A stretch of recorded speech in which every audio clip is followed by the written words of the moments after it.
Greetings, this is yours truly, Lord Karo, welcome to my domain. Rebirth of the Two Suns Part 1231 Chapter 1, Cycle.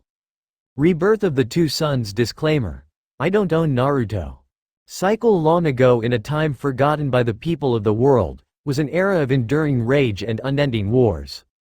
Mankind had been embroiled with each other in eternal wars, fought over petty reasons or for performing horrific crimes against one another, sometimes trying to better themselves by weakening their enemies so their military might would be greater, only for a greater force to overwhelm them later on, or for no reason at all than just violence and death.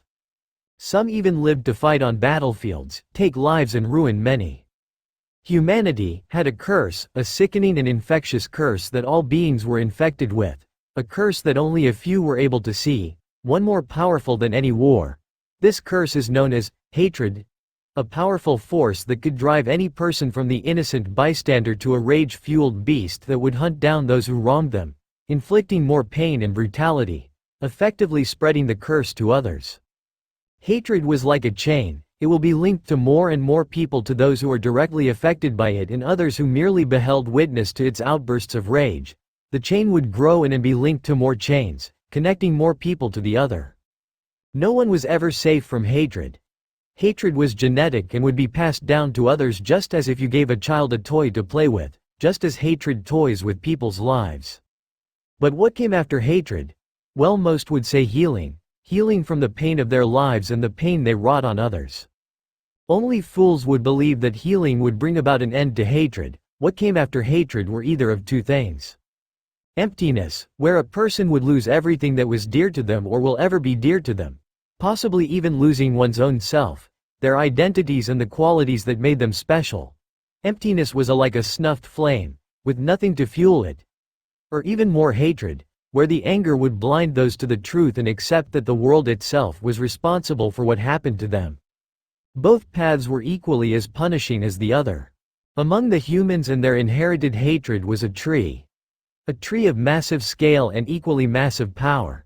A tree that was worshipped as a god and feared as a titan. This tree had a consciousness of its own, but very few would know the full extent of its intellect. This tree watched as the humans around it fought each other, murdered and cheated one another for their own gain, while turning a blind eye to others who were less fortunate. The tree knew that while humanity had the capacity for both good and evil, they overwhelmingly chose the latter option, evil. The tree would sometimes look down upon humanity and be disgusted at what it saw, but sometimes it would take pity on them for their short lives and weakness. However, it didn't know whether or not that it liked being praised as a god or feared like a titan. But it did tolerate the level of respect the humans would show it. Even the tree with all its foresight knew that one day, wisdom would be lost, hope would diminish, fate be turned in different directions, valor shall be crushed and justice would fall. It was merely waiting for that to happen, and for humanity to be entirely consumed by hatred. One day the holy tree bore a fruit of immeasurable power and destruction, a fruit that held its own power within it. Although the reason why hands were not supposed to lay themselves on the fruit had been lost to the ages, a princess who traveled from a faraway place, a place that had also been forgotten, beheld witness to the hatred and wars conflicting in the world, took it upon herself to end the spreading wars and the hatred that followed them. She knew of one way to end the wars single-handedly and bring about an end to hatred. Consuming the fruit of the Senju. Not knowing of the consequences or not caring for them at the time, she ate the fruit of the tree and gained its glorious power and the might that came with it. With new and unreachable power at her disposal, the princess laid siege to the world, using the power as a weapon to silence the lives of those who would spread hatred and bring about more wars. But instead of ending wars peacefully, she opted for a more forceful method, one which would make anyone submit to her will and be slaves to her visual prowess. The princess's name was Kaguya Otsutsuki, and for her benevolence for ending the wars and stopping the spread of hatred was she named the Usagi no Megami, rabbit goddess, because of her two horn-like protrusions which resembled rabbit ears. Like the Senju, Kaguya was also worshipped as a living god on earth. People bowed before her in respect and reverence for her power and divine will that many considered to have no equal. However, Kaguya had not broken the chain of hatred and instead, merely fractured it, where it could be repaired, and through time her deeds were not enough for war and anger, jealousy and a lust for power, sprouting and boiling within the hearts of men. So she forced more and more people to submit to her iron will to stop the hatred from spreading, but her power which was once praised was now feared, and instead of being called the Usagi no Megami she was instead the Oni, demon. At some point Kaguya would give birth to 2 sons, both of which were born with the same power as her own. These 2 boys would gain legendary power of their own through the use of their inherent power. However, the tree from which its fruit was consumed had also fallen under humanity's curse. Angered and outraged at the arrogant theft of its power, the tree's surfacing fiery hatred had appeared before Kaguya's own magnificent eyes before she even knew the consequences of her actions.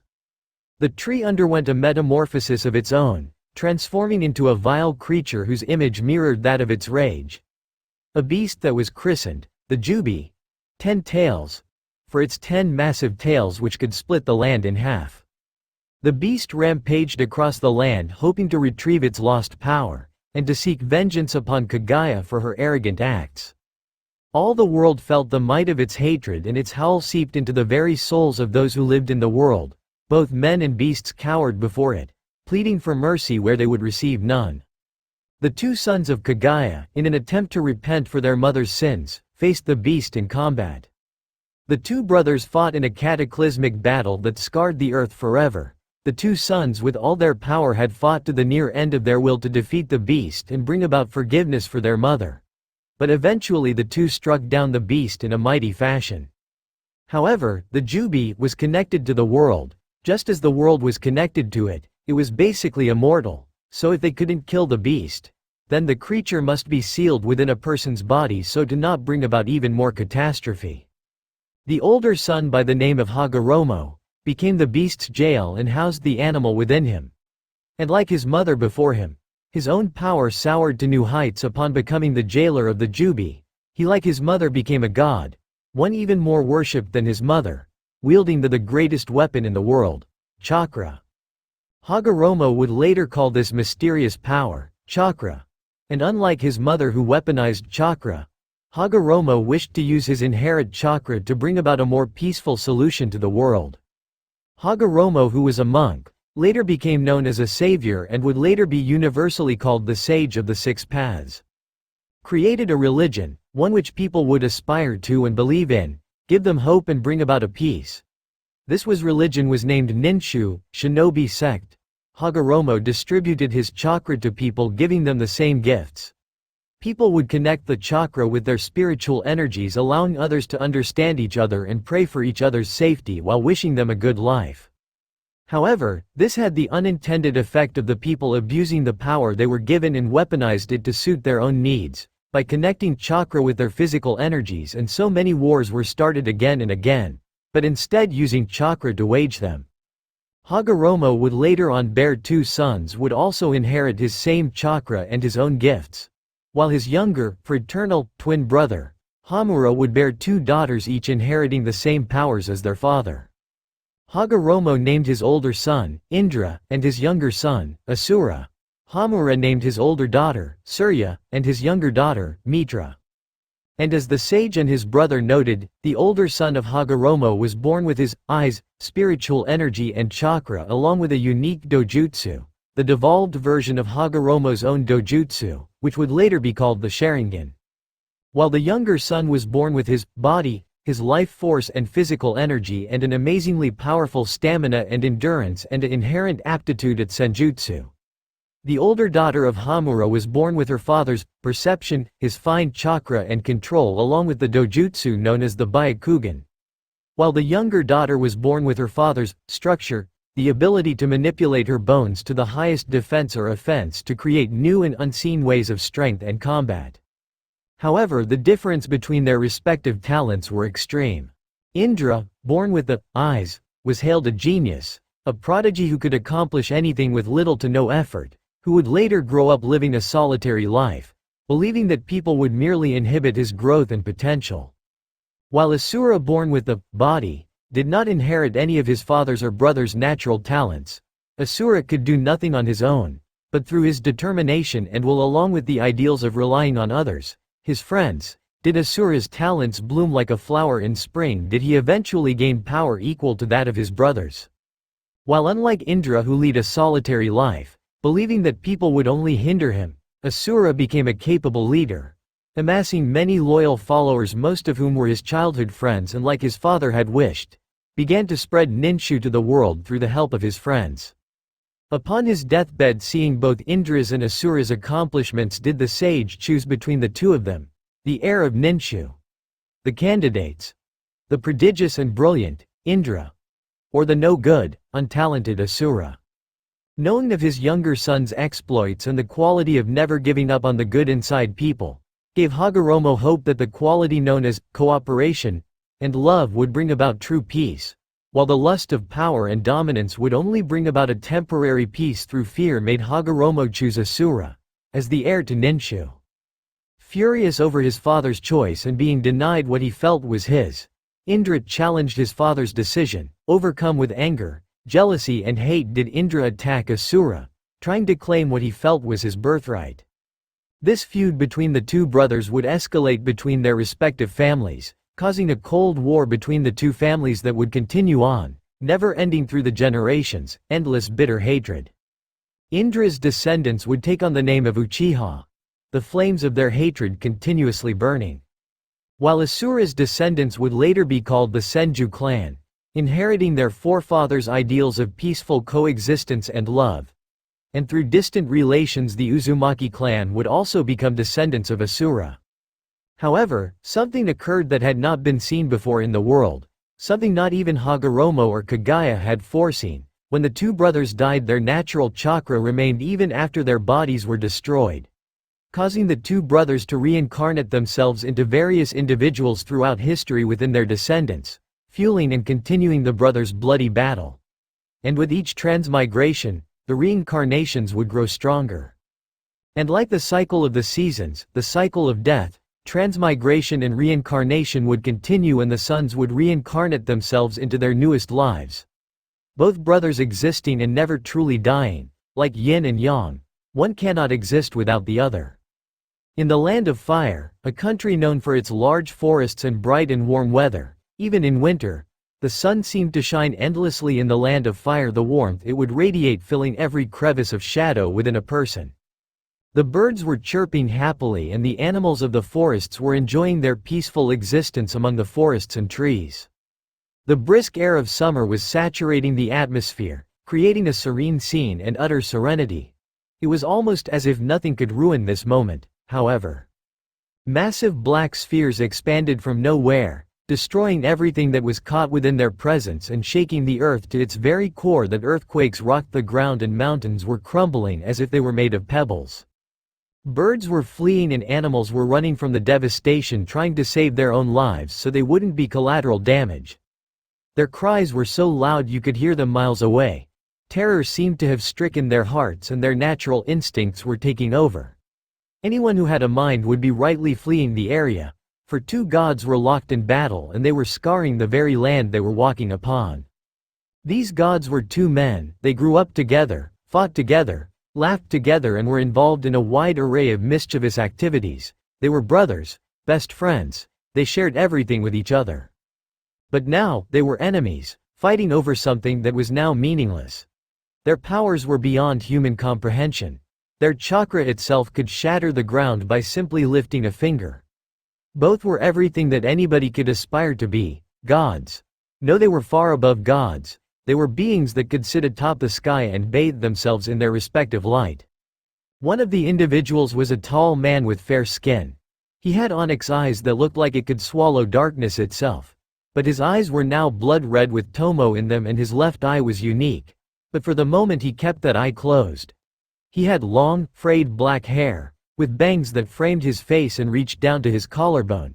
His hair was windswept on the top, which formed into spikes. His hair at the back also reached down near his shoulder blades. He was incredibly handsome, as most women who he walked past would become infatuated with him.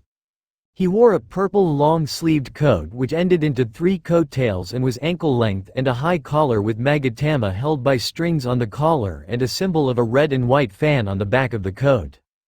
He wore bladed ninja gauntlets over the coat with armored clawed gloves and bladed shoulder pads and black armor on his chest. He wore a purple rope belt which was tied into a bow, bladed shin guards and clawed boots. The armor was also tight, allowing anyone to see his muscle underneath, but this didn't prohibit his movement. He also wore large prayer beads around his neck and hung loosely over his right shoulder. His opponent was also a tall man but with slightly tanned skin. He had deep, ocean blue eyes that just seemed to flow like water. He had spiky golden hair that could make the sun jealous and envious, with streamlined bangs framing his face.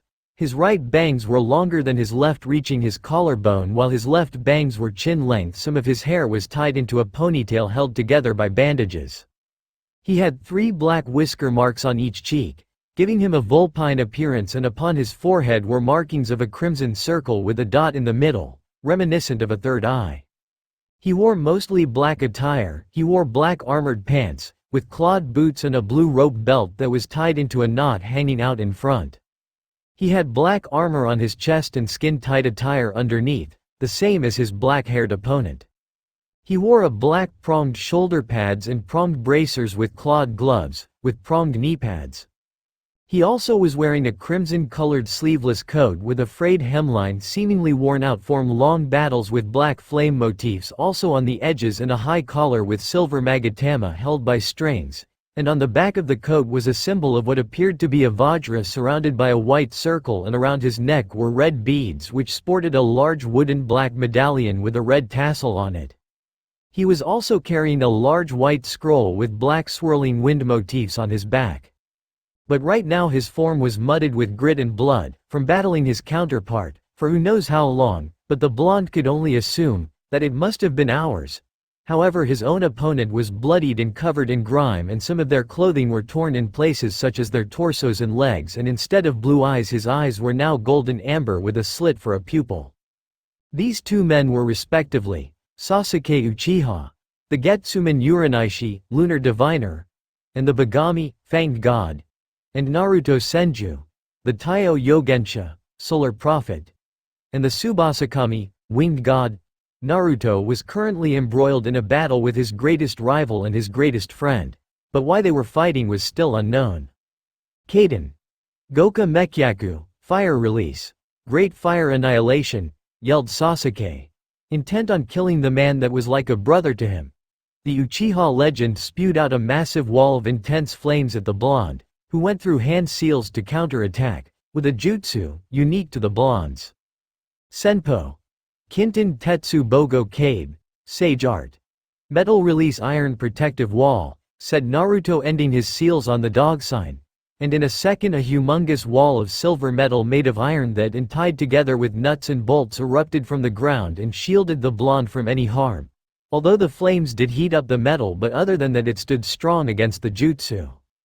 Naruto in a burst of speed leapt over the wall and landed in front of Sasuke, where he punched him in the gut and followed up with a roundhouse kick which sent the black-haired man rolling across the ground and spitting blood. Naruto went through hand seals to restrain his friend so he could finish this fight. Senpo. Mokuton Seigen ne Torapu, Sage Art. Wood release restricting root trap, said Naruto, ending his seals with the snake seal, which was commonly affiliated with the wood release. And from the ground, massive entangling roots began to surround Sasuke, hoping to hold him in place so Naruto could deal the final blow. But the Uchiha would have none of that and unsheathed his sword which he was hiding behind his back and channeled his lightning chakra through it, cutting up the roots. The Uchiha regained his footing and jumped away from the roots and started to prepare for Naruto's next attack. The blonde, partly knowing that his enemy would do that, also took out his own signature weapons. He channeled some of his mighty chakra into wrist seals which he had transcribed into his wrists for such a purpose. And what he held in his hands were 2 identical short staves that were as tall from his feet to his waist, perfect for bashing an opponent and reach. The 2 childhood friends rushed at each other, hoping to land a blow on the other. Sasuke performed a downward slash which Naruto easily blocked the attack with one of his staves and attempted to bash Sasuke with the other staff in his hand.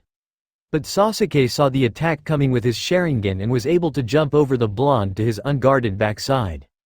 Sasuke then attempted to stab the renowned Senju leader in the back, but Naruto countered by blocking the sword with one of his staves, causing sparks to fly from the grinding of the metals. Sasuke didn't have enough time to duck before he was clobbered in the head with one of Naruto's staves, which made the Uchiha leader to stumble across the ground and become disoriented from the blow, and some blood to trail from a wound on his head. If Sasuke was serious, he knew that Naruto was stronger than he was, something which infuriated the Uchiha to no end. So he couldn't afford to take many hits, from taijutsu or ninjutsu, but his skills and abilities evened out the power difference. But the same thing applied for his equally legendary opponent because of the blonde's unique Kekki-genkai, the Mokuton and the Kinten, wood release and the metal release. Wood release allowed Naruto to create plants, trees and general wood out of nowhere by simultaneously combing earth chakra and water chakra, a fabled ability that only the blonde's ancestor, the Shodem Hokage, possessed. It surprised many in the Hidden Leaf village upon discovering that Shodem's descendant also had the same Kekki-genkai he had. While the metal release was an entirely new one, by combining earth chakra with lightning chakra was Naruto able to create metal and rust to attack and defend himself in areas. Although it was noted that it couldn't control Biju, but it was able to restrain them because of the metal's certain properties. However, Sasuke did know that the Kinten was just as coveted as the Mokuton. Sasuke, even though he didn't have as much power as Naruto, his skill with his clan's techniques and his own prowess with the Sharingan and its forms were enough to even the playing field between the two combatants. Besides, skill and power were similar but vastly different. Both combatants rushed at each other in a burst of speed, and met in a clash that pushed the other away, where they had a stare down for a few minutes. Both having enough, Naruto ran to the left while Sasuke ran to the right, at phenomenal speeds that not even the naked eye could perceive. They ran so far and so fast that they were in a different place altogether, mountain cliffs and slopes away from where they were. And while they were running, they were taunting to strike each other with their respective weapons, but neither one got the advantage over the other. They both came sliding to a halt. Naruto tried to clobber Sasuke with both of his staves, but the Uchiha smoothly blocked it with his sword. But Naruto wasn't finished, and with a swift change in his feet tried to bash Sasuke again with a single staff, but Sasuke held his sword in a reverse position and pressed his free hand against it to hold back the strength of his rival. Then Sasuke pushed against the sword and tried to slash Naruto horizontally, but it failed as the blonde staff, which was still blocking the sword, was overturned into a reverse position and effectively blocked Sasuke's sword. Both parties' weapons then rebounded against the other, and Naruto took advantage of that to hit Sasuke some more, but with the Uchiha's powerful eyes he was able to dodge them efficiently and jumped in the air, tried to slash Naruto with his sword in a reverse position, but the blonde knee slid and ducked under the attack easily because of the blonde's increased perception from the senjutsu running through his body constantly. With his sword still in a reverse position, Sasuke again attempted to stab Naruto in his unguarded back, but the Senju leader used one of his staves to redirect the sword where sparks were flying from the scraping. But this didn't stop Sasuke as he spun around to Naruto's left side and tried to slash him.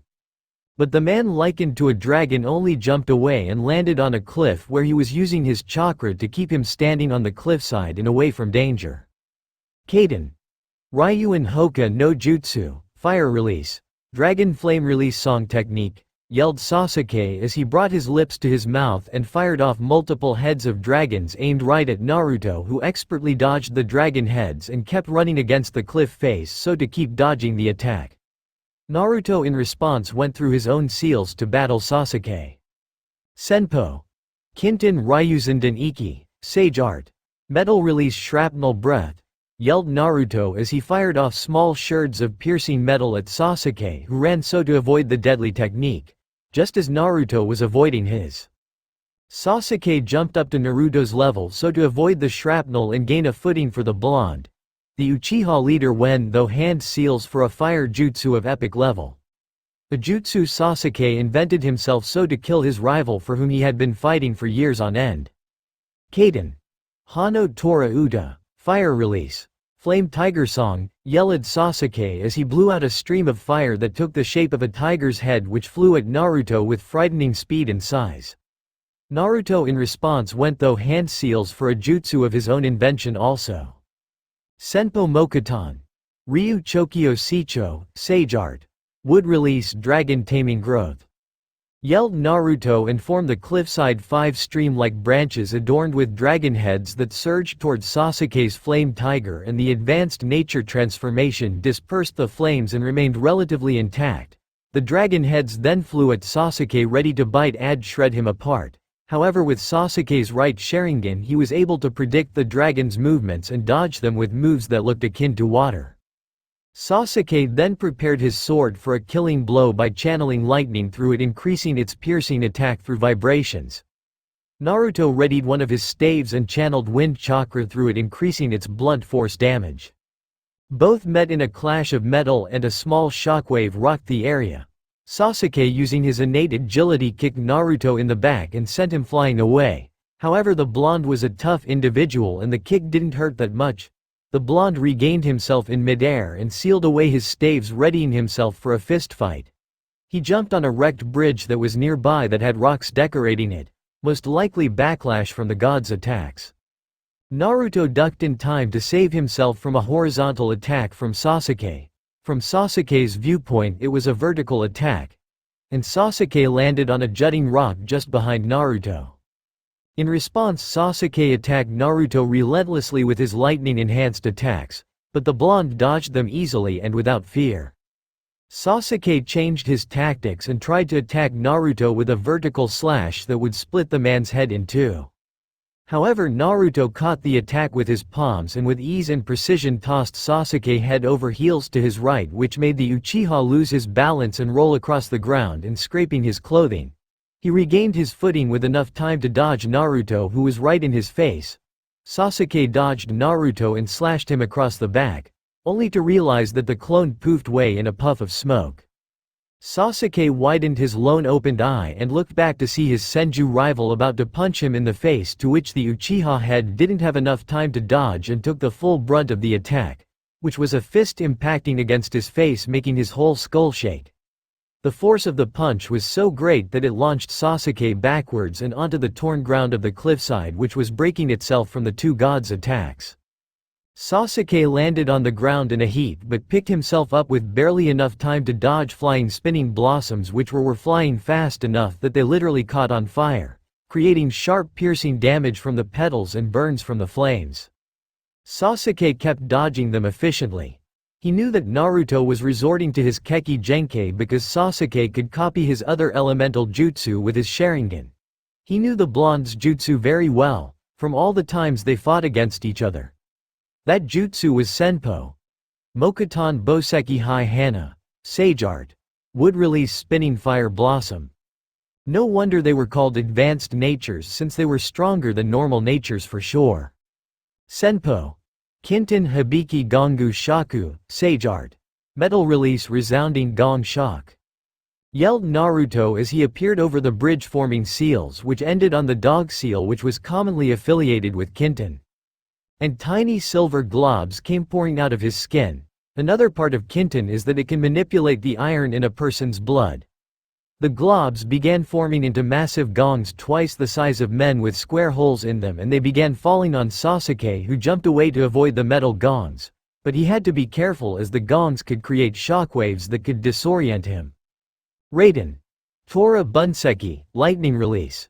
Tiger Censure, yelled Sasuke as barreling lightning came shooting out of his hands and aimed at Naruto, who couldn't dodge the lightning in time and in the air was hit in the chest by the thunderbolt, and came falling to the ground with his chest sizzling like a burnt cake.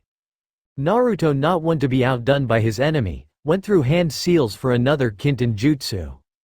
Senpo Kinten Kyodina Kane Nami, Sage Art. Metal release Mighty Bell Wave. Yelled Naruto as a massive Asian bell came falling down on top of Sasuke, and we would have most likely crushed him if he didn't move away. Naruto then raced to the bell and punched it, which caused a shockwave to resound and hit Sasuke in the chest, and after the shockwave the bell itself followed after and again hit Sasuke in the with all its might, nearly breaking the Uchiha's bones. Sasuke was getting annoyed at how he was being made into a punching bag, so he had little choice. The man that was likened to a tiger stood up to his full might and faced his opponent. He channeled lightning chakra into his left hand, however instead of being its usual blue color it was a deep black color akin to lacquer. It sparkled around his hand as if it was a fragile doll ready to break, and it made a chirping sound akin to birds in response. Naruto also stared at him but closed his eyes and started forming chakra into a sphere in the right palm of his hand. The chakra started wispily, dancing around his form, which was strong enough to create gusting winds around him. The sphere was as large as a basketball. But the sphere looked unstable and was fluctuating wildly instead of keeping a solid form. And it looked ready to burst in a moment's notice. The sphere was a bright white color that rivaled snow. The two gods then rushed at each other, ready to end the other. Sasuke brought up his black, chirping hand. Naruto heaved his hand holding the unstable, wispy ball of chakra. Inten, Yin release, Chidori. Yoten, Yang release, Rasengan. Both attacks met in a violent clash and the area around them ruptured and splintered and winds heaved the dust around them. The attacks formed a black and purple dome around them, produced from the conflicting energies. Soon the dome exploded like shattered glass from the different chakra, and both leaders of the most powerful clans were sent hurtling backwards and crashed into the ground, leaving deep skid marks in the ground.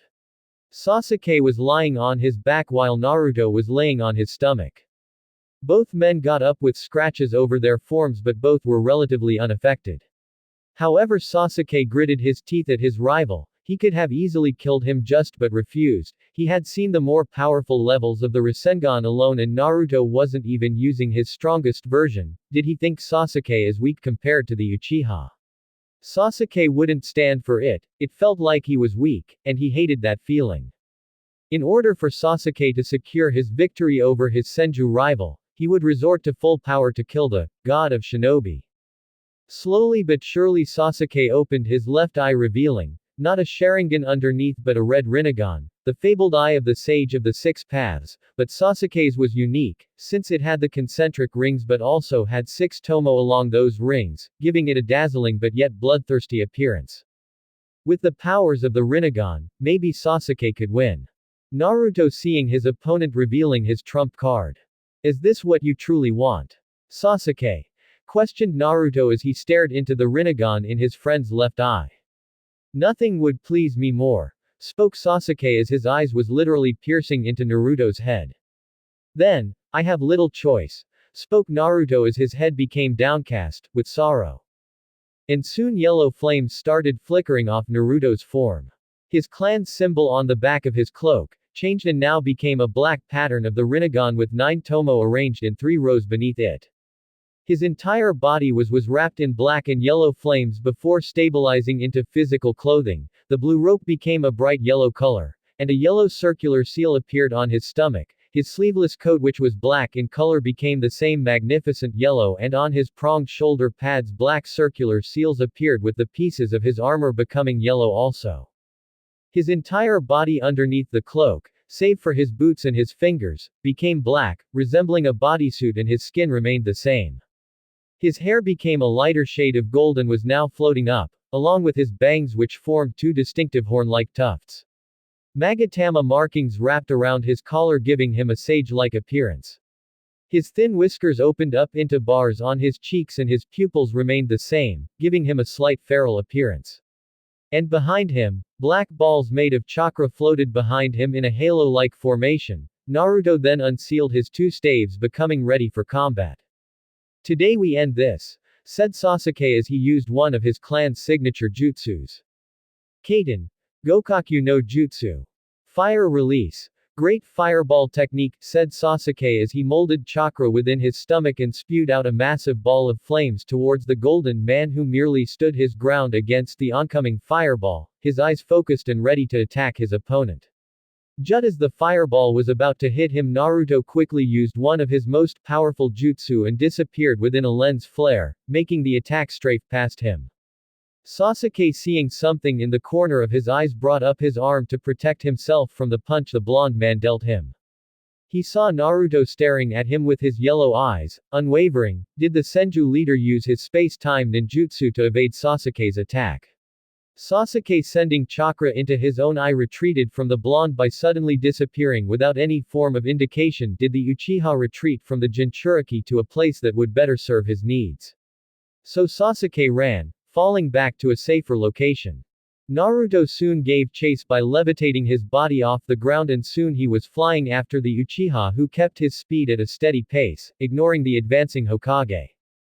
Jumping across the mountains and using his left eye to his advantage, did Sasuke narrowly escape the falling rocks that were plummeting towards him, courtesy of his old friend who was intent on crushing him. It lasted only for a few minutes. Did Sasuke make it to an advantageous location that would give him suitable high ground and attack positions, being unable to fly himself. He then landed on a rock spire just as two large rocks were about to smash against him. Using his great strength, he was able to redirect the rocks with some effort away from him where they smashed into other rock spires. However, he then felt his body grappled suddenly, pounding against him, where he looked down to see the flying Naruto holding onto, intending to pummel him against one of the spires. However, Sasuke also grabbed his opponent's body and threw him over his body, where Naruto lost control of his flight and then smashed into a rock spire, making the ground shake a little as Sasuke then landed on another spire, staring into the spire. He then saw Naruto scraping down the side of the spire unharmed, only with a bit of dust on him. Naruto then jumped off the spire, landing on another, and jumped onto a spire, and using his flight abilities again, spun around the spire and using his immense strength lifted the top part of the spire and threw it at Sasuke. He channeled some of his chakra to defend himself from the house-sized piece of rock that he was unable to defend against properly. Shinra Tensei, heavenly subjugation of the omnipresent god, yelled Sasuke as he created an invisible gravitational force that completely shattered the boulder, only allowing some pieces of rubble to strike him. However, Sasuke fell into Naruto's trap as the blonde created two enormous chakra arms that gripped two of the spires together and attempted to slam the two of them in between Sasuke. However, the Uchiha channeled chakra into his Rinnegan and used his own space-time technique, Kamiami. Sasuke then shifted himself atop another rock spire higher than the last one, escaping the two pillars that would have crushed him otherwise.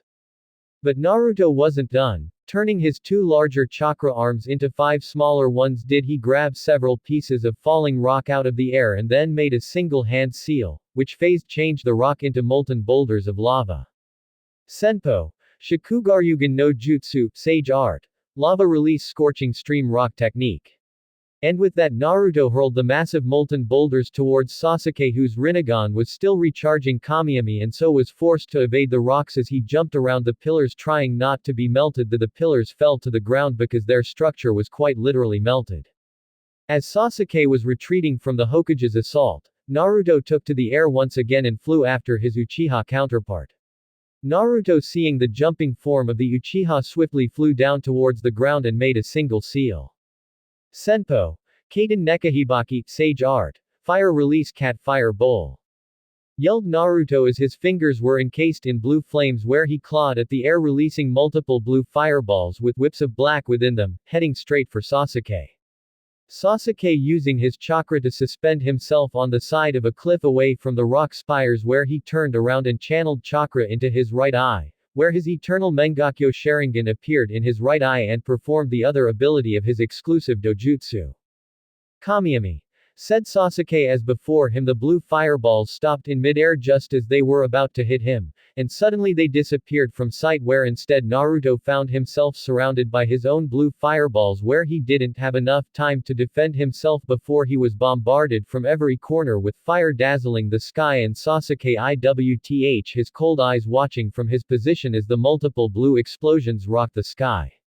He then saw a shadow move out of the explosion, allowing Sasuke to view it as the shadow was rolling across the ground across the cliffs, and it was battered against the hard ground. It was of course Naruto, whose entire body was singed from head to toe from the heat of his own attack, and the tips of his golden spiky hair were singed fro being burnt from his own attack, and some of his armor was also burnt, but otherwise he would be fine. Getting back onto his feet, Naruto glared at Sasuke. Guess the attack didn't give him a blow to his pride. If it wasn't for Naruto shielding himself with his Gududama truth-seeking ball, at the last minute, he would have suffered far more serious injuries. Of course he couldn't protect himself completely from his own attack, since the Senjutsu enhanced attack disrupted the ball's form. But luckily the Hokage was durable enough to survive the attack. However, Naruto also knew that Sasuke was near open to attack, so creating a hand seal, Naruto flew up in the air again and with him came a large rock the size of a house and threw it down on Sasuke, who had to release his chakra holding him up on the cliff. Naruto then landed on the ground, into a small streaming waterfall, where he made 3 hand seals while his legs were in the water. Senpo.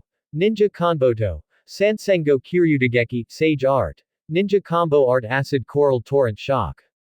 And as Naruto ducked his hands into the water, infusing acid bubbles together with coral with a water shell surrounding it, did he hurl large torrents of water with the acidic coral towards Sasuke, who stopped his fall and began dodging the blasts of corrosive water and coral. He knew that if he tried to absorb the technique he would be left wide open for Naruto to attack him with taijutsu, so his best option was to dodge the Rokudaim's attacks. However, even Sasuke had a limit as Naruto kept hurling the waves of acidic water and coral. He soon was hit in the leg by a blast where the coral started growing on his leg, restricting his movement and because of the acid burning his armor to his leg. Naruto, seeing his chance, began boiling his very own chakra to inhuman levels where copious amounts of steam was simmering off his form. Launching himself forward, Naruto attempted to punch Sasuke, to which the Uchiha knew if he was struck by the punch, he just might end up dead. As he was falling, Sasuke held out his hand, gritting his teeth from the burning coral, and just as Naruto was about to strike, Sasuke used the powers of his Rinnegan. Shinra Tensai. Said Sasuke just in time to repel Naruto's attack.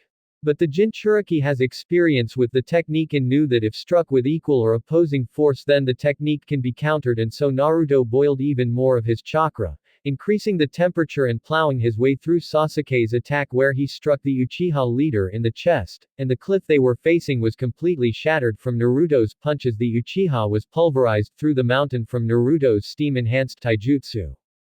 The punch was so strong that Sasuke was smashed all the way through the mountain and ended up on the other side with Naruto flying after him.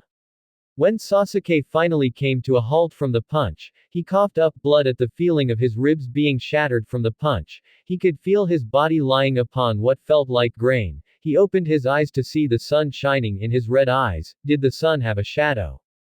He widened his eyes, seeing Naruto ready to punch him again with his steam-enhanced strength, which would kill Sasuke if he was struck by the punch, as his body couldn't withstand such tremendous force again. Quickly sending chakra into his Rinnegan eye, Sasuke used his exclusive Mangekyo technique. Kamiami. Said Sasuke just as Naruto was about to shatter his entire body. Instead, Naruto smashed his fist against empty space and the ground of layered sand with Sasuke some distance away. As the Uchiha was looking around himself, he couldn't help but groan at his location, a sea of sand, which was the worst place for him. But he also saw the amount of steam radiating off Naruto decrease. He could only boil his chakra at that level for a short amount of time. Quickly breaking the burning coral off his leg with his fist, Sasuke frowned at seeing that half of his left leg was covered in burns that was still hot. He touch. The coral had grown at a faster rate than he expected, but the acid burned slower, fortunately for him. Senpo. Sunamuho Noroihaji, Sage Art. Sandwich Curse Hold. Spoke Naruto as he slammed his hands on the ground where dark blue cursed seal patterns appeared and were rushing towards Sasuke at such a extreme speed that the Uchiha had little time to counter before the cursed seal covered half of his body, binding his movements. Sasuke, knowing that he couldn't remove the seal from his body, knew that he would have to fight in such a state. However, he would have to leave the desert quickly as it was the worst place to be if he was fighting the leader of the Senju clan. His fears came true as sand all around him began spiraling around him, sinking him into the ground. He looked up just as half of his legs were swallowed by the sand to see the Hokage's hand outstretched towards him, and he was slowly clenching his hand slowly. Sasuke knew that if he didn't think of something soon, he would be crushed to death by the Senju leader. He couldn't use Kamiami in his left eye since it was still recharging, and he couldn't use the Kamiami in his right eye since the sand obeyed Naruto's will and he wouldn't kill himself. Sasuke, thinking of such an idea, raised his right hand towards the Hokage. Sasuke would use the basics of his abilities. Bansho Tenon, heavenly attraction of all of creation. Yelled Sasuke as Naruto was soon swept off his feet though with some resistance. Even though Sasuke knew it might be a deadly move, if it meant victory over his opponent and his superior power, then Sasuke was all for it. It was only because of his mastery of the Rinnegan that Sasuke was even able to hold his own against Naruto. With Naruto swept off his feet, the sand stopped spiraling in on Sasuke as he reached to his waist. Then Sasuke charged lightning chakra into his left hand with great effort because of the cursed seal binding his body, as Naruto came flying towards him. Chidori! Spoke Sasuke as he rammed his left hand into Naruto as the lightning surged around. Soon he pierced Naruto in the chest. However, instead of being met with blood, he was instead met with sand, as Sasuke had pierced a sand clone of his opponent. But the Gudodama was behind him. However, he soon saw the 9 black balls of chakra fly in from behind and started floating around the real Naruto who was staring at him from behind. He then looked back at the sand clone who latched onto his arm and began covering Sasuke's entire body. Soon Sasuke was being covered by the sand, and the sinkhole was swallowing him up again. Naruto, seeing that his rival was utterly trapped, went through seals for one of his most powerful Kekki-genkai Jutsu. Senpo. Kinten Tetsunohoshi, Sage Art. Metal Release Iron Star. Said Naruto, and within an instant, a black jagged, spiked ball appeared from behind him out of the ground. It was twice the size house and with rectangular holes in it with roaring flames on the inside where the flames escaped through the rectangular holes. Without warning, the black spiked metal ball of death rolled towards Sasuke, and if the ground wasn't sand, it would demolish anything within its path as it sped towards its target. Finally reaching Sasuke, it sunk into the sinkhole along with the Uchiha where it exploded in a shower of orange flame where sand was upheaved and flew everywhere. However, sensing something was wrong, Naruto saw a shadow fly out of the sand and flames. And he beheld Sasuke as he stood upon a mountainous hawk that easily dwarfed trees, buildings and large rock structures. It didn't take a genius to figure out that Sasuke obviously summoned the hawk and escaped the effects of his Tetsunohoshi. Naruto could also seeing Sasuke's right arm was bleeding heavily. The armor upon it was gone, showing the skin underneath. It had several burns across it and jagged black metal shards within it also, and some of his hair was singed and his face was burnt, but other than that his wounds would be superficial. However, he had a massive disadvantage because Naruto's cursed seal was still clinging to half of Sasuke's body, almost binding his movements completely. So Naruto, knowing that the hawk was faster than him in the air, would never be able to catch it with his sheer speed alone. So this was going to be a test of speed versus strength. Bringing his thumb to his mouth, Naruto bit on his thumb, drawing blood, and slammed his hand on the ground. Kuchio's no jutsu, summoning technique. Yelled Naruto as he was surrounded by a huge plume of smoke. Sasuke atop his widened his eyes at the sound of trumpeting could be heard from the plume of smoke. As the smoke settled, Sasuke could see Naruto standing on an equally colossal being, possibly even larger, and from the smoke, Sasuke could see the gray leathery skin of a massive elephant, with large ears and a long trunk that looked like it could smash mountains. Sasuke-sama, this will be difficult. Zohoko's skin is almost as strong as titanium and his attacks will kill me within only a few hits. We'll have to be cautious. Spoke the hawk to its summoner, to which Sasuke nodded. The chief of the elephant tribe was not an opponent anyone should take lightly, and both Sasuke and the hawk knew this well. Takahane, stay at this altitude while I devise a strategy, but be prepared to move for if they attack, commanded Sasuke, to which the hawk named Takahane nodded at his master. I'll need to create an opening, and trap Naruto and Zohoko. Wait, that can work, thought Sasuke as the thought came to him. Takahane, on my signal get me as close as you can without getting hit. I'll be expending a lot of chakra, so this has to work. Yes, Sasuke-sama, said the hawk. While down below upon the desert, Naruto and his elephant summoning Zohoko were having their own conversation. I'm sorry, Zohoko-san, I hope I wasn't interrupting something back at your home, spoke Naruto politely.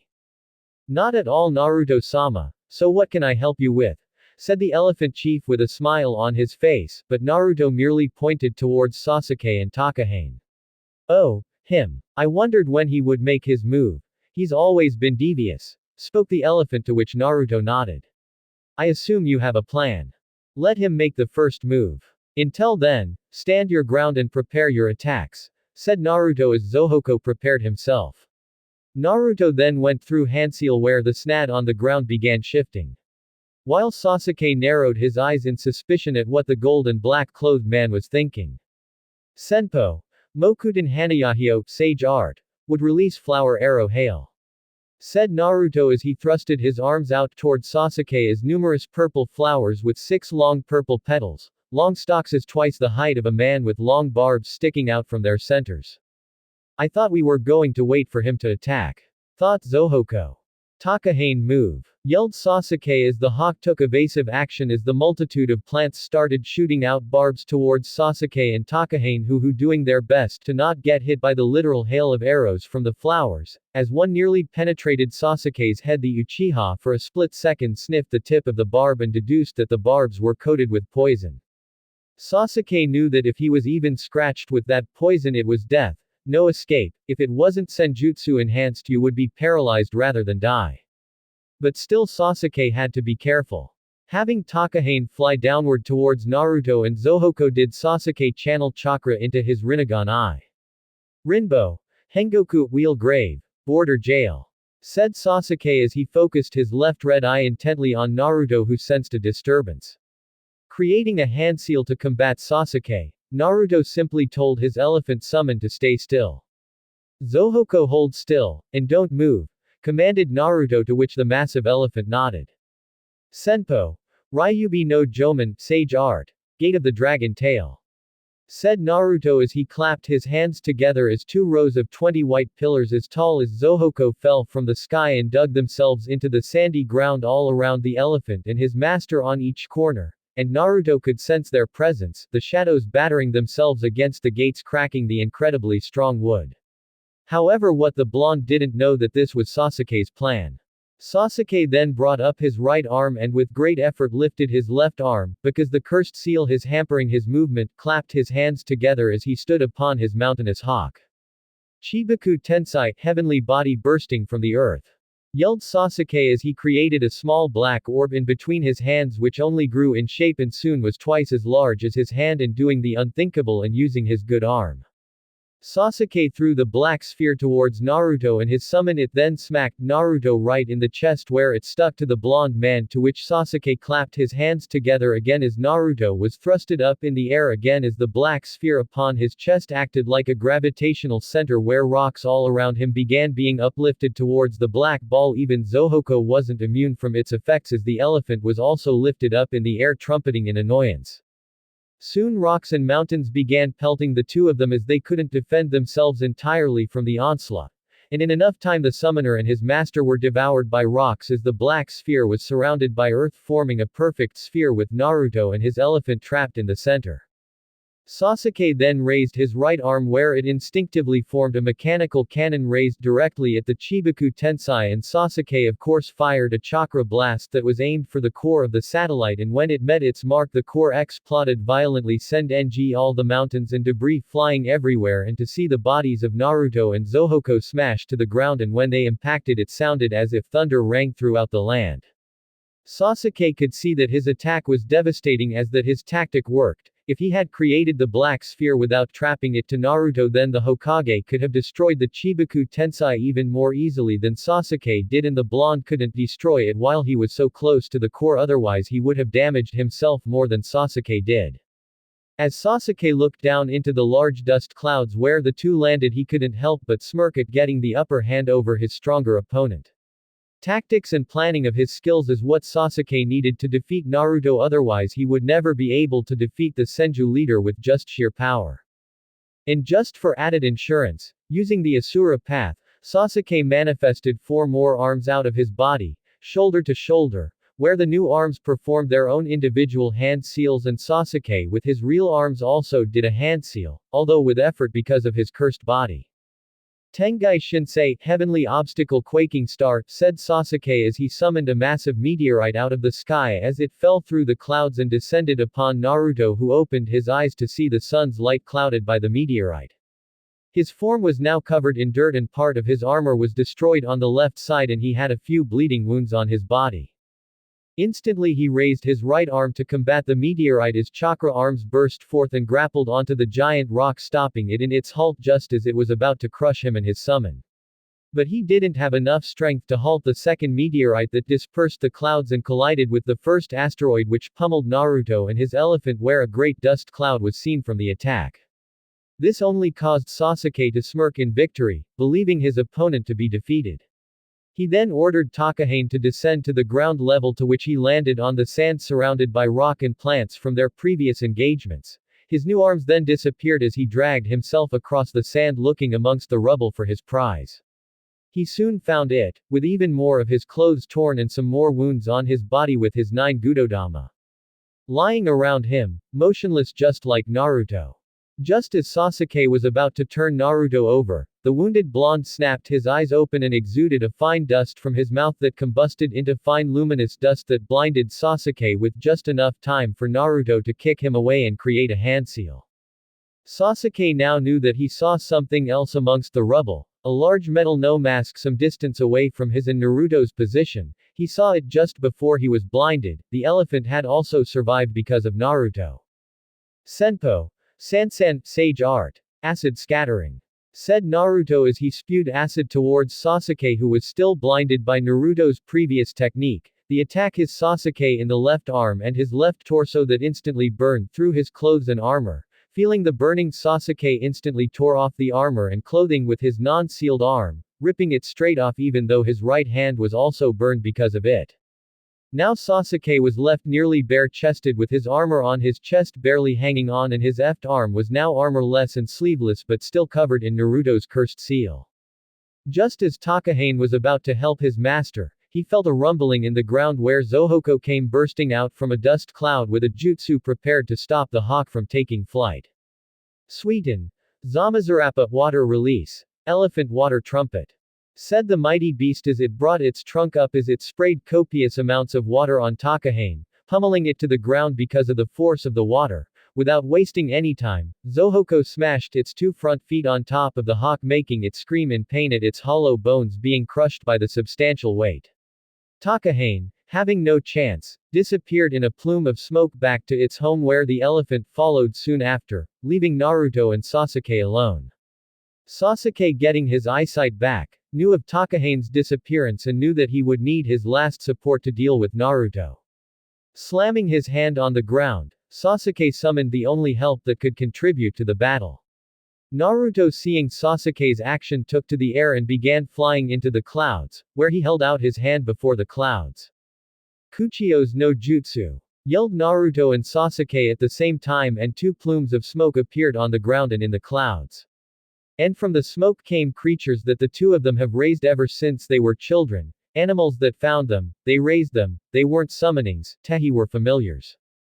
From the smoke on the ground, came a large black whipping tail, long sharp claws that could cut mountains to shreds, rows of sharp teeth as if it could bite through trees, a muscular body perfect for combat with cuts and scars all over its form. It was predominantly gray, with black stripes, a white underbelly and red eyes. It was literally snarling and hissing, roaring a little, almost as if eager for battle, just as Sasuke was, who was standing on its forehead. It was a giant female tiger, the size of a biju. Sasuke had raised the creature ever since he was a young boy, and the tiger rarely left his side. The black shadow, Yochi the tiger. From the smoke high in the clouds, came a serpentine form twirling around the clouds. Its long body sported snow-white scales across its form. A pair of massive wings that could disperse every cloud in the sky, with semi-long limbs and claws that could scar the ground, 2 long black horns that could heft boulders the size of its head, tufts of fur around its face and chin giving it a sort of regal appearance, black teeth with 2 protruding black fangs on the sides of its mouth that could devour any human, black spikes running along its back, 2 barbels on each side of its nostrils. Its size was tremendous, as it was bigger than the tiger and just as big as the Hokage mountain. It was the legendary dragon that Naruto had nurtured ever since it hatched from its egg, and said Hokage was riding on its forehead, looking down upon Sasuke from his altitude. The white light, Tento the dragon.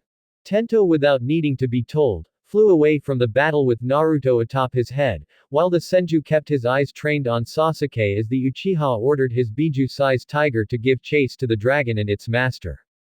As Naruto was leading the battle away from the plant rubble-covered desert, he knew of a place where he would be offered even more advantages than the desert.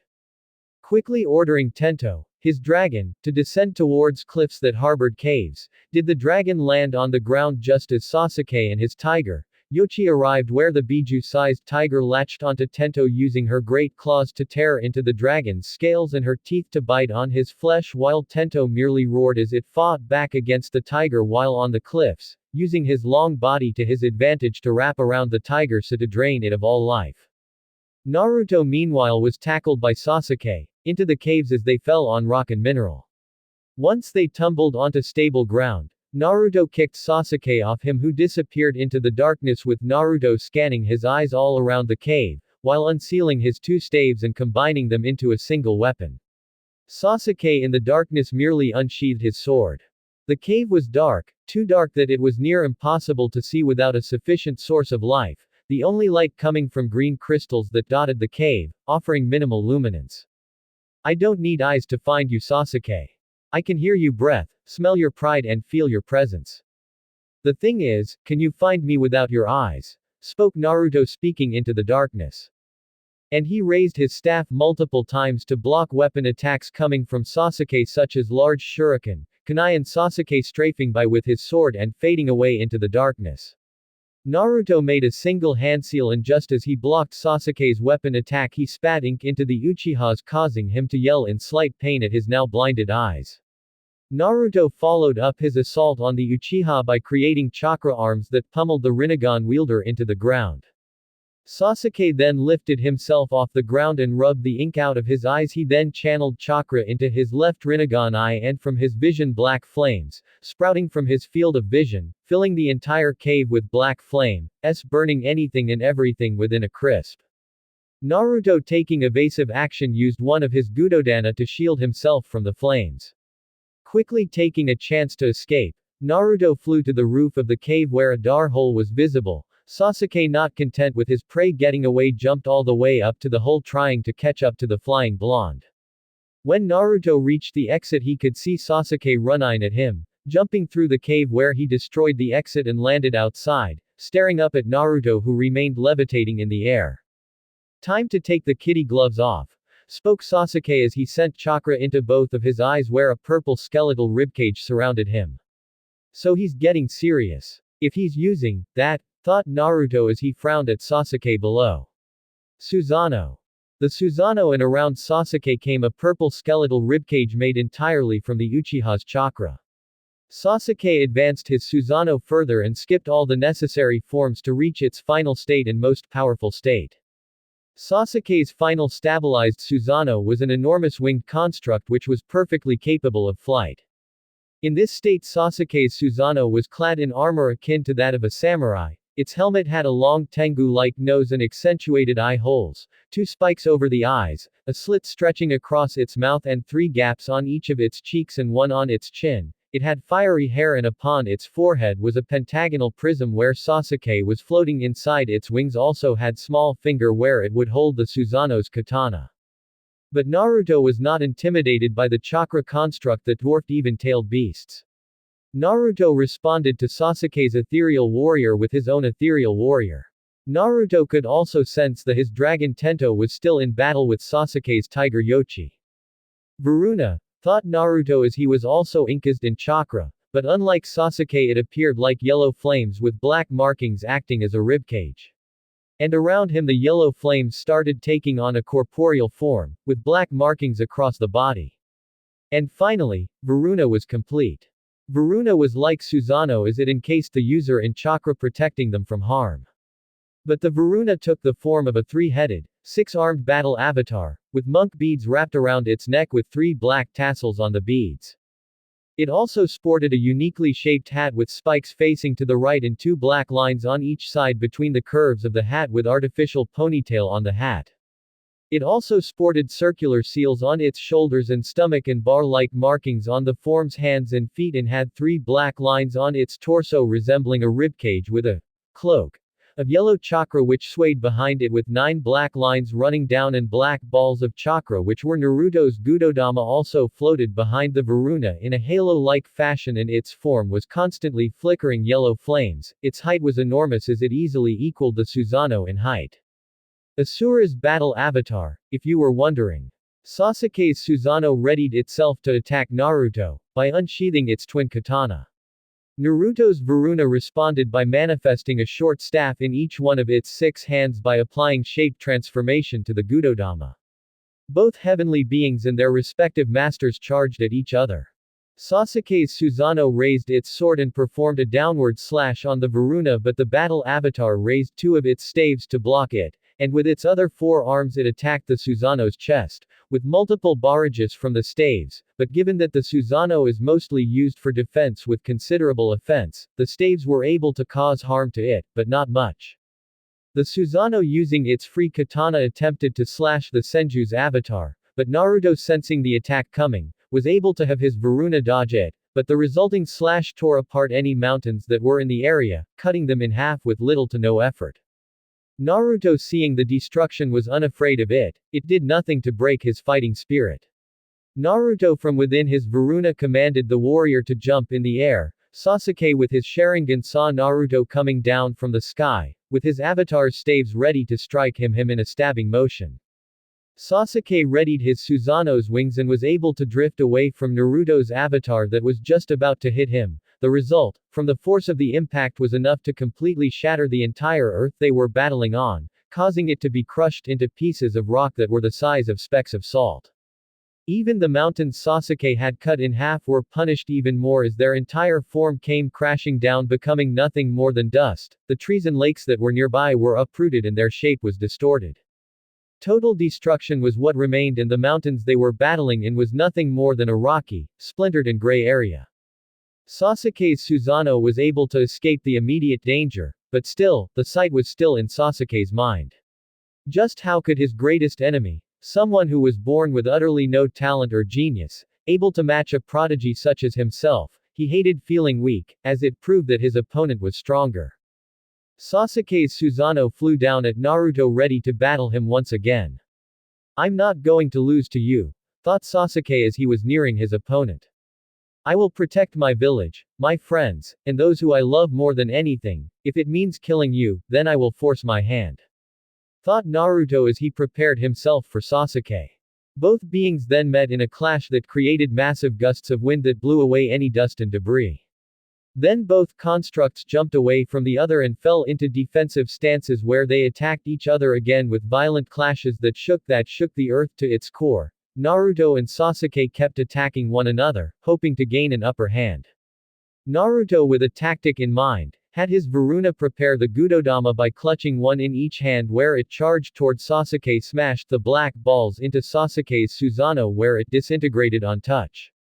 Almost as if the warrior was screaming in pain from the attack, much of the ethereal warrior was damaged and hurt where it lost a leg, an arm and about half of its body because of the raw power of Naruto's attacks. However, Sasuke reformed the warrior and healing all damage done to its body by feeding off Sasuke's chakra. Sasuke then threw its 2 swords at Naruto's Varuna where they cut the 3-headed avatar in the side and on its shoulder, but it didn't deter it when it grabbed swords out of the air and threw them back at the Susanoo where it stabbed the warrior in the chest. Sasuke's Susanoo then jumped away hoping to avoid the dangerous attacks that would surely kill Sasuke. Sasuke then whistled where his massive tiger came running towards him, interrupting the cat's battle with its dragon counterpart. Naruto also did the same and Tento flapped his wings intent on getting to Naruto's location. Both legends then deactivated their guardian deities and landed on the respective heads of their familiars. Susanoo, Varuna, spoke Naruto and Sasuke at the same time, except instead they were shaping their deities around their familiars. Yochi was covered from head to toe to tail in purple protective chakra plates and 2 extra rams, one over each of its shoulder holding twin katanas in each hand. Yochi's face was covered in the helmet of the Susanoo, gaining a long Tengu nose, Two horns over its ears, samurai-like armor also sprouted its shoulders and purple flames were flickering off its form with a hexagonal prism on her forehead where her master was floating within with his arms crossed and the cursed seal on his body disappearing because of the ethereal warrior. Tento was encased in flickering flames and translucent chakra.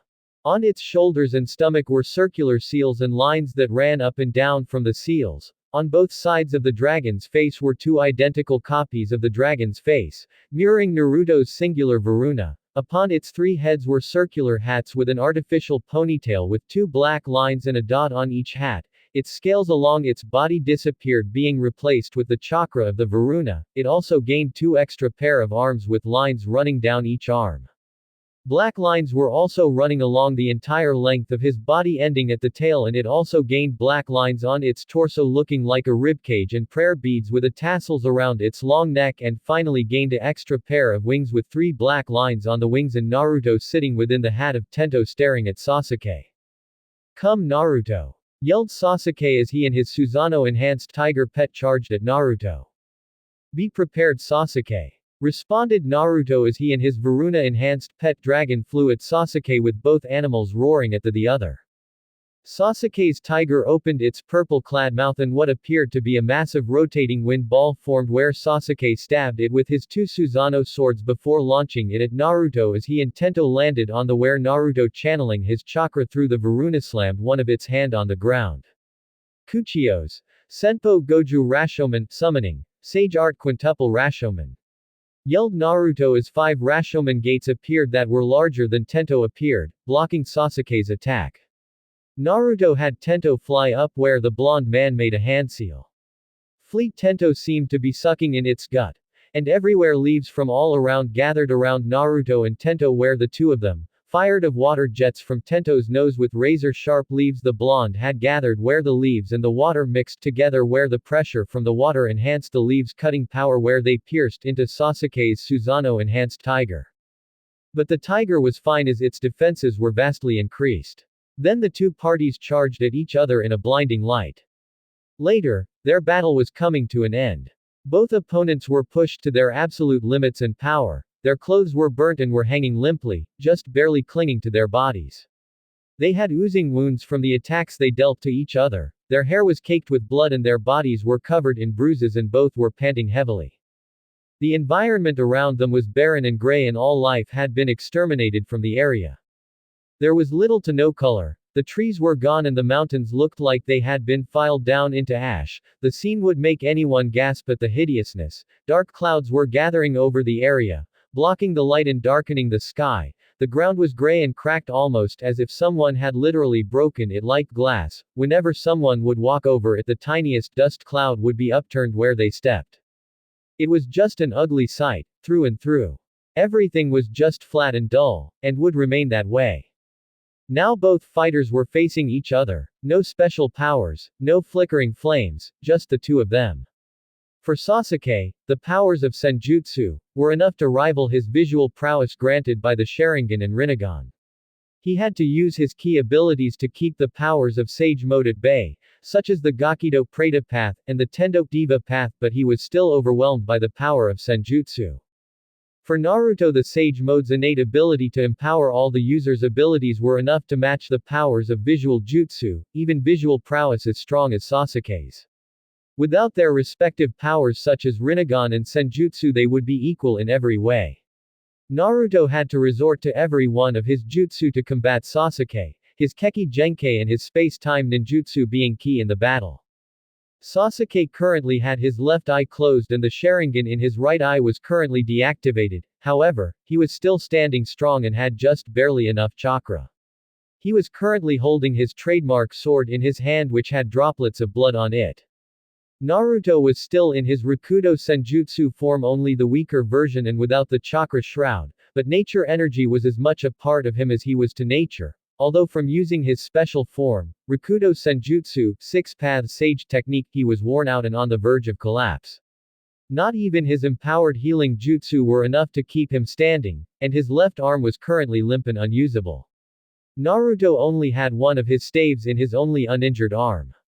This time, the sun shall set on its final day, whispered Sasuke, and then he charged at Naruto, who performed the same action, and both met in a clash of metal and sparks, and both fighters streaked across the ground before coming to a stop, leaving trails of gray dust behind them. However, Naruto fell to the ground, his face covered in dirt, while Sasuke was standing tall and proud. Finally, the moon has shadowed the sun, and this time, I am standing, victorious, while you lay there in the ground. Pathetic, spoke Sasuke as he turned to the down from of Naruto, who was breathing heavily. Naruto tried to pick himself up off the ground with his one remaining arm, but he was currently twitching his left fingers and he was still holding his staff. We finally reached our dreams. Are you going to throw that all away? Just for a petty reason? What about your family? Your children? Did they mean anything to you? Questioned Naruto as he laid on the ground. Sasuke closed his eyes in contemplation, and immediately images of his children appeared in his mind, his two sons and his daughter. Izumi, his youngest and his only daughter, Hata, his youngest son and middle child, and Yuru, his oldest son and heir to the Uchiha clan. He loved all of them equally, just as much as he loved his older brother Itachi. They were the only family he had left, after Sasuke's wife died giving birth to Izumi. He raised them from that point onward as a single father. But still, they won't be safe in Konoha. No Uchiha shall be. What I am doing for their sake, spoke Sasuke as he walked toward the still downed form of the leader of the Senju clan. Naruto was currently tightening his left fist, only subtle actions that Sasuke wouldn't pick up on. The only way to ensure their safety is to make people fear the Uchiha. Fear and power lead to peace. That is the only way to keep my family safe and fulfill what our ancestors tried to accomplish, continued Sasuke as he was standing over Naruto. You speak like your ancestors. Have you not learned from the mistakes of our past lives? Not truly knowing the value of people. The only way to understand how the world works and what people truly think is to interact with them. We must experience what makes a person a person. Understanding others cannot be forced. It is something someone must live with, and through living it we discover that human life is precious, and I will do anything to protect it. True peace is attained through kindness, understanding and cooperation. Monologue Naruto, in an attempt to make Sasuke change his mind.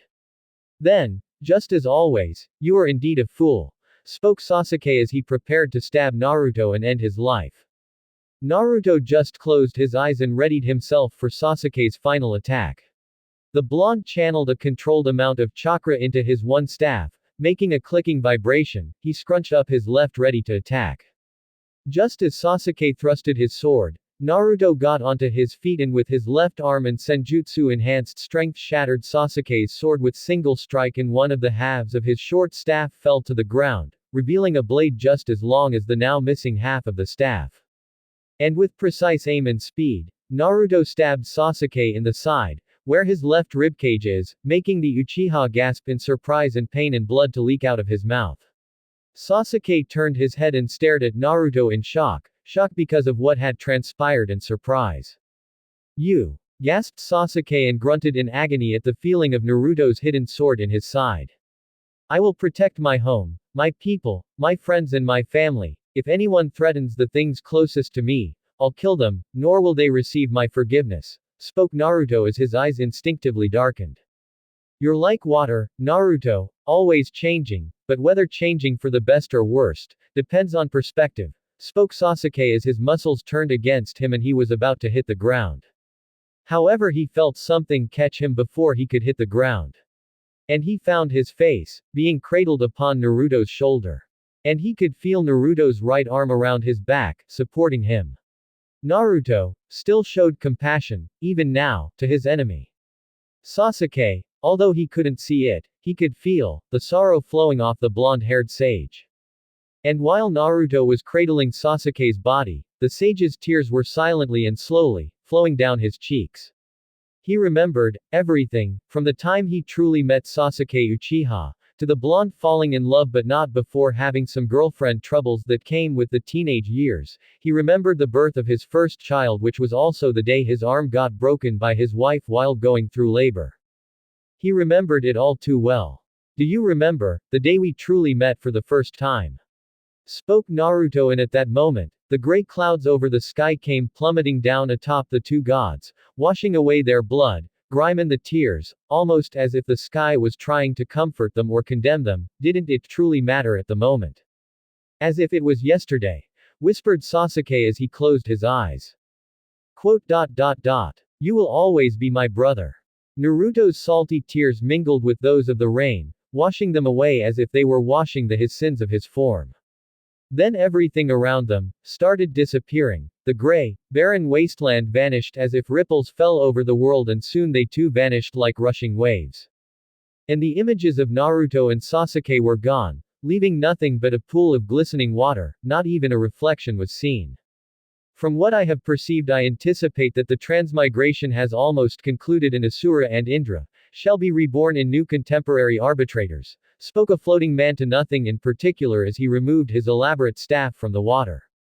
The discrepancy between their personalities, psyche and temperament, likewise their capabilities, expertise and proficiency with their respective powers, also differentiates itself in many ways. Naruto Senju and Sasuke Uchiha are fascinating indeed, spoke the man as he kept staring into the water. This man, while forgotten by time and culture, was very much a god as one can expect. He had given hope to many that thought it didn't exist. He made peace in a world consumed by war, and his own power was enough to shatter the world in two. Anybody who threatened him or his family were basically begging to be killed. The old man was so powerful, his chakra, the power built up inside of every person, that he could literally transcend time and space as if he was skateboarding down a street. The old man was a tall man even in his old age. He had deep wrinkles, a long goatee reaching down to his waist, and short, grayish-red shaggy hair, which spiked up at the top, and a chin-length braid hanging in front of his left ear. The man had pronounced eyebrow ridges with small horn-like protrusions above them, as well as a red ripple-like marking in the center of his forehead, and also gray skin that seemed to match his ancient look. He wore a white, full-length kimono with a pattern of 6 black magatama around his high collar, beneath which he wore a black necklace which was made of 6 black magatama. On the back of his kimono was a larger ripple-like marking with a pattern of 9 magatama arranged in 3 rows beneath it. This man was one of the most revered figures in history. He was literally straight out of stories and myths, the sage of the 6 paths, Hagoromo Otsutsuki, son of Kegei Otsutsuki. For millennium he had been watching his 2 sons fight their eternal struggle. One out of jiaozi and hatred, and the other out of defense and love. Indra and Asura, the moon and the sun, the tiger and the dragon, yin and yang. 2 opposites that cannot live without the other. Hagoromo looked up from the water and inspected the world around him for possibly the millionth time. He was surrounded by water, not the raging oceans and storm-shattering waves of the wild seas, but the calmness and serenity of a gentle lake. He looked up into the sky, inspecting the stars above him, glinting light and shining it over the darkness. He looked behind him to see a crescent moon, never moving and changing, and a bit beside it was a dimmed sun, shining ever so brightly, but not enough to light up the realm he was in. This plane of space was inaccessible by any who didn't have a certain chakra. This was a realm for beings who were above gods. But the beauty and majesty of it almost felt like it could make any person feel like a king. Maybe this was heaven, maybe it was just another dimension of earth. Did it truly matter? Since he was alone, but sometimes he would get visits from other transmigrants every now and then, but all he needed was the peace and calm. Something which he wasn't afforded during his lifetime because of the endless wars and raising 2 boys, one calm, stern and focused, the other rambunctious, cheerful and exuberant. Sometimes he would give anything just to relive the times and trials of raising the 2 people he loved more than anything in the world. But now he was watching them again, reincarnated into 2 new individuals. However, what he saw in the water was only a possible fate, and from what he knew of fate, was that it was changeable, like the wind. But he knew, above all else, that the 2 boys have the capacity to end the cycle of hatred and bring about an armistice between his 2 sons, or their destinies will be that of bloodshed and hatred. I can only hope that those 2 will bring about an end to everything, spoke Hagoromo, knowing and wanting more than ever that his sons will bring about the peace he had dreamed of for so long. Konohagakure, the village hidden in the leaves. Founded during the Warring States period, by 2 of the world's strongest shinobi, Hashirama Senju and Madara Uchiha. Konohagakure set an example across the world, With many shinobi clans imitating that same example of the Senju and Uchiha clans, Konoha was praised for ending wars in the worlds, the most prevalent wars being the Cold War of Asura and Indra's descendants. Konoha was the strongest and oldest village, no one could question that, even the other major villages that had imitated Konoha would admit that, but it didn't stop them from trying to gain the upper hand over the Leaf village. An example of their strength would be their continued victories in the Shinobi World Wars. Iwa felt that they were the strongest, since Konoha was barely defending itself from their organized military. However, Konoha still won the war, even though the losses were great. This is why, as the strongest village, Konoha was blossoming with trade, profit, peaceful existence and above all happy times. Madara and Hashirama's dream had finally become a reality, old rivals and bitter enemies were now friends and above all family. Old prejudices were turned away in favor of friendships and good greetings. People would wish for each other's safety and hope they would return home from their missions. But above all, Asura's ideals of cooperation and love was widely accepted within the village, an ideal that Hashirama called the will of fire. People would choose to live by it, an ideal that many believed to be an integral part of Konoha's power. The will of fire stated that the village were the people's family, and that every shinobi of Konoha would love, cherish and fight for their village to protect it just as their ancestors had done. According to the Sandaime Hokage, the will of fire gives people the power to believe, to continue fighting despite the odds that they may never win. It was a testament to their willpower and strength. But now, peace was met and Konoha was prospering greatly from that peace. The Third Shinobi World War had ended and the Yondaime Hokage had been chosen. Minato Namikaze, the main driving force in their victory against Iwa, was chosen to take up the mantle of such an important role in the village.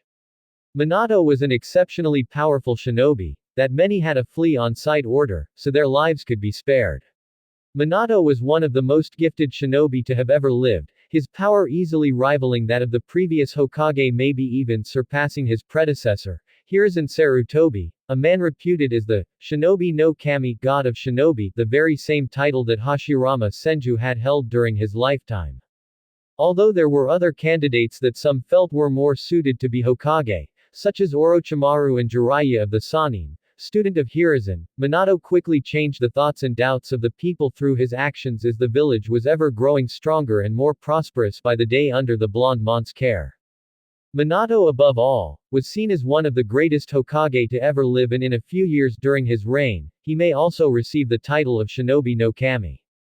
But still, sometimes Minato would hope that something exciting would happen every now and then, since paperwork was far too troublesome. Right now, Minato was sitting in his office, with Hiruzen and his two advisors Kaharu Uditane and Homura Mitokado. They were currently discussing a topic of heated debate, one that could make or break Konoha if it happened. I can only assume that the talks with Suna went down smoothly, spoke Hiruzen, who was currently puffing on his pipe, loving the feel of tobacco filling his lungs. Konoha would benefit greatly with an alliance with Suna, and the Kekkei would also benefit from some of Konoha's resources which their village sorely needs, such as medicinal herbs and water. I spoke with the Yondaime Kekkei personally. Although he was rather blunt and impatient, he also wished for a compromise between our respective wants and needs. Although he did make snide remarks about Konoha, spoke Minato, earning a frown from Homura and Kaharu. We were able to agree to a peace and alliance treaty between our villages, one of them being that we will trade some of our resources to Suna for their benefit, just enough os they can stabilize their situation, and the other that the respective villages would come to each other's aid, should we be attacked from other forces. Well, at least, we won't have to consider Suna our enemy for now, spoke Homura, who was a little pleased with the outcome. But given our own wealth, I suppose we won't have to demand anything in return from the ninja of the Sand Village.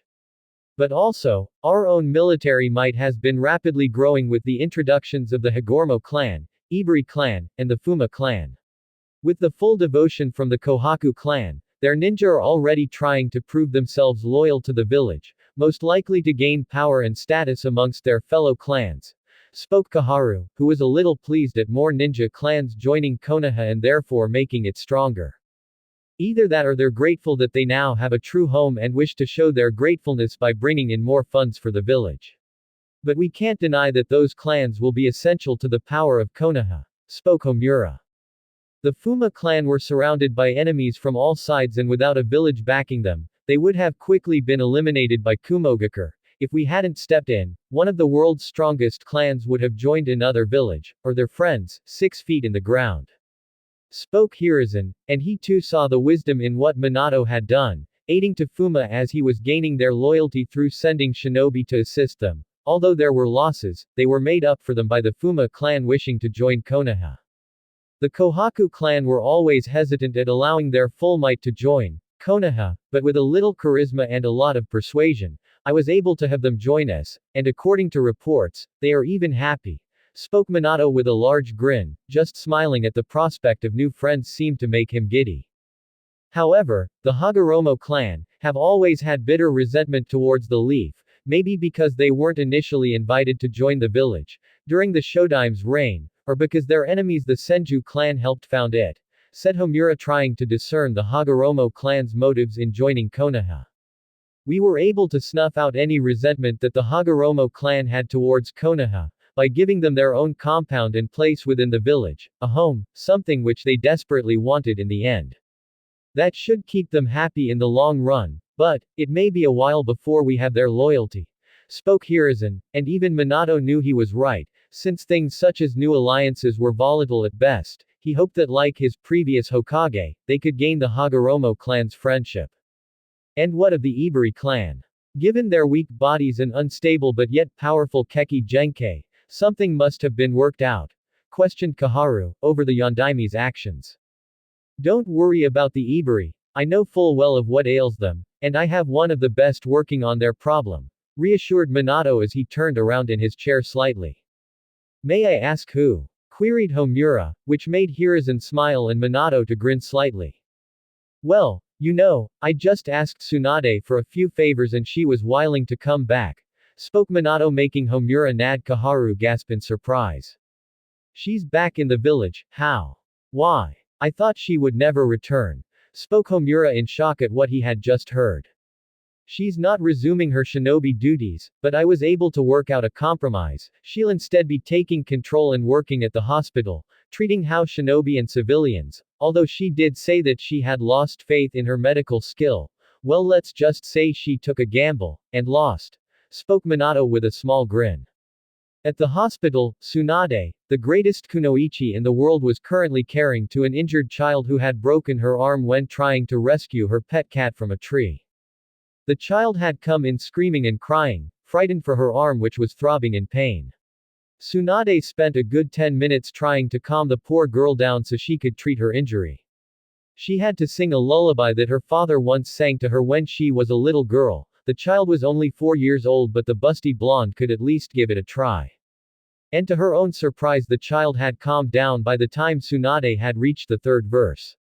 She then applied medical ninjutsu and was able to repair the damage to the girl's arm. There you go, said Tsunade softly as she was wrapping a bandage around the small girl's arm. Tsunade then turned to the mother of the girl who had a look of relief and happiness on her face. All you have to do is change the bandages weekly for 3 weeks, other than that, she'll be just fine, spoke Tsunade with a small smile. Thank you Tsunade-sama, said the mother taking her daughter's hand in her own. Bye-bye miss, said the little waving at Tsunade who waved back with a small smile. Things had certainly changed for Tsunade when she came back to the village. Well, it was more like Minato dragging his ass back to her home and knocking some sense into her. When Minato had first appeared to her at some gambling den where of course, she was gambling her money away and getting herself dead drunk on sake. He asked her to return to the village and to serve as its chief medic and advise the other medics and among other things. She had explained to him that she was no more less interested in going back to Konoha than to give away all her money for any reason other than gambling. But knowing Minato ever since his childhood, since her former teammate Jiraiya had introduced her to Minato and his own teammates, she knew that the blonde man was as determined as you can get, so for a week he traveled with her, well more like stalked her until he got his answer. Every day she would wake up and she would see Minato waiting for her answer. If only she could flatten him like a bulldozer, but she knew that would get her in more trouble than she was worth. Eventually he came up with a compromise. Well, technically it was the same question he was asking her. She said right to his face, that she would never return as a shinobi of Konoha, but Minato retorted with the fact that he just asked her to be the head medic and not a shinobi on the front lines or performing missions and such. She felt so stupid, that she didn't ask for any other details on what Minato wanted. But what she didn't know was the blonde mont's ulterior motive in asking her to return. Minato was a shrewd man, who never did anything without a clear purpose. He knew that if Tsunade would return to being a medic, then maybe she could find solace and healing through the physical healing of others. Although she didn't answer him after finding out what he really wanted, he still had to drag her back to the village. So now here she was, and she had to say, that maybe returning to Konoha was actually a good idea. It gave her happiness to know that she was bringing happiness to others through simply healing cuts and bruises to saving lives and repairing mortal injuries. Sometimes she would just watch the tears of relief trail down people's faces knowing that their loved ones were still with them. This was one of the reasons to why she became a medic of renown, one to follow and be like her legendary grandfather, who was reputed to be the greatest medic in the world, capable of healing himself and others without forming seals, they just to be in his presence to be healed, and she would admit in a heartbeat that she was nowhere near his level, but she was able to replicate his abilities through various means such as her summonings and her Byakugo no in strength of 100 seal. The other reason was to make people happy, seeing their smiles and joyous laughs. A light would warm up in her, like a small sun, a heartbeat. Life was indeed cruel, but it could also be the greatest thing in the world. But creating life, yourself, that may be one of the most perfect things in the world. When she looked back on her life, Tsunade knew that she had missed out on so many things. But the one she felt the most remorse for was, being a mother. She wanted to be one so much, she wanted to love a child and that child to love her unconditionally in return. The Senju line would die with her, the last of the mighty clan. Would her parents, her grandparents be disappointed in her for not continuing the clan of 1,000 hands? But she didn't care, she was the last Senju, and she would do what she wanted. She heard a knock that snapped her out of her thoughts. Tsunade-sama, said a voice. The blonde-haired Senju turned her head to see her apprentice, the niece of her late lover Dan. Shizune. That was one person she took with her when Dan died. Shizune, his only living relative. Dan's sister had died on a mission and Shizune's father died before she was born, leaving Dan to care for her as the last of her family. But when Dan died, Tsunade took it upon herself to raise Shizune, who loyally followed her as her student and attendant, even though the black-haired girl would become exasperated with her master's gambling habits. Suon-sama, the Yondaime is here to see you, spoke Shizune, who was currently holding several files and folders in her hand.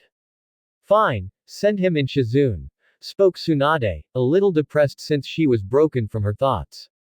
Tsunade let her thoughts travel again, but this time to Minato. She didn't know what to think of the man, but she would say that she was thankful to him for bringing her back to Konoha. She then saw Minato, her Yondaime, walk into her office, with that bright smile and his golden hair bouncing around. Tsunade, how is the progress on the Ibari's Kekki-genkai? Asked Minato happily as he entered the busty blonde-haired woman's office. Although she was irked that he just barged into her office without a care in the world, he could at least knock. Maybe if she threw a mug at him, that would teach him a lesson. The Ibari's Kekki-genkai is like nothing I have seen before. It's highly unstable and uncontrollable. From research, it seems that the Kekki-genkai manifests itself in the younger generations among the clan and is seemingly stronger too. It works on a similar basis to the Hazuka clan, where their shinobi can transform their bodies into water. Spoke Tsunade as she took out a clipboard that held the information on the Ibari clan. My research seems to suggest that the only way to stabilize the Kekki-genkai is through the use of advanced and powerful fuinjutsu, and this seal would also have the effect of returning the Ibari's dispersed form and coalesce it back into a solid form. As usually the case in the clan, is that dispersion equals death. Although they wouldn't be the best opponents against wind users, this fuinjutsu must work in a way that returns the dispersed chakra back into the solid body. Well, I can probably figure out a way, although I will have to utilize research of my own and with some help from Kushina, said Minato while rubbing his head nervously. Kushina. Are you talking about that cute, fiery redhead that used to scream about becoming Hokage to the entire world? Questioned Tsunade as she raised her eyebrow at her Hokage. The one and the same, spoke Minato with a forced smile and some sweat rolling down his neck. However, after years of being a kunoichi and having expertise in psychology, Tsunade could immediately tell that something was bothering the Hokage. Of course, it was like someone shoved a neon sign in her face. What happened between you two? The last time I heard, you two were hitting it off, queried Tsunade as she took out a sake bottle from one of her drawers and 2 cups. Well, I'd rather not say, it's a bit too personal, said Minato, obviously feeling uncomfortable about the whole thing. Sit down, this is obviously going to take a while, spoke Tsunade, already pouring the sake into the cup. I'm really sorry, but really I can't, said Minato, crouching a little and holding his hands out in front of him. Sit, ordered Sand, releasing a small amount of killing intent at the Hokage. Minato deflated a little and breathed a heavy sigh before drooping down into a chair opposite Tsunade, where he grasped the small cup in his hand. So what's going on with you two? Really? Well, how can I say this? I proposed to Kushina, said Minato, whose face took a passive expression. Then, why are you moping around like you are? It's not like she said no, said Tsunade, taking a swig of her sake. However, seeing Minato's solemn face only confirmed Tsunade's worst and last thoughts. She really did say no. I even had the ring ready and everything.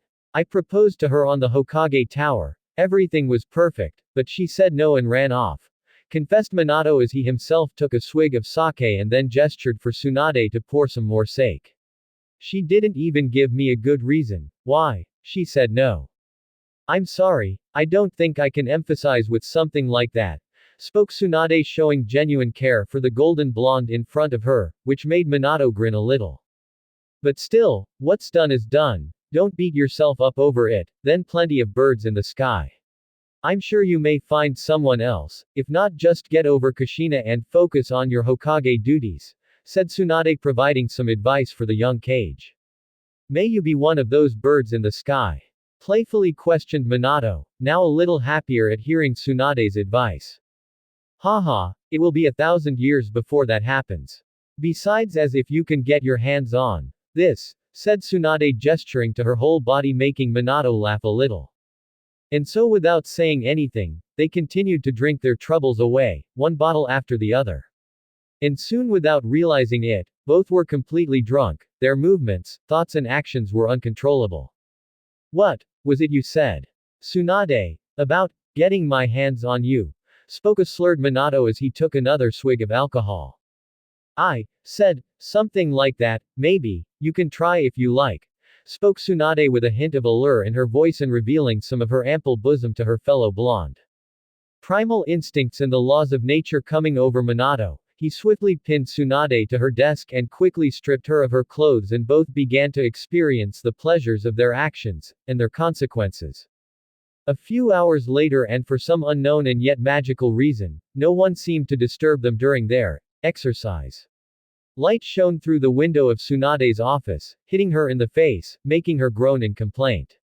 She opened her eyes wearily and was blinded by the rays of the sun.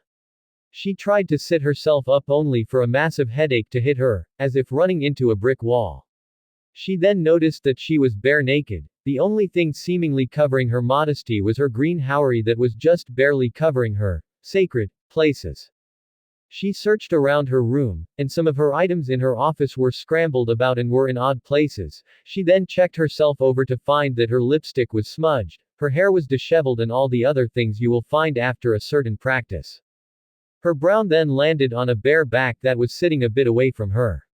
She could tell it was a male because of the body shape, and he had a coat with red flame motifs covering his own modesty, and he had golden sun hair that could.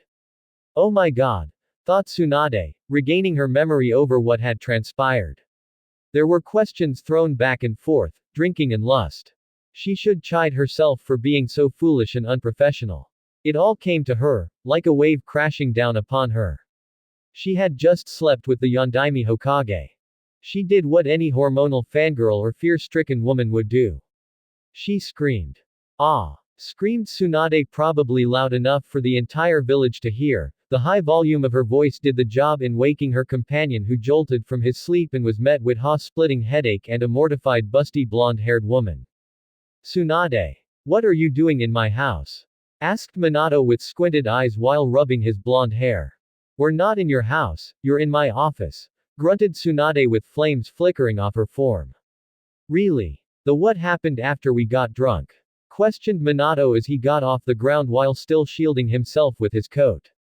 "You took advantage of me when I was drunk," shouted Tsunade at the top of her lungs while pointing an accusating finger at her Hokage. "I resent that accusation," shouted back Minato. "But you don't deny it," replied Tsunade, which made Minato stop and pause to think about what she said. Before he could actually say anything, he saw a book flying towards his face, and if it wasn't for his great speed it would have smacked him right in the face. He then saw a pencil pot also fly towards him and he ducked at that also. He then looked up to see Tsunade standing up, still shielding herself with her Haori and just randomly and blindly throwing things at him while flames of female fury were licking themselves off her form. He was dodging and ducking, trying not to be hit by the books, pencils, chairs and any weapons Tsunade had on her, while also trying to get changed into his clothes. 2 months later, nothing had really changed for Tsunade or Minato. Although things were incredibly awkward between the two of them, they had told no one what had transpired, and it seems that no one would find out. They had also successfully stabilized the Ibari's Kekki-genkai, where they could reform even if their form was dispersed by wind, through powerful chakra-based seals. And right now, everyone was happy in the Hidden Leaf Village. It almost seemed as if nothing could go wrong. Tsunade was currently in her office, writing off reports for her patients. It had been 2 months since that incident, and even Tsunade knew that something was wrong. She had been getting dizzy, nauseous, sometimes she would nearly faint. She knew of one of two things she was experiencing, and she only hoped it wasn't what she thought it was, and if so, it would cause a huge scandal in the village, maybe some trouble outside of it also. She was about to sign another document before a wave of nausea washed over her. Quickly reacted, she only had a split second before she threw up in the bin, vomiting up the breakfast she ate that morning. Being a medic, she knew what it was. She only hoped that she wasn't what she dreaded. A few hours later, Tsunade had met with Shizune because she was the only person she trusted with such delicate knowledge. So now Tsunade was wearing a hospital gown and was having a medical checkup being performed by Shizune. This checkup was to confirm or deny what Tsunade had been fearing for the past 2 months. Shizune was sending medical chakra into Tsunade's navel, searching for the thing which would make sense of everything. And there Shizune found it, a small but fast beating pulse. Then it was true. Shizune had first thought that Tsunade was anemic, but no, it wasn't as simple as that. "Congratulations, Tsunade-sama, you're going to be a mother," spoke softly and a little happy at the prospect, believing that her master can finally achieve happiness in her life by raising another. Tsunade got up into a sitting position, digesting the news she had just been given. On one hand, she was unbelievably angry at Minato for knocking her up. She felt like she had to march over to the Hokage Tower and make the blonde-haired man into a human pretzel and would live the rest of his life eating through a tube. While on the other hand, she felt like she should break down and cry. Not in sadness or regret, but over sheer happiness. She finally got what she wanted the entire time, although she was slightly disappointed that the father of her child wasn't her late lover, Dan. But it changed very little, as it was her child, a life she helped to create. She could be a mother, maybe she could finally be happy. But this also created a certain problem. Telling the father. Knowing Minato, he might just faint at the news. But right now, the feeling she was feeling most was most likely anger. So now she was stomping towards the Hokage Tower, intent on confronting the father of her child. Shizune was trying to calm Tsunade, with Tsunade's pet pig Tauntaun also trying to comfort her master.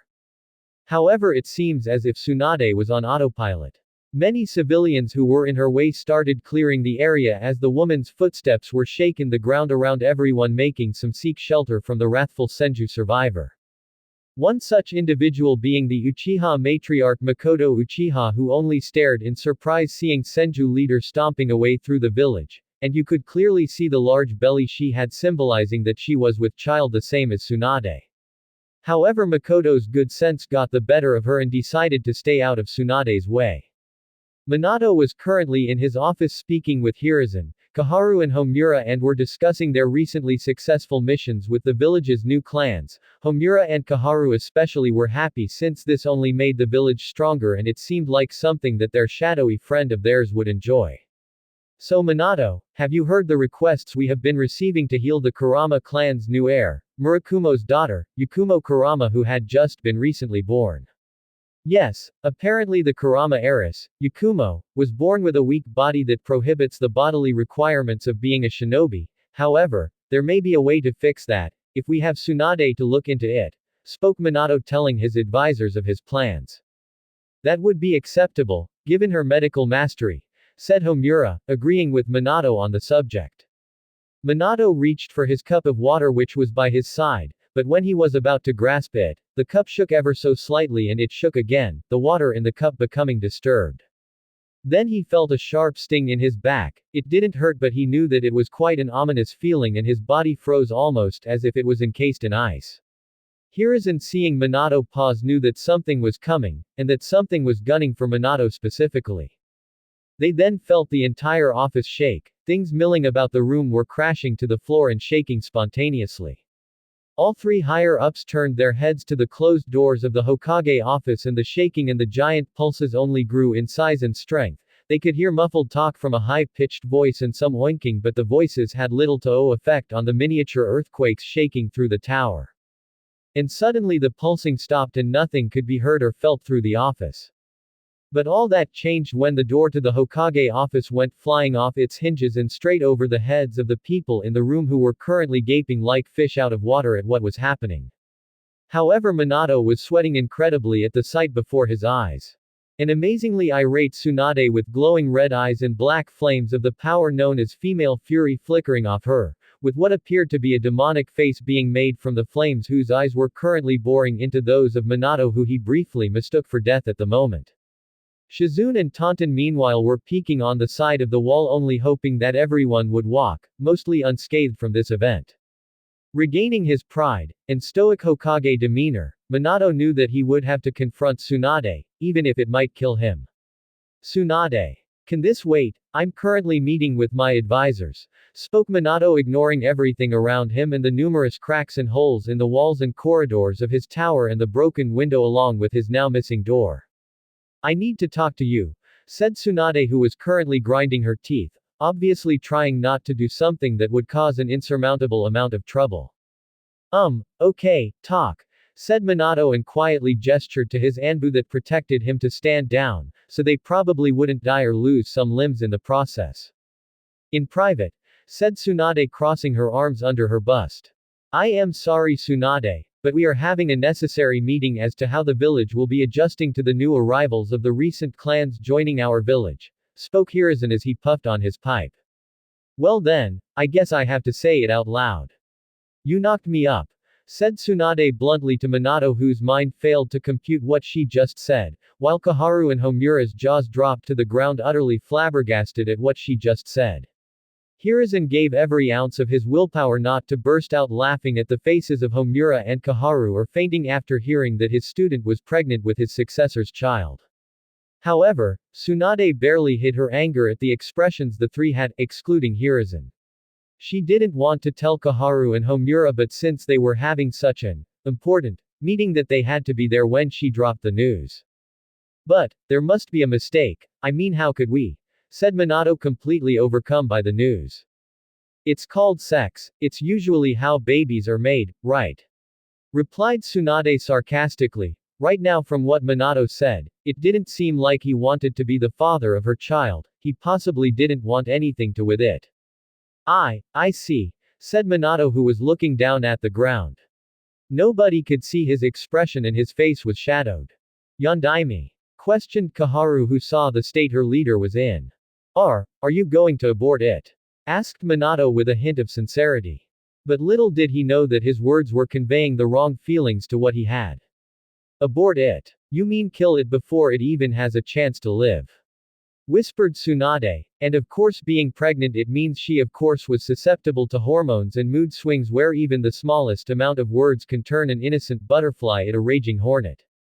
Soon small amounts of tears began dripping off her cheeks, just the mere thought of killing her baby just seemed to fill with nothing but misery. She had been carrying the small being inside of her for 2 months now, and she would admit it as if she was admitting the tragedies in her life, that she loved her unborn child more than anything in the world. If you think, I'm going to kill this baby, even if you don't want it, then don't be a part of its life as I will not kill it just because it's convenient for you, hissed Tsunade, her anger growing at the blonde Hokage like a rising flame. No, whispered Minato, and now Tsunade could now see tears falling down his face. I don't want you to abort. To be truthful, I'm happy, happier than I've ever been. Yes, I'm shocked, but, well, maybe this can work out, said Minato, raising his head, looking Tsunade straight into her eyes. Because I'm going to be father. And with those few words, Suon's doubts and anger quickly subsided and was replaced with relief, knowing that Minato won't abandon the child. This is truly tremendous news. A Senju heir at last, spoke a voice which made a cold chill run down the spine of everyone in the room. All 5 occupants looked behind them to see Danzo Shimura, standing in front of Shizune while the black-haired girl looked uneasy. Danzo, said Minato carefully. Yondaime, replied the bandaged man. How long have you been skulking there, Danzo? Questioned Hyuzen, adopting a dangerous look in his eye. Just enough to understand the situation, responded the route commander.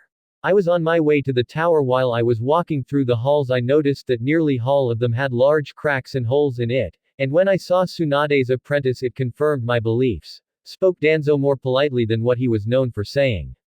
However, the news of such a thing, it's truly pleasing, spoke Danzo, obviously telling the truth to what he was spouting. A child of the most powerful and feared clan in the world whose father just happens to be the most powerful and feared man in the world already confirms the child's talent and potential, said Danzo, talking about Minato and Tsunade's child as if it was a thing and not a person. I don't see how such a thing would involve you, Danzo, said Homura, wondering on what Danzo's plans were, as the Senju clan's hopes and dreams now rest on this child, since he found unlikely that Minato and Tsunade would have any more children. It already does, as I have had my root agents spread word throughout the village informing the people and shinobi that one of their 2 founding clans will continue to live. I think you can already hear the cries of joy from within this room, said Danzo, making Minato and Tsunade grit their teeth in rage to fuel their eyes as that certain information was incredibly personal and scandalous. Hiruzen, hearing what Danzo had done, stood up from his chair and looked the black-haired man in the eye. You had little right to do that, Danzo. How dare you leak such personal news, even before the parents were comfortable enough to share them, berated Hiruzen at his old friend. It is for the good of the village and the good of the people to know that the Shodaime will have a living legacy, spoke Danzo, trying to justify his reasons for leaking the information. I have to agree with Hiruzen on this matter. The villagers would have found out eventually, but this wasn't the right time for it. It may also cause an overwhelming amount of trouble for the other villages who might learn of this information, and add to the fact that Tsunade was uncomfortable even telling the father. I doubt she also wouldn't be comfortable having everyone in the village know that she is with child, said Kaharu, supporting the Senju leader and the Hokage. Also, this situation is delicate. It must be handled with tact, otherwise the wild thing may be blown out of proportion, and the last thing we need is to stress Tsunade while she is carrying an important package. Also, we could have just revealed that Tsunade is pregnant and withhold the information of the Yondaime being the father. Things may have been easier, but with you leaking this information the other villages may take violent action. They may feel threatened by the arrival of a new Senju in the world, one with great potential, such as Kumo, or will take militaristic movements against Konoha for what Minato did during the war and the hundreds of shinobi he slaughtered. I know that Onoki the Sandaime Tsuchikage will not take this news tenderly, said Homura, relaying the consequences of everyone's actions. Then so be it. I will have my root agents monitor Tsunade and protect her from threats if need be until the heir is born, responded Danzo, not caring for the other village's intentions but his own. He was currently plotting something devious, and I'm pretty sure you all know what he wants by now. And still Shizune has said nothing to contribute to this entire conversation. Enough. shouted Tsunade, not liking how the conversation was mainly revolving around her and yet no one seems to care what she thought. First of all, I'm not helpless, I'm pregnant, it doesn't make me any more dangerous than how I was before I got knocked up. And I don't want your drones following me around and reporting my every move to you. I agree with Tsunade, said Minato, as he didn't like the idea of Danzo's men spying on Tsunade 24/7. Besides, I think there is someone much more suited for the job at protecting Tsunade. I don't need protection, grunted Tsunade with her arms still crossed under her bust. You will need protection when you're 9 months pregnant and can't move as well as you used to, deadpanned Minato, to which Tsunade had no retort. Please come out, Kakashi, said Minato, where a boy no older than 13 appeared wearing the standard gear of the Anbu Black Ops and a mask that resembled a dog's face. I'm pretty sure you know of everything, correct? Queried Minato, where the young Anbu member nodded. Do you accept this mission? Asked Minato with a slightly stern gaze as he was assigning Kakashi to protect his unborn child, to which Kakashi nodded again, symbolizing his acceptance, and quickly disappeared from sight. He's a talkative one, commented Tsunade. Although she was a little irked that she was being watched as if she was a fragile doll, she was relieved that it was someone Minato trusted and not any of Danzo's men. Kakashi can be trusted, he's just going through a few troubling things, that's all, assured Minato, easing some of Tsunade's doubts. Well, given all the excitement that's happened today, I think should head back to my compound. I'm getting really tired, not sure if it's from the pregnancy or something else, said Tsunade, who was walking out of the room but not before casting a suspicious eye on Danzo. Tsunade bid goodbye to her sensei and left the Hokage Tower with Shizune and her pet pig Tauntaun in tow. Now, all we need is to fix the damages to Hokage Tower that Tsunade made, said Hiruzen, casting a small grin which made everyone sigh at the broken glass and doors and holes in the walls that Tsunade created. 231 Chapter 2, Trying Times. Reincarnations. Disclaimer. I don't own Naruto. Trying Times. It had been a month since the news of Tsunade falling pregnant was revealed to the village because of Danzo's meddling in affairs that were not his own. Through his root agents who had spread word through the village in the form of a rumor, which the people spread the news to others and others until the entire village knew about Tsunade's pregnancy. What was even worse was the fact that they also knew that Minato was the father. There was great celebration in the village, with people celebrating this joyous news and the soon-to-be-born child of the Son Senju and Minato Namikaze. People were throwing parties and having drinking games, with even a festival celebrating the revival of the Senju clan, the founding clan of Konoha. Tsunade was even asked to speak at the festival, which she was nervous about and a little embarrassed at how her child was conceived. Although she was still uncomfortable about the whole thing. While on the other hand, it was a huge scandal in the village, many people mainly were outraged at the irresponsibility of Tsunade and Minato, who were healthy role models to the village's children. Some parents were afraid that their own children might pick up the Senju parents' habits, Tsunade's drinking and gambling habits and Minato's jutsu's silly names. Although they could do little to sway people's minds, as most people thought that they were raging and bitching about something that didn't really matter. However, the overall response to the news was generally positive, with many civilians, Shinobi and Kunoichi, saying congratulations to the parents for bringing such an important life to the village. During that month, Tsunade was still working at the hospital tending to the wounded ninja that would return from both successful and failed missions, either with relatively minor wounds or life-threatening ones that would take hours to save them. Tsunade was still quite stubborn about working at the hospital, seemingly gaining an overall moral duty to help those that needed help and bring happiness to those that wanted it. Even now, Tsunade would still smile herself at the happy faces that would walk away from the hospital with their loved one in tow. If she was honest, very honest, she was excited by the prospect of walking out of the hospital with her baby in her arms. She wondered briefly what her child would be like, both in appearance and personality. Sometimes she would daydream about walking with her baby through a field of flowers while they laughed and she laughed with them. She wondered if what it would be like if it was a girl. Would they have her creamy blonde hair with Minato's sapphire eyes, while the child would be more like Minato, with his calmness and collected demeanor, with some of his playfulness and maturity while also remaining humble throughout their life? Or a boy with Minato's hair and Tsunade's amber eyes, while the boy would take after her personality, cheerful and exuberant but always displaying a tough attitude to those around them with a little hyper-activity in there too who would take risks from time to time. She wanted that so badly, but she wouldn't know what the baby would be like until it was born. Her relationship with Minato, which was only just friends, was still stable. She didn't want to tear his face off each moment he walked into her presence, but so long as they could stand each other's presences everything would be fine. In fact, Minato was happy when he would visit her once a week to check up on her and the baby. Of course, since he was Hokage he was busy doing, well, Hokage stuff really, but he still wanted to be a part of their child's life, although there was some uproar regarding who would have parental custody of the baby. It was settled that Tsunade would have custody and the baby would take her clan name of Senju, which Minato agreed to, well, the clan name of course, but he still had to butt horns with her regarding the custody.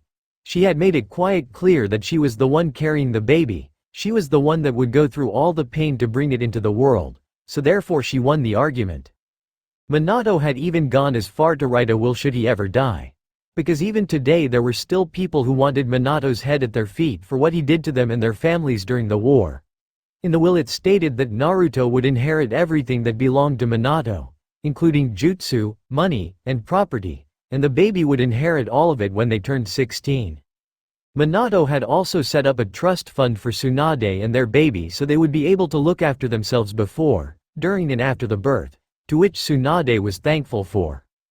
Shizune had also been helping around. She was quite happy lending a hand in making the busty blonde-haired woman's life easier and more comfortable and less stress-free, since that was the last thing she needed. Even Minato had stressed the fact that Tsunade should stress less and be happy, which would cause Tsunade to become stressed and yelling would ensure. Her former teacher, the Sandaime Hokage, Hiruzen Sarutobi, would visit her and make sure she was well. Hiruzen was the closest thing to a father Tsunade had since her own father died during the First Shinobi World War, leaving her mother a widow and pregnant with her younger brother Nawaki, who would die at the beginning of the Second Shinobi World War, and her mother died a few years after Nawaki's birth also during the First Shinobi World War. Much of her clan, the Senju clan, died during that war. Their numbers and power were greatly reduced and many were eager to pounce on the void left by the Senju deaths. Mainly the Hyuga clan, who were very eager to claim power within the village. Tsunade wondered what would become of the other clans such as the Uchiha and Hagoromo clans, who were old enemies of the Senju clan. She wondered briefly if they would be a threat to her baby and herself, but she doubted that, as many of the clans were at least friendly with one another. But there was one thing she knew that was concrete evidence, was the fact that Danzo would never allow her to leave the village with the new Senju heir. She knew that old Badger was planning something, but she didn't know, as trying to understand Danzo's mind was like trying to find your way out of a twisting and tricky maze. It was near impossible. But she was still expecting Danzo's to do something shady for which he was known for. In a dark underground headquarters, where all manner of shady things would occur, was a bandaged man sitting within his office, thinking about the new developments to the village. This man was an incredibly dangerous and an amazingly deceptive individual by the name of Danzo Shimura, the Shinobi no Yami. Darkness of the Shinobi. A man who had ideals that were archaic and draconian in nature and age. He merely believed that shinobi were tools and weapons to be used and tossed aside when they lost their use. He forced those under his command to kill those who were important to them and loved above all, to which he called training, where the shinobis would suppress their emotion, ensuring not to feel the slightest hesitation in ending one's life. They didn't feel any remorse, sorrow or sympathy. To them all that mattered was the mission, either complete it or die. That was the code that the organization root would use. They copied the old graduation program of Kiri, by killing others so to become strong and survive. Danzo's training and methods were unknown to many, even the Hokage to which he followed under. However, Danzo's own root soldiers were loyal to him and him alone. They were puppets and he was the puppet master pulling the strings. He remembered a time when he thought he was going to be Hokage, the leader of the village. In Danzo's mind, only he was fit to be Hokage and that was it. He believed that only he had the strength and the will to lead the village and abandon the ideals of the Senju clan who installed the will of fire into the village. Danzo believed that only through dominating strength and the use of fear through power would ensure the village's safety and future, while those under the thumb of the will of fire would eventually lead the village into ruin. However, Danzo knew that he himself was old, and he would not live forever. Only he could change the world for the better. Only he was capable in uniting the shinobi world. Well, at least in his mind. However, Danzo may have found the perfect candidate to shape the world and be a true Hokage once he passed. The unborn child of the Yondaime and Tsunade. Danzo was cunning. Oh, so very cunning. He took advantage of the news of Tsunade being pregnant by spreading the information through the village so to limit Tsunade's movements within the village and to ensure that she would never leave the village with the child in tow. He also wanted his root agents to guard Tsunade while the child grew inside of her. Although that attempt was foiled when Minato stepped in and appointed his student, Kakashi Hitaki, to care for the well-being of the Senju leader. However, that was a minor bump in the road. When the due date for the baby was coming, Danzo will arrange for midwives of his choosing to oversee the birth of the baby. And when it was born, he would rip it away from its mother's arms and raise it to be a true shinobi.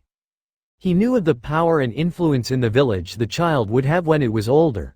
That's why he wanted the baby under his thumb and to accept his ideals were the right ideals. He only wants what is best for Konoha, and the best way to protect Konoha was to ensure that the child was a replica of himself, where they would be cold, calculating, and to never compromise for the good of Konoha. Although Hiruzen may also be a problem. The Sandaime was above all smart, and he was already suspecting Danzo to be planning something that would only benefit the root leader. Hiruzen above all was not afraid of putting Danzo in his place but was too soft-hearted to do anything in the long term. Minato also suspected Danzo. He would be the hardest to fool since the man was shrewd and could see through many lies and deceit. He suspected that Minato already knew of what Danzo was planning and how it involved his child. Danzo would admit that he was little match for the Yondaime. The bandaged man would have to play his cards carefully if he was going to rip away the Senju heir. But Danzo had time on his side. In 6 months the baby would be born and the elder had enough time to make his plans come to fruition. But the power the child may have is what interested Danzo the most. A powerful lineage of talented shinobi were coursing through the blood of the unborn child. Danzo was both excited and threatened by its mere presence, since the baby could be a harbinger of the village's end or the savior the village hidden in the leaves required. The blood of the most powerful and feared clan in the world and some of the most powerful shinobi in the world ensured the talent and potential the child would have. The mere thought made Danzo shiver in delight, which was a scary thing in itself. With the bandaged man's help, the Senju clan would return to its former glory and power, with Danzo spearheading the clan from the shadows. The legacy of the Shodem and the Yondaime would be in the safe hands of Danzo and any other child born to that clan. To be truthful, Danzo was hoping for a boy, so the boy could impregnate multiple women at once so to produce more clan members faster. And the mothers would come from his own root organization. As strong mothers would ensure strong children also. Everything would go according to plan, so long as there was little meddling. Minato was sitting in his office writing out and confirming reports and sending out missions. Today, however, was a little special. He received a petition from the head of the Kurama clan, Murakumo Kurama, enlisting aid for his daughter, Yakumo, to be healed, because of her weak and frail body that would limit her potential as a ninja. Minato already had someone in mind who could help. They were about to walk through the door any minute, and he could already sense the chakra signature outside his door with what felt like another chakra signature within that signature. When the door opened, it revealed Tsunade wearing her normal attire of a green haori over a sleeveless blouse and dark pants and high heels, and if one was to look closely you could see the small baby bump she had, revealing the life she was carrying inside of her. "Tsunade, good of you to come," said Minato professionally, to which his blonde significant other nodded too. Minato also noticed that Shizune had joined her, probably to help with the medical examination which would be performed on Yakumo. Minato could also sense Kakashi's presence trailing Tsunade's also. He had assigned the young Anbu member to safeguard Tsunade when he could not, since as the days passed by Tsunade would become less and less formidable because of growing child within her which would limit her mobility. "Please, tell me what we're doing again," said Tsunade as when Minato told her of the Kurama medical examination it sort of went through one ear and out the other. At the time she was currently gorging herself on some food she had a craving for. It was a common symptom of pregnancy to have a certain fetish for a food you may or may never have liked. That time it was sushi, lots of sushi. The head of the clan Murakumo Kurama has requested that we perform a medical examination on their sick daughter, Yakumo Kurama. Apparently she was born with a weak and frail body that limits her potential, spoke Minato, informing Tsunade of their medical subject. Why? With such a body, she may never have the chance to be a shinobi.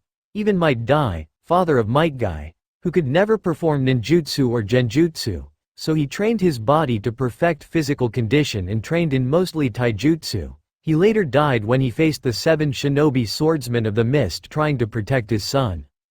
But with Yakumo's body she may never have the ability to be a kunoichi, as genjutsu masters could easily break free from genjutsu, or someone who was adept at it would easily kill Yakumo if she was ever faced in that situation. Questioned Tsunade as she recounted the death of Might Dai, who was excellent at taijutsu, because there was no limit to taijutsu, but with genjutsu it was different. From what Murakumo told me is that his daughter, Yakumo, has been born with their powerful Kekki-genkai, allowing her to kill people with genjutsu by causing the brain to believe that what is happening to them is real and not an illusion as it usually is, which results in brain death. Yakumo was born with the full extent of this Kekki-genkai, and that has given Murakumo hope that she can become a powerful shinobi with genjutsu alone. Informed Minato, which still made Tsunade doubt Yakumo's future skill. Furthermore, the Kurama clan were once a powerful clan that held great influence in the village. However, their numbers and power have been greatly reduced over the years, and not one of their shinobi is a jonin. Their hopes and dreams lie with Yakumo, who can probably bring the clan's power and influence back because of her Kekki-genkai.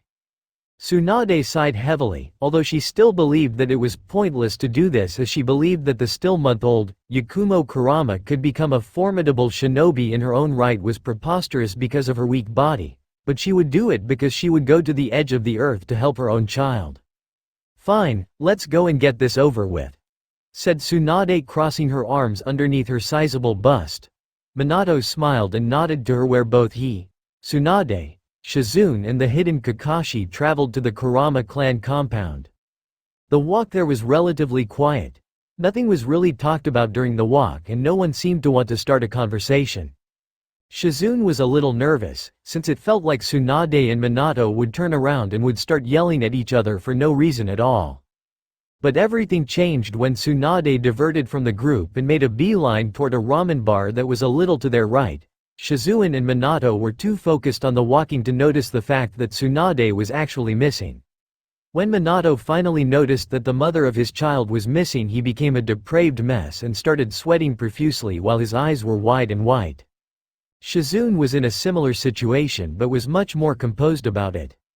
The two spent a good 5 minutes looking for their traveling companion when they heard a familiar voice that sounded stuffed, ordering another bowl. They both looked to their right to see Tsunade sitting on a stool at a bar, with flaps. They also noticed that it was a ramen bar which seemed to sell all types of ramen. And there she was, the blonde, busty, pregnant woman, gulping down noodles with 3 empty bowls already beside her. "Another!" shouted Tsunade, with noodles stuffed in her mouth and chopsticks in her hands. Minato seemed to face fault at the woman, and he wondered how long this would take. But knowing it was better to wait for Tsunade to finish or suffer her wrathful mood swings. So he sat down next to her and watched her while she gulped down the noodles, with Shizune sitting next to him. Hours later, Tsunade had yet to finish eating her ramen, with now 4 stacks of empty bowls lying around her. She had seemingly demolished all the ramen that was given to her and more, and she still looked like she was ready for more. She had just finished another ramen bowl, which was her 40th one, and ordered another. But the ramen cook, who was a middle-aged man wearing a white robe and a chef's hat, was staring at her with his arms crossed and a bewildered look on his face. "I'm sorry, miss, but you just ate all our ingredients and we'll have to go and buy some more, which will take a couple of hours," said the man with a large grin. Tsunade slurped up the last of the noodles and quickly nudged Minato to wake him up, as he had fallen asleep while she was eating the ramen. "Minato, you will pay the nice man, won't you?" said Tsunade all too sweetly, which made Minato sweat a little, as he rarely saw that face and he knew that it was even dangerous to look at. "You will pay the nice man, right? Right?" said Tsunade, with her eyes turning red and her voice becoming demonic sounding, which made Minato's eyes go narrow and his lips to purse in fear. Please come back later, Ichiraku Ramen is always open, yelled the ramen owner by the name of Tucci, who was currently pleased with the amount of profits he made, while Minato was silently crying over the fact that his wallet was now empty. Soon they arrived at the Kurama clan compound, where they were escorted to the head of the clan Murakumo, who was waiting in a small room for the shinobi legend to arrive. When the three finally made it to the main house, they found Murakumo waiting, kneeling on a mat. "Yondaime, you honor me and my family for coming," greeted Murakumo, who bowed in respect, and then his eyes landed on Tsunade and he was able to see her small baby bump from carrying the life inside of her. "And to you, Tsunade-sama. Congratulations." To which Tsunade smiled and also bowed a little. "Please have a seat." "So tell me, Murakumo-sama. First, tell me what ails your daughter. Second, was she born with the illness or caught it from another?"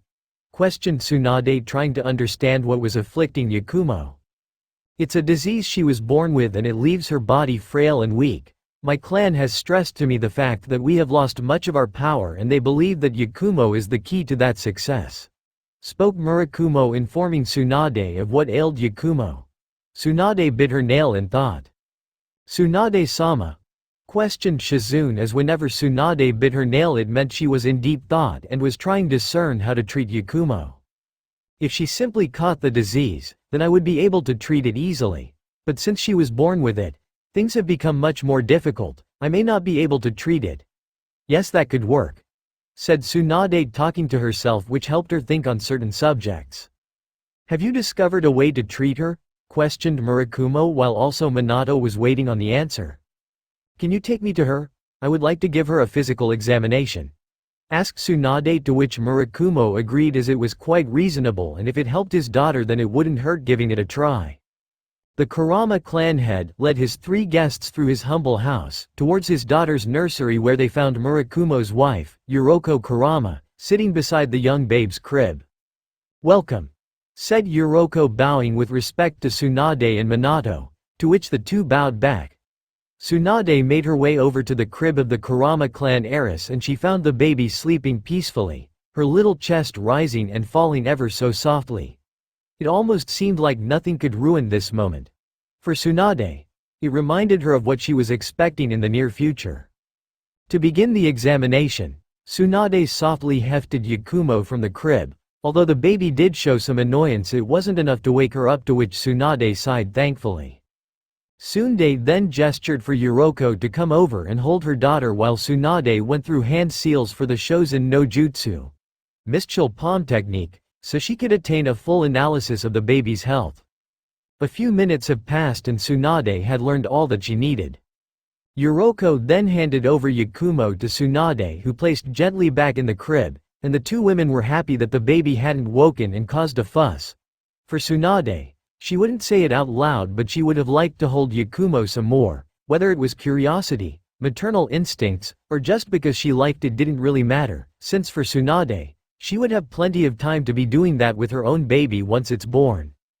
"Well, from what I learned from that, you don't have to worry. She won't be in any danger in the future unless she overexerts herself, and when she starts training to be a shinobi, I would have developed a special food pill that will boost her vitality and stamina, allowing her to perform the bodily requirements of a shinobi, although her taijutsu will probably be her worst field when it comes to her training," said Tsunade, smiling a little, even though she was right. Even with the pill, Yakumo's body would still not be fit enough for taijutsu, but just some training in that field and she would be alright.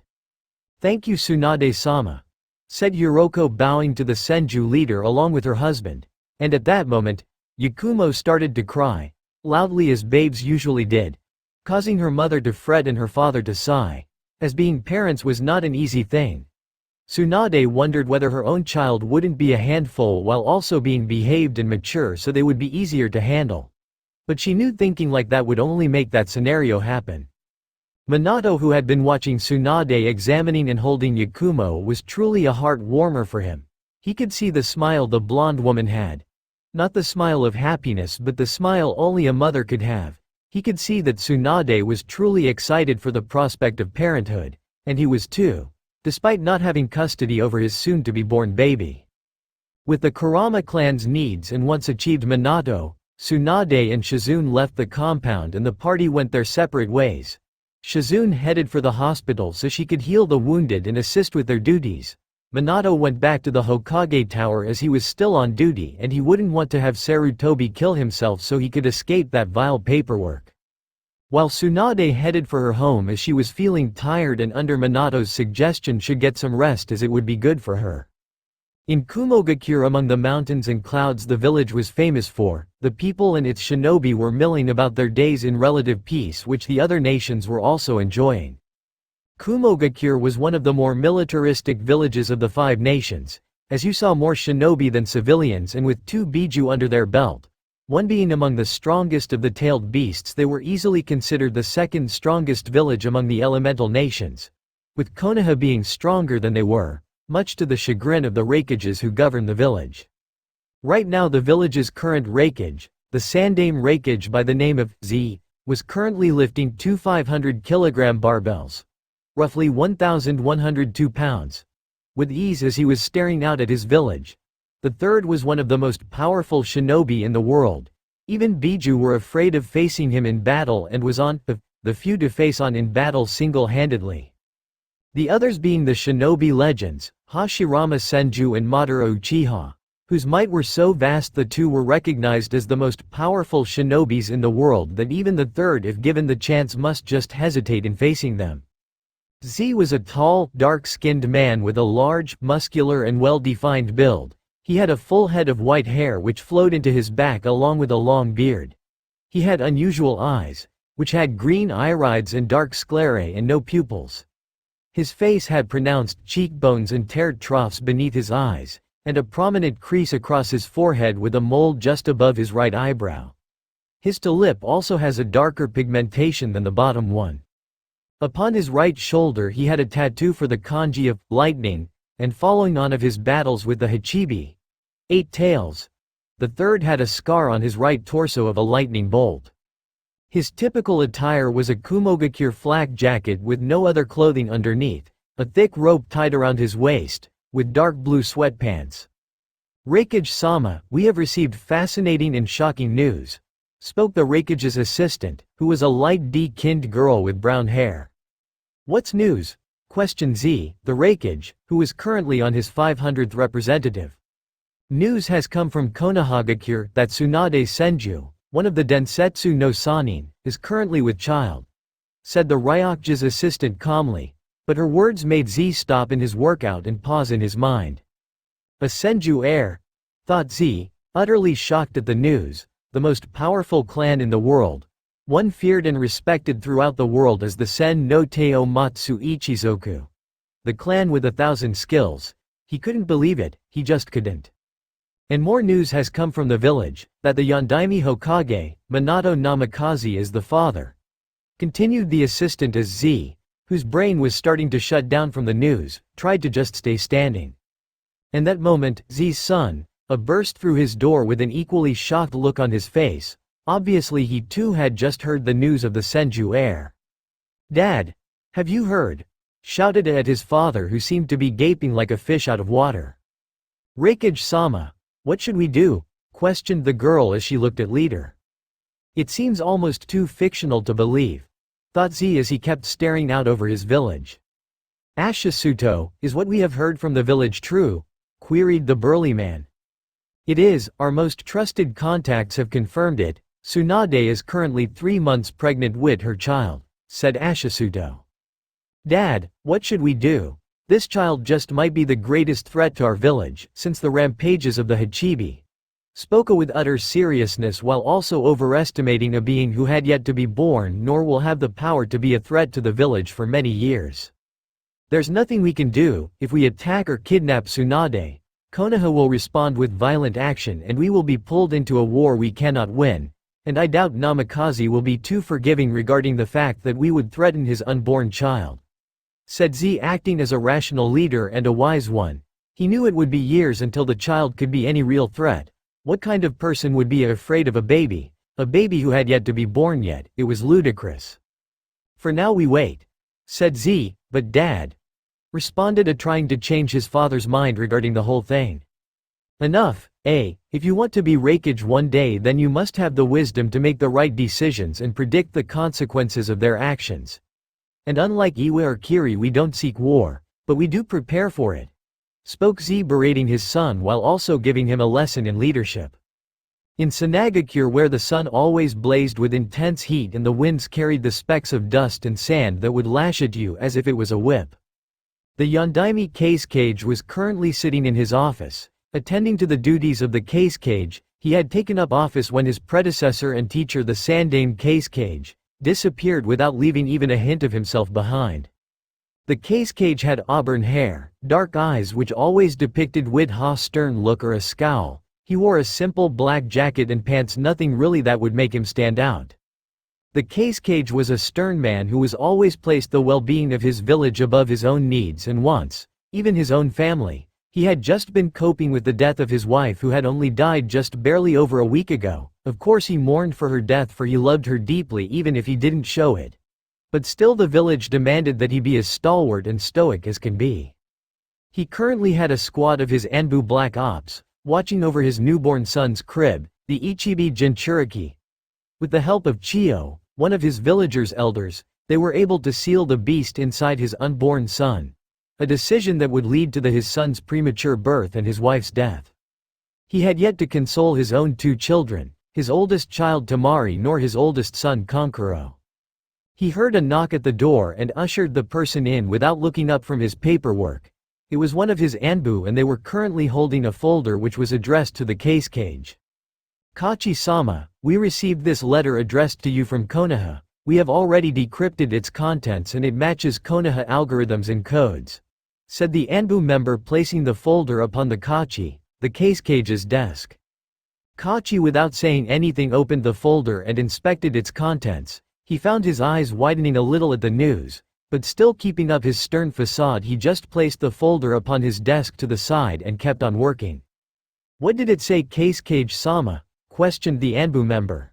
"Tsunade of the Sanin is pregnant with the Yondaime Hokage's child," grunted Kachi as he filed away at his papers. He wasn't at all afraid of his child, especially one that hasn't even been born yet. He and Konoha were allies now. If anything, the birth of a new Senju heir may just be beneficial to Suna. Although he did have to wonder what kind of talent and potential the son of the Yondaime and the legacy of the Shoden will bear. Shall he be an almighty destroyer or a useful ally? It didn't really matter at the time. In Iwa, Onoki, the Sandaime Tsuchikage, reputed as the Ryotenben no Onoki, Onoki of both scales or the fence sitter, a man who was one of the few to live through all the three great shinobi world wars. A man both feared and respected, Onoki ruled his village with utter surety, and no other carried no love greater than any Tsuchikage for his village. Onoki is a very short man with a triangular beard and a mustache that has angular corners, a big red nose and thick eyebrows. The top of his head is completely bald, a clear sign of old age, although he did have long white hair on the lower half of his head, which is styled in a traditional Chanmage haircut, the back of which is tied with a yellow ribbon into a top knot. He also wore a green and yellow coat with a red collar. Underneath he wears the flak jacket of his village, but a light green color with mesh armor and a lapel of the side of his right leg. However, Onoki was a man known for his underhanded tactics to ensure the prosperity of his village. This caused many in the shinobi in the world, both ordinary ninja and kage alike, to frown upon him, his village and his shinobi, who followed their leader's orders without hesitation or question, and if it meant abandoning their comrades for the success of the mission, then that was divine wool to them. However, Onoki was gritting his teeth and his eyes looked ready to pop out of his skull. What he had just read and heard caused rage to flow through him like a dam bursting forth from the pressure of water. His most hated enemy, the one that cost him so many of his ninjas' lives and the happiness of their families, was spawning his own right now. He had just discovered that, the Tsunade Senju, granddaughter of the Shoden Hokage, the only Hokage Onoki openly respected, Tsunade was pregnant with the Yondaime's spawn. The first thought that came to Onoki's mind upon hearing the news was to kill the child and make Namikaze suffer as everyone in Iwa had suffered from the man's crimes against his village and the war. However, Onoki didn't live this long if he was stupid. He knew that by attacking Tsunade, a clan leader of Konoha, then it would mean war between Iwa and Konoha, a war that was not needed and one they couldn't fight. 3 powerful shinobi clans had joined Konoha and they also had Suna on their side, and the Uchiha clan were especially feared, ever since Onoki's own encounter with their ancient leader, Madara Uchiha. Many people in his village had already heard the news and were just now shouting for the unborn child's death along with Hthe Yondaime. But of course, knowing the consequences forbade any in his village who were having ideas of heading to Konoha and killing Tsunade, as he knew, none of them would survive. But still, he knew that the Senju heir would be a danger in the future. In Kirigakure, secrets and whispers were hidden in the mist. A village governed under the iron rule of its Mizukage. The Yondaime Mizukage Yagura. The village was known for its bloody graduations and civil wars that plagued their land and the harsh treatment of those with Kekki-genkai. The village had changed little during that time, and now, those with Kekki-genkai were still hunted down like butchered animals, some even paraded around with their bodies and limbs used as warnings to other Kekki-genkai wielders. Many viewed Kirigakure and the Land of Water as a country full of savages and brutes. They never have compromises when it comes to government and they never engage in diplomacy. Many children were butchered from their graduation tests. A Venet class a few years ago was slaughtered by a single boy who wasn't even an academy student. Yagura, the Yondaime Mizukage, was currently reading a report detailing information both important and scandalous to those who read it. Yagura was a small man with a youthful appearance, with people commonly mistaking him as a child rather than a fully grown adult. He has a head of messy, light gray hair and pink, pupil-less eyes and a stitch-like scar running from under his left eye, all the way down to his cheek. He wore a sleeveless, gray shirt with the Kirigakure Hite 8 attached to the front and short-sleeved mesh armor underneath with a green poncho with a turquoise sash around his waist, paired with a green apron over his pants. He never would have guessed that someone like Tsunade Senju would fall pregnant with the child of the Yondaime Hokage. Even the thought of Minato and Tsunade together having and raising a child was laughable and unrealistic while also unlikely. But since Tsunade was confirmed to be 3 months pregnant with the child and claiming Minato was the father was just proof that what happened, happened. However, Yagura was unaware of the shadow lurking behind him. Also reading the report, this person was wearing a black kimono and black gloves with bandages underneath his body with a head of messy black hair, the shade of night, and wore an orange mask with a flame-like pattern with a single eye hole where a red eye was visible and within the eye was 3 tomo circling it. Now this is an interesting development, a new Senju, spoke the voice with nothing but malice and dark desires within it. In Konoha, a clan was having a meeting, one of the oldest clans in Konoha, if not one of the oldest in the world, an immensely powerful clan that many feared facing in battle. A clan known for their talents in war and the prowess of their chakra, which was extremely strong compared to other clans. This clan was gathering under one of their sacred shrines, a shrine that many in the Hidden Leaf village were not aware of. Only during times of importance of war and other matters was the entire clan gathered together such as they are now.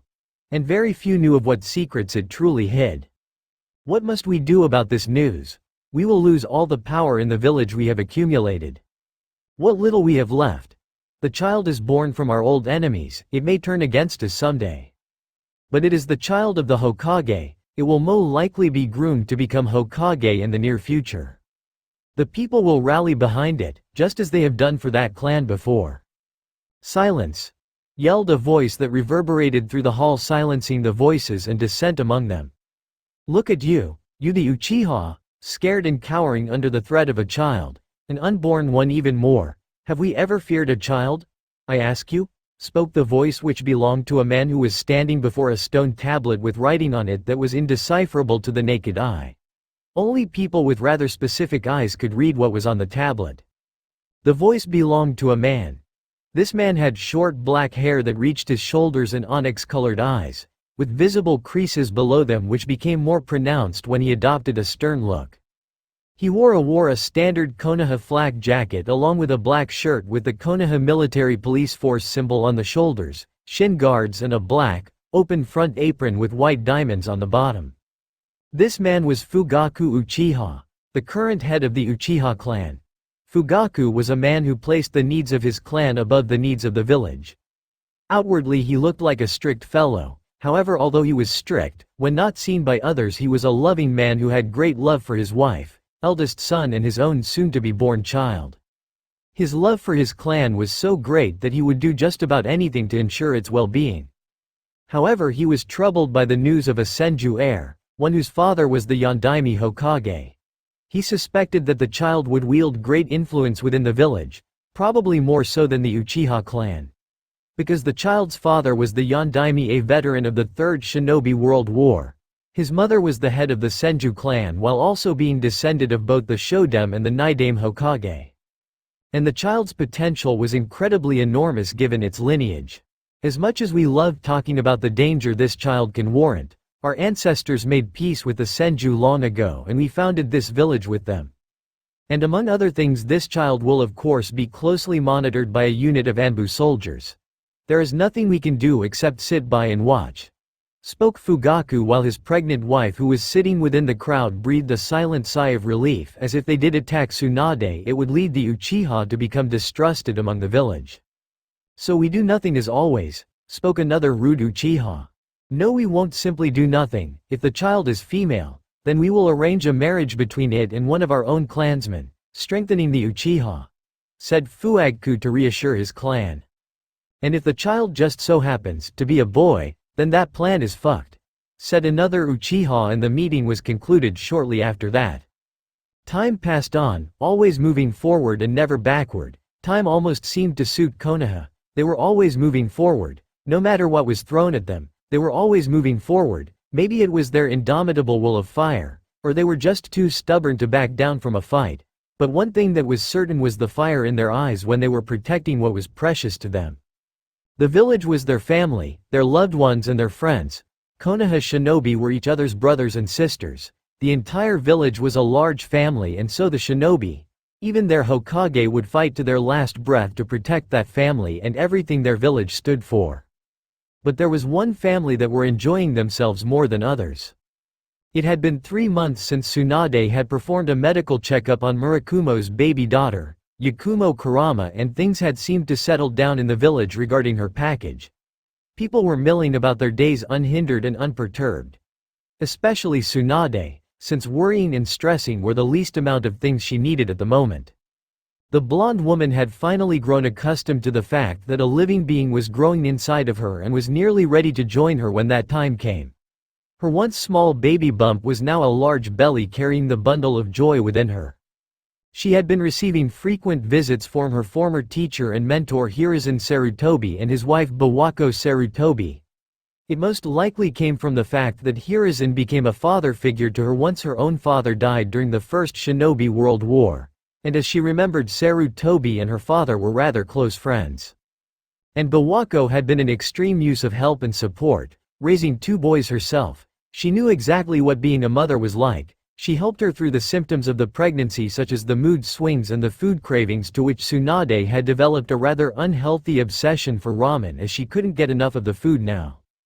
And Bawako even told her of birth and what came after it, hoping to prepare the younger blonde-haired woman for the trials of motherhood which were difficult and arduous, but the rewards were well worth it.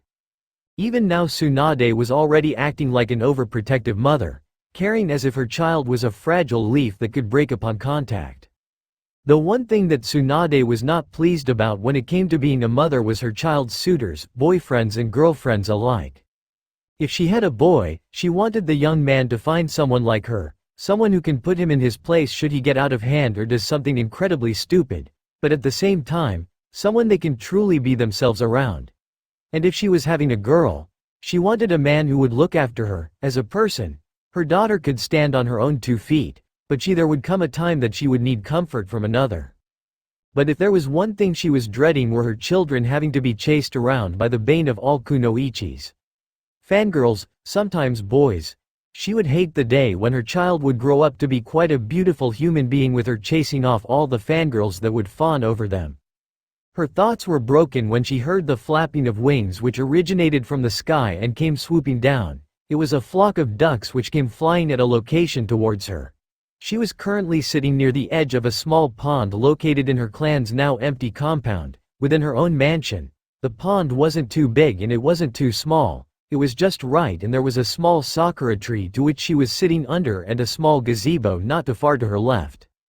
Tsunade could remember the days she spent with her mother by the pond as her mother sang her lullabies and told her stories of the ventures of her father and grandfather. The pond was also a place where she could have fun with her grandfather, who spoiled her greatly as a child, something which she wouldn't do with her own child.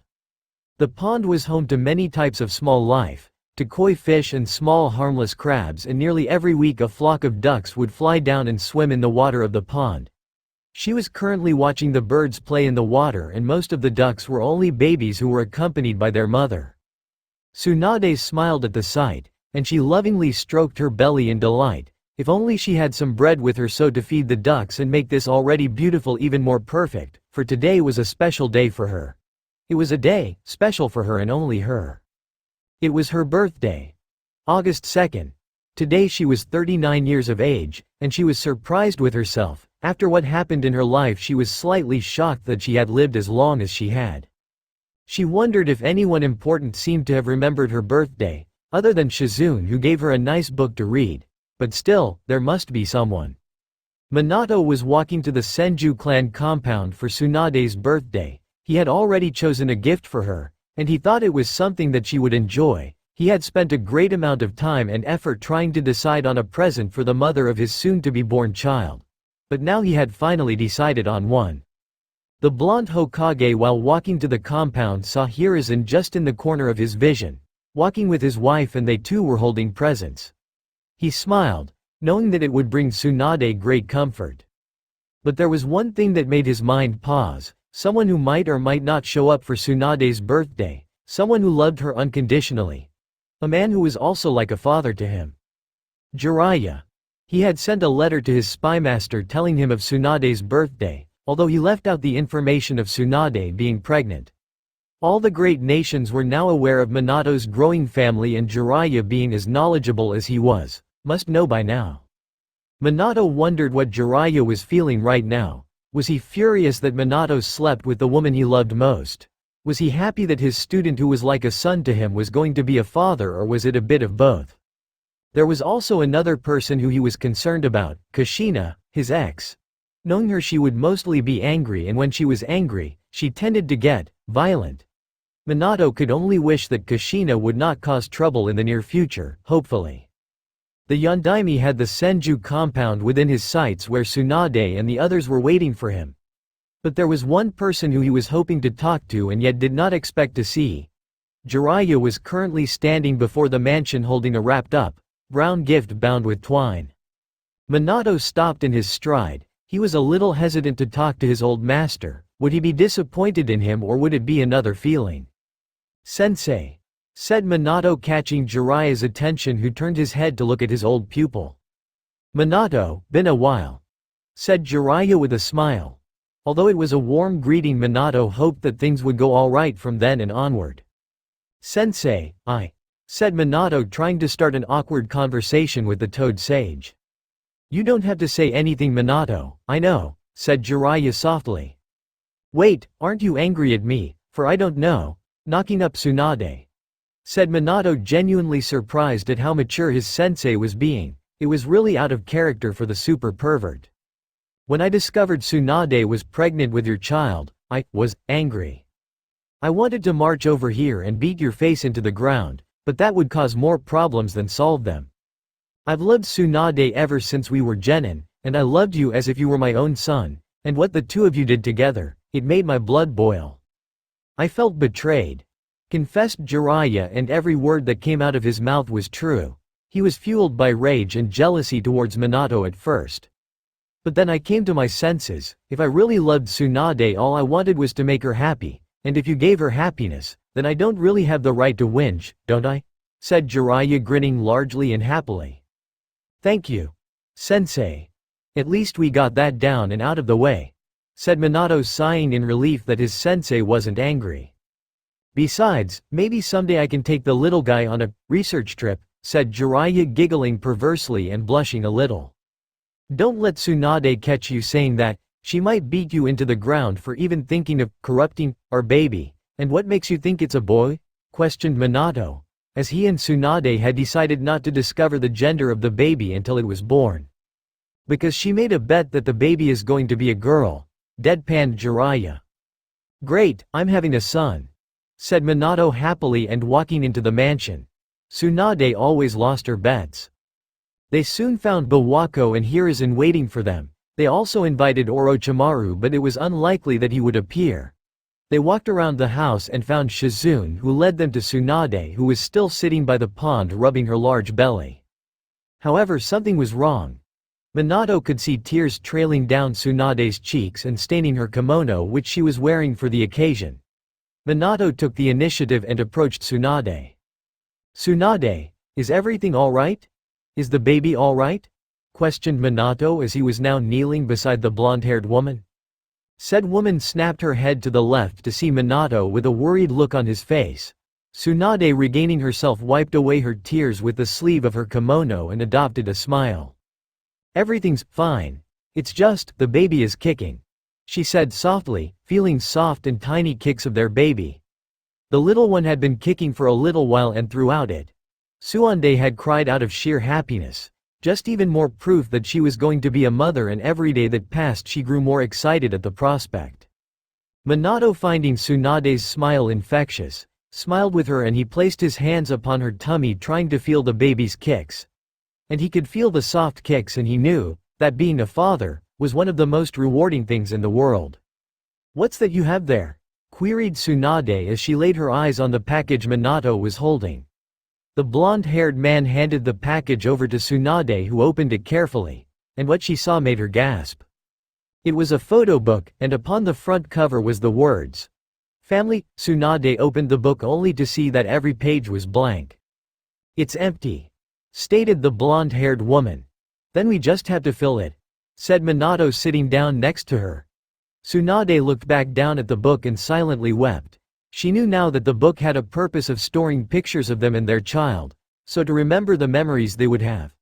The Senju clan head had never received such a gift before, and this showed that Minato cared enough for her and their baby, and that was what was making her cry. "Don't forget us," said Hiruzen, with Bawako and Jiraiya following after him. Hiruzen and Bawako gave Tsunade a small blanket with the Senju clan symbol, Konoha's symbol, and the kanji for fire on it. And Tsunade loved it, every detail of it. It was the purest expression that her baby was also a child of the village and would be loved by the villagers also. Jiraiya gave Tsunade his bound gift, and when she opened them she felt nothing but joy. It was two toys, one of them a fluffy bunny and the other a white, plush Asian dragon, for the baby to play with. And without asking, Jiraiya responded with, "Every kid needs a good toy." And then came a surprise visit from Kakashi, who was watching all over them in the shadows. He was currently wearing his Anbu attire and his mask was still on his face. The young silver-haired young man didn't say anything other than pull out a pair of woolly bunny pajamas that were blue in color. Tsunade took them out of his hand and just awed at them for a moment. The first picture she was going to take in the photo book was going to be her baby wearing these pajamas, so she could embarrass any girlfriends or boyfriends, even grandchildren, in the near future. "Thank you, Kakashi," said Tsunade, to which she got up and kissed the Anbu member on the cheek, well, the mask's cheek, but you get the idea. And thankfully for Kakashi, he was wearing two masks so he could hide his blush. Of course, he was 13 years old, so it wasn't odd, and he was kissed by a beautiful woman, so it was normal. Then Shizune came around the corner carrying a cake she had been baking the entire day. "Time for the cake," she said happily. And everyone seemed to notice that the cake had 39 candles upon it, obviously referencing Suad's age. The cake was white and tasted like vanilla with buttercream frosting, Tsunade's favorite. A few hours of drinking later, although Tsunade wasn't allowed to have sake, much to her annoyance, the happy family went their separate ways, although Jiraiya and Tsunade to have a conversation, and she was relieved that Jiraiya didn't harbor any negative feelings towards her, Minato, or their baby. However, there was one person who came around to her mansion, someone she did not expect to see. Currently Tsunade was by her pond feeding the ducks that would take residence within the water and the koi fish that were swimming around joyously. Tsunade could feel a shadow approaching, and she could feel jealousy writhe from this person. There was only one who could be here walking into her home bringing such negative emotion with them. Tsunade turned her head to the right to see Kushina Uzumaki, standing there with a stoic face and in her casual attire. Tsunade already had a good guess as to why she was here, and unlike Jiraiya who endured no matter what was thrown at him, Kushina was not so easily enduring. "Kushina, how can I help you?" said Tsunade, trying to maintain a facade of positivity and helpfulness. "I came to talk," stated the woman bluntly, as she faced the older blonde. "And don't say, 'Talk about what?' as I think we both know what I'm talking about." Tsunade sighed at the redhead. She knew that the day would come when Kushina would confront her over the debacle between Tsunade and Minato. "I want to know your feelings regarding Minato," asked Kushina with a steely gaze which made Tsunade raise her eyebrows at the woman, but then narrowed them at the sheer contempt she was showing within her eyes. "I love him, but only as the father of my child, nothing more," said Tsunade, answering Kushina's question. "Are you sure about that, since you allowed him to knock you up?" Deadpanned Kushina. He kept glaring at Tsunade. "That entire thing was an accident. It was an accident, yes, but not one I regret," said Tsunade, rubbing her tummy in admiration and protectiveness. "And I don't see why you care. You broke up with Minato before we even discovered I was pregnant. So why are you still harboring feelings for him?" "Why should I tell you? It doesn't involve you," retorted Kushina, and it was strange seeing the naturally kind and cheerful woman this bitter and jealous. "And why should I tell you what happened between Minato and myself? It doesn't involve you," snarled Tsunade, using Kushina's own words against the redhead. "We may not love each other nor are we married, but it doesn't excuse the fact that he moved on. So as soon as Minato is done with me he moves on to you, the beautiful granddaughter of the Shodem Hokage. Of course he would go after you," said Kushina, crossing her arms. "You also forget that I'm just as much Uzumaki as are you. Mito was my grandmother, and you weren't the only one mourning after she died," said Tsunade, stating her clan origins with not just the Senju but Uzumaki also. "Don't bring Mito-sama into this," warned Kushina, as it was Mito who provided her with everything she needed in Konoha and more. "I can because she's my grandmother, not yours," grunted Tsunade at the redhead. Things were starting to heat up between the two. Kunoichi and Kushina was intentionally tapping into the Kyuubi, causing Kushina's eyes to become blood red with slits for pupils. Tsunade, seeing the eyes, widened them in disbelief, as she knew of things such as Jinchuriki and Biju, and now that she thought about it, Kushina was the perfect host for the Kyuubi. "Why did you even keep it? I never would have expected you to actually want a child," said Kushina rudely. However, this struck the wrong chord with Tsunade, as the blonde woman's eyes became immediately enraged. "You can insult me and Minato all you like, but if you insult my baby, I will put you down," warned Tsunade, not afraid of facing Kushina. "And you were the one who got Minato drunk in your own office. It almost sounded like you wanted him to fuck you," accused Kushina. However, Tsunade was unaffected by the accusation. Even though it wasn't true, it didn't bother her, but hearing that reaction, Tsunade knew there was an ulterior motive to what Kushina was saying. "This isn't about the pregnancy or me having sex with Minato," said Tsunade, understanding Kushina's motives and reasons, and she knew she hit jackpot when Kushina's eyes returned to their original violet color. "But I," stuttered Kushina, trying to form tangible words. "You're angry over the fact that I've made him happier in the last 6 months than you at the time when he proposed to you," said Tsunade, where Kushina widened her eyes in surprise. "Don't think you know what makes him happy," growled Kushina, whose eyes returned to their slitted blood red. "You don't know anything about him." Tsunade, feeling the air become denser and danger encroaching upon her, decided it was a good time to back down and try to calm Kushina before things became out of hand. "Kushina, I think you should calm down. Just take a deep breath and calm down," said Tsunade, shielding her protruding belly and placing an arm in front of her, reassuringly trying to calm Kushina. "How can I keep calm, when you stole everything from me?" yelled Kushina, as she unleashed a torrent of the Kyuubi's chakra which arced out around her like a shockwave. Tsunade didn't have enough time to run, dodge or even move, before she was struck in the stomach by the wave of foul chakra, and the hand that was shielding her belly was burned and scarred from the mighty power. As a result, Tsunade fell to the ground on her side, writhing in pain and fear from the corrosive nature of the chakra. Shizune, who had heard the shout, ran around the corner to see her master on the ground clutching at her stomach with tears falling from her eyes. "Tsunade-sama!" shouted Shizune, frightened for her master and her baby. Shizune reached into her robes and pulled out a three-pronged kunai with a seal formula on it where she channeled chakra into it, and barely half a second passed before Minato suddenly appeared before Shizune with a worried expression on his face. And the first thing, he was squirming on the ground in agony and horror, and he saw Kushina with red eyes, and it didn't take him long to piece together what had transpired. Rushing over to Tsunade at top speeds, he hefted the wounded blonde woman carefully in a bridal position. "Tee the baby," whimpered Tsunade, who was crying freely at the thought of losing her child. Kushina, seeing Tsunade's tears and worried expression, knew what had happened. She had lost control for only a split second, and it was enough to nearly kill Tsunade. "It was an accident, I swear." She never got to finish her question, as Minato didn't even look at her and instead teleported Shizune and Tsunade away from the Senju compound and to the hospital where they could treat her as soon as possible. Kushina was left alone in the small park in the compound by the pond, and even the ducks that had nestled by the water were flying away from her. Even the birds were disappointed in her.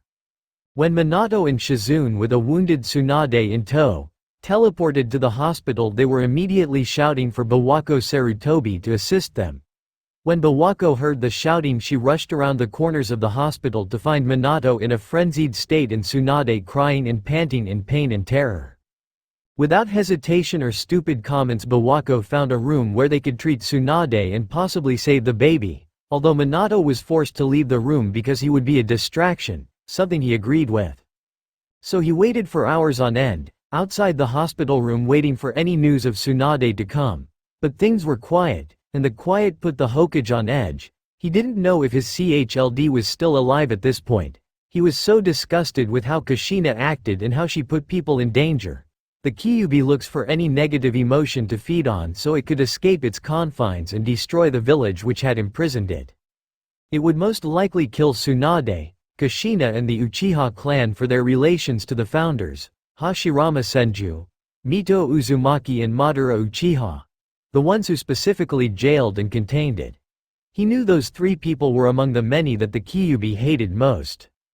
But Kushina lost control. Even for a second, the demon fox could have taken out its rage upon the village. The volatile power of the fox that even the Shodem Hokage, who was unable to kill the fox as its power was far too fearsome. However, the seal wasn't broken, only weakened. It may pose a problem in the future, but right now the situation could be handled. 3 hours had passed and Minato was still waiting outside the hospital room for any news. By his side was Hiruzen, who had heard what happened and dashed his way to the hospital. The third was also worried about Tsunade and the baby. It was troubling news, and apparently from what Minato told him, the Kyuubi's poisonous chakra had struck Tsunade's womb and may have killed the child inside of her. And if that did happen, Hiruzen could foresee Tsunade falling into an even greater depression, worse than her sorrow for the losses of Dan and Nawaki. A depression she would never heal from and would inadvertently drink herself to death from the heartbreak, something which Sarutobi never wanted for Tsunade. He could only hope for the best now and trust in his wife and Shizune's medical prowess. And finally, what seemed like forever, the door to the room opened and out came Bawako, who was currently rubbing the sweat off her forehead from the stress of the operation. Minato, seeing Bawako leave the room, jumped out of his seat, followed by Hiruzen. "Bawako, is everything alright? Is the baby alright?" asked Minato desperately. Hiruzen also wished to know, as he had to force himself to not bite his nails. "Everything is fine," she stated with a smile which also made Hiruzen and Minato smile in relief. "We were quite lucky. If she hadn't had arrived at the hospital any later, the baby would have surely died," said Bawako, which almost made Minato faint. But it seems his moniker of the Kiroi Senko, Yellow Flash, pulled through after all. "So what exactly happened?" questioned Hiruzen. The backlash from the Kyuubi's chakra was poisonous. The worst amount of damage came in the form of Suad's hand, where she was cradling her stomach.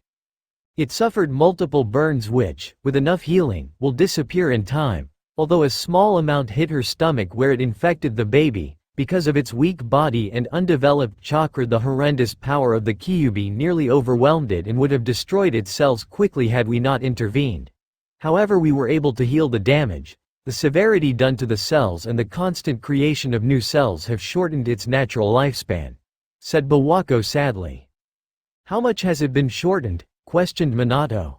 "Unknown, but given the fact that the child is of Uzumaki and Senju descent means it would have a great life force and longevity," said Bawako, trying to ease the Hokage's nerves.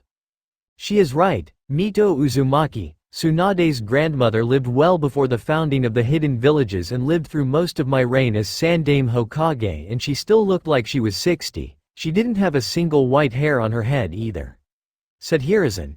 "If the child has inherited any of its ancestors' famous longevity, then I doubt not much of its life has been shortened. Like I said before, only a small amount of the Kyuubi's chakra harmed the child," retorted Bawako.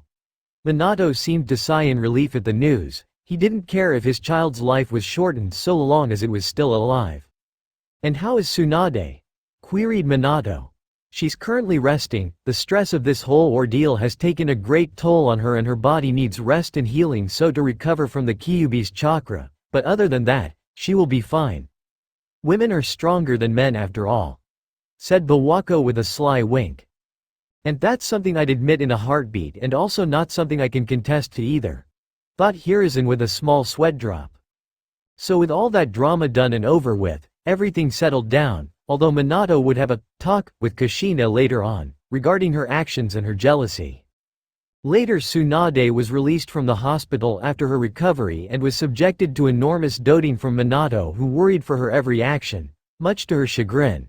And the events surrounding what happened were kept secret so to not allow the village to become head over heels in panic and turmoil at the knowledge of a Jinchuriki in their midst. And the fake story as to why Tsunade was at the hospital in critical condition was, she fell. Although when Danzo and the other elders heard of the news, they were less than pleased to hear of the near loss of the Senju heir and the escape of the Kyuubi.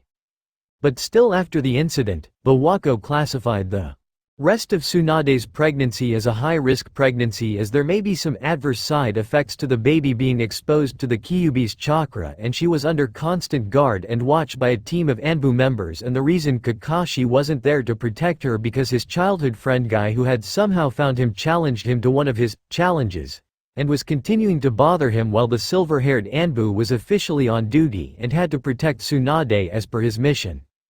Needless to say, Guy also received a tongue lashing from his self-appointed rival. So for the next few months things were peaceful. However, no one in the village could predict the dark motives of a dark individual hiding in the shadows. This figure was moving the pieces on the board, and disaster was going to follow in his wake, with great loss following after him like a loyal dog. Would anyone be safe from the lingering cycle of hatred? 231 Chapter 3. The Unseen Enemy. Reincarnations. Disclaimer. I don't own Naruto. The Unseen Enemy.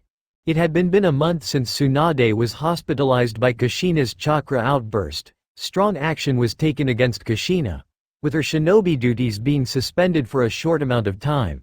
Tsunade begrudgingly forgave the Uzumaki but still had a bit of a grudge against her. Kushina was remorseful over what happened. She was ashamed of herself for acting up that way and disregarding Mito's teachings, that a vessel must be filled with love to tame the hatred of the beast. She was even more ashamed of the fact that because of her she harmed Mito's only living family. Minato had forgiven Kushina, although it took some time for him to actually accept Kushina's apology and let bygones be bygones. At least his child was still alive and Tsunade would recover from the experience. Hiruzen was able to settle things between the two women and calm the people who were worrying over Tsunade's health and safety. But he also had much planning that needed to be done. Tsunade was inching closer to her due date, when the baby would be born, and Bawako, his wife, had classified the blonde-haired woman's pregnancy as high-risk pregnancy, so things must be handled carefully. And because the unborn child was exposed to the Kyuubi's chakra, unseen circumstances may occur that could potentially spiral down to disaster. Hiruzen wanted the child to be born, so they could make their mother and father happy, even more so that the child very presence within their mother. He also made a silent promise to both parents that he would protect the child should anything happen. The baby may even have the power that Kinkaku and Ginkaku commanded, the two Kumo shinobi who killed the Nidame Raikage and almost killed the child's ancestor, the Nidame Hokage. So right now he and Bawako were going to meet with Tsunade and Minato to discuss the birth and what precautions must be taken to ensure the baby's life and safety.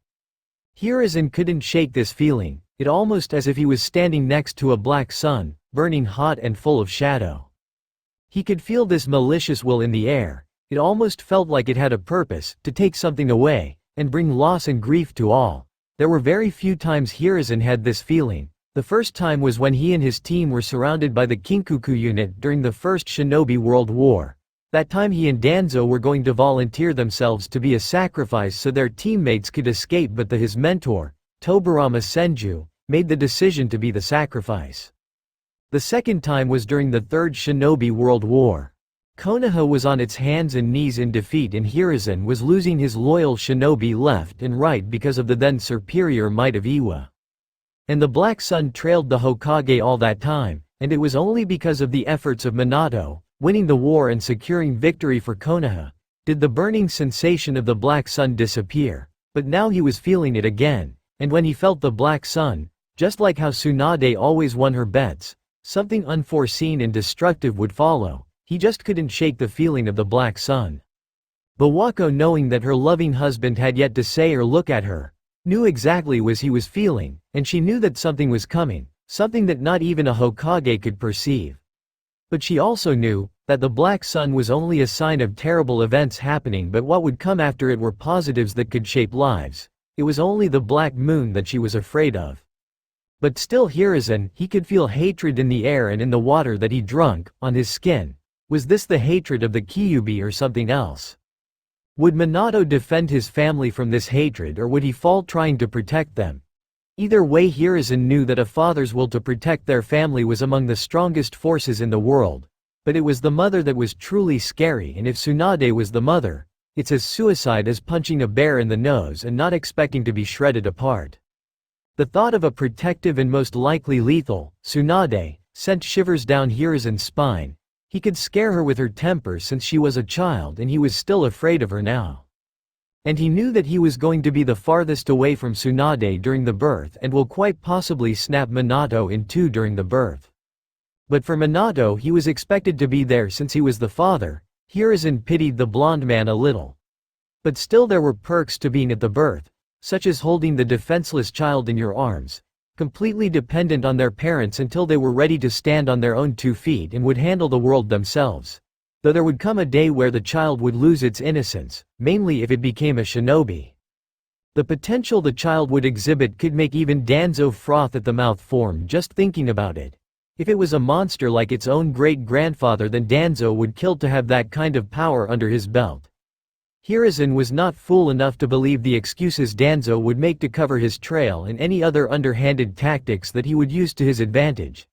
Homura and Kaharu would even support him if the baby exerted any potential of its parents and ancestors. Even now Hiruzen, with mastery of all 5 nature transformations, would admit that he was still inferior to the prowess of the Shodem Hokage. Although he was sure he could still trump the Nidame Hokage.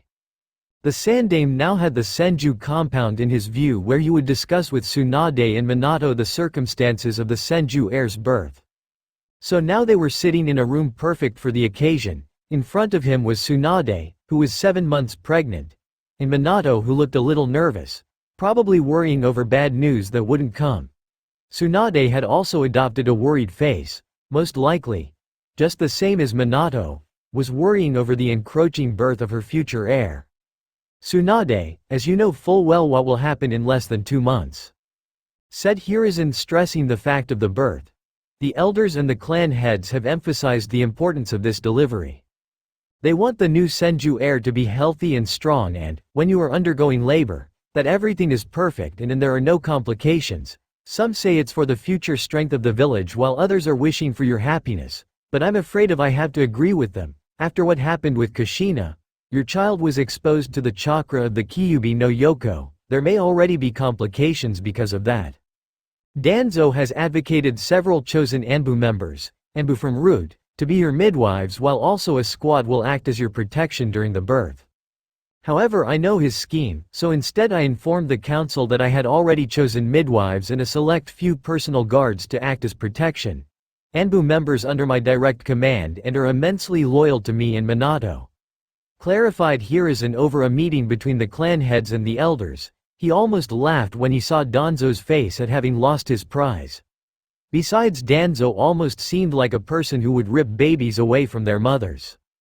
"Thank you, sensei," said Tsunade gratefully. At least she would not have Danzo's lackeys watching her every move, although the squad of Anbu and the chosen midwives were non-negotiable. She would have liked to have Shizune help deliver her baby, but her schedule had been damning this entire time and she would be unable to help with the delivery. Although Tsunade was a little disappointed at that, she knew that Shizune wasn't always at her beck and call.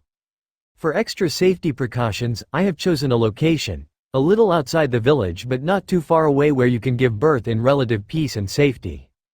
With Danzo leaking information of the baby, it has all the clan heads wary of the other villages. Even now, the Senju clan's power and influence as well as their legacy have not been forgotten by today. Many clans would like nothing more than to revitalize the Senju clan within their own village. Even Onoki would love nothing more than to have the most powerful clan in the world under his thumb. Continued Hiruzen. Bawako will be one of your midwives. She has experience and knowledge on baby delivery. Her assistance will be of utmost help, and an Anbu medic by the name of Taji will be assisting her. We already have the Anbu unit on standby and the location has already been prepped for the delivery. We even sealed the location with a powerful barrier should anyone defeat the Anbu outside," assured Bawako, easing some of Tsunade's tensions.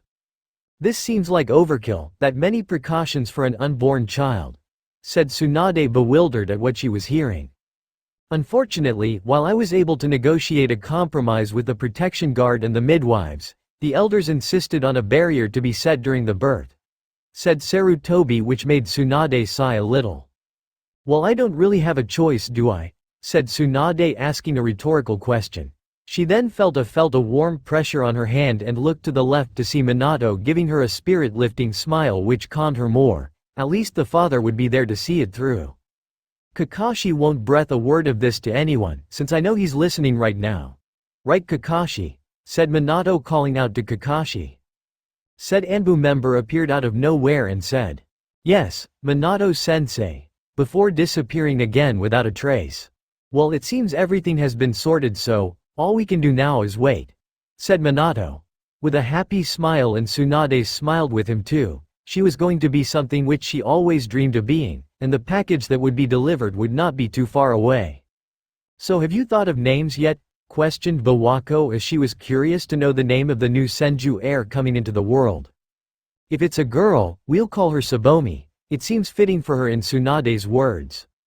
And if it's a boy, we'll call him Naruto, the name of the main character in Jiraiya Sensei's first novel. That isn't smut," said Minato, speaking for both himself and Tsunade. When Minato had discovered that Tsunade had bet on the gender of the child, he was of course exasperated from the thing, as the baby was undoubtedly a boy, given Tsunade's gambling luck in any bet in particular, so it was a boy, ruining the surprise for Minato. And Tsunade was adamant that the baby would be a girl, so much as she had already gone and decided upon a name, while Minato had chosen Naruto from Jiraiya's novel, one of his favorites, and would hope that his own son would be like the character in the book. "Wonderful names they are," said Hiruzen, happy for both parents. But still it was going to be a boy. Since Tsunade had bet on a girl, he would have to tell Jiraiya and anyone else in the village to bet on a boy, since people were betting on which sex the Senju heir would be. So Hiruzen might as well cash in all his money on a boy, since he had just won the bet. "It's best if you prepare yourselves, for when the time comes, expect anything to happen regarding this birth," said Bawako, with her and Hiruzen leaving the Senju clan compound, leaving Tsunade and Minato alone. "I still can't believe that the baby is almost here," said Minato with a smile, and for Tsunade it was the same thing. She was eagerly counting down the days until its arrival. It would be surreal for her, not being pregnant, since she had grown used to it. She would sometimes wake up from her naps because the little one within kept kicking her, and with each passing day the kicks would become stronger and stronger. It was just like her child to be strong, like her. However, she was also scared. Because of Danzo leaking word to the other villages, it means her child will always be a target for other shinobi of the villages. They would either kidnap the child or kill it so it wouldn't become a threat to them in the future. But so long as Minato and herself were alive, it would make their enemies pause in their attempts, as both were highly regarded as the strongest of their fields. But still, her life will not become easier once the baby was born. 2 months later, Bawako and Tsunade were heading to the location where the baby would be born. It was a long walk and an annoying one for Bawako, as Tsunade was slow because her belly was now huge and the blonde would complain about her breasts making her shoulders stiff.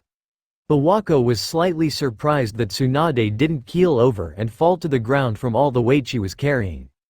To Bawako's knowledge, Minato and the squad of Anbu were already at the location, waiting for them, and Bawako was no pushover when it came to being a kunoichi. She could more than handle protecting Tsunade from any threat that would harm them on the way to the location.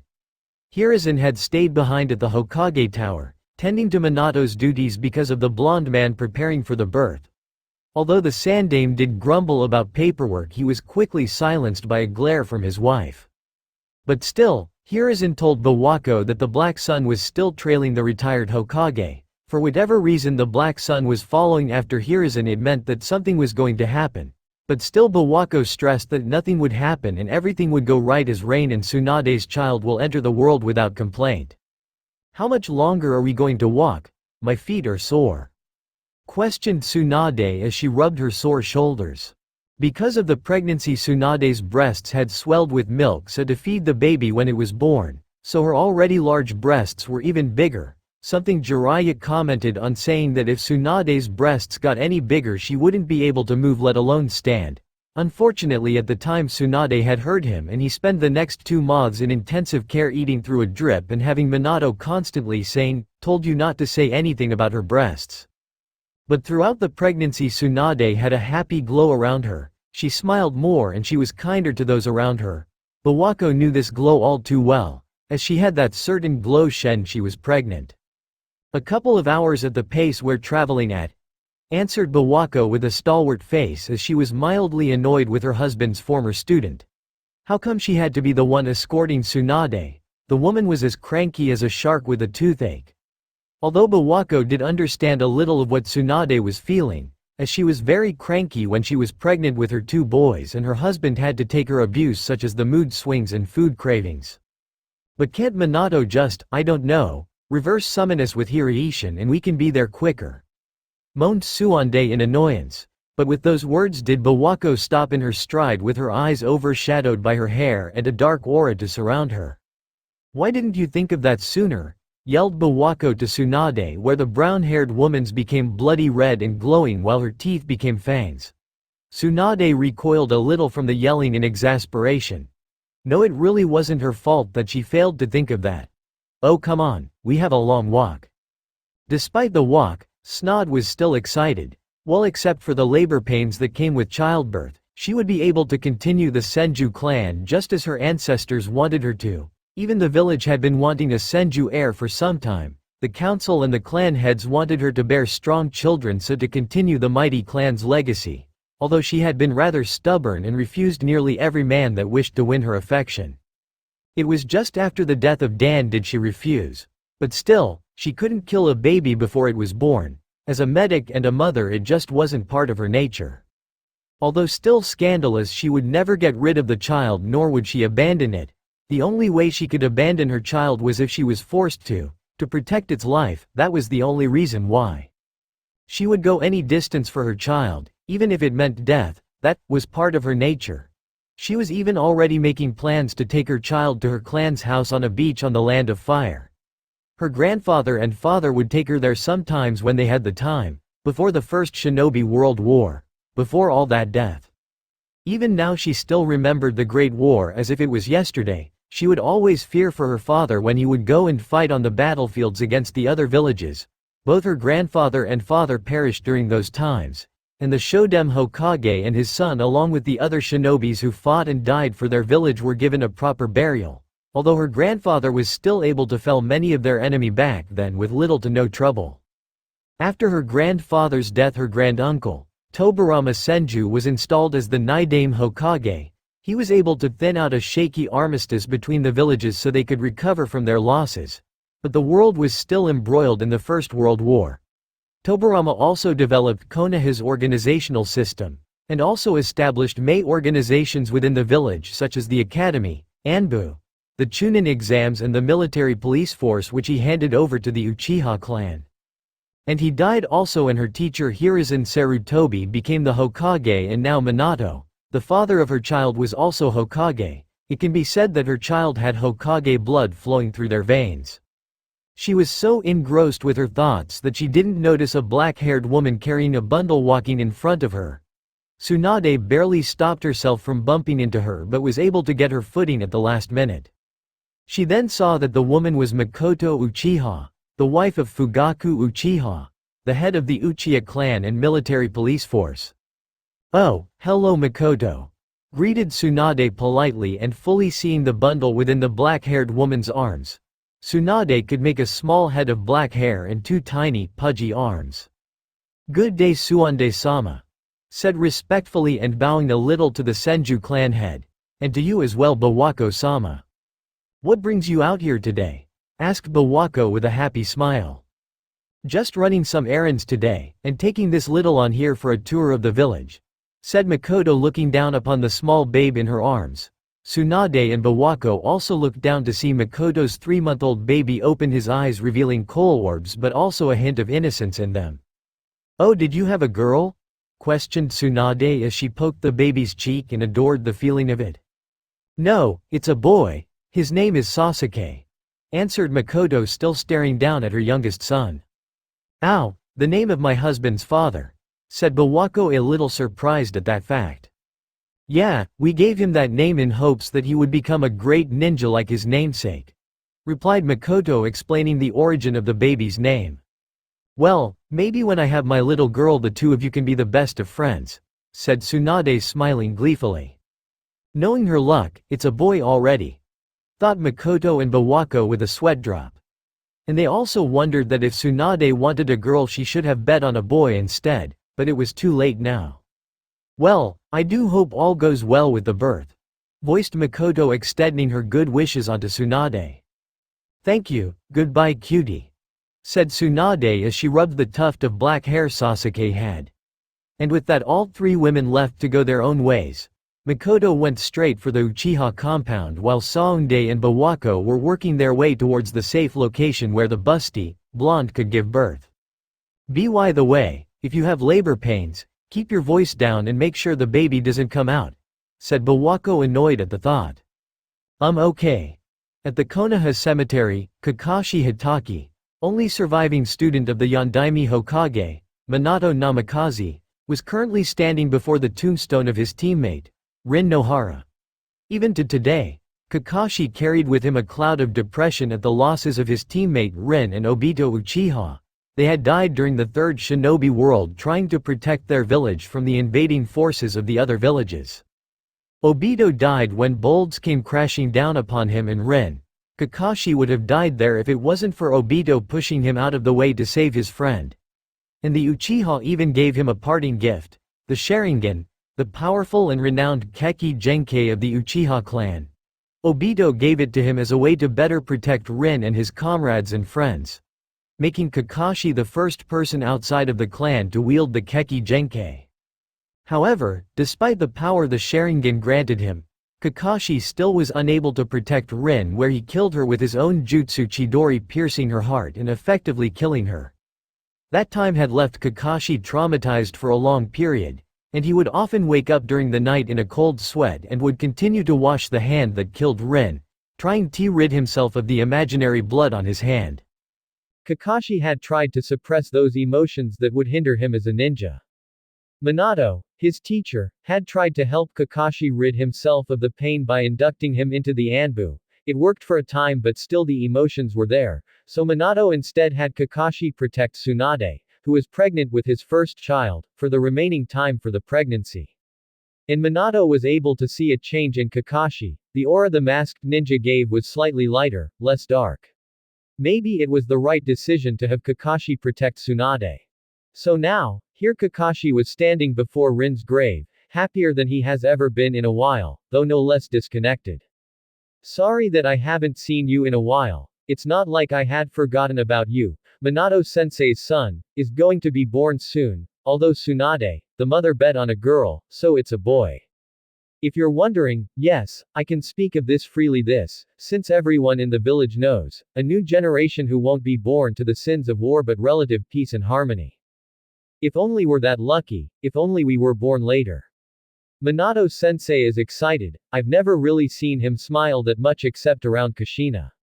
Tsunade is also excited. I wish I could tell you more, but I have to go tell Obito, he'd want to know too, said Kakashi as he slowly walked out of the cemetery towards the memorial stone where Obito's name was carved into, a hero of Konoha. But unbeknownst to Kakashi there was a dark presence trailing his shadow. The presence was a black cloaked man who was walking up to the tombstone Rin where he stared at it for a couple of seconds. He then grasped the flowers in the pots by the headstone and discarded them almost like it was an insult to the person lying in the grave.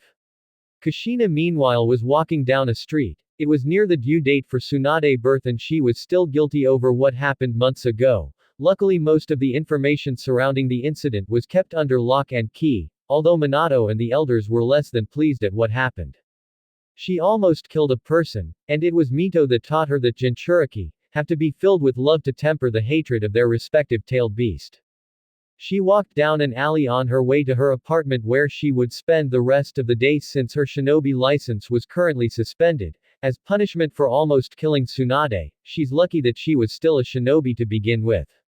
However, she then felt a sharp jolt against the back of her neck and her eyelids became heavy and she faded into unconsciousness where the world became dark around her. My god, it hurts! Screamed Tsunade at the top of her lungs as she was in labor. She had gone into labor a little over 2 hours ago and the pain was already unbearable for her, it almost felt like she was being split in half. Push Tsunade, push, said Bawako who remained calm throughout the whole thing. Her assistant Taji was currently helping out in any way she could. Minato meanwhile was currently backed into a corner. He had at first been at Tsunade's side, holding her hand through the labor process, but as soon as the blonde-haired woman used her superhuman strength on him in the form of crushing his hand and nearly breaking his arm did he back away for his own safety. You son of a bitch! You did this to me! Screamed Tsunade again as she was hit by another contraction. Her comment made Minato shrink in fear as there was this underlying darkness to her comment. Just keep pushing, shouted Bawako in reply. Hurry up and get out of me! Roared Tsunade as she felt another contraction incoming. Come on Tsunade, just one more push, I can see the head, this is why women are stronger than men, if this was a man, they'd be dead already, said Bawako. But it felt like Tsunade's baby almost refused to come out, it felt content staying in the nice warm place it was residing in for the last 9 months. Minato, once I'm done with you, no one will be able to tell if you're a man anymore. Bellowed Tsunade threatening Minato who went pale and almost fainted at the thought, he knew that was the right decision to stay where he was and not get involved. For his own life and safety. She screamed once more in pain, it felt like forever that she felt anything like this, her wounds on the battlefields were a massage to what she was going through. She gave one last push, and in an instant the pain was gone and her screaming was replaced by another's. She and Minato could hear the shrill cry, piercing the quiet and the wailing was crystal clear and loud as a bell. There was little doubt about it. Their child was here with them. Bawako was currently checking the baby's health, which really wasn't needed as the baby's cries was proof enough that it was an incredibly healthy baby. Tsunade sat herself up from her position and looked over to Bawako as she was currently cleaning the newborn and in the corner of her eye she saw Minato coming over to her. He took her hand in his and held it tightly. You did it. He whispered ever so softly and Tsunade could see tears running down his eyes. I'm a father now. We did it, said Tsunade replying to Minato's earlier comment. They then saw Bawako coming over with a blue blanket covering the small bundle within and both parents could see 2 tiny arms, just 2 tiny arms. They also noticed that the baby had stopped its wailing and crying and opted for a more quiet pitch. Minato, Tsunade, say hello to your son. Naruto. said Bawako as she handed over the little boy to his mother with his father peeking over her shoulder slightly. You lost the bet, whispered Minato, but Tsunade didn't listen to him. She was too focused on the perfect being in her arms. It didn't matter if she lost the bet, her son was here with her, safe and sound. She let loose a few tears in happiness as at the mere presence of her baby. She inspected every little detail about him. He was so small compared to her and Minato, so innocent and frail. The little one in her arms would be completely dependent on her and Minato. But now all she could do for the moment was drink in his appearance. He had a round face, common for babies, but it seemed when it came to face shape he took after her. He had a tuft of golden hair upon his head that made him even cuter, and it was slightly spiky, possibly another trait he inherited from his father. He also had her eye shape and her cute nose. But the strangest thing was that, and probably the most prominent feature about him, were 3 whisker-like marks on his cheeks, giving him a vulpine appearance. Where did these whisker marks come from? Questioned Tsunade, but she wasn't angry about them, it just made her son all that much cuter. Possibly a side effect of being exposed to the Kyuubi's chakra, stated Minato, believing that was the logical answer. And at that moment little Naruto decided to squirm a little and finally opened his eyes, and his parents gasped at the sheer beauty they beheld. They were a sapphire blue, Minato's eyes, for Tsunade it felt like she was staring into the ocean. The first thing the newborn saw was the face of his mother, staring down at him, and the first thing he did was giggle at the woman, and his mother along with his father found themselves smiling too at the touching. He's magnificent, said Tsunade as she kept staring at her giggling son. Yeah, and when he's older, he'll be quite the womanizer, with thousands of women chasing after him, said Minato, predicting the possible future of his son. None of those skanks will be worth my little Naru-chan, and if they want him, they'll have to fight each other for him, said Tsunade, tightening her fist where veins appeared, probably a physical symbol of how protective she'll be in the future. In response to what she said, her son made a slight gurgling sound which made Minato chuckle a little. At that time Bawako returned with a squad known as the Hokage Guard Platoon. Tsunade, sorry to say this, but with your health in mind, we need to give you a sedative to recover from the stress of the birth, said Bawako, to which Tsunade nodded and handed Naruto over to Bawako, who made a slight fuss over being separated from his mother while Taji gave Tsunade a sedative, to which the blonde woman fell to sleep rather quickly. This was only for her best interest as the stress from the birth had taken its toll on her body and she needed to rest from it. The 3 Hokage guards gathered around Tsunade and stated to Minato that they were going to take Tsunade to the hospital to recover, and they were going to use Hiraishin to do that. Minato trusted them, as they were shinobi hand-picked to protect the Hokage and his family, and Minato taught them how to use the Hiraishin, though they could only do so when all 3 of them formed a triangle. The 3 unnamed men gathered around Tsunade's resting form and then, they were gone. Minato seemed to breathe a sigh of relief knowing that Tsunade was safe. And he also knew that more tests were to be run on Naruto to make sure he was perfectly healthy. It was now a fact, Minato was a father now, his son Naruto was perfectly healthy and he couldn't wait to be a part of his life. He decided from early on that he would be a good father, not too strict or protective, and giving Naruto the freedom he needed, as he could sense that the small blonde would grow up into a highly self-confident man. And if Naruto ever grew arrogant because of his lineage, name or his power, then Minato was sure to eradicate that arrogance by taking him on a training trip where he could beat the arrogance out of him. Minato's thoughts were abruptly halted when he heard a scream and saw Bawako and Taji fall to the ground lifeless, and cries of fear emanated from Naruto.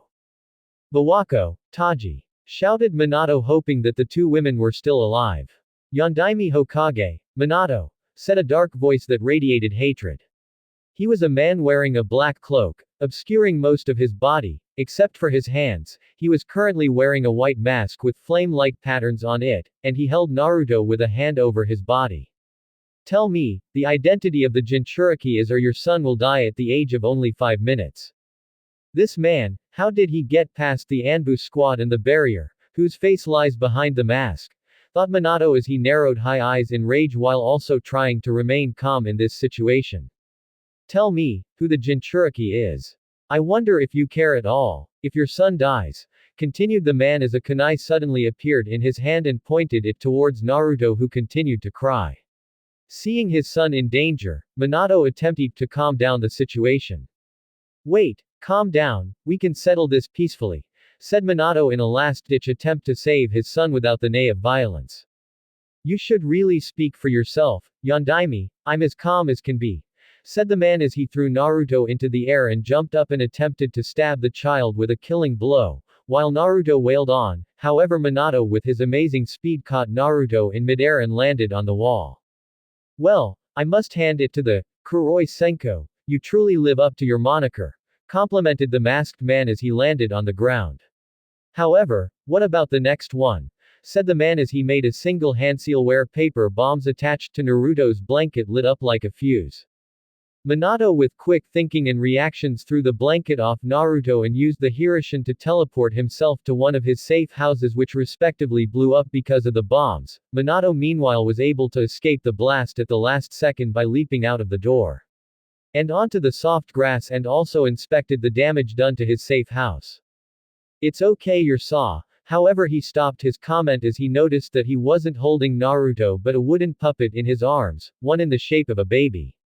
Minato gritting his teeth threw the baby puppet away, where it broke against a tree where its parts and cogs broke apart from the impact. He also noticed a large splinter in his leg which he pulled out. Was it genjutsu? No, I could clearly sense Naruto's small chakra. He must have used the Kawarimi no Jutsu replacement technique on Naruto at the last minute, right before I jumped, or maybe before he set off the bombs. Whoever he is, he's fast and strong as he was able to keep one step ahead of me. But I do know a part of his plan. He's after Kushina, and he's after Naruto, thought Minato as he flicked the splinter and teleported with Hirishin. Elsewhere, Kushina groggily opened her eyes, and was starting to gain an awareness of her surroundings. She could make out this sound. It sounded like screaming from a baby. Her eyes snapped open and she could see everything perfectly. But the thing she was scared of most was a masked man in front of her, and he was currently holding a golden-haired baby. She tried to move, but she found her arms were bound with fuinjutsu against many rocks around her.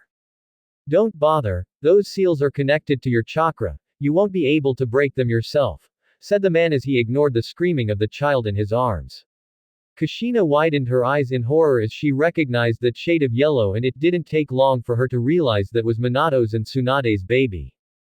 Just, what do you want? And what do you want with baby?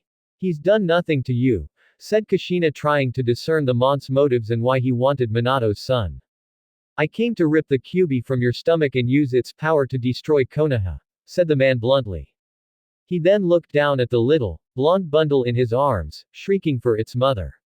And as for this little one, a Senju is rather valuable. He will become a fine student and weapon for me in the future.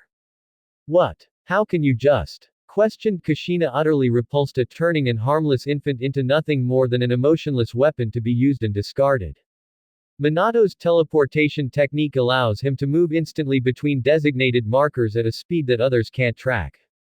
He incorporated his jutsu formula into your seal. Also, could protect you, but I've managed to not only distance him from you but also him and Naruto, who he's yet to mark, spoke the man, revealing the mechanics between the Hirishin. When you lashed out against Tsunade, it greatly but subtly weakened the seal holding the Kyuubi at bay.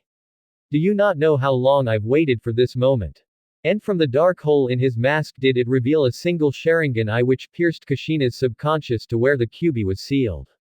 The fox was currently pinned to a great floating rock by many stakes through its body and tails and chains wrapped around its form, restricting its movement even more. Thought the Kyuubi in recognition at the mont's chakra. And in a second its two slitted eyes became Sharingan, but the Tomo and the ring disappeared from view so to not allow others to realize it was being manipulated. Come forth, Kyuubi no Yoko, said the man as a spectral figure of the fox's head appeared from the seal on Kushina's belly where the woman was surrounded in a shroud of the fox's chakra. The spectral figure roared as if it was the fox itself and then flew into the sky where it started transforming into flesh, blood and bone of the nine-tailed fox, where finally its 9 sweeping tails appeared, signaling that the strongest Biju was set free from its cage, and it roared in triumph and being let loose. Kushina, after having her respective tailed beast ripped from her body, fell atop the rock where the last remnants of the Biju's chakra pulsed out of her body. Good. Now the three of us can head to Konoha, said the man still cradling the newborn Naruto in his arms, who was frightened of the roaring of the Kyuubi and on instinct began crying even more for his parents. The downed form of Kushina, who after going through the extraction process, wearily lifted her body as if a great weight was upon her shoulders. Hold it. I won't let you have Minato's son, said Kushina with determination in her eyes. Even though the child was also Tsunade's, he was also Minato's son, so she would protect the offspring of the man she loved most. Her words make the masked man stop in his stride and turn to look at her with a possibly surprised expression behind that mask of his. Truly, the Uzumaki clan are amazing shinobi, even after wrenching a tailed beast from your body didn't outright kill you. He then mentally commanded the Kyuubi to ready itself to attack Kushina. It's only fitting that as its former Jinchuriki, that the beast itself should kill you. In a swift moment the Kyuubi reared its massive paw and slammed it against the rock Kushina was lying in, and most of the surrounding rocks were crushed by its strength and a small shockwave ensued. However, in a swift flash did Minato save Kushina in time from being crushed and landed on a tree, carrying Kushina bridal style. He could rescue her because she was still marked with the Hirishin. Minato was currently wearing his headband and Hokage coat and flak jacket. He returned to one of his safe houses to prepare himself to battle the masked man and didn't have enough time to warn Sarutobi of the impending threat of the Kyuubi. Well, a small flash of hope. Even now he lives up to his nickname. Too bad that it's already too late, said the man as he saw Minato land on a tree with Kushina in his arms. Minato, he has your son, said Kushina tiredly with sweat pouring down her forehead. It's okay, I'll rescue him, said Minato reassuringly, trying to remain calm even though he was a mess on the inside. Minato, stop him and the Kyuubi, they're heading for the village, to destroy it, and he'll make your son into a weapon, spoke Kushina, telling her Hokage of what the man plans to do with the Kyuubi and Naruto. And in his nature, Minato glanced behind his back, glaring at the Kyuubi and the masked man, before jumping away with Hirishin to one of his safe houses.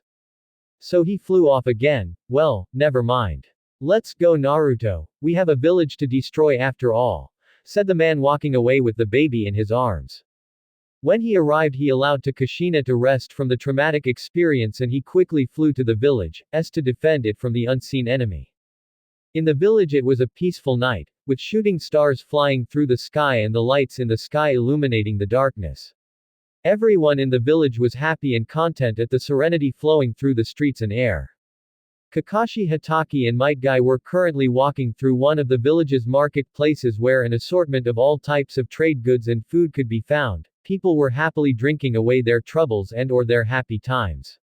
The mood in the village was happy overall. It's like nothing could ruin the moment for anyone. Husbands were enjoying their time with their wives and friends were creating ever more bonds with each other. Why don't we do rock, paper, scissors again tonight? Suggested Kakashi, as the last thing he wanted to do was to undertake another of Guy's challenges. Rock, paper, scissors was better than walking around the village just on their hands was far too troublesome. Elsewhere some Nara men were currently sneezing. Not that again, think of something more exciting. I want a more hot-blooded contest. How can you call yourself my rival? Said Guy, intent on having Kakashi accept his challenge to determine who was stronger.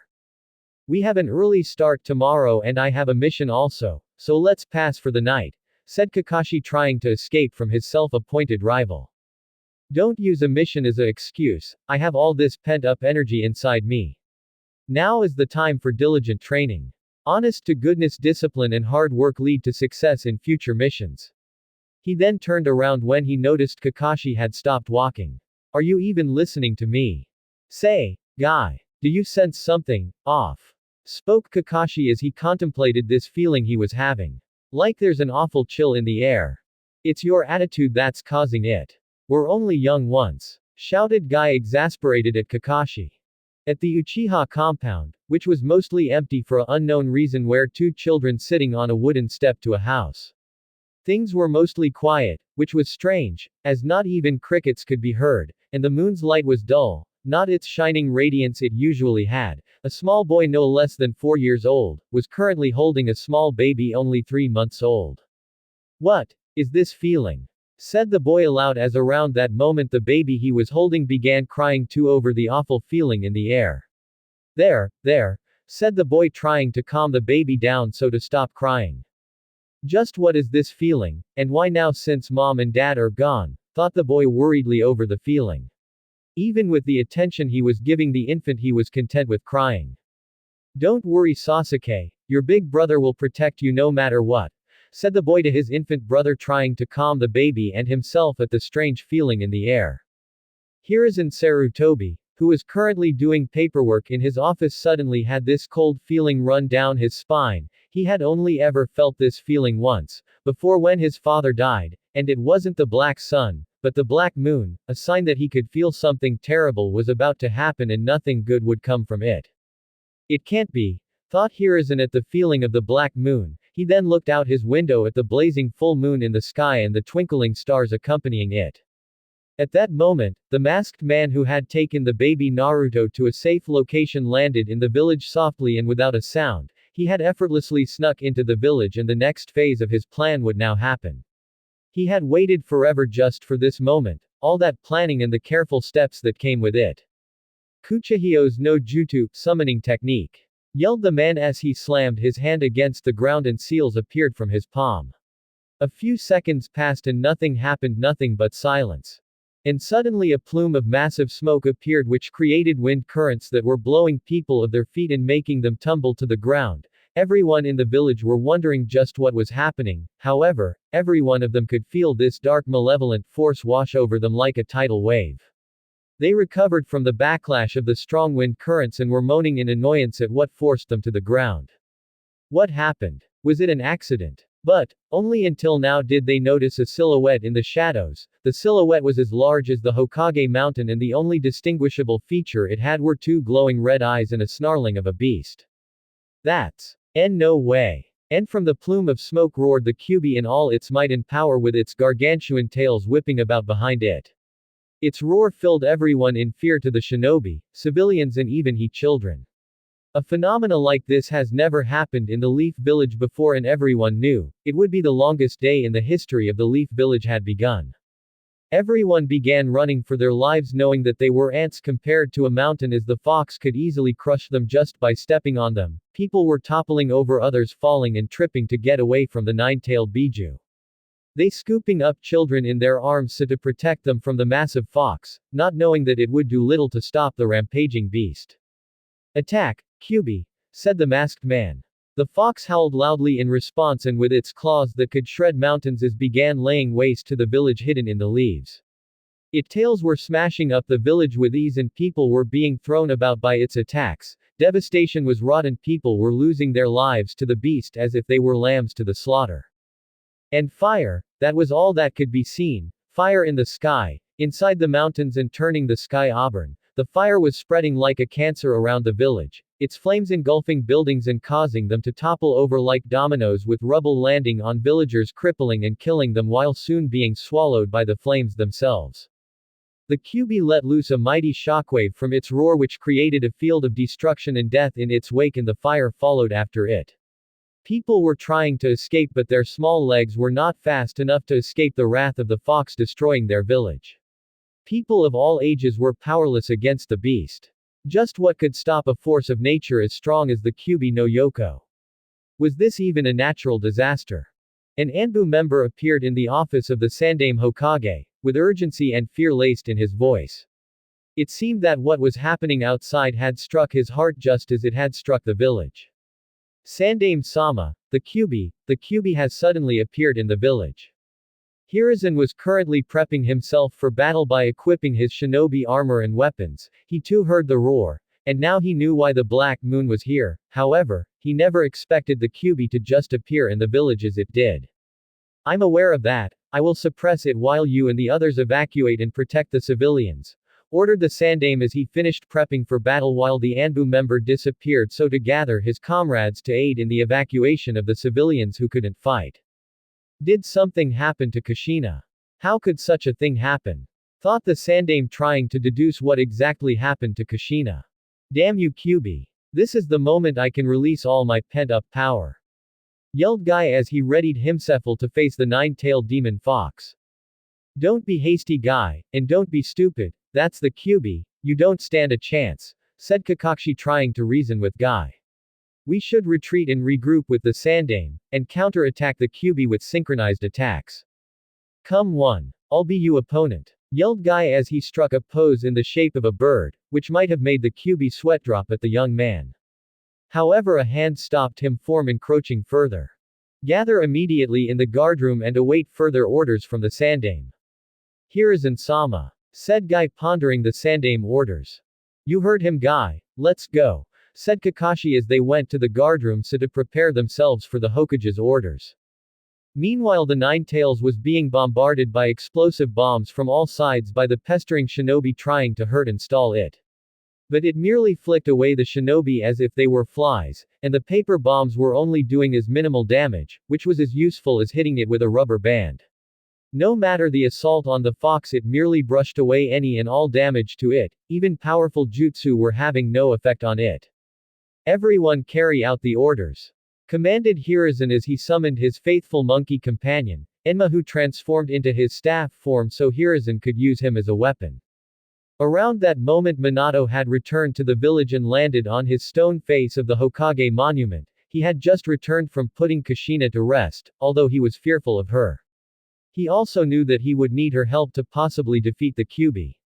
But there was one person he couldn't lose this night. Tsunade.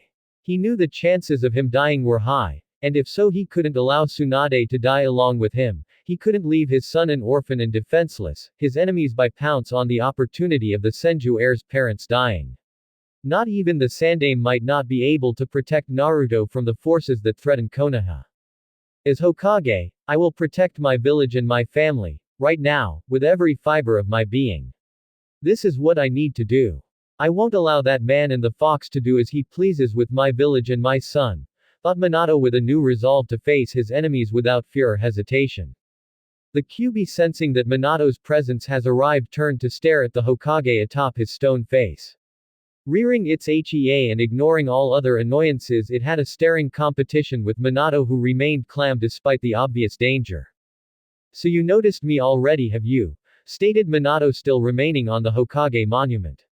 In response, the Kyuubi started gathering red and blue chakra and started forming it into a purple-black sphere and aimed it at the Yondaime, where the fox fired the ball straight at the Hokage mountain. Minato in response blazed through hand seals to counter the Bijudama. If one thing was meant to remain standing in Konoha, it was the proud faces of the Hokages who have watched over it for generations. Just as the ball was about to hit the mountain, it appeared to have struck something solid, and at the same time Fuinjutsu markings started appearing and encircled around the ball, and it looked like it was being swallowed by a great maw before any trace of its existence vanished. A second later a large explosion was visible and the people knew it was the resulting damage of the Bijudama.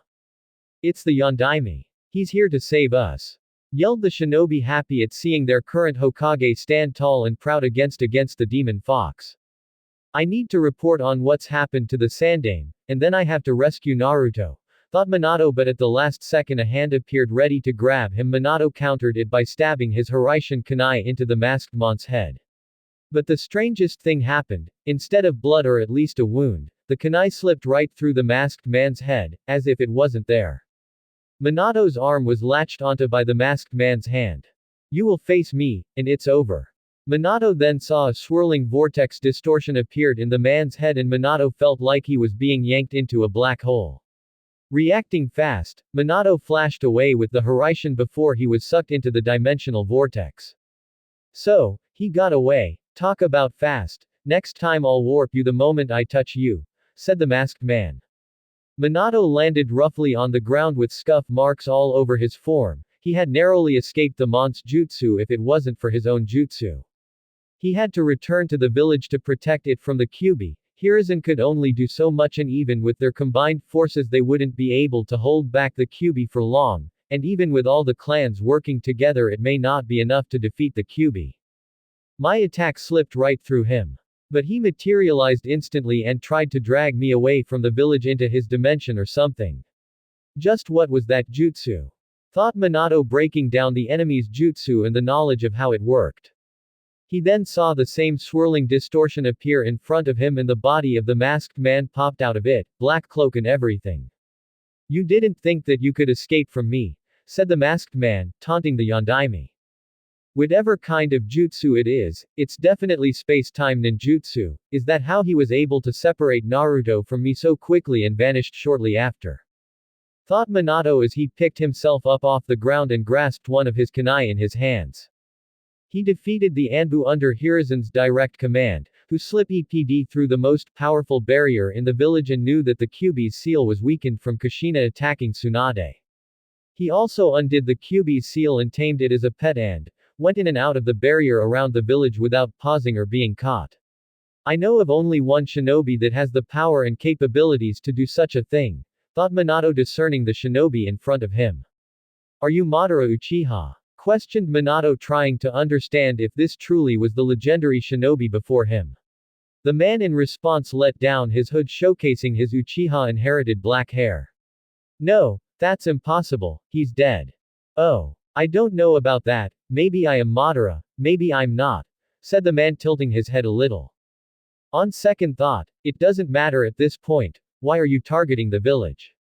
Queried Minato, intent on learning his enemy's true motives as to why he attacked the village and why he kidnapped Naruto.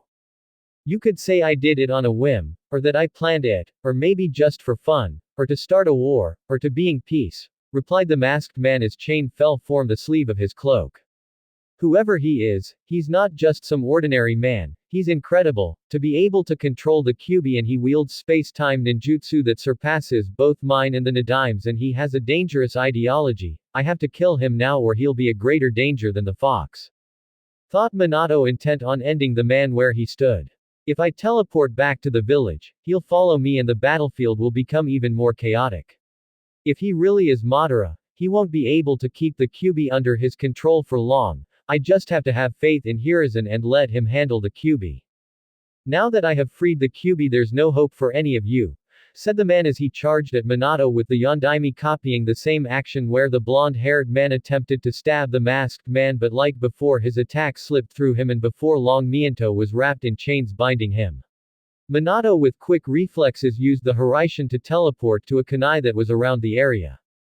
His flesh, he becomes intangible to negate my attacks and he then makes himself materialize so to counterattack. Namely I can only aim for him when we both strike blows.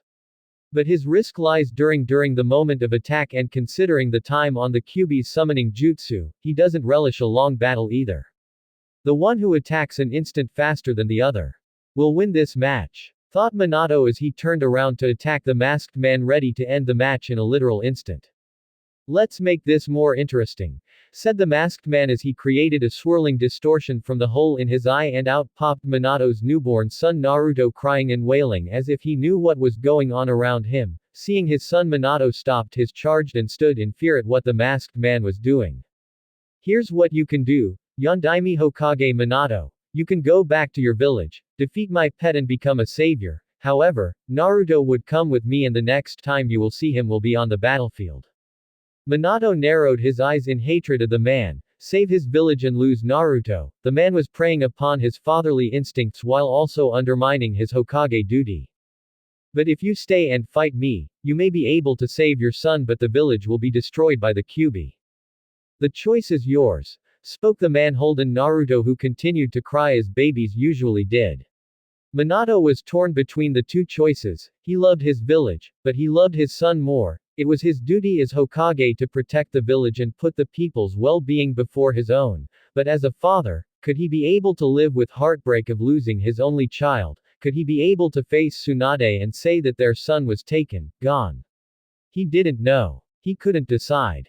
He remembered his duty, as both a father and the Hokage. He had made his choice. I'm sorry, Naruto, thought Minato with an unflinching resolve in his eyes the likes of which no one had ever seen before.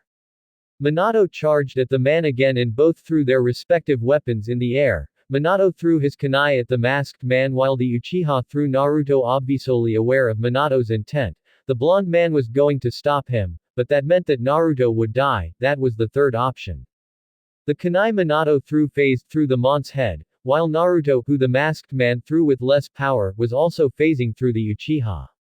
Minato charged a Rasengan in his right hand while the man's own right hand was inching towards Minato's shoulder. Time slowed down for the both of them. Minato's Rasengan wouldn't hit the Uchiha in time. Both combatants were about to hit each other, each of their respective attacks inching closer to their enemy. Around that time baby Naruto and the kunai had exited the mont's body. However, it was too late for Minato as the man hand was about to touch him. I have you, thought the man, but before his eyes Minato disappeared right above him where he threw his kunai, while the blonde grabbed baby Naruto from air and simultaneously struck the man with the Rasengan in his back. Rasengan, said Minato as the blue sphere of spiraling chakra grinding into the man causing him to cough up blood behind his mask. That was Hiraishin. Ni no Dan, flying thunder god. Second step, said Minato as the attack pulsed and all three parties sunk into the ground via a shockwave, destroying it and leveling the ground around them, causing rock spires surrounded the area. Minato with quick thinking placed a Hiraishin formula on the man so he wouldn't be able to escape from him. The masked man jumped out of the created from the Rasengan's shockwave and landed on a rock spire. His left arm was nothing but mush and oozing liquid with small trails of blood on his hand. It appeared that his hand was barely clinging to his left arm. Minato also stood from the dust cloud cradling baby Naruto in his arms defensively, and on the inside he was beyond overjoyed that his son was in his arms again. Hee, you got me, so this is the word, elusive. I should never have left my guard down, complimented the masked Uchiha. However, his words were cut short as Minato teleported to his position and stabbed him in the stomach with one of his Hiraishin kunai, which caused his mushy left hand to fall off his arm. Minato then slammed his hand against the Uchiha where a seal array appeared. A contract seal, gasped the masked man as he knew exactly what it was. You're trying to separate the Kyuubi from me.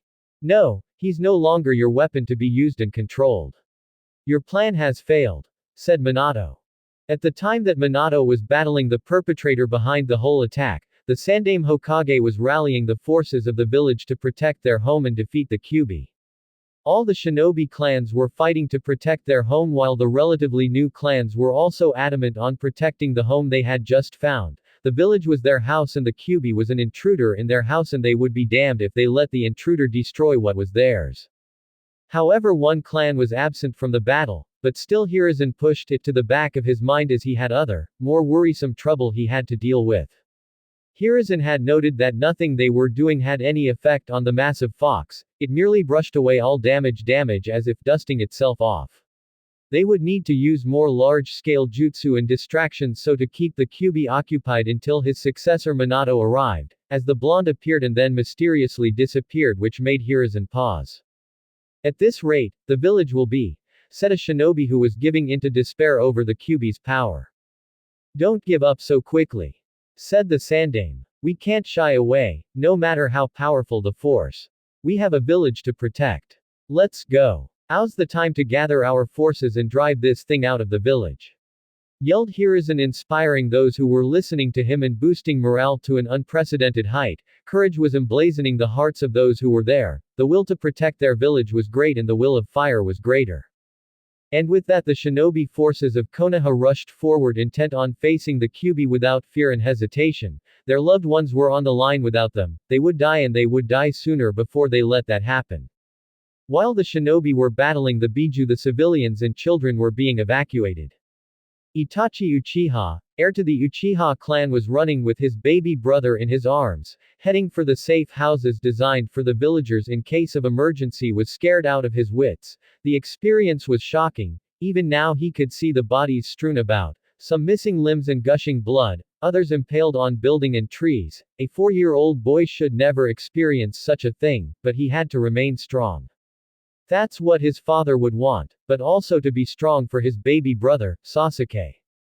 The infant was dependent on him and only him at the moment. He could only hope that he would live to see the next day. We won't let him jeopardize our village any longer, said Sarutobi as he summoned Enma, ready to battle the fox, and just like him, the Monkey King was also wondering how the seal had broken and what happened to Kushina. As a close confidant of Hiruzen, he was privy to such information. So there he stood, the Sandaime Hokage, valiantly facing the beast only a few could have the courage of facing alone. Hiruzen, starting off the attack, unsealed a massive Fuma shuriken twice the size of his body and threw it at the Kyuubi, who was unafraid of the incoming attack. Hiruzen went through hand seals for one of his own invented jutsu that involved not only ninja tools but his teacher's own jutsu. Shuriken Kage Bunshin no Jutsu, Shuriken Shadow Clone Technique. Said Hiruzen as the single gargantuan shuriken became thousands of shuriken of inescapable numbers and they were flying towards the Kyuubi at increasing speeds. The Kyuubi brought up its long arms and protected itself against the oncoming shuriken but did little to damage it as it only suffered scrapes which it quickly healed from. When it brought down its arms, again it saw another wave of massive shuriken flying towards it only in even greater numbers. In response the fox roared at the oncoming shuriken which created a shockwave which redirected and parried the oncoming shuriken making them fly away from their original direction and in the process destroying some buildings and tearing down some trees but thankfully no one was hurt from the ninja tools. However Hiruzen was partially annoyed at how the fox was merely toying with their attacks.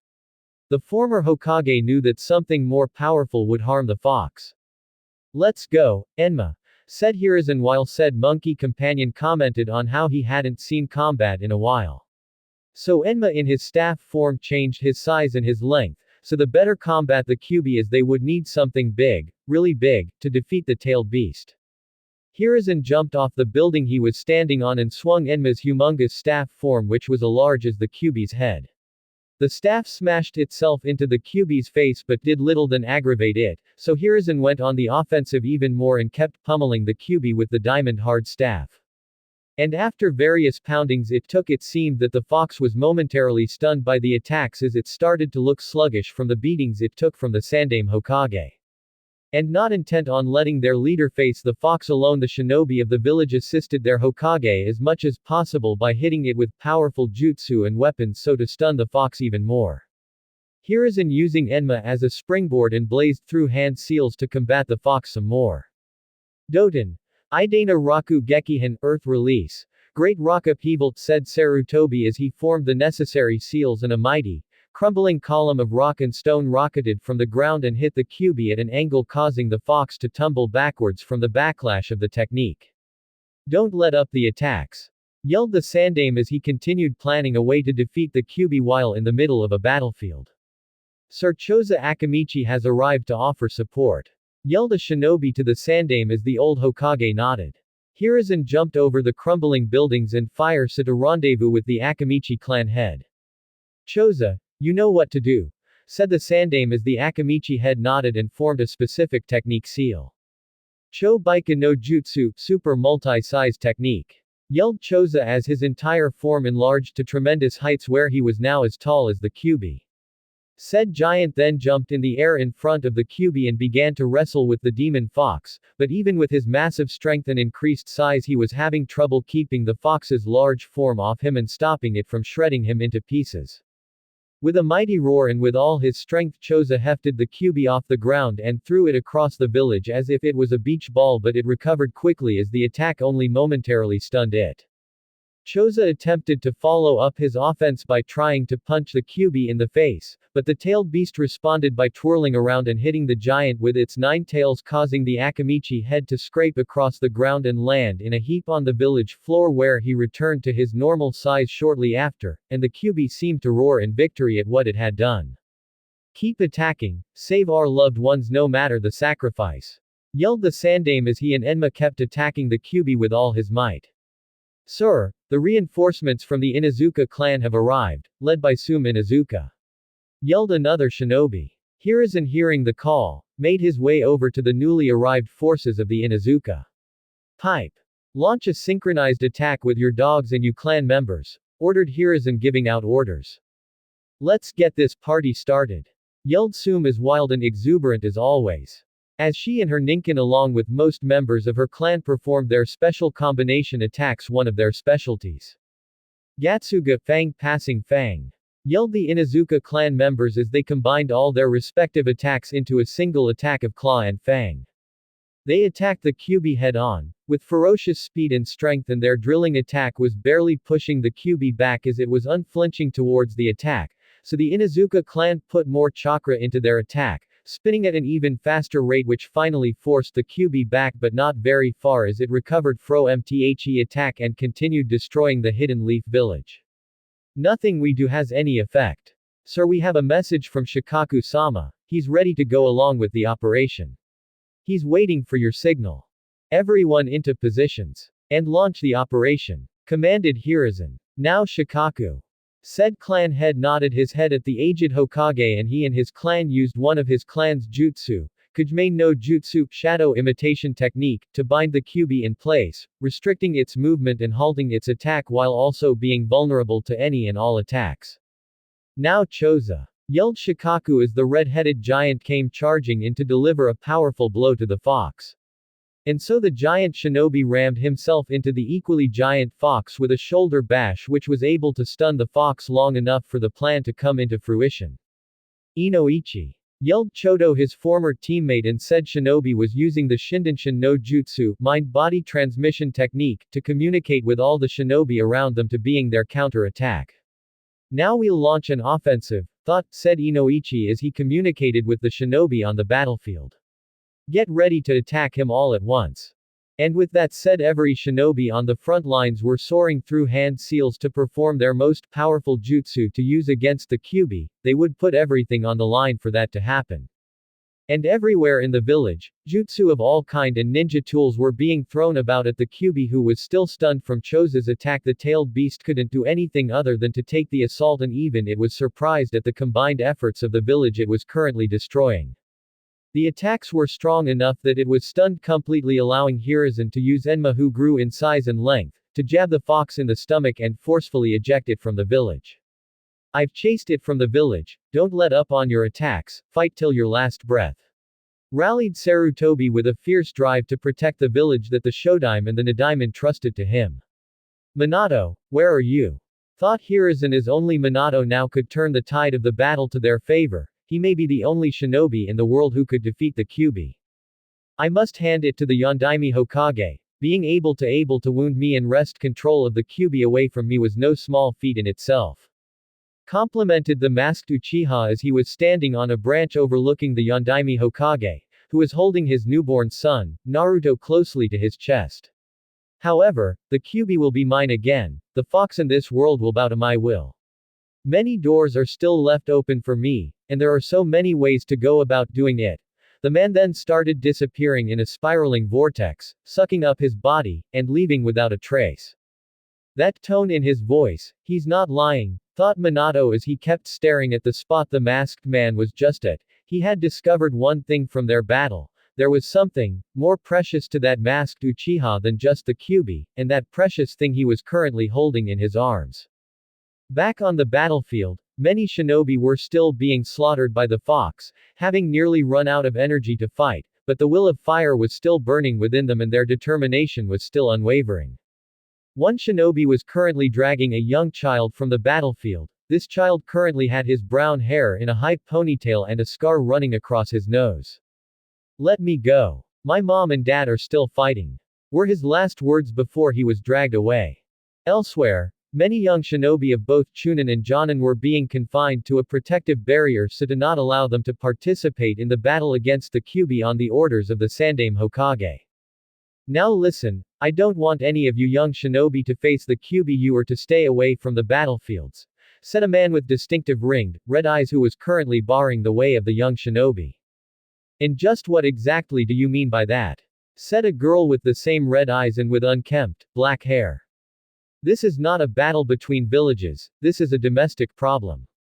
There is no reason for any of you to risk your lives, replied the man, offering no other explanation. That's a load of bullshit and you know it, said the same girl with an angry look on her face. Calm down, Kurenai, advised another shinobi who just happened to be one of the Sandaime's two children, Asuma Sarutobi. We are shinobi. We are never guaranteed a long life. But my daughter, if nothing else, survive long enough to give me a grandchild, and pass the will of fire onto them, please make that an oath to your father, for I will put all my faith in you, said the man, revealing himself to be the girl, Kurenai's father, and with those words Kurenai shed a single tear before seeing her father run off into battle. Landing atop the Sandaime's stone face was Minato, still cradling Naruto in his arms. The scuffle he had with the masked Uchiha was an intense one, but the man he had faced was devious, using his own fatherly instincts against him and his duty as Hokage, but he was able to rescue his son and stop him from becoming a weapon, but he also had a village to save. He knew the implications of a new Senju being born, the most powerful clan in the world gifted with immense amounts of life force, physical energy and stamina along with strong chakra, and also being a direct descendant of the Uzumaki clan, who also had immense life force like the Senju, possibly stemming from the fact they were blood relatives. His son would also be blessed with an amazingly long lifespan because of said life force, although he had already lost some of his lifespan because of being exposed to the Kyuubi's volatile chakra before he was born. And he would likely be masterful in all forms of shinobi jutsu from ninjutsu, taijutsu, genjutsu, and fuinjutsu because of his Uzumaki heritage, and would at least have understanding in jutsu he wasn't experienced with. That was what made the Senju clan famous, their mastery of all jutsu and skills. Every nation would love nothing more than to have that under their belts. That's why Naruto was so important to the masked man. His son had the capacity to rival the Shodaime Hokage, Hashirama Senju, maybe even surpass the Shinobi no Kami, god of shinobi. So Minato had to find a way to protect Naruto and keep the Kyuubi out of the masked man's grasp. Naruto would need a power to protect himself when he was older. Right now, he was defenseless, an easy target for any of those who wish him harm. Minato and Tsunade would not be around forever to protect him. He needed a power that could be controlled and directed, a power whose presence would only benefit the small baby. Minato already knew of such a power, for he was staring right at it.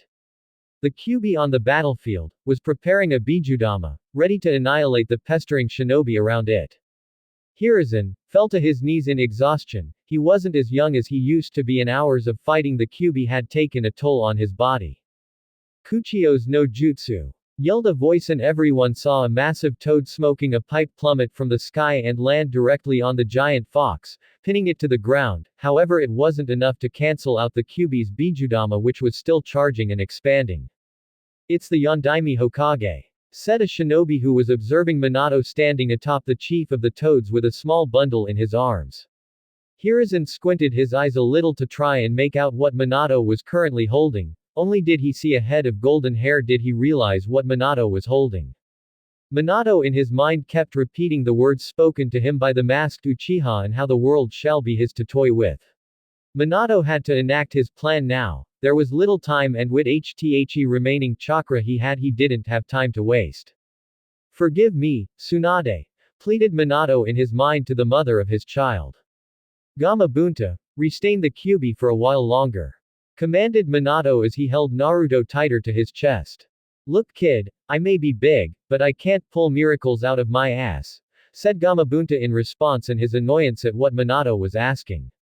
"In order to transport something this big, I'll need just as much chakra," said Minato as the Kyuubi finished its technique and ingested the ball of chakra ready to fire it, and Hiruzen looked ready to combat the attack, but before his eyes the Kyuubi disappeared along with Minato, leaving only Gamabunta sitting on the ground. "Minato, did he fly off with the Kyuubi?" questioned Hiruzen as he surveyed the area for the demon fox. He then saw a bright explosion go off in the distance, probably where Minato was, so without word or warning the Sandaime ran toward their position so to assist the Yondaime, his successor, in whatever he was planning. At the safe house where Minato teleported the Kyuubi, along with Naruto and himself, the Kyuubi had flattened everything in front of itself with its powerful Bijudama and destroying the safe house in the process. Minato along with Kushina and Naruto landed on a small distance away from the Kyuubi. "I have to put up a barrier," said Minato, who was panting at having expended much of his chakra transporting the Kyuubi away from the village. "My chakra's almost drained from the extraction, but I can," said Kushina as golden chains flew from her back and started lacing around the Kyuubi and forming a barrier at the same time, preventing anyone and anything from entering or exiting. However, the exertion left Kushina weakened and she was freely coughing, making Minato worry for her. But he had his own duties to perform. Kushina was doing her part, so he must do his own. "Minato," said Kushina, with trails of blood leaking from the corners of her mouth.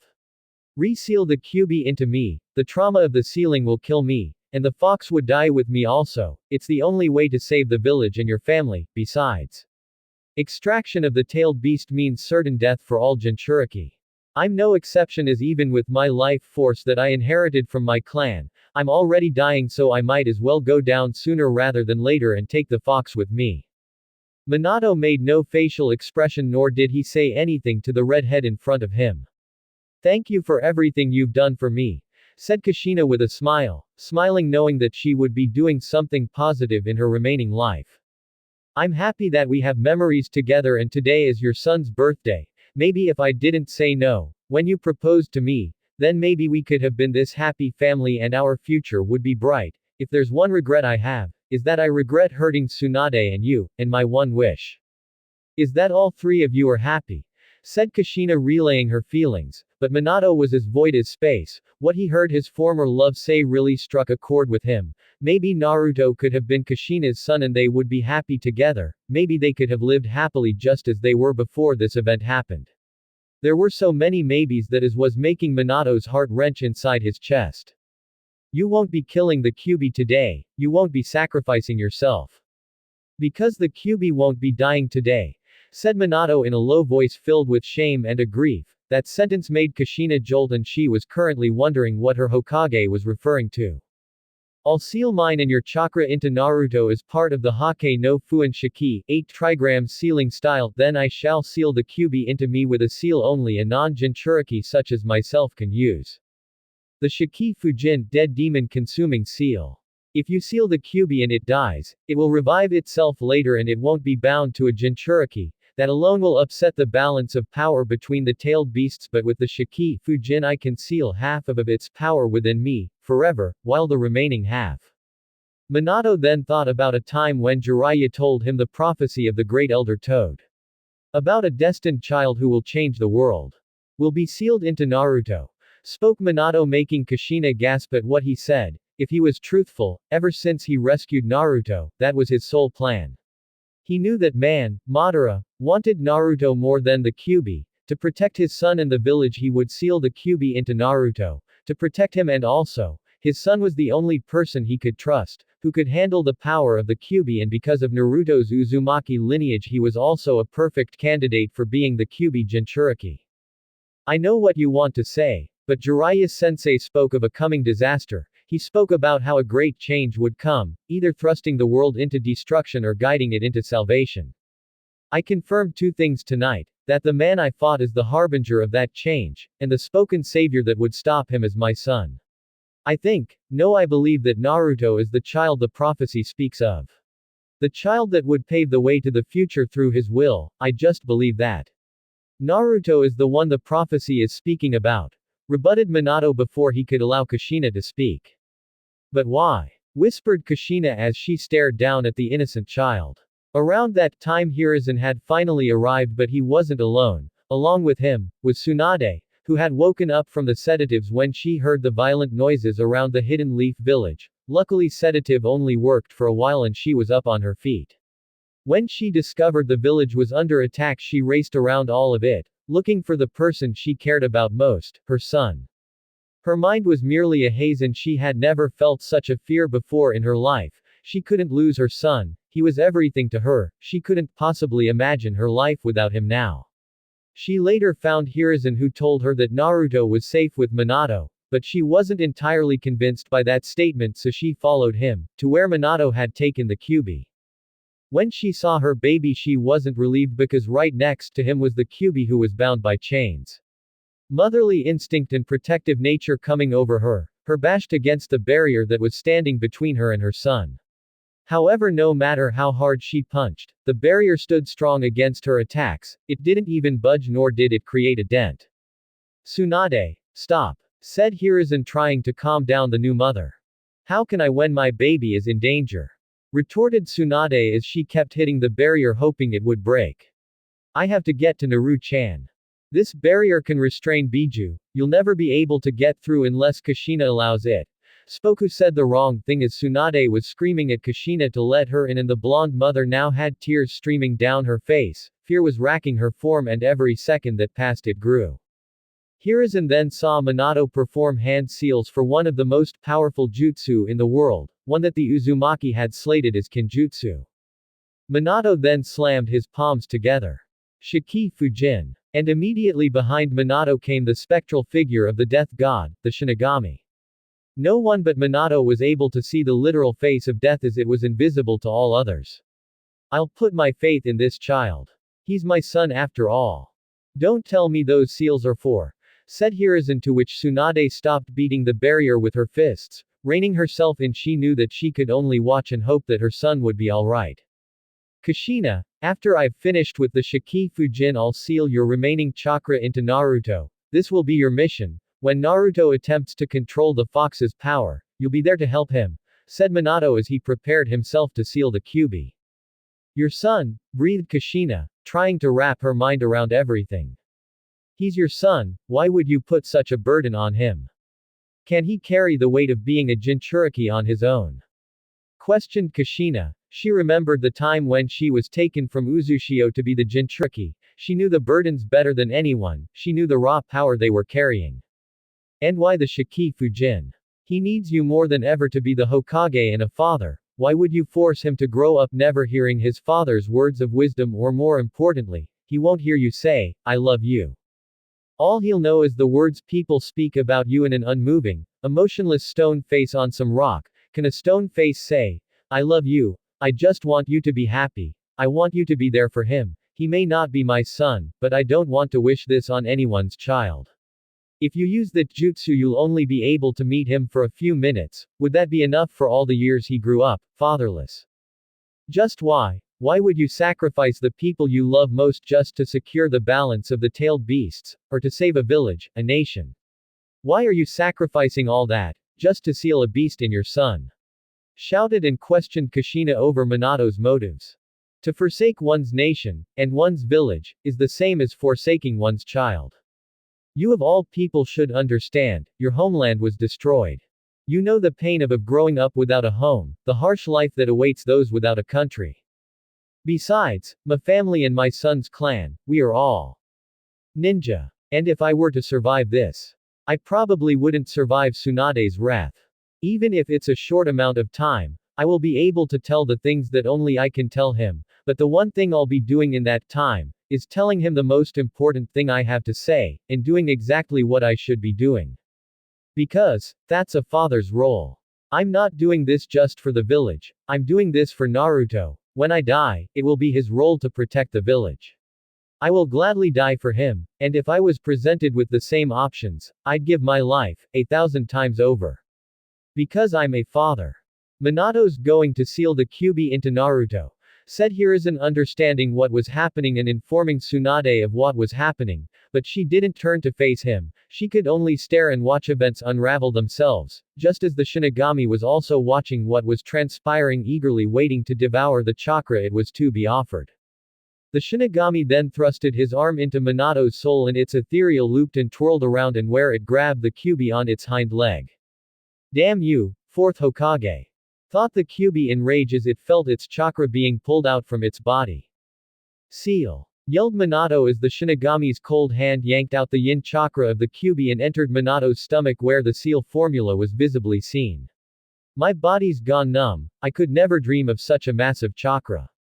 However, because they separated the yin chakra from the yang chakra, making the remaining Kyuubi a pure yang entity, it became smaller in size, where some of Kushina's chains which were restraining it fell off and any other chain wrapped around its body became loose, allowing the fox to move about freely.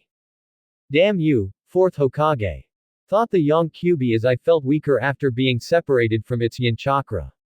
It's the Shiki Fujin after all, said Hiruzen, making Tsunade gasp. She of course knew about the seal because of her grandmother, Mito, teaching her some of the clan's seals. Alright, next is the Hake Fuin 8 symbols seal, said Minato, summoning a ceremonial throne with candles around it, where he gently placed the now sleeping Naruto on it. A ritual altar. So he intends to seal me within that child.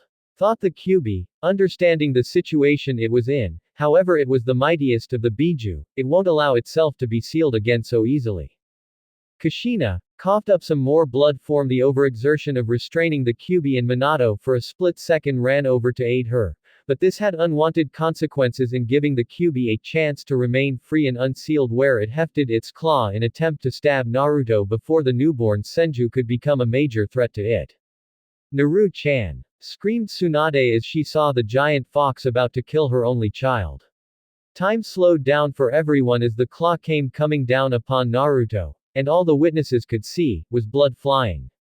However, it wasn't Naruto's blood. Minato and Kushina, with all their strength and will pushed themselves to their limit and threw themselves in the way of the fox's attack where they were able to stop the fox's claw from striking Naruto with just a hair's breadth. Blood from the beast's claw then leaked onto Naruto's chest. Both Kushina's and his father's blood was splayed ono his little chest. This is a father's duty after all, said Minato as he stood there on the verge of death. He was unafraid of throwing himself before the Kyuubi, out of fatherly instinct and because he was already dead to begin with. But Kushina, why? Because, I guess, this is a way of saying sorry, and to repay a debt also. Forgiveness, for I almost killed this little one in the first place and almost killed his mother, and to repay a debt because, I can protect, Mito-sama's legacy. Besides, I was dying anyway, and he's your son after all. I made a promise to protect him. Even if I was jealous of his mother, I'd still protect him, because he's your son, explained Kushina, her reasoning behind protecting Naruto. Kushina, thank you. Kuchio's no jutsu, said Minato as he drew some blood on the palm of his hand, summoning the scroll toad, Garotora. The Nine Tails. And Yondaime-sama, should I ask what happened to you? Replied Garotora with a hint of sarcasm, as you could obviously tell what happened. Garotora, I'm entrusting you the key to the Kyuubi's seal. Take it to Tsunade immediately and store it away, spoke Minato bluntly and with some urgency. You have my word. I'll keep the key in my possession for now, said Garotora before he slammed his palms together so to return to his home and come back later to give the key to Tsunade, since the situation was still dangerous at the moment. Then, all my work here is done, muttered Minato tiredly as the Shinigami took out the tanto from its mouth ready to harvest the souls and chakra of the Yin Kyuubi and Minato. I guess I can, my time has run out, all that's left, is the Hake Fuin. I'll seal some of our chakra into him, so we can help him in the future.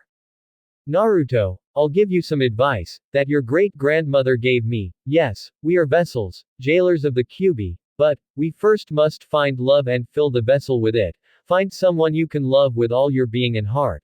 Their love will give you strength, they will help you endure hardships that nobody could do alone. And find someone like myself and your mother, they will be able to rein you in should you get too hyperactive. Also make lots of friends, so many that you can't remember all their names. They'll help you when you need it most and you can count on your friends shall be your power. Also beware of Jiraiya, he'll try to turn you into a pervert, said Kushina, conveying her final words and teachings to Naruto, words that will be useful to him later on.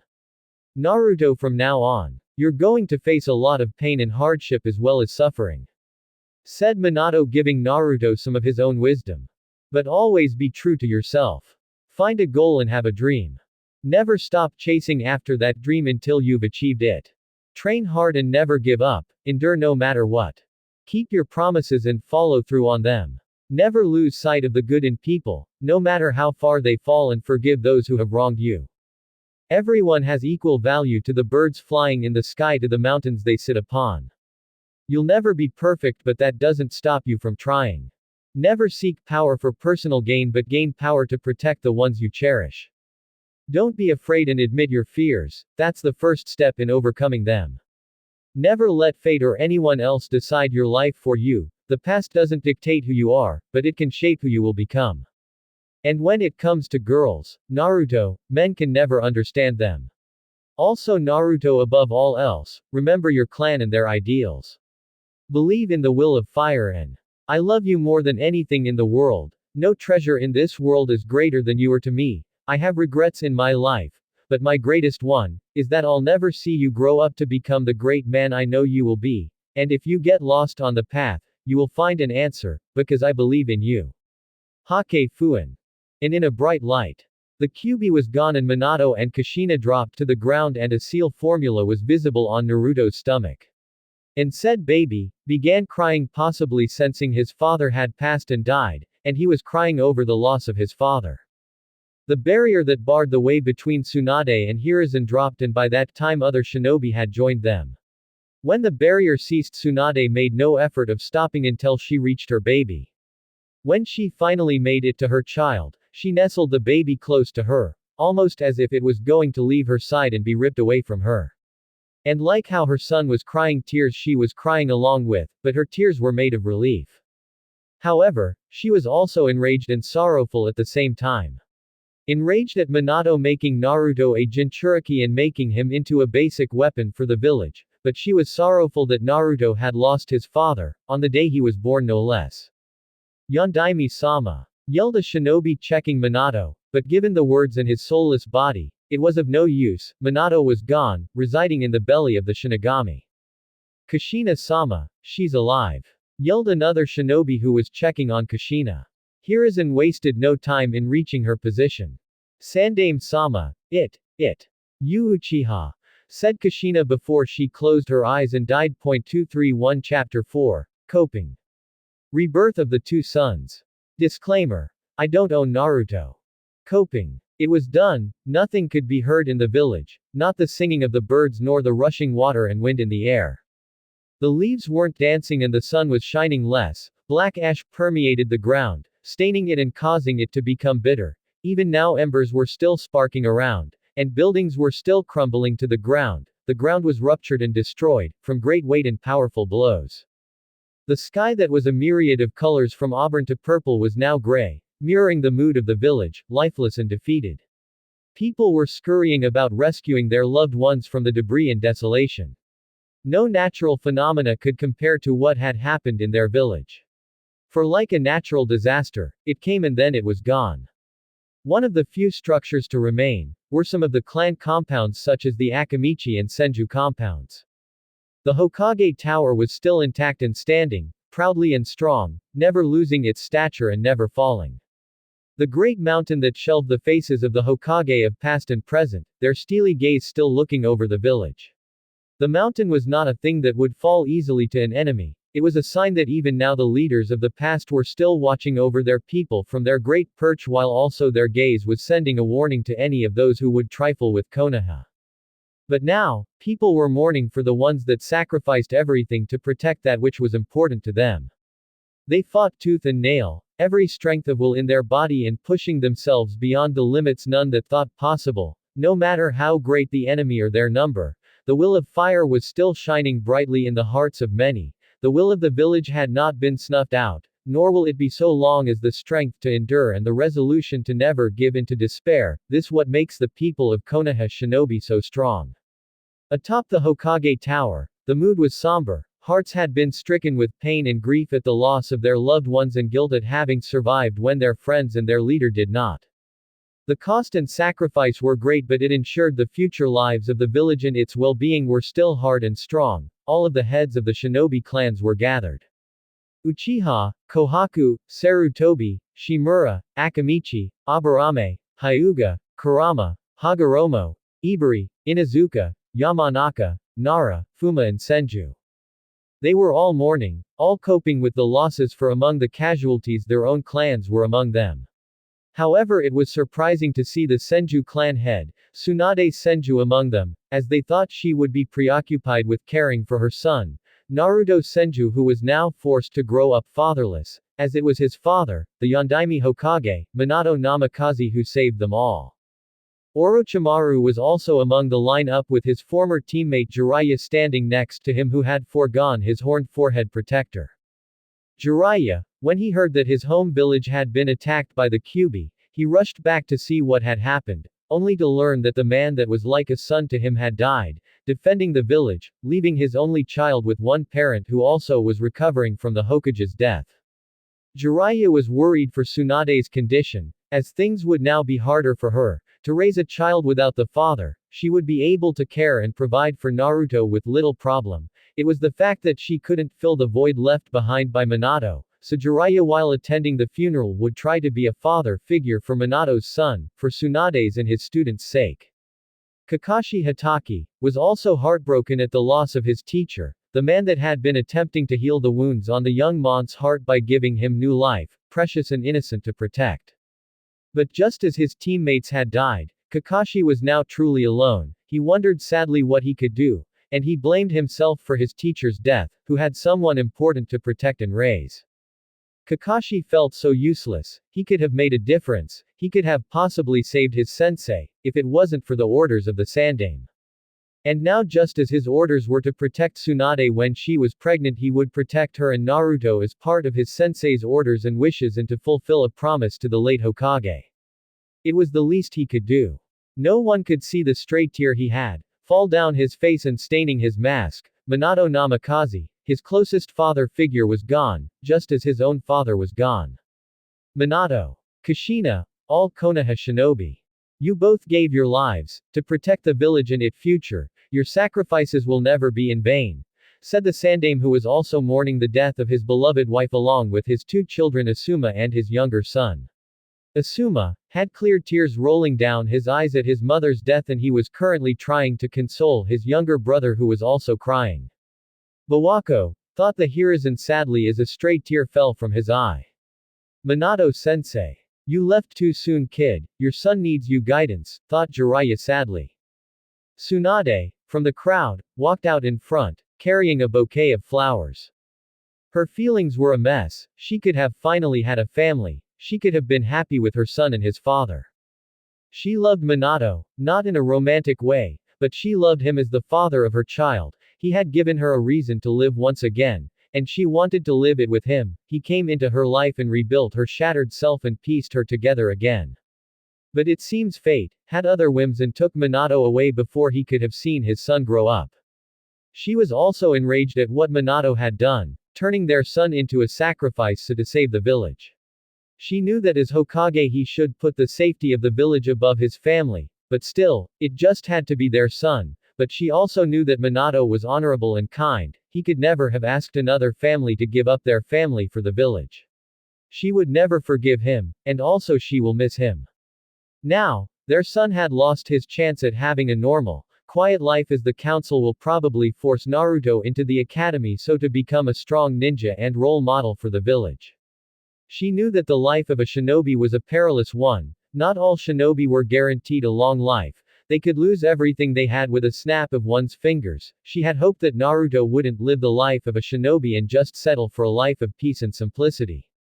However, she also found that outcome unlikely, since their clan, the Senju clan, was that of shinobi. If anything, the council will force Naruto to undergo the Clan Restoration Act so to boost the numbers of Senju in the world, basically turning him into a breeding machine for the village. But right now, she was focused on the here and the now. She couldn't let the future bother her at the moment, not since Naruto at the moment was defenseless and completely dependent on her for everything. She placed the bouquet of flowers before the photo of Minato and she silently wept at the loss of her friend. Her tears were quick and solemn and her form was shaking a little. Whether life for her got easier or harder had yet to be seen. But now she was still mourning for the loss of her friend. Hours later, when the funeral was done and over with, Tsunade returned to the Senju compound, where Shizune was currently watching over Naruto. The black-haired girl had volunteered to watch Naruto while Tsunade was busy attending the funeral. When Tsunade saw her son sleeping in his crib, she went over and gently picked the baby up from his sleeping place. Shizune had commented that Naruto was a very quiet baby, as he hardly ever made a sound, and was naturally curious as he observed the big world around him and the people that were in it. Tsunade wondered if he would have a sense of adventure in the future, like his father, and that curiosity might just get the better of him. And she could only hope that Naruto would stay quiet during the rest of his life, instead of being loud and wild. But she knew that might happen, so she didn't hope too much for it. When baby Naruto felt himself being lifted into the air, he opened his big blue eyes and saw his mother looking down at him, smiling softly with a smile that only a mother could have, and it was infectious as Naruto also smiled along with his mother. He then saw some of his mother's cream-colored hair and was attempting to reach for it while his mother was preoccupied with something else. He had successfully latched onto one of her ponytails and started gumming on it. Tsunade meanwhile was reading a book on parenting that Bawako had given her. It was of course to be expected, since this was the first time since Tsunade ever acted motherly, but she also wondered why there was a book on parenting. She could just go out and do it. Besides, she was doubtful that the book she was reading could tell her anything useful.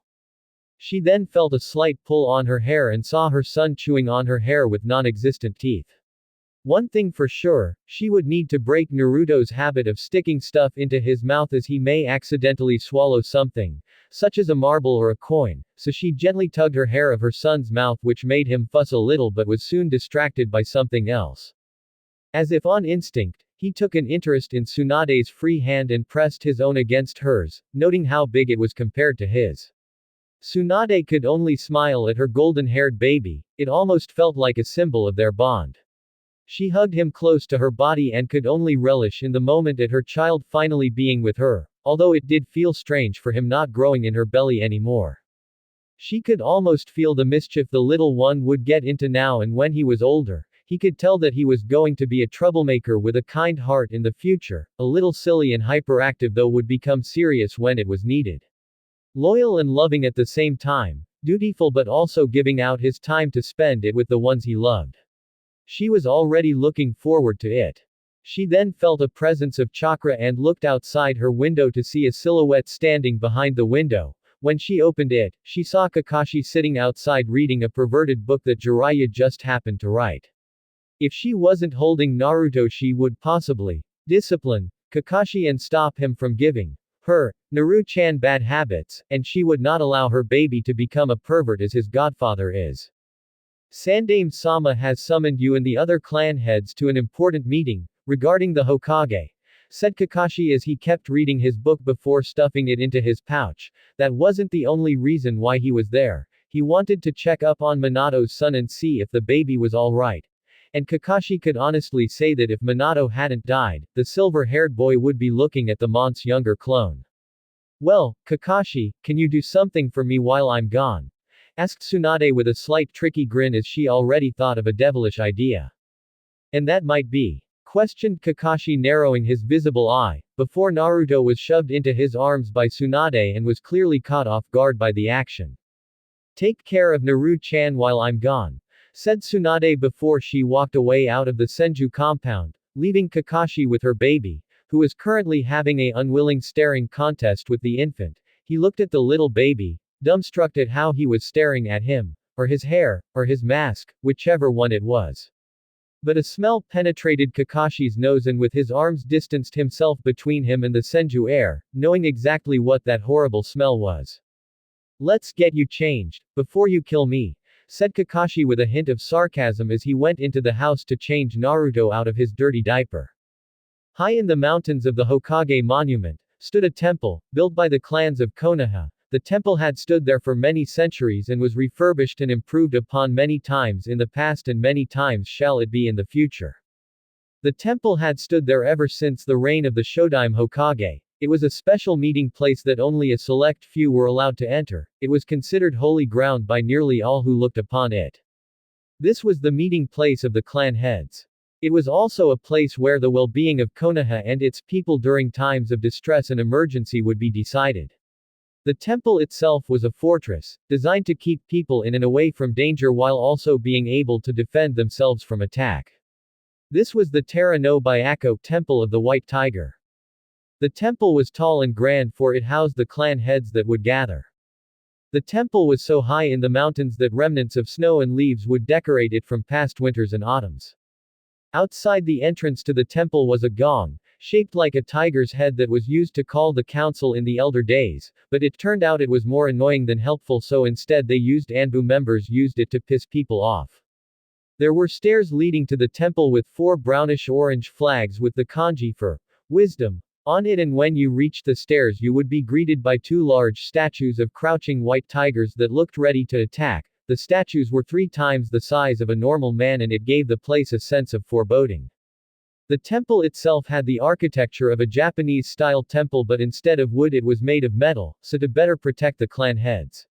The temple had 3 roofs which grew smaller in size the higher up you would see. Underneath the roofs were golden ceremonial pipes, and the tiles were deep blue with some golden there. Inside the temple, it was nothing like the outside. It was large but welcoming. There were draping white cloth with golden embroidery on it. Colorful lanterns decorated the room, shining brightly over the darkness, and the smell of incense was in the air, easing the souls in the room. But although not as grand as it is outside, The temple is soothing on the inside, and sitting at a table was Hiruzen Sarutobi and his 3 advisors who were waiting to begin the meeting.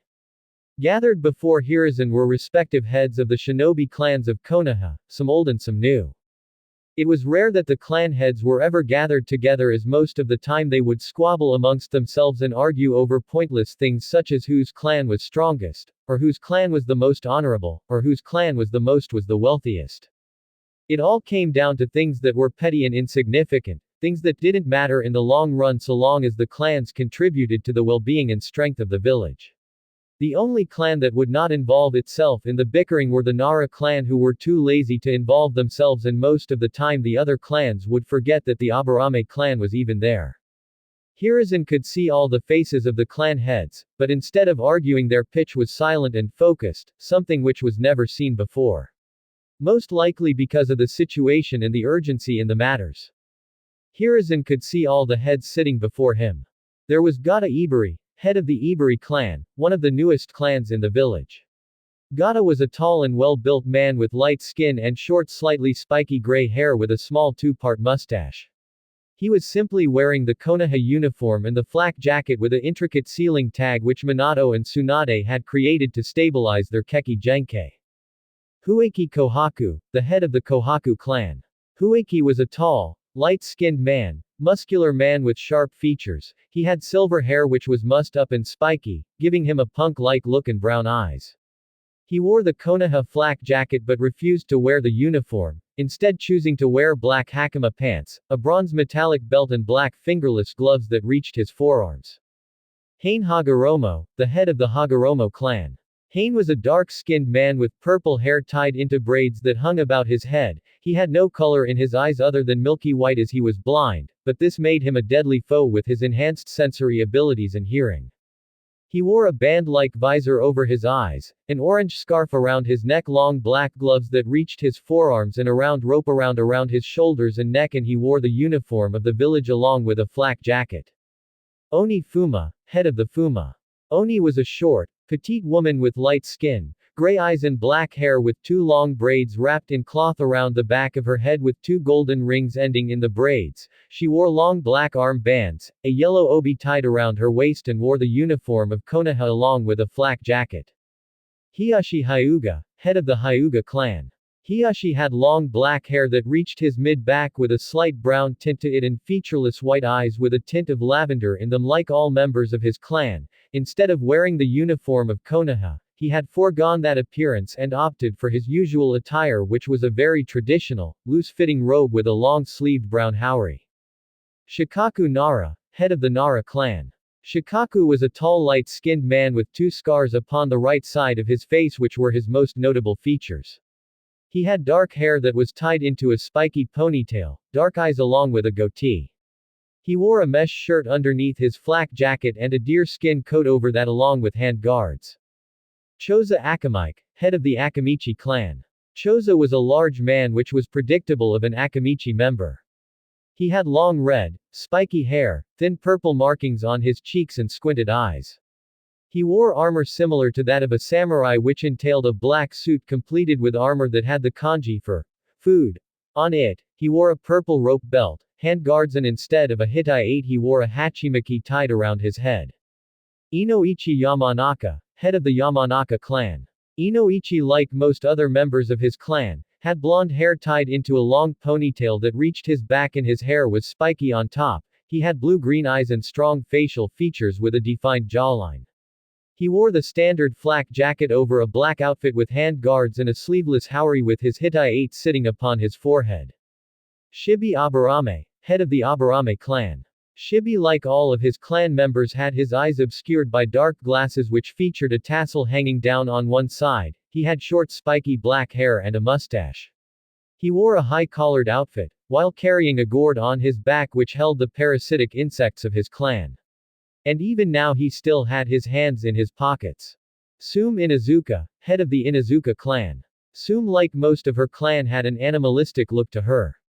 She had long brown, spiky, untamed hair and vertically slit pupils with elongated canines resembling a dog's, and like all of her clan she had the distinctive red fang tattoos on her cheeks as well as red markings around her eyes and a shade of purple lipstick.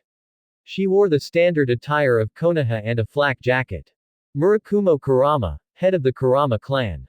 Murakumo had long black hair which reached his shoulders and a mustache with gray eyes and tear troughs under his eyes with a defined jawline. He wore a traditional kimono of varying colors, mainly purple and yellow, giving him a regal look. Like Hiashi, he chose not to wear the uniform of Konoha. Hiruzen Sarutobi was representing his own clan, the Sarutobi clan. While his childhood friend and advisor Danzo Shimura was representing his own clan, the Shimura clan. Then finally were the two founding clans of the Leaf Village, the Uchiha and the Senju clans. Fugaku Uchiha and Tsunade Senju. Fugaku had the typical look of the Uchiha. Dark hair, light-skinned with onyx eyes, and he had visible creases under his eyes. He wore the uniform of the military police along with a Konoha flak jacket and a black open front apron with white diamonds on it and shin guards. While Tsunade was dressed in her usual attire. Both clan heads were currently seated in front of all the others, of course being the heads of the founding clans it of course came with privileges. We have repelled the Kyubi no Yoko, although the sacrifices were much too great, said Homura, starting the meeting with all the clan heads listening intently. This is no time to lament. The Hokage seat is currently empty. We have to decide on someone quickly to fill the void Minato left behind, said Kaharu. We have to decide on a new Hokage soon or our enemies may use our distress as a chance to attack, spoke Hane Hagoromo.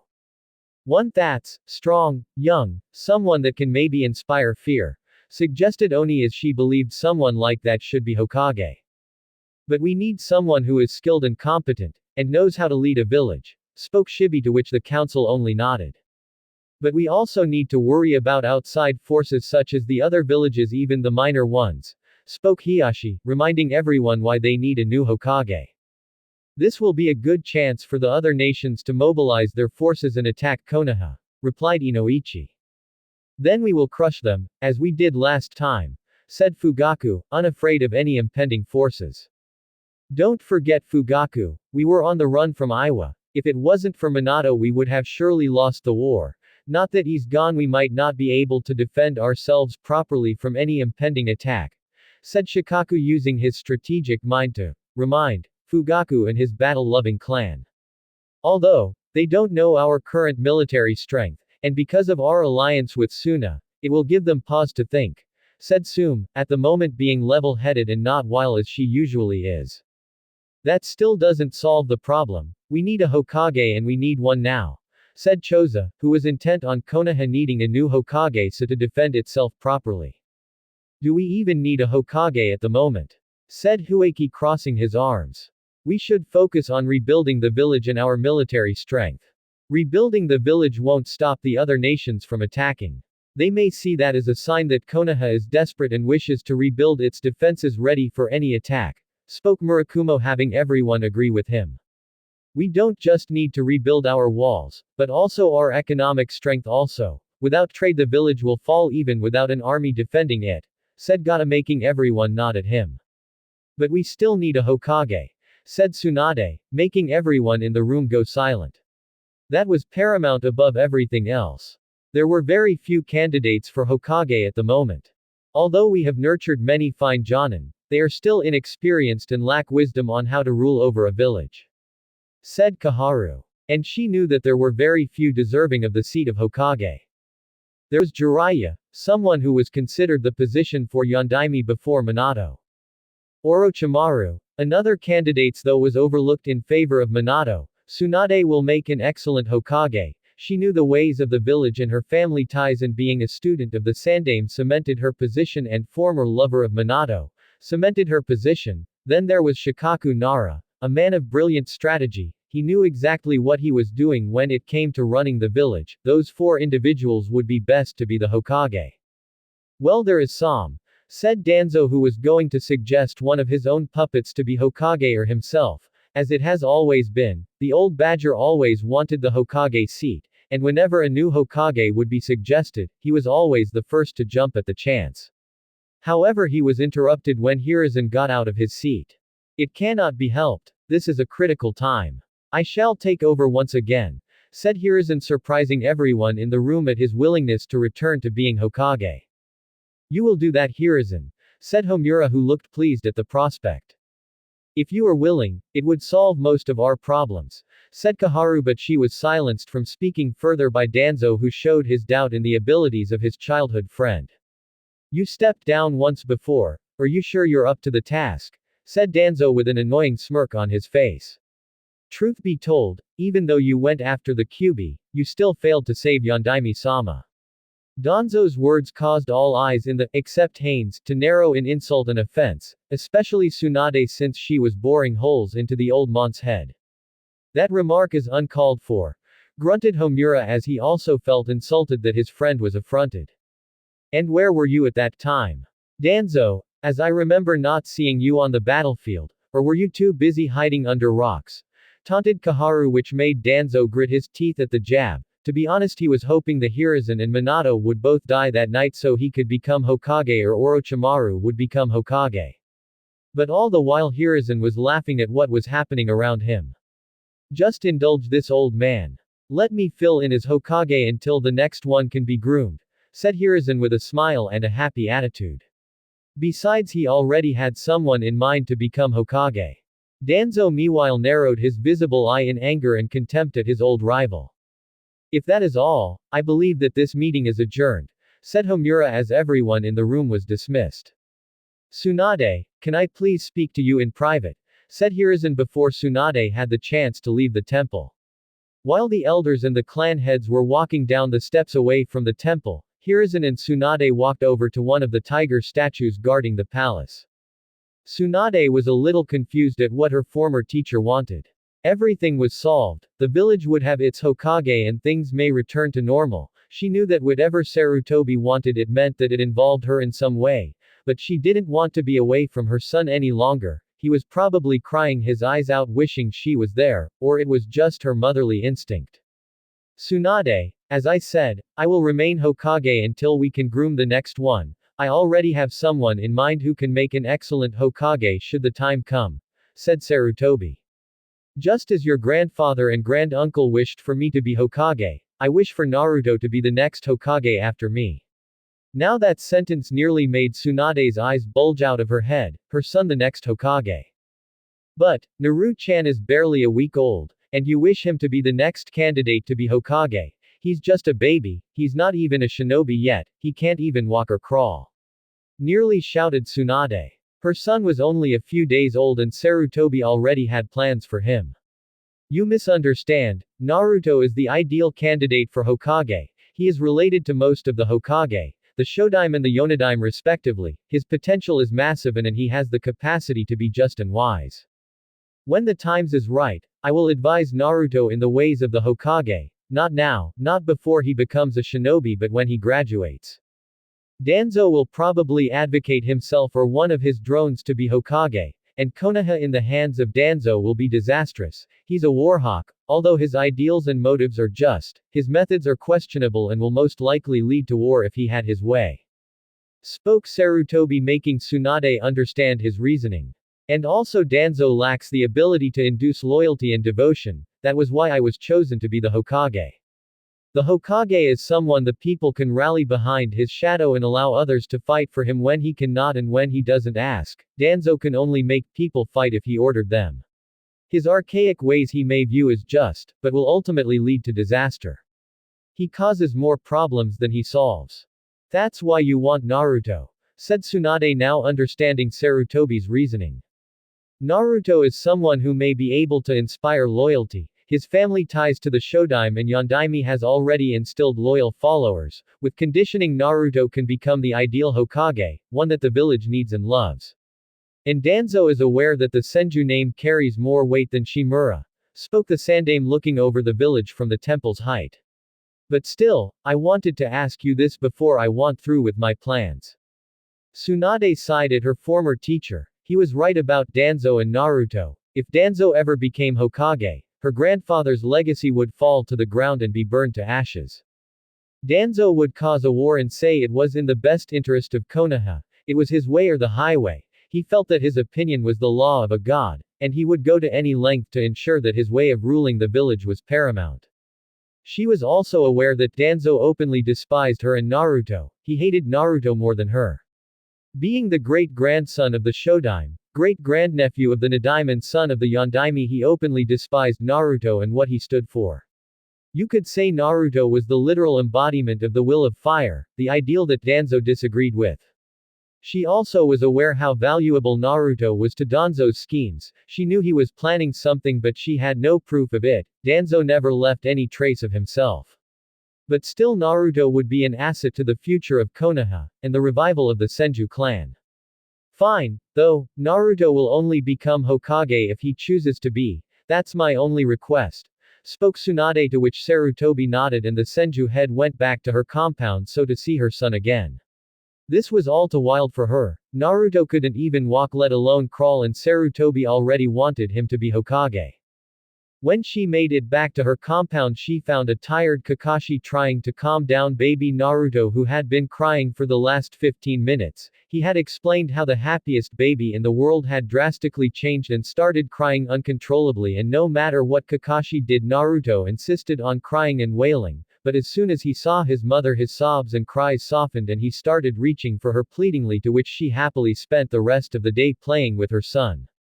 While Kakashi went back to his home in a mess, Naruto was just a bundle of energy, and already 3 days old he was able to put Kakashi through his paces. After that meeting, Hiruzen made a special announcement in the village regarding Minato's last wish. Hiruzen had also informed Tsunade that he will tell the village just what had happened to the Kyuubi. The old man had told the village that the fox had been sealed into a baby the night of the attack. And Hiruzen would reveal who the child was if the response just happened to be positive. But he knew that old hatreds would not be easily set aside. When the people heard that the monster that killed their families and nearly destroyed their village was still alive and well inside a host body, they began shouting for the child's death, saying that the fox would influence the baby or would break free from the seal that was holding it. Hiruzen at that point became enraged at what his villagers were saying. He proclaimed that they disrespected the Yondaime and everything he stood for. They had such little faith in their leader's abilities that it was disgusting. The way they were shouting disgraced Minato's sacrifice. When Tsunade had heard, she tried to hold herself back from slaughtering all the villagers at their stupidity and hatred, but she was able to rein herself in with some help from Shizune and Jiraiya. Hiruzen from that point withheld the information of the Kyuubi Jinchuriki's identity. And he also explained that because of the urgency of the situation, the Yondaime had chosen a random child, to which the people of the village and the shinobi believed. And a law was made specifically for the Naruto, that anybody who even whispered the Kyuubi would be punished severely, so to allow Naruto to live a normal life and to make friends with children his own age where they wouldn't shun and hate him for something that was out of his control. The law about the Kyuubi and its vessel's identity would remain secret and forgotten. So now Hiruzen and his 3 advisors Homura Mitokado, Kaharu Udatane and Danzo Shimura were in their private meeting room. They usually were there to discuss the village that wasn't involved in a crisis. The meeting of the clan heads went well enough, but still, what they were about to discuss was only meant for ears that were behind closed doors. They couldn't tell the clan heads of what had transpired and the warning they received. Are you sure what you heard was accurate, Hiruzen? Questioned Homura as he remained a little skeptical at what he just heard. It was her dying breath. Uchiha, said Hiruzen as he remembered Kushina dying before him, choking on her own blood and gasping out the name. What occurred was no simple natural disaster, and even though the seal was weakened, it couldn't have been weak enough for the Kyuubi to break free and run amok, and if it was set free, why would it attack Konoha? It's almost as if it wanted to be sealed again. Biju are not as mindless as most believe, spoke Kaharu, stating obvious facts and clues to which her fellows nodded at her. I don't have to say it out loud as to who broke the seal and attacked the village, do I? Spoke Danzu with an attitude laced in his voice that spoke volumes of whom he was referring to. We don't have a lot of information, spoke Hiruzen, trying to resolve things peacefully and not allow suspicions to rise. We have all the information, and this needs to be said, with the Shodaime Hokage, Hashirama Senju and Kushina Uzumaki dead, there are now only few individuals who are capable of such a thing. They were behind this, or they have known about it in some way, and where were they when the village was being attacked? All these nuances must all point to a single group, spoke Danzo, to which Hiruzen narrowed high eyes at the bandaged man. It also explains as to how Bawako and the Anbu died. Their bodies were mainly intact and their fatal wounds could have only been done by a kunai. Spoke Kaharu as she oversaw the death count of the village and its inhabitants, and what she saw shocked her to the core at the masses of dead piling up on her desk. But, to be able to control a beast as mighty as the Kyuubi, only few individuals are capable of such a thing. Individuals we thought were long dead. Spoke Homura, citing fears in the hearts of those around him, and all Hiruzen could think of were those piercing, battle-hungering eyes, that made blood run cold and freeze in the veins of those who looked upon them. With the Sharingan, they could control the Kyuubi, maybe as to why. To regain the power they have lost in Konoha, maybe they're fearful of the new Senju heir and what threat he may pose to them in the future. Spoke Danzo, who was actually thinking with his brain and not his fear. This is all just conjecture. Why would they attack their own home to regain power? And they have made peace with the Senju many years ago, as if they would need the Kyuubi to kill a defenseless baby who poses no threat to them at the moment nor in the future. It's ludicrous to fear a child, especially a baby, said Sarutobi, trying to be the voice of reason amongst the dissent. Nevertheless, we must increase surveillance on the Uchiha. Keep them under 24-hour watch. Spoke Danzo, to which Homura and Kaharu agreed with him as the situation was volatile and unstable. But that is bound to incite them unnecessarily. The Uchiha have been friends of the village since the reign of the Shodaime. Like any cornered animal, they will defend themselves and both the village and the Uchiha will suffer, continued Hiruzen, but the other elders would not heed his wisdom. We will have the Anbu do it, clandestinely, replied Danzo, which made Hiruzen narrow his eyes at his childhood friend. We should at least prepare for the worst possible scenario, spoke Homura, to which Kaharu nodded her head in agreement. Wait, even if we do trust Kushina's words, we still don't know if it was the entire clan acting out the attack or a single man. We would be fastening the Uchiha's blame and soon the rest of the villagers shall feel the same, shunning the Uchiha, said Hiruzen, trying to calm down the building up angst against one of their most trusted clans. That is precisely why this is imperative, and if nothing comes out of it, it shall be to the Uchiha's benefit, said Danzo, with Homura and Kaharu agreeing with him once again. Hiruzen frowned at his former teammates and friends. They wouldn't be doing this to the Senju clan if all of them were still alive. Their undying loyalty to the Nadaime was extensive, but this felt like a betrayal, watching over the Uchiha as if they were a time bomb. We still have other matters to attend to, not just regarding the Uchiha. It was best that we discuss it here and not allow the other clan heads to hear otherwise, said Danzo, making Hiruzen widen his eyes at him, to just what he was referring to. The Kyuubi Jinchuriki, Naruto Senju, stated Danzo. Instead of his eyes widening in surprise, Hiruzen merely narrowed them. Could already guess what Danzo was after. He was the kind of person who would do such a thing to families. I believe that it's best that the Senju heir be handed over to my custody, for conditioning and to control the Biju residing within his hide. I can make him into a strong weapon for Konoha, to be used against our enemies. What Danzo was saying made Hiruzen jump out of his seat and to create an imposing shadow in the room while also leaking out some of his chakra, making the building shake. You're asking me to rip a child, barely a week old, away from his mother, to be turned into a weapon, a tool for the village, a mindless puppet to be used and discarded when he's lost his use. Never, yelled Hiruzen. Tsunade was the closest thing he had to a daughter, so it was natural for him to believe that Naruto was a grandson to him, his family. He also knew of the heartbreak it would bring to the Senju leader, who would most likely drink herself to death from losing her only child. It was like beating a wounded animal. No, it was worse than that. It was like dying on the inside but never truly losing life. That is exactly what I'm asking. That child will be a valuable asset to Konoha, and I can ensure that he will bear strong heirs and children when he is old enough. Allow me to control the Senju clan to be the sword of Konoha, pleaded Danzo, intent on having the Kyuubi under his thumb.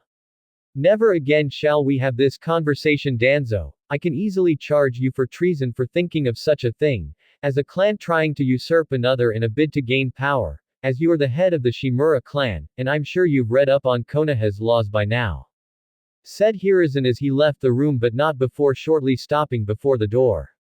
Come anywhere near Naruto, don't even be in the same presence. It won't matter who you are. I'll end you and it shall be swift, spoke Hiruzen, releasing some of his killing intent, making Danzo sweat a little.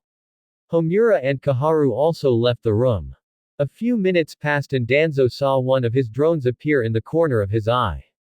Danzo-sama, what shall we do about the Jinchuriki? Nothing for now. With Hiruzen and Tsunade watching over the boy, it will be far too dangerous to approach him. Right now we have to be patient, and wait for our chance. Soon, said Danzo carefully. 6 months had passed since Naruto was born and things were quiet in the Senju compound. Shizune was right about Naruto being quiet, for a time before he became a lively little baby. When the Senju leader would walk through the village, Naruto's smile was incredibly infectious and his cuteness would have anybody wrapped around his little finger. He had met development milestones as he could already sit up and crawl around. And when he started crawling it was difficult to make him stop as his little, pudgy body was always on the run. However, Tsunade couldn't leave the village, with Danzo revealing to the world that she fell pregnant in the first place. All the villages were on high alert and if Tsunade was to leave with Naruto she wouldn't have a village backing her, so more or less, the other villages would throw everything they had at her to get to Naruto.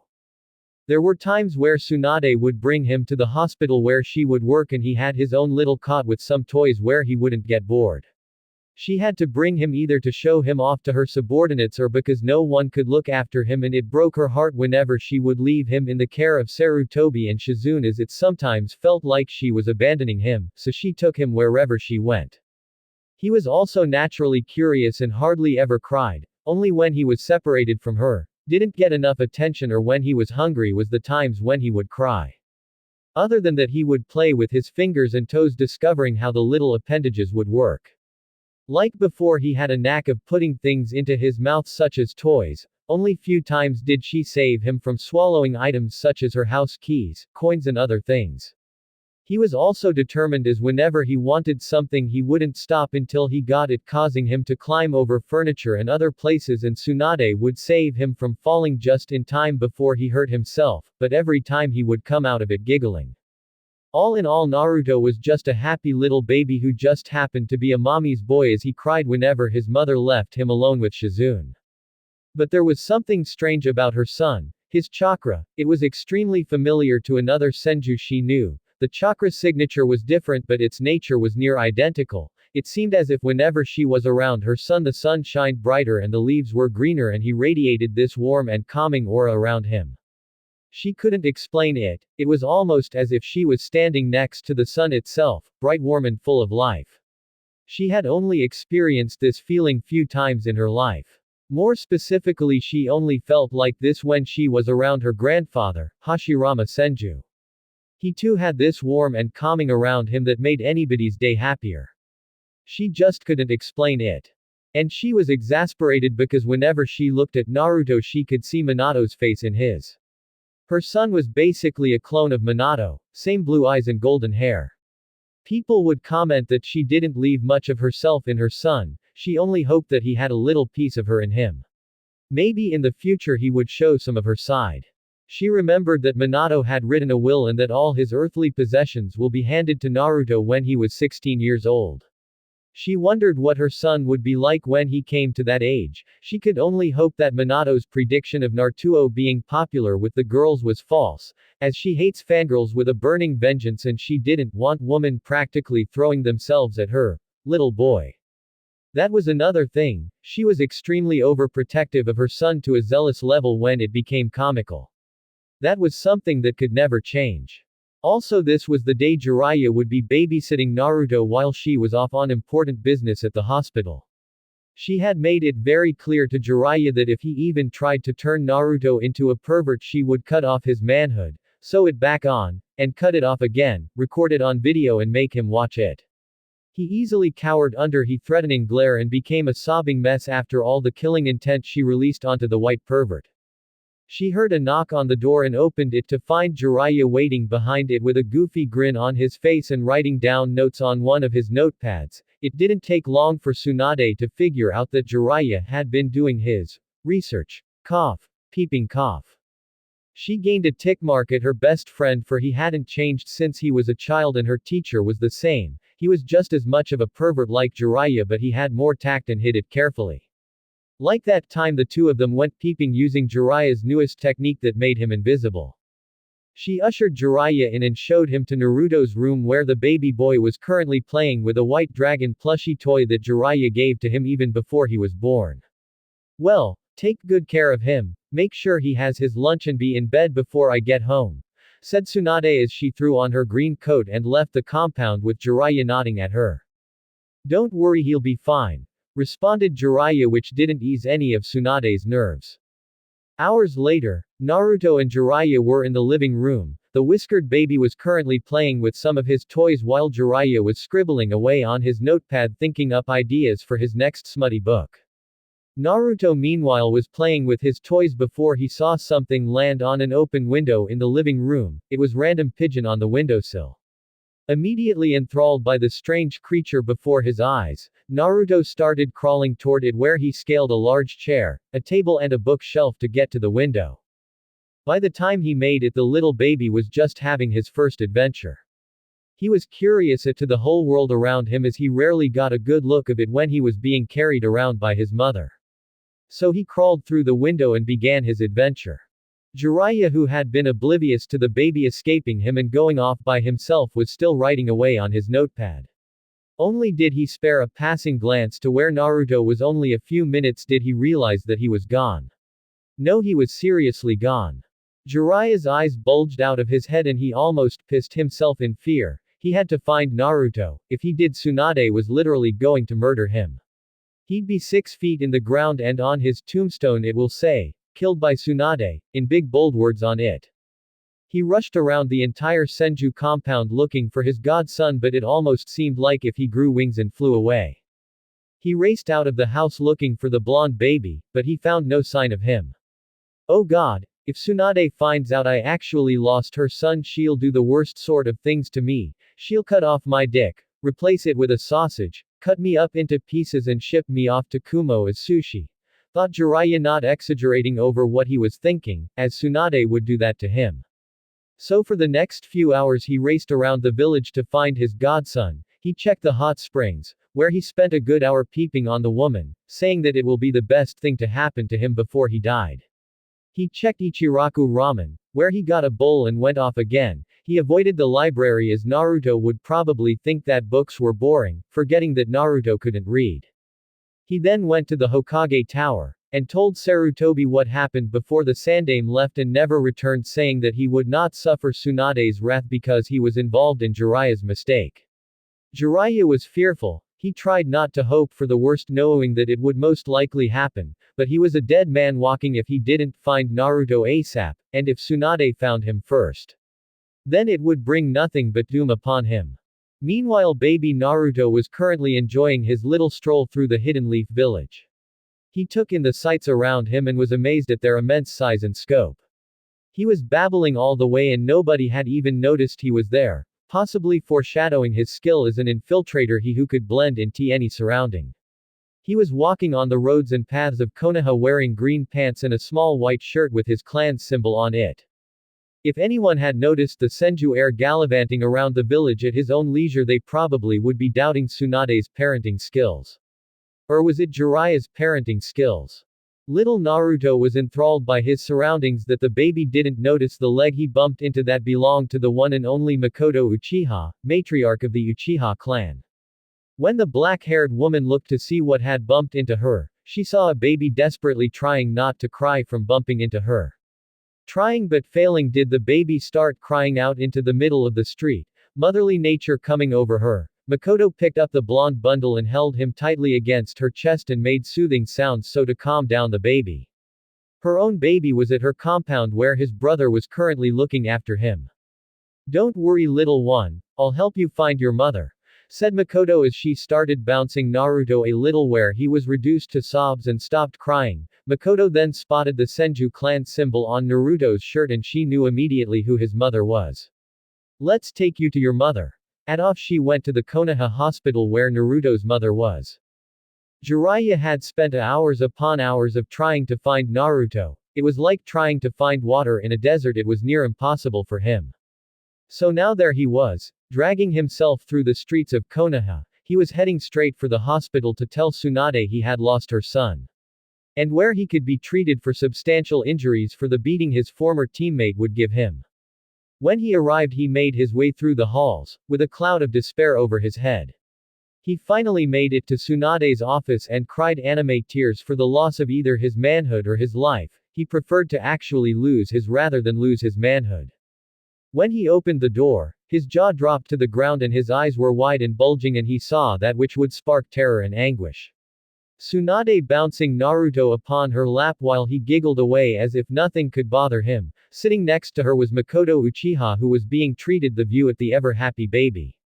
Once Makoto reunited Naruto and Suan, the blonde little boy couldn't stay still and everyone had their attention on him. Jiraiya, being the smart man as he is, tried to sneakily walk. He had to escape the creature known as Tsunade before he found himself in a box and was shipped off to Kiri. Going somewhere, Jiraiya, said Tsunade, making the white-haired Sanin go pale and his teeth to chatter.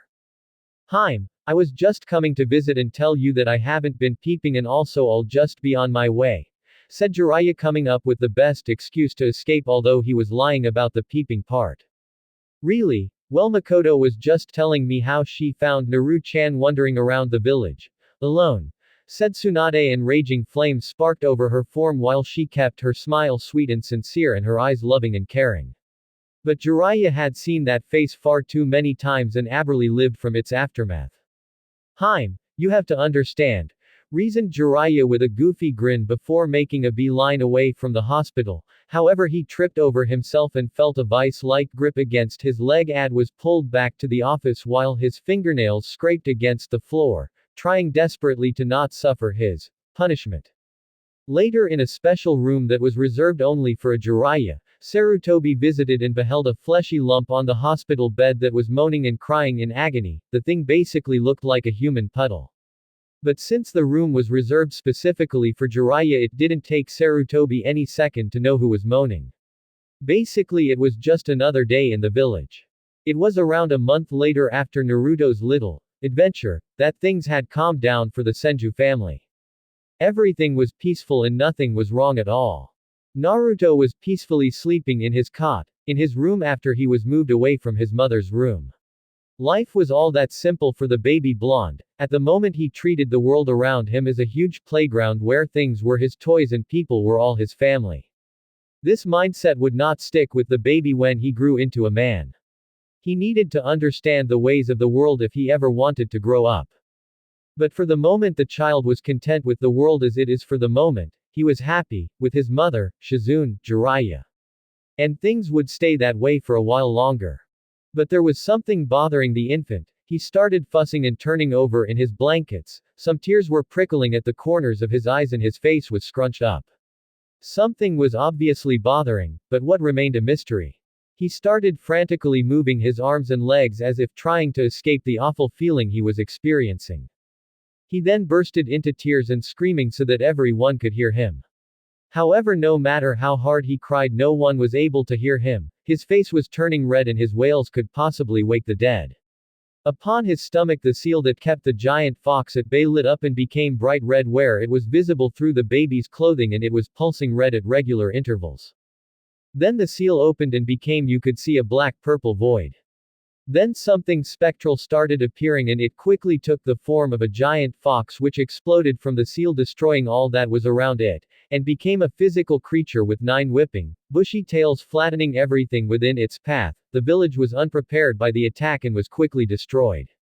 Tsunade jolted from her sleep with a cold sweat running down her forehead. She could hear nothing, no sign or whimper of life. She felt cold, cold like the rimming winds of winter, freezing and biting the world of all its warmth. This feeling of dread washed over her like a wave. She never felt this way before. It was like someone stabbed her in the heart and continued to stab it. The feeling was similar to losing everything at once. She hated this feeling, but still the worries remained. She jumped out of her bed and ran to her infant son's room. She hoped beyond everything that what she experienced was just an illusion, that it wasn't real, it couldn't be real. She couldn't lose the person she loved most.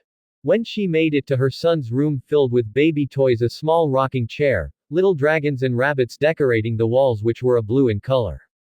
And there he was, sleeping without a worry, his little chest rising ever so softly, taking the tiniest of breaths.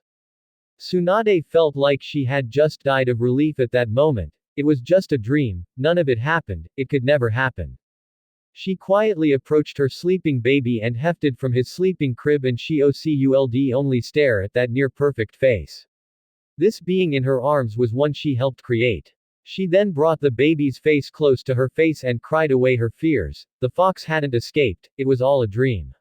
She could only fall to her knees and cry, silently thanking that her son was still here with her, and it was just a dream. She could feel nothing but overwhelming anger at Minato for making their son into a Jinchuriki, forcing the burden on his only blood relative, the person he loved just as much as she did. He was only a baby, could he be able to handle such frightening power? She knew that Minato sealed the Kyuubi into Naruto for a reason, he never did anything without a solid purpose. Although she was enraged at the Yondaime, she couldn't hate him, she could never hate anyone really. She never hated the other villages for taking her loved ones and her clan away, she could never hate those who threatened her village. It wasn't in her nature to hate. As if sensing his mother's distress, Naruto opened his eyes and watched the salty liquid roll down his mother's cheeks. With his small arms he reached over and tried to wipe them away, although he squirming caught the attention of the Senju leader, who looked down at the little one in her arms. She smiled but her tears continued falling. "It's okay little one, mommy just had a bad dream," said Tsunade, although her baby looked anything but convinced. He stared at her for a few more minutes before fading back into a dreamful sleep. And his mother continued holding him for most of the night. 3 months had passed since Tsunade's nightmare and she had a few very similar to it. However, the nightmares had mostly ceased and she was back to her normal self, and Naruto was happier now. It was almost his first birthday and Tsunade was preparing a party for her toddler. This was going to be one of the rare few times that Naruto would be interacting with anyone his age. It just happened to be that most of the clan heirs were born around the same time as Naruto, in the same year. All of the major clan heirs would be coming, even the Hyuga and Uchiha clans who invited themselves.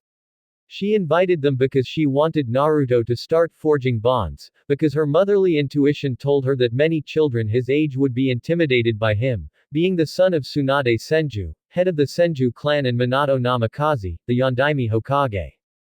The heir of the Senju clan, just for being the heir, would grow up living without friends because of his status. That's why Tsunade wanted the toddler to develop friendships with those who have similar situations, such as the other heirs to the clans of Konoha.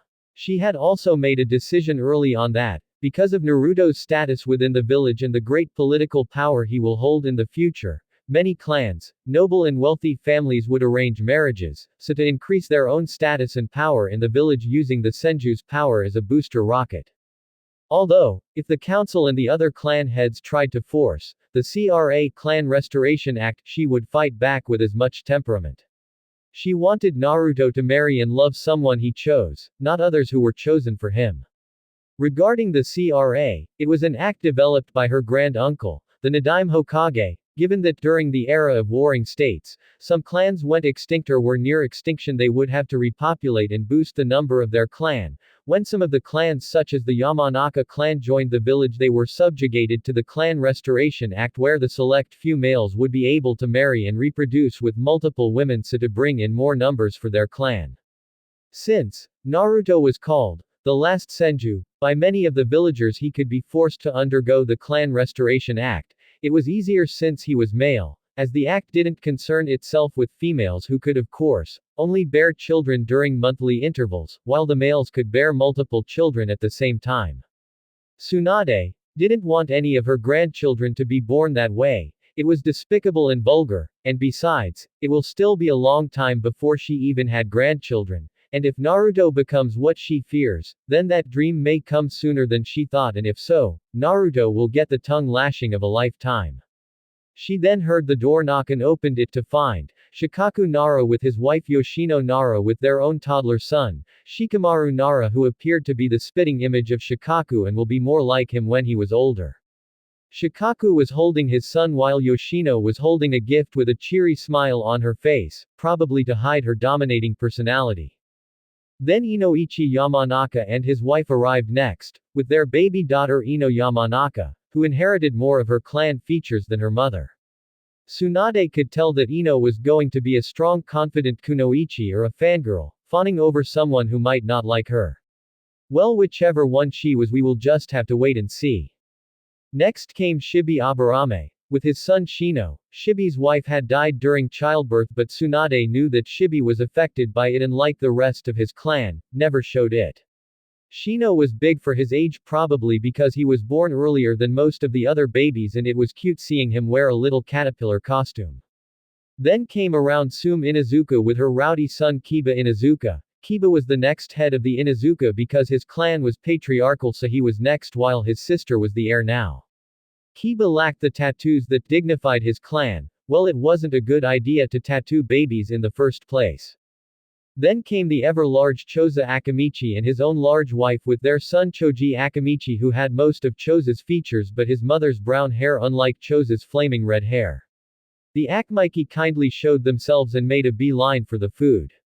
The Hyugas were the next to arrive, with Hiyashi and his wife along with his brother Hizashi, and they brought along their own children, Hinata and her cousin Neji. Hizashi looked happy to be here while his brother seemed to have an eternal frown on his face. Hitomi Hyuga, Hiyashi's wife, was as kind as can be, and she was currently old her 10-month-old daughter, Hinata, who was a clone of her mother.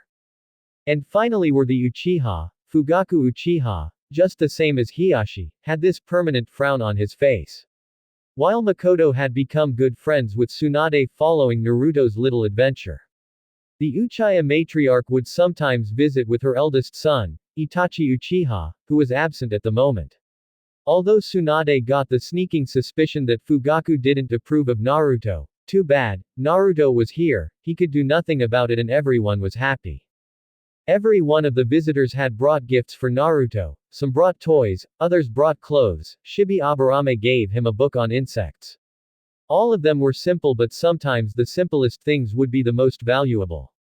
So now she was watching all the tiny children play except Shino, who was sitting in a corner with his father. Their parents were also watching and they were talking amongst themselves. Makoto and Tsunade were having a lovely conversation about their respective sons, and the Uchiha woman hoped a little that Sasuke and Naruto would be good friends. They also talked about trivial things such as their clans and what happened in their day-to-day lives. Fugaku and Hiyashi remained quiet, however, and instead disconnected themselves with others. Naruto seemed to be socializing rather well with the other children such as Neji and Kiba, and was crawling around, playing with their toys. But there were two babies who were getting along handily, more so than the others, and that was her son in Naruto and Makoto's son, Sasuke. Both babies were cheerful and energetic. They seemed to have this sort of connected with other. Suan wondered if Makoto could see the future, as she could already tell that Sasuke and Naruto were already friends as it seemed. It was also ironic, given the fact that Senju and Uchiha were once bitter enemies. While growing up, she was regularly bullied by Uchiha children around her own age. They wanted to intimidate her because she was the granddaughter of the Shodaime Hokage. Of course, the bullies never picked on her for long before they landed half dead in the hospital. Even back then, Tsunade never took shit from anyone. She at least wished that Naruto never picked up her habit of beating boys half to death like herself and Kushina. But it was strange, Naruto and Sasuke had already known each other for hours, yet it felt like they were brothers. At least that's what it felt like. Later the party was over and the guests left with their respective children. While Tsunade walked around her compound and found her way to her clan's pond, and she sat under the tree with the small Naruto in her arms.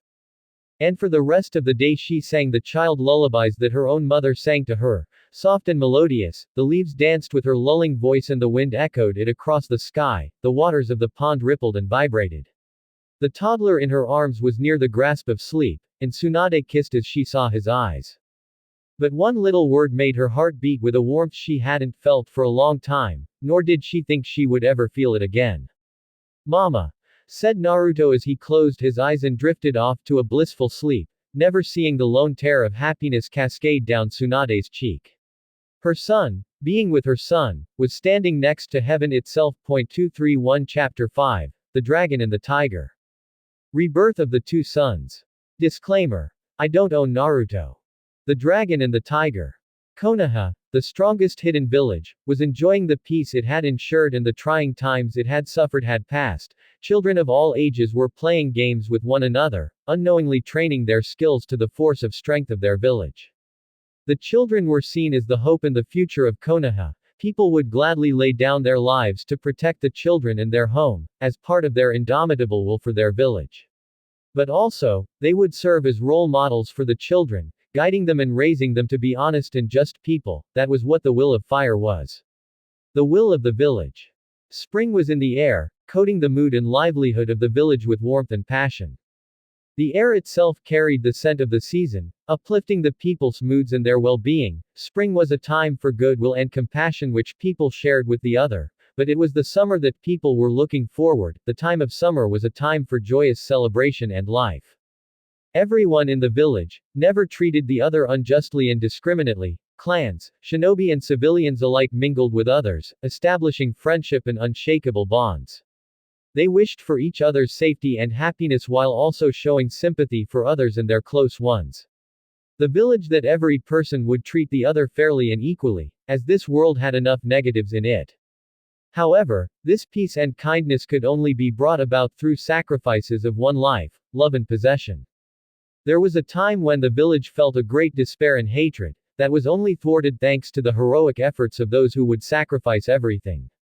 And even though there wasn't a single person who had not lost one of their loved ones, the village had moved on and accepted that things happened for a reason, and that even if despair brought them down and would beat them to the ground, they would find the courage to stand back up and spit in its face. That time, hatred itself had attacked their home, but like all other times, it was thwarted. The literal incarnation of hatred and despair, the Kyubi no Yoko, nine-tailed demon fox, as if a natural force of nature attacked their village and attempted to rip away that which people cherished. Only the noble sacrifice of the Yondaime Hokage, Minato Namikaze, stopped the rampaging beast and saved their village from ensured destruction. Minato sacrificed everything to stop the demon fox, even if he would be leaving his only child, his son, Naruto Senju, fatherless. It had been 5 years since the attack and Minato's sacrifice had not been forgotten by the people of the village. The Sandaime Hokage, Hiruzen Sarutobi, had filled the void left behind by the now late Hokage. The Sandaime had established peace and prosperity back to the village and had raised the people's spirits. Everything was as it should be. Though the loss of their leader would forever leave a festering hole in the hearts of the people, but, would there be a hole in the heart of someone who never met his father? That was a tricky question indeed. Although things had been hectic within the village, nothing on such a scale as the Kyubi attack happened. Tsunade Senju, one of the Densetsu no Sanin, legendary 3 ninja, had been enjoying the peace, especially with her son, Naruto. The little boy was a handful for her, wild and full of energy. Sometimes he could tire her out just from how hyperactive he was. The boy was everything Minato was not, and if it wasn't for the resemblance between Naruto and his father, Tsunade would never have guessed that Naruto was Minato's son at all. But the Senju heir was a carbon copy, a clone of his father, inheriting the same golden sun hair and the sapphire ocean eyes. Although Naruto did have a few subtle features that distinguished himself from Minato, such as the shape of his eyes and face which he had definitely inherited from his mother, and he had 3 whisker-like marks on each of his cheeks giving him a vulpine appearance akin to that of a fox. That made Suan sigh. Naruto had those whiskers because of an accident, when the boy before he was even born was subjected and exposed to the Kyubi's chakra, resulting in the whiskers, and now his body was serving as a jail to the beast that nearly destroyed his home. Naruto was a Jinchuriki, a human sacrifice. Minato made him what he was the day he was born, and Naruto had lived with that information unknowingly. And hopefully it would remain that way until the blonde boy was old enough to understand. Tsunade had raised Naruto as a single mother for the past 5 years. Although it had its ups and downs, she could honestly say the last 5 years were the happiest of her life. Whenever she looked at her little boy, she would sometimes see him as the baby she had brought home, who couldn't even walk or talk, but now that he was older, he would do nothing but walk and talk, which sometimes gave the Senju mother a headache. But other than that, Naruto was a happy-go-lucky kind of child, who never got bogged down by anything that could upset him. Naruto, personality-wise, was more like her than Minato. He got his father's looks while his mother's personality. He was exuberant, cheerful, loud, fearless, bright, compassionate, confident while also being a little dense and naive while also heedless to an kind of formality and social standing. He was also kind and carefree and not to mention stubborn like a rock, and yet he still had that adventurous spirit of his and natural curiosity for the world around him. That was who Naruto Senju was, the boy who wanted to be Hokage.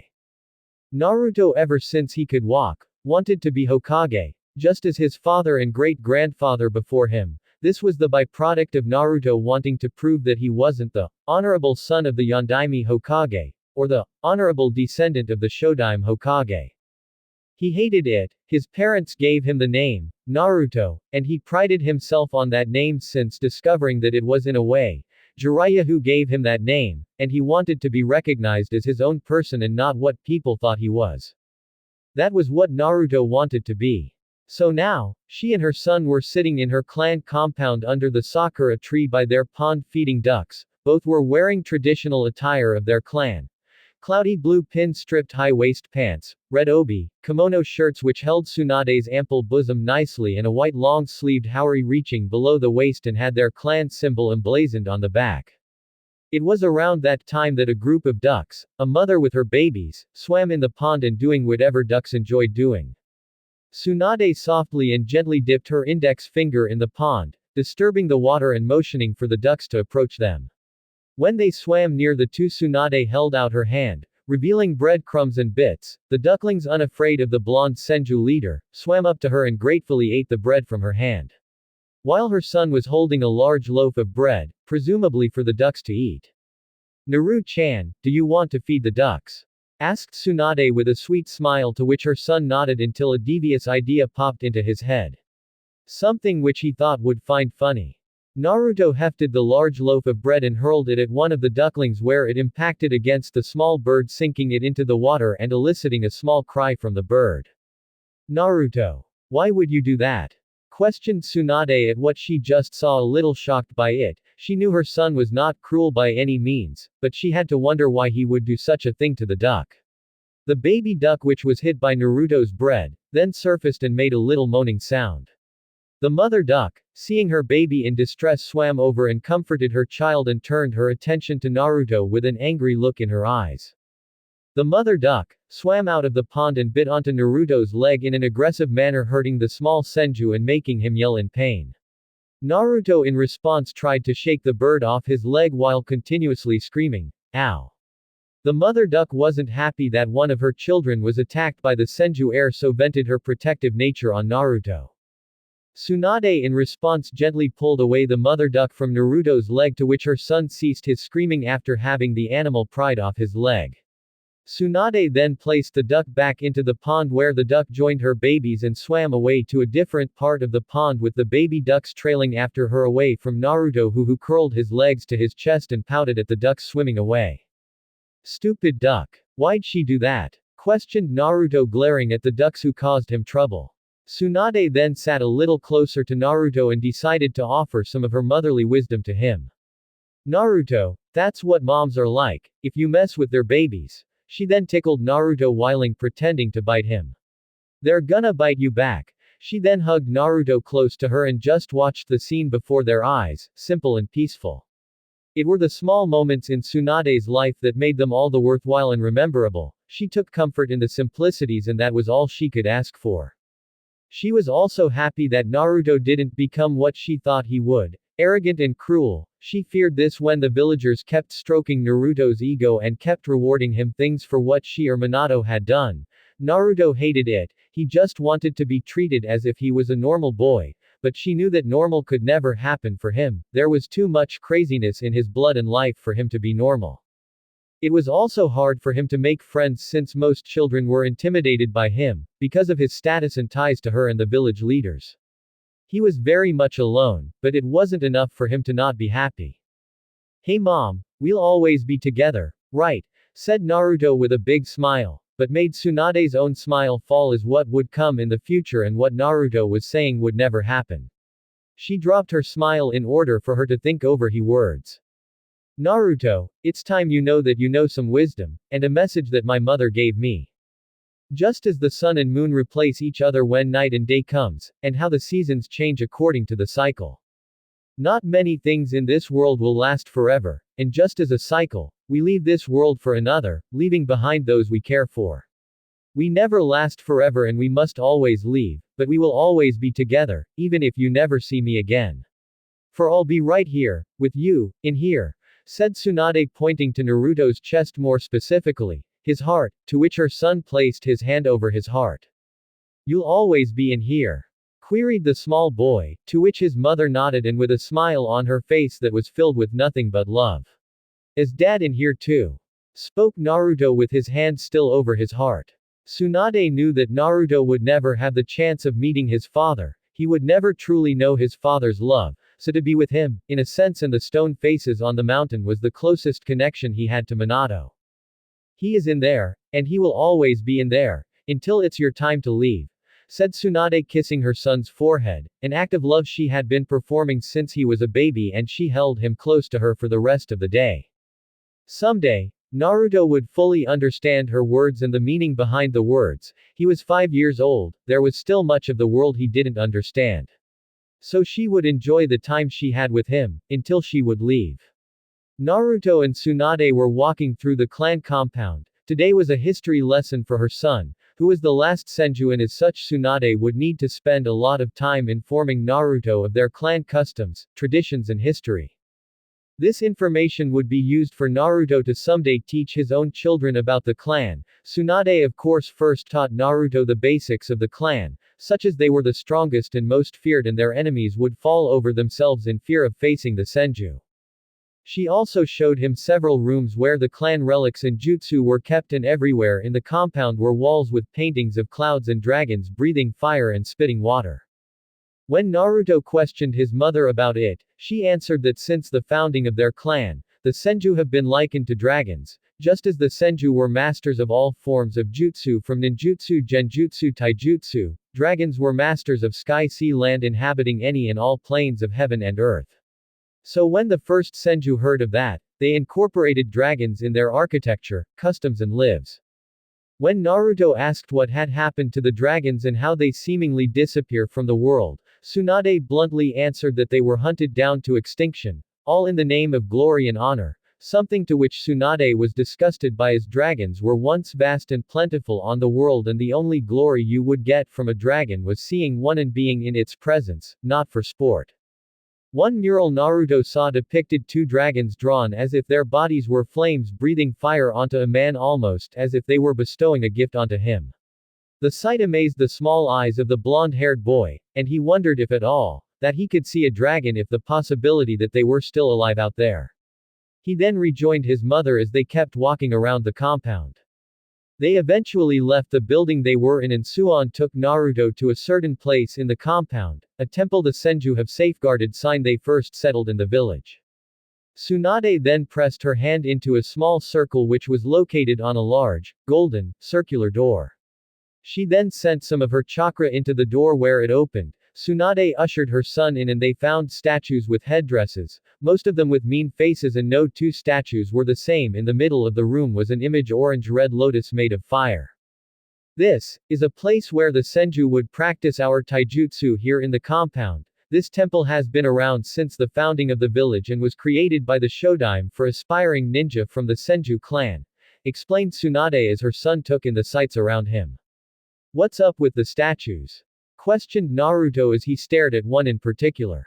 Each statue showcases a specific step in a taijutsu style that has been handed down by our clan for generation on end. We call it the Buto Ryu dancing dragon. It uses agility, strength and speed to deliver fast and hard attacks with little time for our opponents to react. Although I don't use the style myself, all our clan members are supposed to learn it. Naru-chan, follow the steps of the statue and copy their movements, said Tsunade, to which Naruto did as instructed and stood behind the first statue where he assumed its pose. And just as the statues, he followed their exact steps. Although he did get some of the stances wrong, Tsunade never expected him to be a master of the taijutsu style immediately. And he followed the 10 stances and found his way to the other side of the room. To which Tsunade nodded. She then reached into her robe and pulled out a scroll where she handed it to Naruto, who opened it to find the steps of the statues and the picture of the two dragons breathing fire onto the man. This scroll will help you understand the taijutsu style some more. We will practice later during the week. And Naru-chan, this temple, to my knowledge, holds something of value in it. I do know that you have to perform each of the steps perfectly to the letter as shown by the statues, but it's incredibly difficult, and to find out what's housed in here they have to be exactly perfect. Only the Shodime was able to discover what was housed in here. Maybe you might too, spoke Tsunade with a smile, to which Naruto smiled also. After they left for the day and stopped the lessons of the Senju clan, Naruto was walking around the village, without his mother, something he would usually do. He knew exactly where she was. She was with Shizune at the hospital tending to the wounded shinobi and civilian alike. He could feel that he was safe in the village. Maybe he was being unknowingly followed by a squad of Anbu, including Kakashi Hatake among them.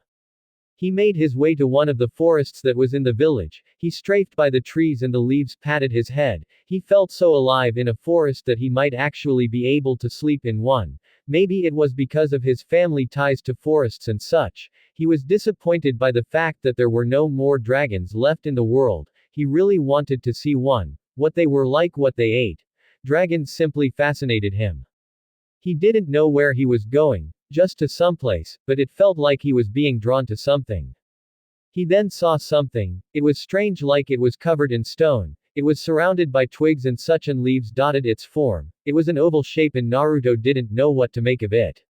It could hold it in both of his hands. When Naruto touched it, the rock and stone that was covering it dissolved and fell off the oval, revealing a pearly white egg-looking thing. Naruto, natural curiosity getting the better of him, picked up the oval and noted that it was warm to the touch. Deciding to investigate more, Naruto returned to the village and back to his compound. When he made it back to his compound, he placed the oval on his desk in his room. He wondered what it was, so he went to his clan's library to see what it was. There he could find nothing on special stones shimmering like pearls, so instead he looked for a book on eggs, but also found nothing of note. Whatever it was, he knew that it was mysterious in many ways. Later that day he showed his mother the mysterious oval. Since she knew more about stuff than he did, then she must have known what the magical egg was. "What do you think it is, Mom?" questioned Naruto as he watched his mother fondle with the warm oval, with a put on her lips and her eyes narrowed. "Well, I can say this, there's something alive in there. I can sense its chakra," spoke Tsunade, who thought what she was holding came from a magical bird. But she wasn't any animal expert by any means, so what she was saying was merely conjecture. Since it was warm, the bird on the inside would probably hatch by itself in time. She placed the egg back on Naruto's desk and eyed it some more before turning to her son. "Where did you find this egg, Naru-chan?" questioned Tsunade. "In the forest. I felt drawn to it for some reason. And if it's an egg, where's its mommy and daddy?" queried Naruto with a lost look in his eyes. Tsunade didn't want to say anything, but she believed that the parents of the egg must have abandoned it. It was no uncommon for animals, or humans, to abandon their children to save themselves or on a whim. She couldn't tell Naruto that. It would surely break his heart if he ever found out. "I'm not too sure, Naru-chan. But it's best if you keep an eye on it. And see if it hatches," said Tsunade before she left the room, but not before mussing up Naruto's hair on the way out. So for the next month, Naruto would watch the egg and see if it would hatch. But there was no indication if it would hatch. He was a little excited to see what would come out of the egg. Perhaps a super awesome mega dope bird that he could ride into battle and beat up all the bad guys. He was still a 5-year-old, so it was natural for him to have those thoughts. He desperately wanted to know what was to hatch from the egg. His mother said it was a bird, so he naturally believed that it was a bird. Just what was inside the egg? One night during the warm hours of late spring, when Naruto was asleep in his bed, did he wake to hear this cracking and clicking sounds resonating from his room. It woke him up, and he got out of his bed to see the magic egg moving about as if something was ready to burst from it. Excitement getting over him, the blonde Senju heir dashed over to his desk to see cracks and breaks forming over the egg. He literally had to hold his breath from the enthusiasm of this moment. He then saw a hole open up in the egg, and all he could really see was a round blue eye staring back at him. Naruto tilted his head to the side where he saw the rest of the eggshell fall apart. When morning came, Tsunade was happily drinking some sake when she saw her son come around the corner. "Hey mom, about birds. Do they have wings?" questioned the 5-year-old, to which the Senju mother nodded her head. "Do they also have tails?" to which she nodded again. "And do they have scales?" Now that question caught Tsunade completely off guard. "Do birds have scales?" I don't think so, Naru-chan," said Tsunade with one eyebrow raised and one eye squinted in confusion. She then saw something bobbing around in Naruto's clothing, like a long lump working its way around his body. Naru-chan? "Wait, mom, if birds don't have scales, then what is this little guy? Okay, you can come out. She won't hurt you," said Naruto as he pulled on his kimono shirt and talked down into it as he spoke. What popped out made Tsunade's eyes bulge out of her skull, and her jaw to drop to the floor. It was a long head of a snake, shrieked Tsunade, who was screaming illogically as she had been around snakes plenty of times when she was around her former teammate Orochimaru. Said man was currently performing one of his inhumane experiments when he heard the scream. "I like snakes," said the man before going back to work. Tsunade meanwhile had nearly jumped out of her skin and took cover by backing away and jumping on the table with a frying pan in her hand, trying to defend herself from the slithering reptile that was crawling around Naruto's body, making Tsunade scream even more at what she was seeing. Naruto meanwhile looked at his mother as if she had grown a second head. What was she screaming about in the first place was running through the boy's head. "I don't think it's a snake, mom, as snakes don't have legs," said Naruto, making Tsunade's eyes go wide and her cheeks to flush from embarrassment. She slowly eased herself off the table and put the frying pan away before she could actually hurt someone. Naruto reached into his clothes and pulled out the snake, as what Tsunade just said. What it was amazed Tsunade, it had a long serpentine body, which made Tsunade almost believe it was a snake, a pair of small wings and semi-long limbs. Upon its head were 2 small stubs which were probably horns. It had a small tufts of fur around the sides of its face and chin and 2 small, black fangs on either sides of its face, with one pair pointing and another pointing down. Running down its spine were small black spikes that weren't really that big, 2 barbels under each nostril. Its tail had a hairy tuft upon it, small ears, a long snout with rows of black teeth, and its body was completely white with varying shades of gray. All in all, Tsunade had only seen these creatures in books. "It was a dragon," whispered Tsunade, not believing what she was seeing right in front of her. A living, breathing, alive dragon. This was all the proof she needed to know that her son wasn't normal. Just how the last dragon was slain 50 years before her birth, around during the time of her grandfather. The creatures almost revered as gods along with the tiger, was alive and well. It almost made her faint just thinking about it. Dragons were no longer extinct. What would she do? She could get rid of it. No, it would break Naruto's heart. She could kill it? Same result. Dragons grew to be massive in size, so where would she keep it? "Naru-chan, do you know, that's a dragon?" asked Tsunade, forcing a smile, to which Naruto believed it was just a normal smile. "Well, at first I thought it was a weird bird, or some kind of snake. But then I figured out it was a dragon. I just wanted to show you. His name is Tento," said Naruto innocently as he held the dragon, Tento, out in front of him towards his mother. Suni was surprised as the dragon could fit in both of Naruto's hands, although Tsunade herself looked rather uneasy because of the presence of the dragon. She then took her hand and petted the beast along its back and made a sort of purring sound, obviously enjoying what Tsunade was doing. She noted that instead of being slimy and tough and chunky scales, the scales on Tento were smooth and soft, although she figured the scales would harden as it got older. In response, Tento licked her hand, something which Tsunade jumped at. "Did you name him Naru-chan?" asked Tsunade with a still nervous smile. "Yeah, it means heaven light or sky light. But I prefer heaven light, so his name is Tento, and ever since he hatched he's been clinging to me," answered Naruto sweetly, not fully understanding what was happening. Maybe because he can't fly yet, or breath fire, or shoot water jets out of its nose, or any of that other cool stuff. Tsunade, adopting a calm and loving facade for now, knew that she had to keep Naruto and his new pet Tento happy. "Well, Naru-chan, why don't you go and play with Tento outside for a while?" said Tsunade, although she was rebutted as Naruto said his name is Tento, not Tendo. Tsunade, after seeing her son disappear, made a beeline for her library to read about everything regarding dragons. From what she read, before the last dragon, whose position is now voided and belonging to another, dragons were actually benevolent beings and only chose to harm humans in self-defense, when their children were in peril, or if you stole their food. Other than that, dragons had little reason to attack and kill humans. If anything, dragons actually enjoyed the company of humans.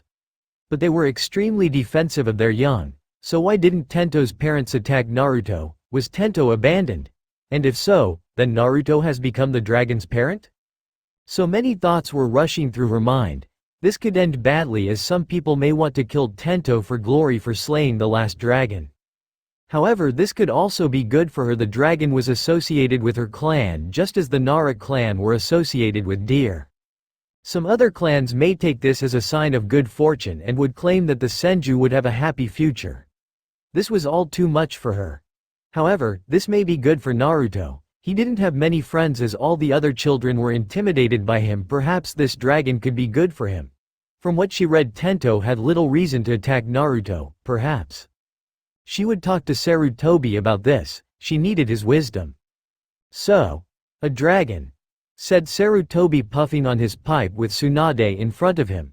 "And the dragon's name is Tento, male of course. You checked, 17 inches long, 3 inches wide. Predominantly white with black horns, spikes and teeth," said Sarutobi, trying to calm himself down from this new revelation. "Don't faint, sensei," said Tsunade with a little concern laced in her voice. "A dragon?" "Yes, and your son has bonded with it." "Yes. Okay. What should we do, sensei?" questioned Tsunade, a little desperate for his answer.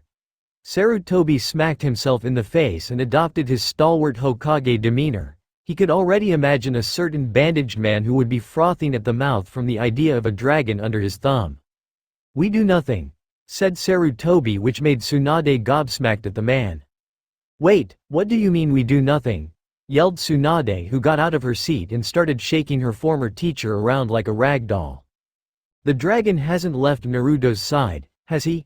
spoke Hiruzen, to which Tsunade nodded. "And as you said, the dragon will only attack if threatened. Its children are in danger or food is taken from it. Tento isn't a threat to Konoha, nor will he if we take the right precautions. The dragon seems content to stay with Naruto. Let it be that way. Allow Naruto to raise Tento, therefore forming a bond between him and the dragon. The dragon may develop a loyalty with Konoha through Naruto and can be used as a powerful asset. And besides, Naruto needs a friend," said Hiruzen with a smile. Tsunade, surprised at his statement, also smiled and let her sensei go. "If anyone tries to take Tento away from Naruto, then I will undermine their authority, saying the dragon is dangerous. If he is separated from his master, then it will turn its wrath on Konoha and burn it to the ground. A little white lie won't hurt anyone, especially since you said the dragon can't breath fire yet," spoke Sarutobi, and Tsunade was touched by his kind heart, allowing Naruto to keep Tento and therefore have a friend, and it was no different than the Inuzukas and their dogs. So Tsunade returned home to see Naruto and his newest friend and probably lifelong companion Tento having a staring contest, which was typical of Naruto as he was highly competitive. But still, a dragon. How would she fit it into their compound when it would grow to be the size of a small mountain? Over the course of the next month, Naruto would do everything and anything with his dragon, Tento. Tento was interesting to Naruto and Tsunade, although Shizune always became frightened in his presence, as she believed, given the chance, Tento would eat Tauntaun, as she thought bacon was among dragons' favorite snacks. Although Tsunade had read about it that fish were the preferred food for dragons and weasels among them also. Personality-wise, Tento was everything Tsunade didn't think he would be. He is playful, active yet docile, and has a mischievous side also. Sometimes she would find him in her bed, slithering around like a snake. Like her son, Tento was naturally curious, and whatever Naruto was doing, Tento would become interested in it as if it was his favorite toy. Tento was also incredibly smart, for he was able to understand various words and actions that Naruto did and said. But he was also jealous when Naruto would ever shift his attention taunton to Tsunade's eyes. In the short amount of time Naruto had known Tento, they were incredibly close with a near unrivaled bond of friendship. Tento also didn't mature at a fast rate. He had yet to be able to fly, though was trying very hard at it, unable to even light a spark in his breath or scratch even wood with his claws. But Tsunade knew that Tento would become a formidable enemy to Konoha in the future. But for now Tento would just follow Naruto around upon his shoulders. Wherever the blonde would go Tento would go also, and since he couldn't fly he resided in Naruto's clothes for transport. Naruto was walking through the forests, with Tento resting within his clothes. He felt oddly at peace wherever he went. Be it wood, trees and metal buildings, the scent of leaves and iron, the touch of bark and steel, just anywhere in particular. His mother once found him resting in a tree he had climbed, or sleeping on a cold, uncomfortable metal floor. Sometimes Shizune thought it was mutant really, but it was just ordinary skills. There was just something about wood and metal that he found interesting, almost as if he could talk to it. But there was neither he nor there. He just wanted to escape the ass-kissing of the villagers for being the Yondaimi's son. That was something he was regretful about. He had heard many things of the Yondaime from his mother, Shizune, the Sandaime Hiruzen and Jiraiya. Their words could never fill the void left behind. He hated it. He hated how Highfather died and left him alone. He hated the stone face on the mountain knowing it was not a replacement for him. He wanted his father to say, "I love you," and, "I'm proud of you." Stone faces could never say the things the real person would say. When people would comment about his father it would always leave this sore spot in his heart. He knew that his mother tried her best to fill the empty space, but there were some things that only fathers could do and say.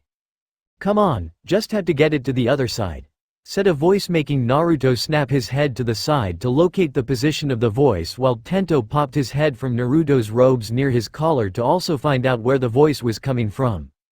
Naruto traveled through the trees and thickets with an intense curiosity to find the voice and its clear aggravation.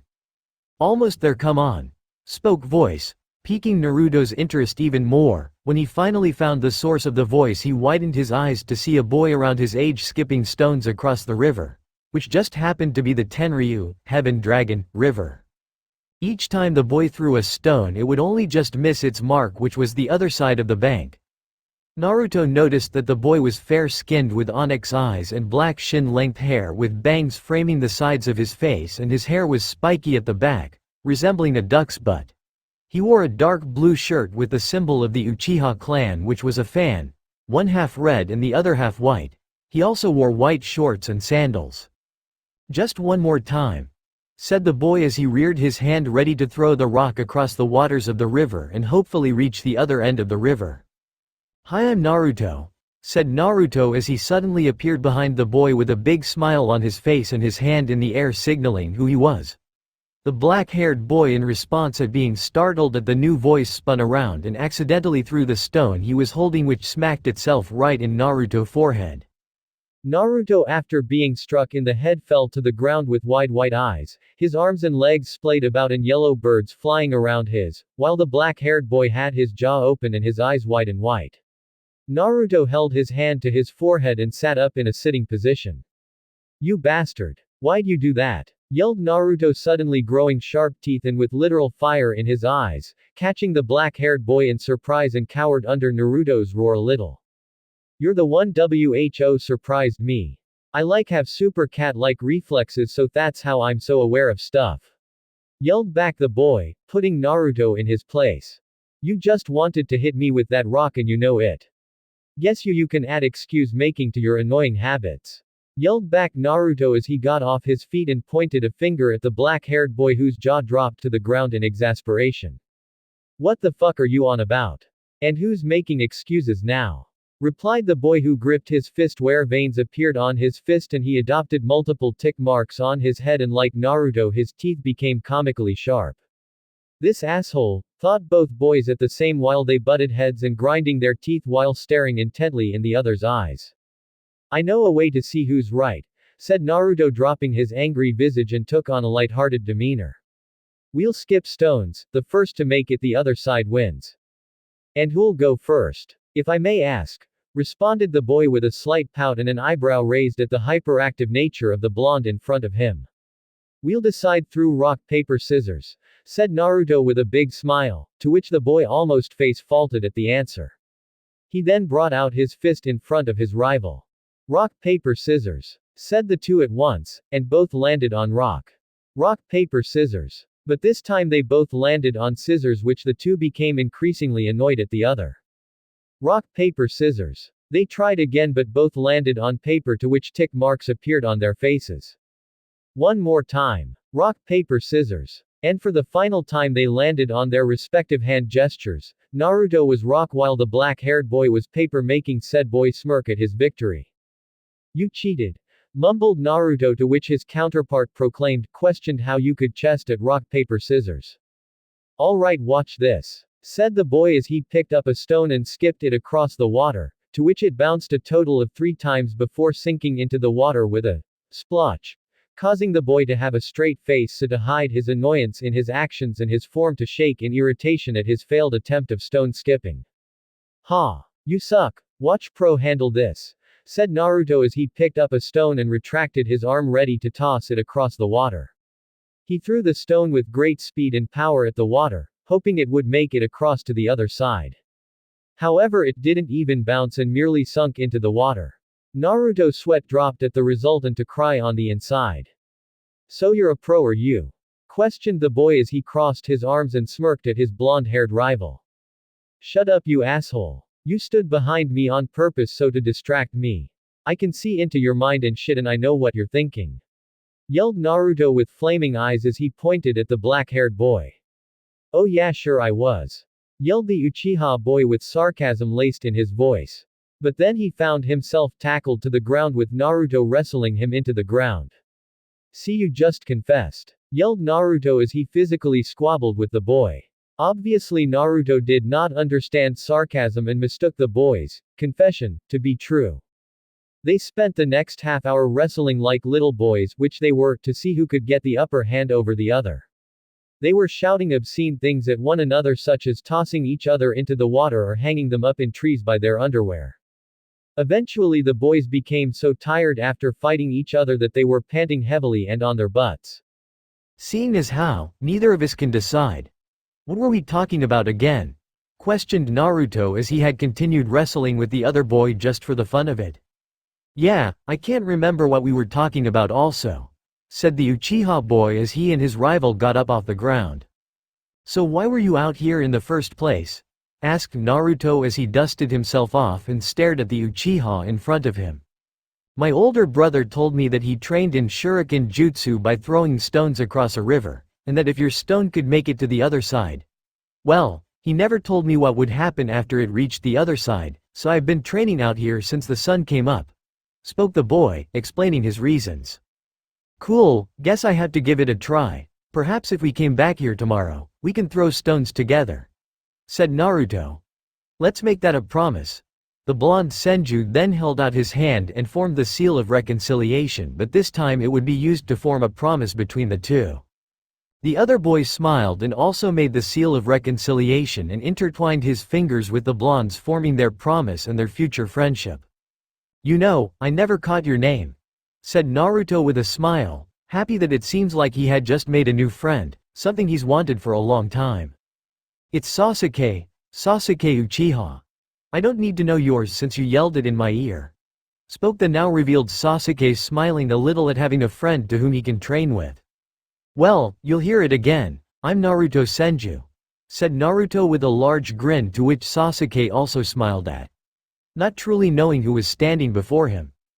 Well, see you tomorrow, Naruto, said Sasuke before he walked in a different direction, not before waving goodbye to his new friend, but he didn't know the implications of saying the blonde's name. The reaction was Naruto smiled both inside and out at someone using his name and not his title. He was excited for the days he would spend with Sasuke. So now Naruto was on his way home, back to his compound where his mother was probably waiting for him. He was just so happy that the grin on his face wouldn't fall. He had just made a new friend, one who wasn't intimidated by him because of his status and actually used his name rather than his title.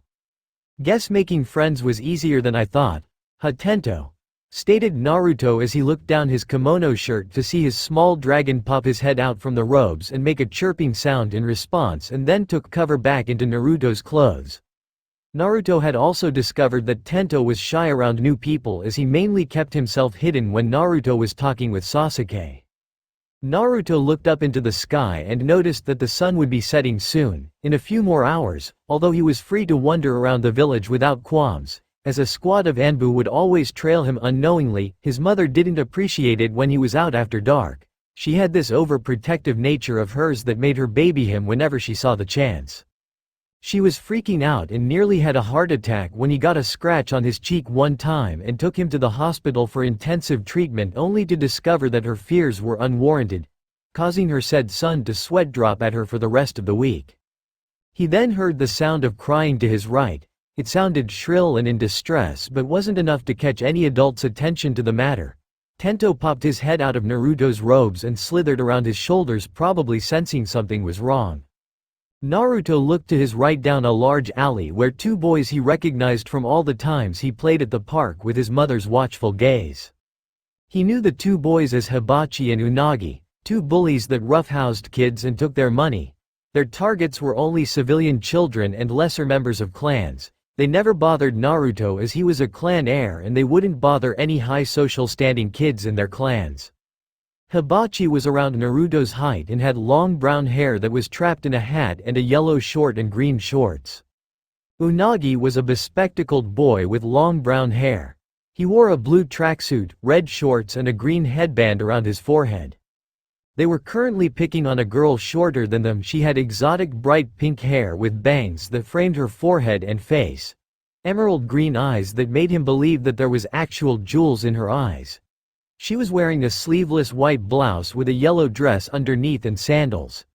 She currently had tears trailing down her cheeks from the teasing words of the boys in front of her. "You, a shinobi, get real, as if they'll accept someone like you," spoke Hibachi with a cruel sneer on his face, reveling in the pain the pink-haired girl was showing. "Come on Hibachi, that's cruel. But the truth does hurt," spoke the other boy Unagi, who had the same sneer on his face. "She'll probably die in 2 seconds on her first mission.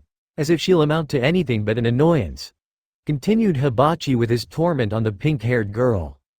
"Yeah, and that huge forehead will make the perfect target. We should probably paint a bullseye on it to make sure they hit its mark. She might even fall on her kunai if she's lucky," said Unagi, giggling scornfully about the girl's appearance.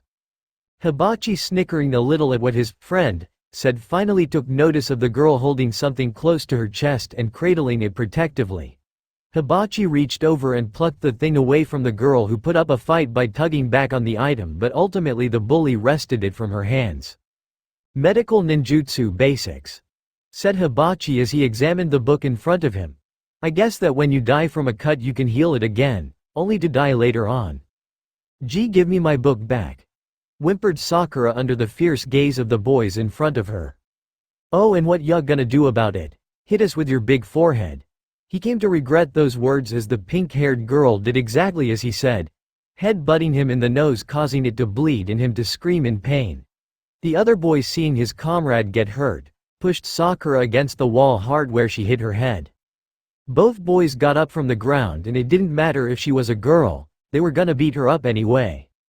The pinkette could only watch as the two boys were encroaching on her. However, as if in slow motion, Hibachi was suddenly hit in the face with what appeared to be a foot, causing him to spit out blood and his head to become dizzy.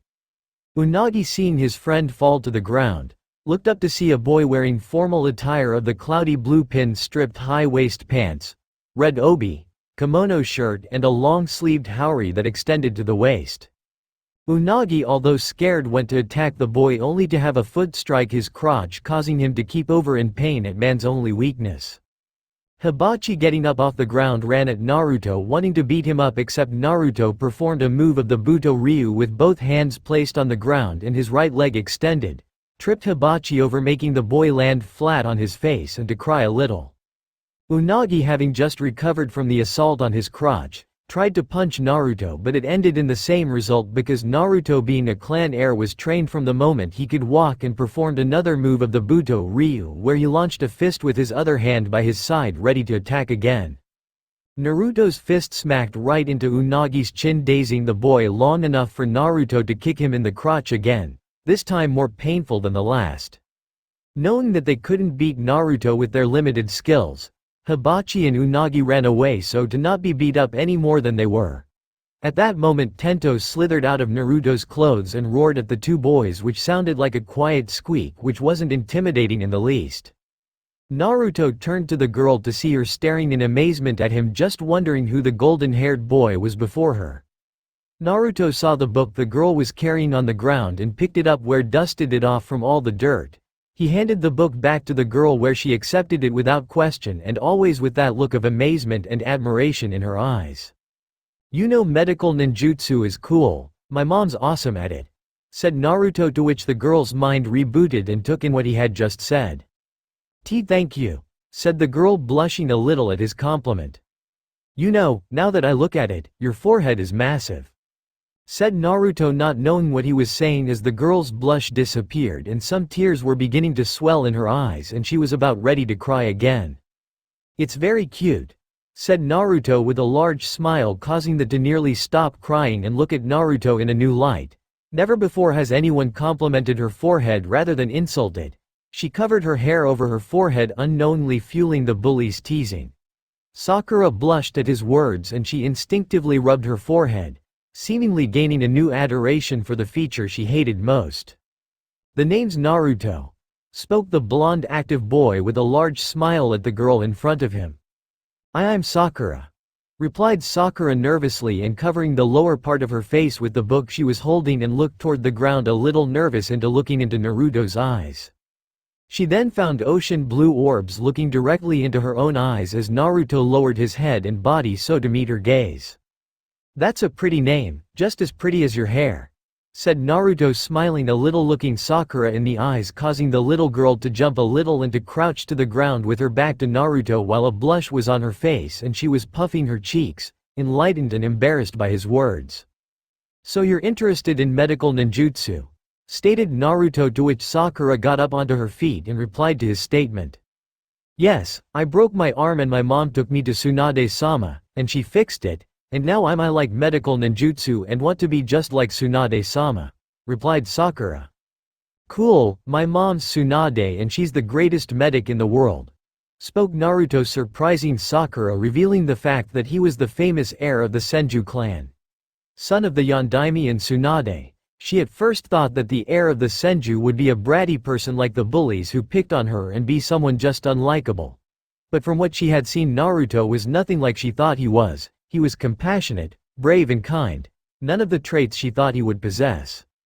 "Well, I have to go. If I see you in the academy we can hang out together," said Naruto, waving goodbye to the girl as it was getting dark, while Sakura merely watched his retreating form and something white slither up his pants, which made her quirk an eyebrow at the slithering thing. She, like Naruto, left for her home and to think about the day's discoveries. When Naruto made it home, his mother and Shizune had questioned him as to where he had been, and he answered that he was out making friends, causing Tsunade and Shizune smile at Naruto finally making human friends and not with dragons. When Sasuke made it home, he had a smile on his face, and Itachi and Mikoto questioned why he said that he had made a friend and a rival. While Sakura said to her parents about meeting a boy from a noble clan that defended her from bullies made her parents happy, of course, since Sakura had been bullied for a while and they wondered if it would ever stop. After that, Naruto and Sasuke started meeting at the same spot nearly every day, testing their skills and abilities while talking about the future and what they would do. The talks were entertaining as Naruto usually said the most amount of words while Sasuke would nod or shake his head or not listen at all. They didn't have much in common, but that only increased their bond of friendship even more. Such as Naruto liked the color orange, but Sasuke would insult the color and say purple is a better color, to which Naruto would respond and say that was the gay color, insinuating certain things about Sasuke which would lead to a brawl between the two, making them go home with dirt on their clothes and bruises on their body. But they would always return home with a smile on their faces. However, the difference between their respective skills was great. Sasuke was a genius. It didn't take long for him to master whatever he was doing and in little time. Naruto was unskilled being the politest word. He was no good at anything, which was foreshadowed when the two first skipped rocks. Sasuke required little to no effort in anything, while Naruto constantly struggled to improve himself. Despite being the son of two amazingly powerful shinobi, he had inherited none of their talents, something which he hated and scorned, but he did inherit their determination and he never gave up on what he was doing until he mastered. However, Naruto was never jealous of Sasuke. Okay, he may be a little, but it was in a friendly way. That was how their rivalry could be explained. Friendly, one attempting to be better than the other. Sasuke would normally watch Naruto struggle, making the Uchiha boy assist his friend in the matter. Though Naruto still struggled at the simplest things such as shuriken training. And Sasuke, even though Naruto was unskilled unlike he was, it never changed his view of him, and instead, it made him want to help the Senju even more. Like always during the day, they would take a break every now and then and discuss certain things that were bothering them, or they would learn more about each other. They were currently sitting on the rock they usually rested on when they would talk about the things going on in their life. I just have to practice some more and then I can get that jutsu mastered, said Naruto as he took a swig of water from a bottle that was sitting next to him.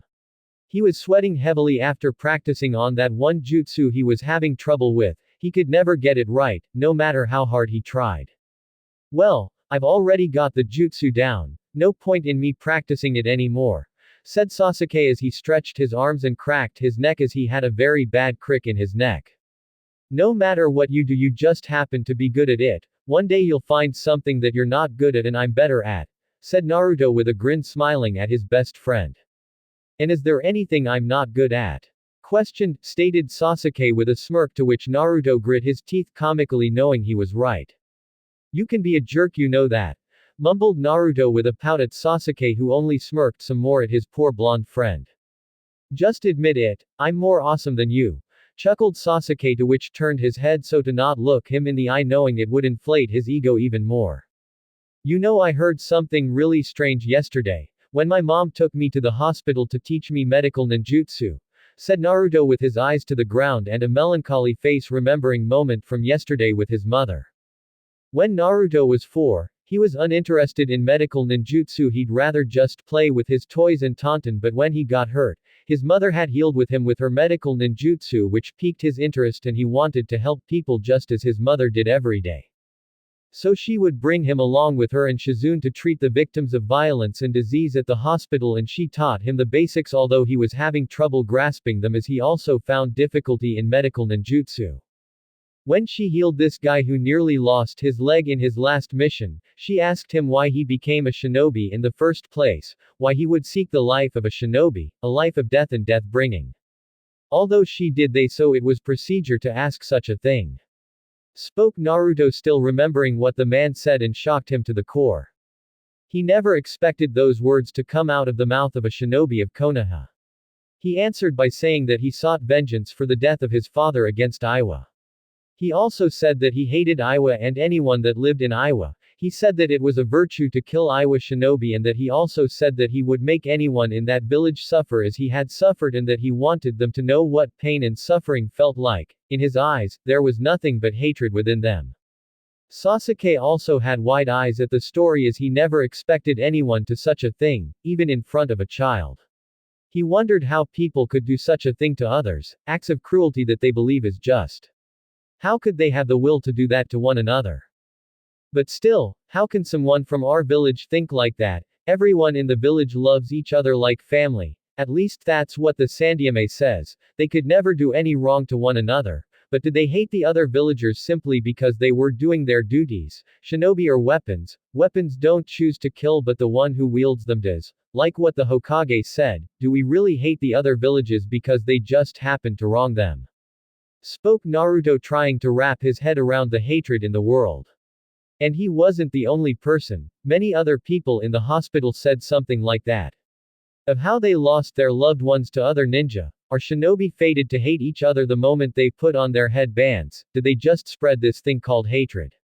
Maybe. 40% of all shinobi in the village come from the clans, all the clans. The other 60% are shinobi who come from civilian families. My dad works with your mom from time to time, and I just happen to be listening to him when he talks about his work. He says that 35% of all shinobi from the 60% that make up the number of our ninja join because of vengeance, mainly against the other villages and want to kill the person that killed their loved ones. The other 25% join seeking glory and wealth from the life of ninja, yet they know nothing of what it's like. They're just the ones that spread hatred unwillingly while the other 35% revel in spreading hatred. Spoke Sasuke, thinking sadly of such a thing and agreeing with Naruto of the hatred in the world. Maybe it's instinct for humanity to hate each other. From what I've seen and heard, humans are the most cruel of beasts. I can't even remember why we waged the shinobi world wars. Was there even a reason for it? I hear people talk about their lives. They understand each other and wish for their safety while out on missions and pray for their safe return. But when they talk about the other villages, I hear nothing but anger for them. They just hate each other. And they actually like to kill each other. Dying for the sake of the village and family is what it means to be a shinobi. Death can happen at any time. Whispered Naruto, contemplating his words. Maybe hatred can't be erased. You can only erase the ones you hate. But I just know there is another way. Maybe through cooperation and understanding as well as showing our true feelings can erase the hatred that people have created for each other. Perhaps we can be friends with them. My mom says we can accomplish anything through love and that the will of fire will help. Maybe we can never be honest with each other. Maybe we can, and possibly people don't hate you as much as you think. But even if we do things out of love, no one will take us seriously. Right now we're just kids. What can we do against adults anyway? Spoke Sasuke as he laid on his back and stared through the leaves of the trees. I mean, with power you can achieve anything, possibly a way to end hatred and all that. With power people will listen to you and will follow you. But you would be seen as a warmonger. People will listen to you out of fear. Without intentions and ideals such as love, people would only see you as maybe a demon. A tyrant will be all they would see. Without a positive motivation you would be nothing more than an iron-fisted warlord. Spoke Naruto, to which Sasuke agreed reluctantly, as what he was saying was true, as if you don't do the things you do out of benevolence and love then you would be exactly as Naruto said. The way I see it, for a permanent change to happen is the key. If it's temporary then the problem will only come back. Right now what we're saying is petty words with nothing backing them. You need a conviction, that's what. A promise, along with determination to not give up on those dreams and ideals. One that people will follow and accept. One that they can aspire to, but we need to attain strength and power none the world has seen, so people will take us seriously and not think we're some pushovers. No one follows a weakling, it's that simple. Said Sasuke as he kept staring through the tree leaves, thinking about how he could get even stronger than he was. You make a good point, we'll just master jutsu and keep on mastering jutsu until we get strong enough where people would listen. Well, we can always start at our weaknesses, train to overcome them. Anything we're not good at we struggle to become good at. Our faults and weaknesses would become a strengths. Spoke Naruto, raising his head toward his friend. Yeah, I don't have any weaknesses per se, so it won't matter. Said Sasuke, grunting his answer. Admitting you don't have weaknesses is admitting that you do have weaknesses and that you're insecure about them. Said Naruto with a giggle, making Sasuke pout as he was right. But, let's make it our dream, to get strong so to erase all the hatred and fill it with nothing but love.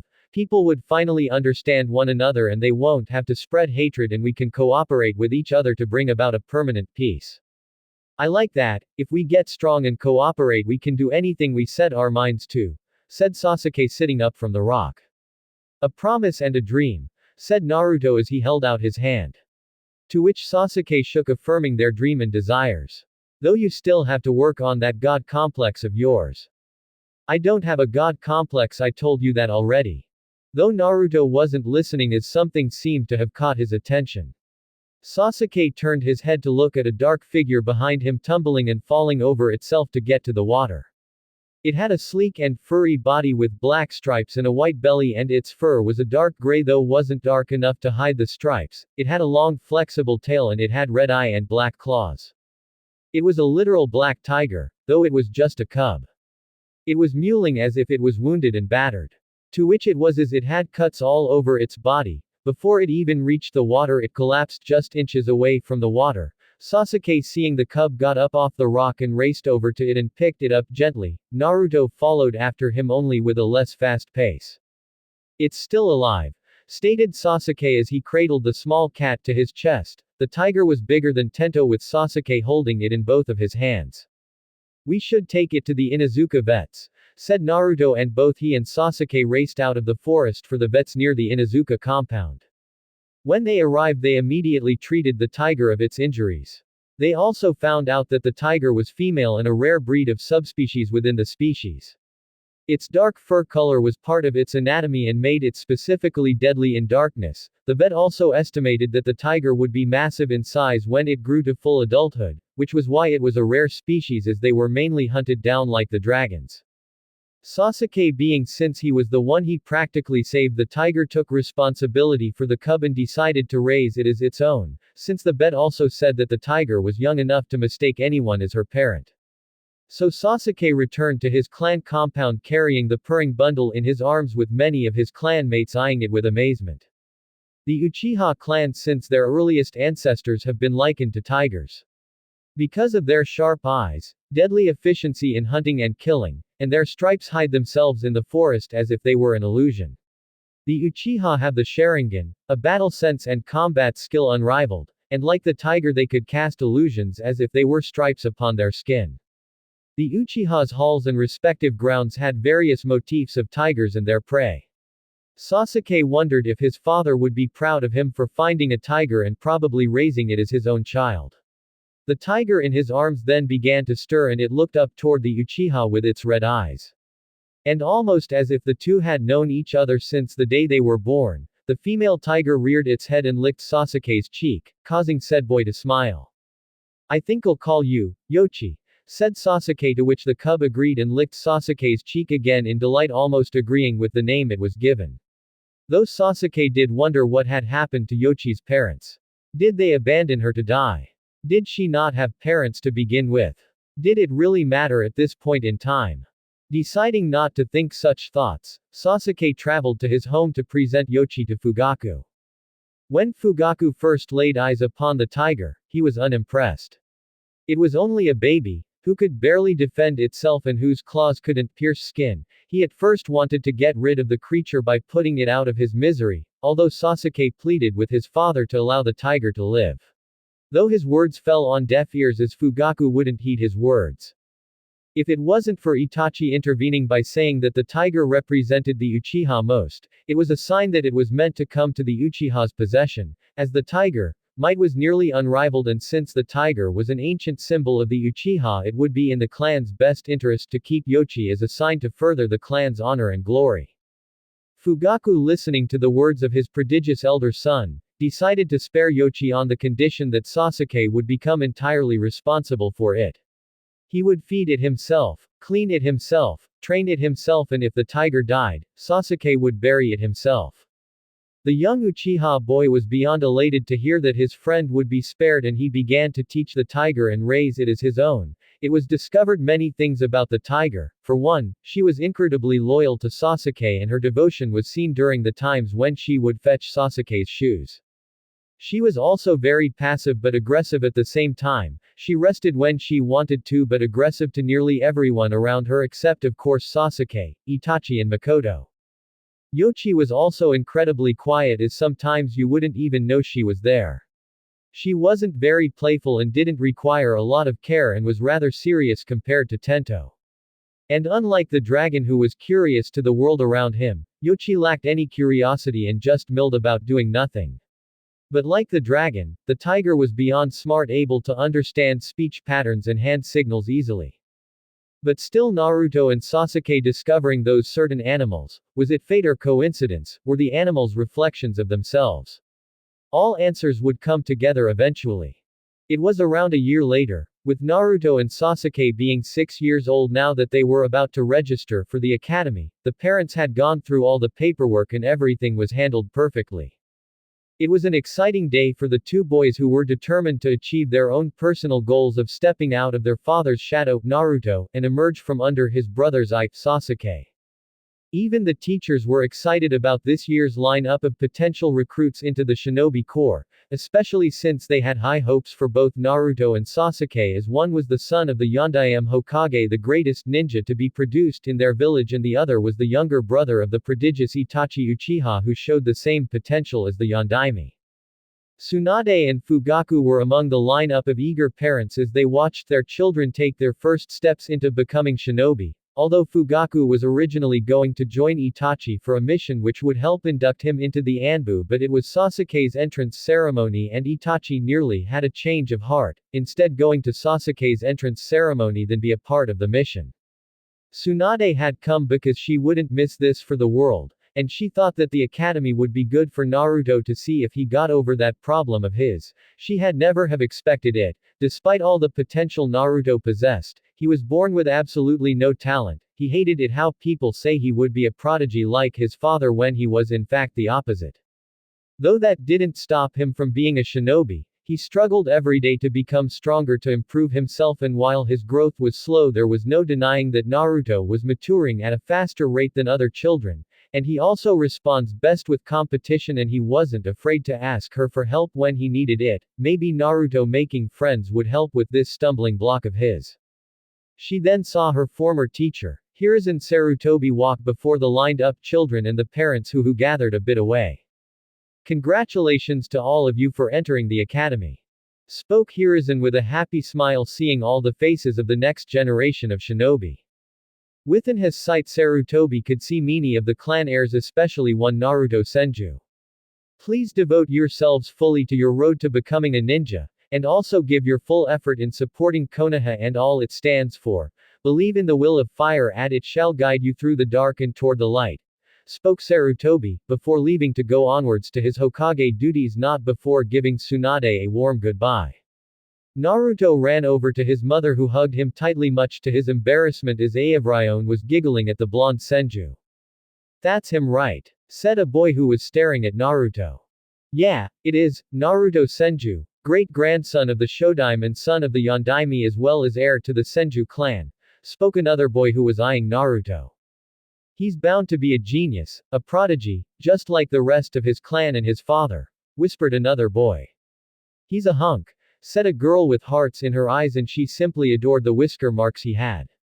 One girl in particular with bright pink hair looked over to see the boy who saved her from the bullies. She wasn't that surprised to see him, since she had hoped that she would be in the same class as him. Ever since he saved her from the bullies, she couldn't stop thinking about him, as he was interesting, and she had hoped to meet him again sometime.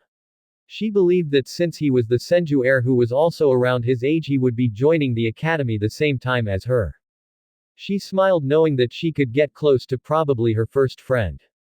Elsewhere, one of the teachers was talking to Fugaku, who was standing with Sasuke. "Ah, this reminds of the good old days when Itachi entered the academy. They are brothers indeed, you're almost his spitting image," commented the teacher as he looked down upon Sasuke. Fugaku smiled a little in appreciation. "Please look after him as you did with my older boy. It'd be my pleasure, although I don't think he'd need it, a genius like him. There'd be no other finer student than him other than Tsunade's little boy." Although Fugaku lost his smile when Naruto was mentioned in the conversation, and every now and so he would trade glances, eyeing the Senju boy. "I thank you for the praise," said Fugaku, adopting his smile once again. "Don't worry, I'm expecting a lot from him in the coming years," said the teacher. "Become a fine shinobi like your brother," said Fugaku as he looked down upon his younger son. Though Sasuke frowned at his father and his praise. He then looked over to Naruto, who was with his mother, who were also talking with teachers who were expecting great things from Naruto, but Sasuke could see that with each comment it would only hurt Naruto a little, as what they were saying probably would never happen. Later during that day, Naruto and Sasuke had settled into their new schedules in their lives. Both had found each other and were doing nothing but talk, which was strange to some of the other students who believed that there would be an intense rivalry between the two of them because of their clan's history. Unknowingly to everyone in the room, the two partners in crime had smuggled in their respective animal friends. Within Naruto's clothes, Tento was slithering around, and Naruto had to constantly stop himself from twitching visibly because Tento's claws tickled immensely. while Yoichi was residing in Sasuke's clothes and didn't move around as much as Tento. Both animals had grown over the course of the year. Tento could now wrap around Naruto's neck multiple times and Naruto would sometimes use him as a scarf, and Tento was much thicker now and he could barely hide within Naruto's robes now, while Yoichi had grown a little and could barely sit atop Sasuke's head because of her size. All the while their peers were whispering about them. "That's the Uchiha and Senju, right?" said one of the boys behind Naruto and Sasuke. "Yeah, no doubt. I wonder if they're really strong already," said the other boy. "What are you kidding, they'll be amazing," said one of the boys. Had enough of their classmates' whispers, Naruto and Sasuke left to practice their shinobi skills, with Sasuke practicing with his shuriken and Naruto with his clan's signature taijutsu, Budo Ryu.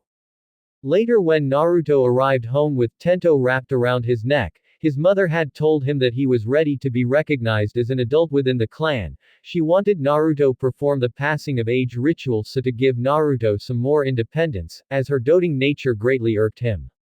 She would have done this later if it wasn't for Sarutobi reminding her that Naruto would need to become as strong as he could before he became an official genin, as many of the nations would move against Naruto and Konoha once he left the village.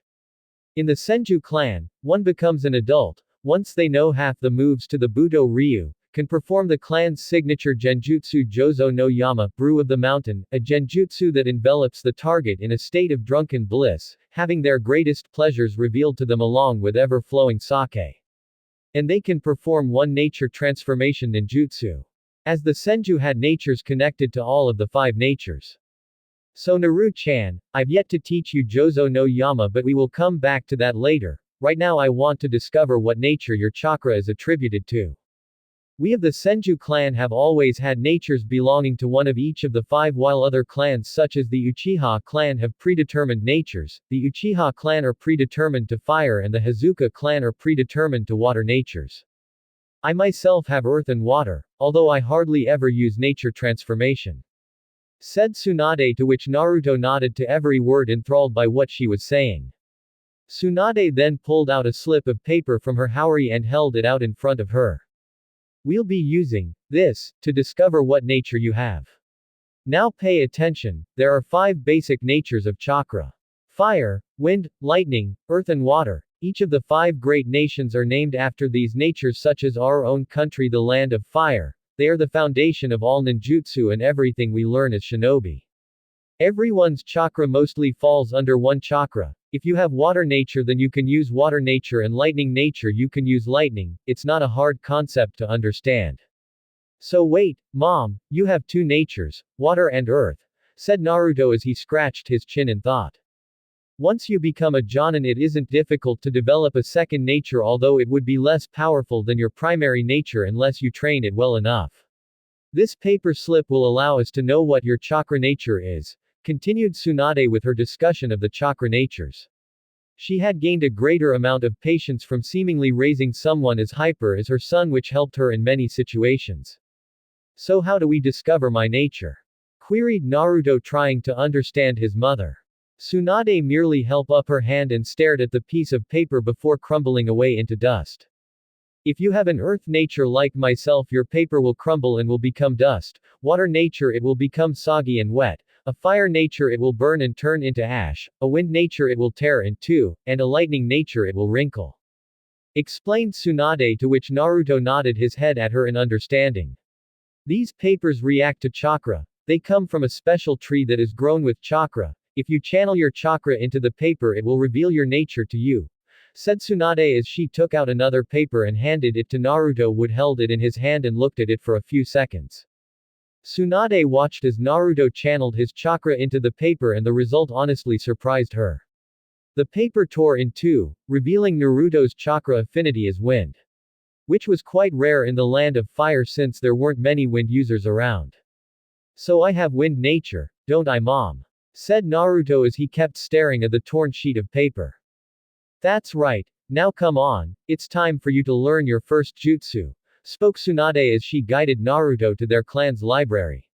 She explained that the wind nature was perfect for battle. It could rip, tear and shatter anything within its path and was perfect for close to mid-range attacks, but it had very little defense as it was mostly an offensive nature. Naruto only beamed at his mother's words and thought that his chakra nature was just awesome. When they reached the library, Tsunade found a nice and handy C-ranked wind jutsu perfect for Naruto. Futon.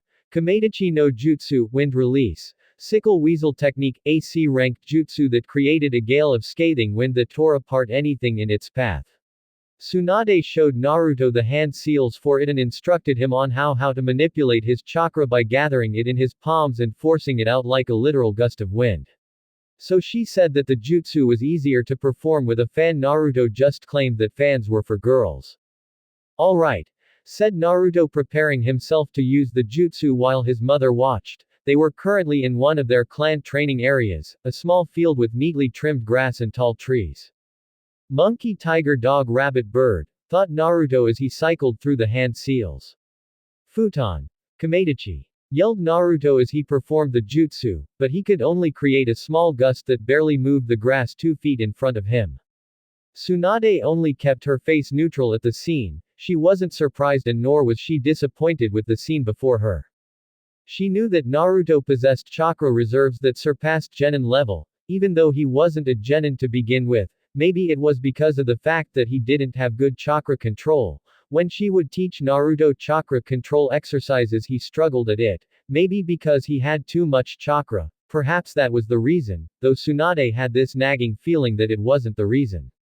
Naruto went through the hand seals again to perform the jutsu, although he was met with the same result. He would spend many hours under his mother's tutelage and instruction, but it was to little progress. However, Naruto was known for his immense determination and said he wouldn't stop until he mastered the jutsu. Tsunade would wake up every day. She went to Naruto's room to wake him up as it was early in the morning. But she discovered that he was absent from his messy room. She searched around the compound for her son, worrying a little to what had happened to him. She then heard the howling of wind coming from the training grounds and she found her son, in the same spot he was at last time, trying to perform the jutsu again and again. Tsunade was amazed to see that her son was still standing. She had believed that after the first few times Naruto would have dropped to the ground in exhaustion. But he was out for the entire night practicing that jutsu. She wondered where he got the stamina for such a thing, but quickly deduced that the Kyuubi must have had a hand in it. Although she was still enraged about the fact that Minato had sealed the fox into their son, she didn't doubt the positives of it, as its presence has done nothing but help Naruto by increasing his chakra reserves and stamina along with rejuvenation. Tsunade also saw that Naruto had cuts on his hands, however without Naruto noticing they would heal in a matter of seconds, confirming her suspicions of the fox. She knew that no amount of words would reason with her son when he had set his eyes on something, well, maybe except a bowl of ramen. So she smiled and left for the kitchen and made her boy a bowl of ramen when he was hungry, and she laid it out near his location when he wanted to rest from his training, and also laid out the scroll for the clan's genjutsu, Jozo no Yama, when he wanted to learn the technique. Naruto was humble and if he wanted help he would always ask for it, and he seemed content with doing everything on his own. And she also knew that Minato and Naruto had more in common than she thought. Near the Uchiha compound, by a lake with a small dock, was the head of the Uchiha clan, Fugaku Uchiha, with his youngest son Sasuke Uchiha. Like how Tsunade was instructing Naruto on their clan's rite of passage technique, Fugaku Uchiha was about showcase the clan's signature jutsu so to pass on the technique to Sasuke, who would master it to become an adult of the clan. Kaiten. Gokaku no Jutsu, fire release. Great fireball technique. Said Fugaku as he spewed out a large ball of roaring flame across the water, amazing Sasuke at the sheer heat and power behind the technique. This is a key technique of our clan. I have already shown you the hand seals. You need chakra in your stomach, convert it into fire and force up through the chest and out the mouth. Now you try it, said Fugaku as he stared down upon Sasuke with his piercing eyes. Right, said Sasuke as he stood in front of Fugaku, ready to test the technique. Father's acutally teaching me the jutsu itself. He's finally giving me the chance of showing that he has more than one brilliant son, thought Sasuke as he cycled through the hand seals for the clan's jutsu. Kaiten. Gokaku no Jutsu.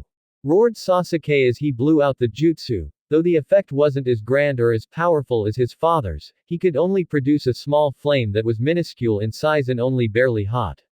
His father sighed at the result, disappointed in his younger son, and expecting him to be a great genius like his older brother. "Why did I think you'll be anything like Itachi?" said Fuaku as he walked away, leaving a saddened Sasuke with a broken look on his face. "It's too soon, you're not ready yet." His words would leave an impact on Sasuke as the boy would always remember his father's words about the clan. So instead of giving up and waiting later, Sasuke persevered and trained through the week from dawn till dusk until he mastered the jutsu he was training in. Although he did receive burns around his mouth and on his cheeks, to which his own mother Makoto Uchiha helped with. So during the course of a week, Sasuke practiced the technique on the same dock every day, each time his flame getting larger and more powerful than before. By the time it had reached its greatest height, he went directly to his father. "Father!" yelled Sasuke to his father when he saw the Uchiha head walking through their house. "Just once more, come and watch me," said Sasuke as he panted a little from the running. "I told you already that it's too soon for you to learn. If I taught you for a weekend it would do nothing," commented Fugaku, who looked like he had better things to do than spend time with his younger son. "No, I just want you to watch me," replied Sasuke with a fierce pride in his eyes. Fugaku raised his eyebrows at his youngest and finally took note of the scuff marks and burns around his mouth. So now they were standing at the same dock that Sasuke would come to practice his fire release jutsu. The one he had been training at for a week now. Sasuke, without saying any words to his father nor even looking his way, cycled through the hand seals the technique was known for, with his father's watchful gaze upon him. "Kaden. Gokaku no Jutsu." Rao read Sasuke as he breathed out a perfect orb of seething hot flames out towards the water on the lake, with Fugaku widening his eyes in amazement at the progress of his youngest son at having mastered the jutsu in a week when it would take a few months for anybody else to learn it, exemplified the fact that his son was a prodigy and was recognized as a true member of the Uchiha clan who could walk around the village with their clan crest on their back. Sasuke ended the jutsu where steam could be seen evaporating from the water's surface because of the heat from the Tekenshu. The young boy turned to his father with a smile while Fugaku stuffed his RIHGT hand into his robe and turned around and left the area without saying a word and without looking at his son, depressing the young boy. "Now then, that's my boy," said Fugaku, who stopped his stride on the dock, surprising Sasuke with his comment and breaking him from his depressed state. "You've done well, work hard and you're bound to soar high and bring honor to that crest you wear on your back," continued the head of the Uchiha clan, making his son smile at the praise he was given. "I will say one thing. From now on walk your own path and not in the footsteps of your brother." With that said, Fugaku returned to the Uchiha compound, leaving Sasuke alone to ponder his words. Later that day, Naruto and Sasuke met up at the river they would always hang out at. Sasuke was there first as he liked being punctual, while Naruto arrived a few minutes later. They extended their usual greeting, which was in fact a fist bump. They had invented it as a way of knowing who was the other, as both boys always put up their fists at exactly the right time, just to be sure they weren't being impersonated, which was superstition on their part. "Hey Sasuke, do you want to see this wicked jutsu I mastered not too long ago?" said Naruto with stars in his eyes, as this was the perfect chance to show up his rival in something. "Sure," said Sasuke as he crossed his arms and stared at his best friend. "Oroku no Jutsu, sexy technique," yelled Naruto as he made the hand seal for the jutsu. And in a puff of smoke, Naruto was replaced with an attractive young girl with 2 yellow pigtails, 3 whiskers on each of her cheeks, blue eyes, and stark naked like the day she was born, with thin clouds just barely covering her private areas, and standing in a seductive pose. The transformed Naruto winked seductively at Sasuke, where a pink heart appeared randomly in the last of the clouds to disperse, revealing all of her naked glory. Sasuke just stared at his transformed best friend with no look on his face, but with the tiniest hint of a blush that was near invisible to the naked eye. Naruto then transformed back into his original form. "So how was that?" with excitement laced in his voice. "It's a near useless jutsu," spoke Sasuke as he stared at Naruto with a confused look on his face. "What? It's perfect in every detail. I swear men will be dying once they see my new technique, said Naruto with an exasperated look on his face at what Sasuke said. They'll be dying once they see how useless it is, said Sasuke with a snort, not impressed with Naruto's new ability. Then we'll go to the hot springs and find, shall we? Said Naruto as he gripped the back of Sasuke's collar and began dragging him to the hot springs where Jiraiya would sometimes take him for his research trips. When they finally made it to the public paths of the village, Sok merely raised his eyebrow at the scene and questioned why Naruto literally dragged him to the place. To which the blonde replied that he would see. So now they were sitting in the male version of the hot springs dipping themselves in the water. And there were a few other men with them, such as a white-haired man with red lines running down his face. Cough. Jiraiya. Cough. Get ready, said Naruto sitting in the water with a cloth on his head and an evil smile on his face. Oroku no Jutsu, yelled Naruto as he performed the signature technique. Later, over 24 men were admitted to the hospital for chronic nose bleeds and perverted grins and needed blood transfusions and donations in order for them to survive. Jiraiya especially suffered greatly once Tsunade found out he was peeping at the hot springs again, to which Jiraiya was just a fleshy lump sitting on a table with Sarutobi shaking his head at him. But this time Jiraiya wasn't alone, as there was another fleshy lump next to him which had a head of blonde hair, after his mother had discovered the divine power of the Oroku no Jutsu. Although Tsunade didn't pulverize Naruto, the tongue lashing she gave him was equal in strength to the beating Jiraiya gave, where he melted into a fleshy lump, also with Sasuke shaking his head at him saying, I told you it was his bad idea. The Oroku no Jutsu, while brilliant, was labeled Kinjutsu and would never see the light of day again. So it was just another day in the lives of everyone in the village. Meanwhile, the floating spirit of Hagoromo Otsutsuki watched the water, staring into it. His metallic purple eyes were focused on the two boys in the water. He could clearly see the chakra of his two sons, clinging tightly to Naruto and Sasuke. Although he was surprised at first, most if not all of Asura and Indra's reincarnations were almost in conflict with one another, excluding Hashirama and Madara, as their relationship ultimately ended in conflict. So it's begun, spoke the old man as he kept staring into the water, watching Naruto and Sasuke with sad eyes, missing his children greatly. 231 Chapter 6. Blood. Rebirth of the Two Sons. Disclaimer. I don't own Naruto. Blood. The village was quiet, nothing could be heard but the wind blowing the leaves of the trees that dotted the village and the landscape.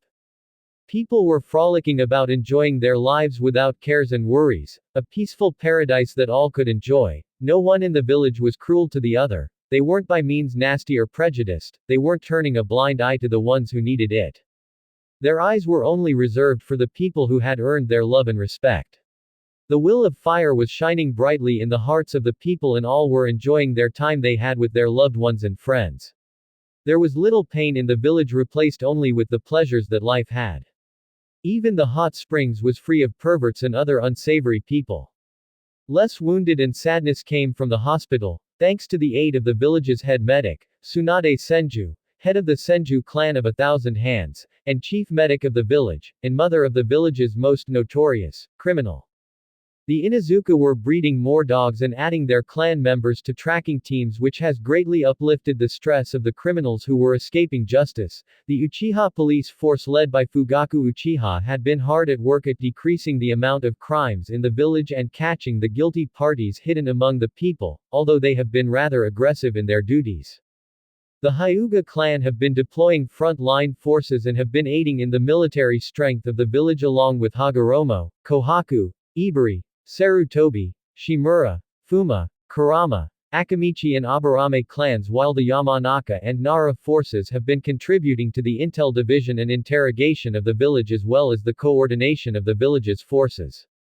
Right now the village had fully recovered from the attack of the Kyubi 7 years ago. Though the beast itself was stewing in a prison within a boy's body, that boy being the most famous prankster of the village, Naruto Senju. Tsunade in the years has had trouble controlling Naruto, as he was just as rambunctious and full of energy as he was when he was a toddler. The boy who had never been truly noticed by the people, as he was the son of the Yondaime and great-grandson of the Shodaime. The boy, as a way of seeking attention, had resorted to pranks and jokes among the village, though the pranks never hurt anyone and were just a bit of silly fun, and it sometimes made his mother laugh at what he did. Naruto, along with his partners in crime, Sasuke Uchiha, and their respective companions the Dragon, Tento, the White Light, and the Tiger Yoshi, the Black Shadow. The two, mostly Naruto, would go around pranking the villagers. Well, it was more like Naruto pranking them and Sasuke tagging along, and the one the blame was mostly pinned. From painting the Hyuga's underwear pink, orange and yellow, to dropping stink bombs right on top of passing by Inuzukas and stealing the food from the Akamichis and replacing them with just tofu, the most hated enemy of the Akamichis, only to return the food later on when they had their fun, though they would leave them the gift of taking the Oreos, the biscuit cream filling, and replacing it with toothpaste. The unhappy cries coming from the Akamichi were sometimes too much for Naruto and Sasuke to handle. They were criminals in a way, as sometimes they would prank other people, such as hiding alarm clocks in people's Jiraiya's room and set for 3 a.m. in the morning. Filling people's hair dryers with baby powder and watch the chaos happen. Placing a house for sale sign in front of someone's house, leading many to walk into and stand by the house inspecting it. Sometimes stupid things such as they took objects from the Hokage such as pen and paper while leaving a ransom note, or changing into multiple sets of clothes and acting like nothing happened, confusing people, hiding food in trash can, and when someone came by to take the food out of the can and eat it in front of people, switching the push and pull signs on doors. But their best prank would be the time that they never pranked anyone. They left a poor unlucky sap Jiraiya a cryptic note saying they were going to be pranked later in the day. So they watched Jiraiya walk around the village with sweat on his neck and with teeth chattering, expecting someone, Naruto, to prank him. But the funny part was they never pranked him. It was just funny watching him act that way. Although both boys would never skip classes and only prank others when they had the time. Makoto and Tsunade often wondered if the two boys were just human batteries. They were just so full of energy that they could power the entire village if you connected them to an electrical pole. But at the moment, Naruto with his accomplice and friendly dragon friend, Tento, were currently outside the village hot springs, planning their newest prank. Sasuke and Yoshi at the moment were back at their clan compound practicing their taijutsu and coordinated attacks with each other. Naruto sneakily grinned to his dragon, to which the dragon also tried to grin but to no avail, and was about to execute his mastermind plan that only a fool could fail at. "Alright, Tento, you know what to do," said Naruto with a large grin, to which Tento tried to force the equivalent of a grin only to fail miserably, again. With that said, Tento slithered away and kept low to the ground, making his way to the entry points for both the male and female hot springs. With the plan now in action, Tento snuck up to the signs that identified the hot springs and plucked the individual indifferent signs from their places and carefully replaced them with their opposite sign and flew back to Naruto, where he perched on his master's shoulders. So now the female sign was above the door to the male hot spring and the male sign was above the door to the female hot spring. Naruto tried to hold back his laughter at his ingenious thinking and his cunning mind. He grinned maliciously at the prospects of the prank and was saddened a little that Sasuke wasn't here to join him and he too would find it amusing.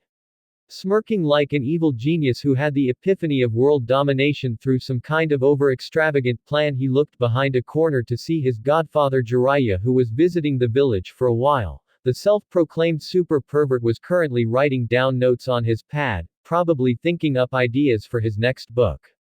With phase 2 of the plan now underway, Naruto ducked behind the corner and made a hand seal for one of the most basic jutsu in the world, one even he could master. Henge no Jutsu transformation technique. And in place of Naruto, a beautiful brunette with blue eyes wearing casual clothing was standing in his place with a rather sizable bust that was barely held back with the casual shirt she was wearing. The disguised Naruto walked around the corner, to which Jiraiya immediately focused his attention on with big eyes and a quivering lip. Naruto, under his persona, winked seductively at the pervert, to which Jiraiya had a small trickle of blood leaking from his nose and a noticeable blush to appear on his face. Naruto then walked into the hot springs with Jiraiya trailing after him, who had drool leaking from his mouth. Naruto then ducked into the female hot springs, which actually led to the male hot spring. Jiraiya, knowing he couldn't follow, walked into the male hot spring so to bore out a hole between the bamboo barrier blocking the two genders. When Naruto walked into the hot spring, he discarded his clothing and disguise of course and dunked himself into the water with Tento swimming around, squeaking in delight at the feeling of the warm liquid against his scales. Naruto in the meantime waited for the sweetest music in the world, to which he was chuckling like a madman. Oh yeah, today was a good day indeed. When Jiraiya walked into the hot spring ready to do his research, I think we all know what kind of research he was, unaware of the danger he was walking into. When he closed the door behind, he was giggling like a schoolgirl and grinning like a child on Christmas.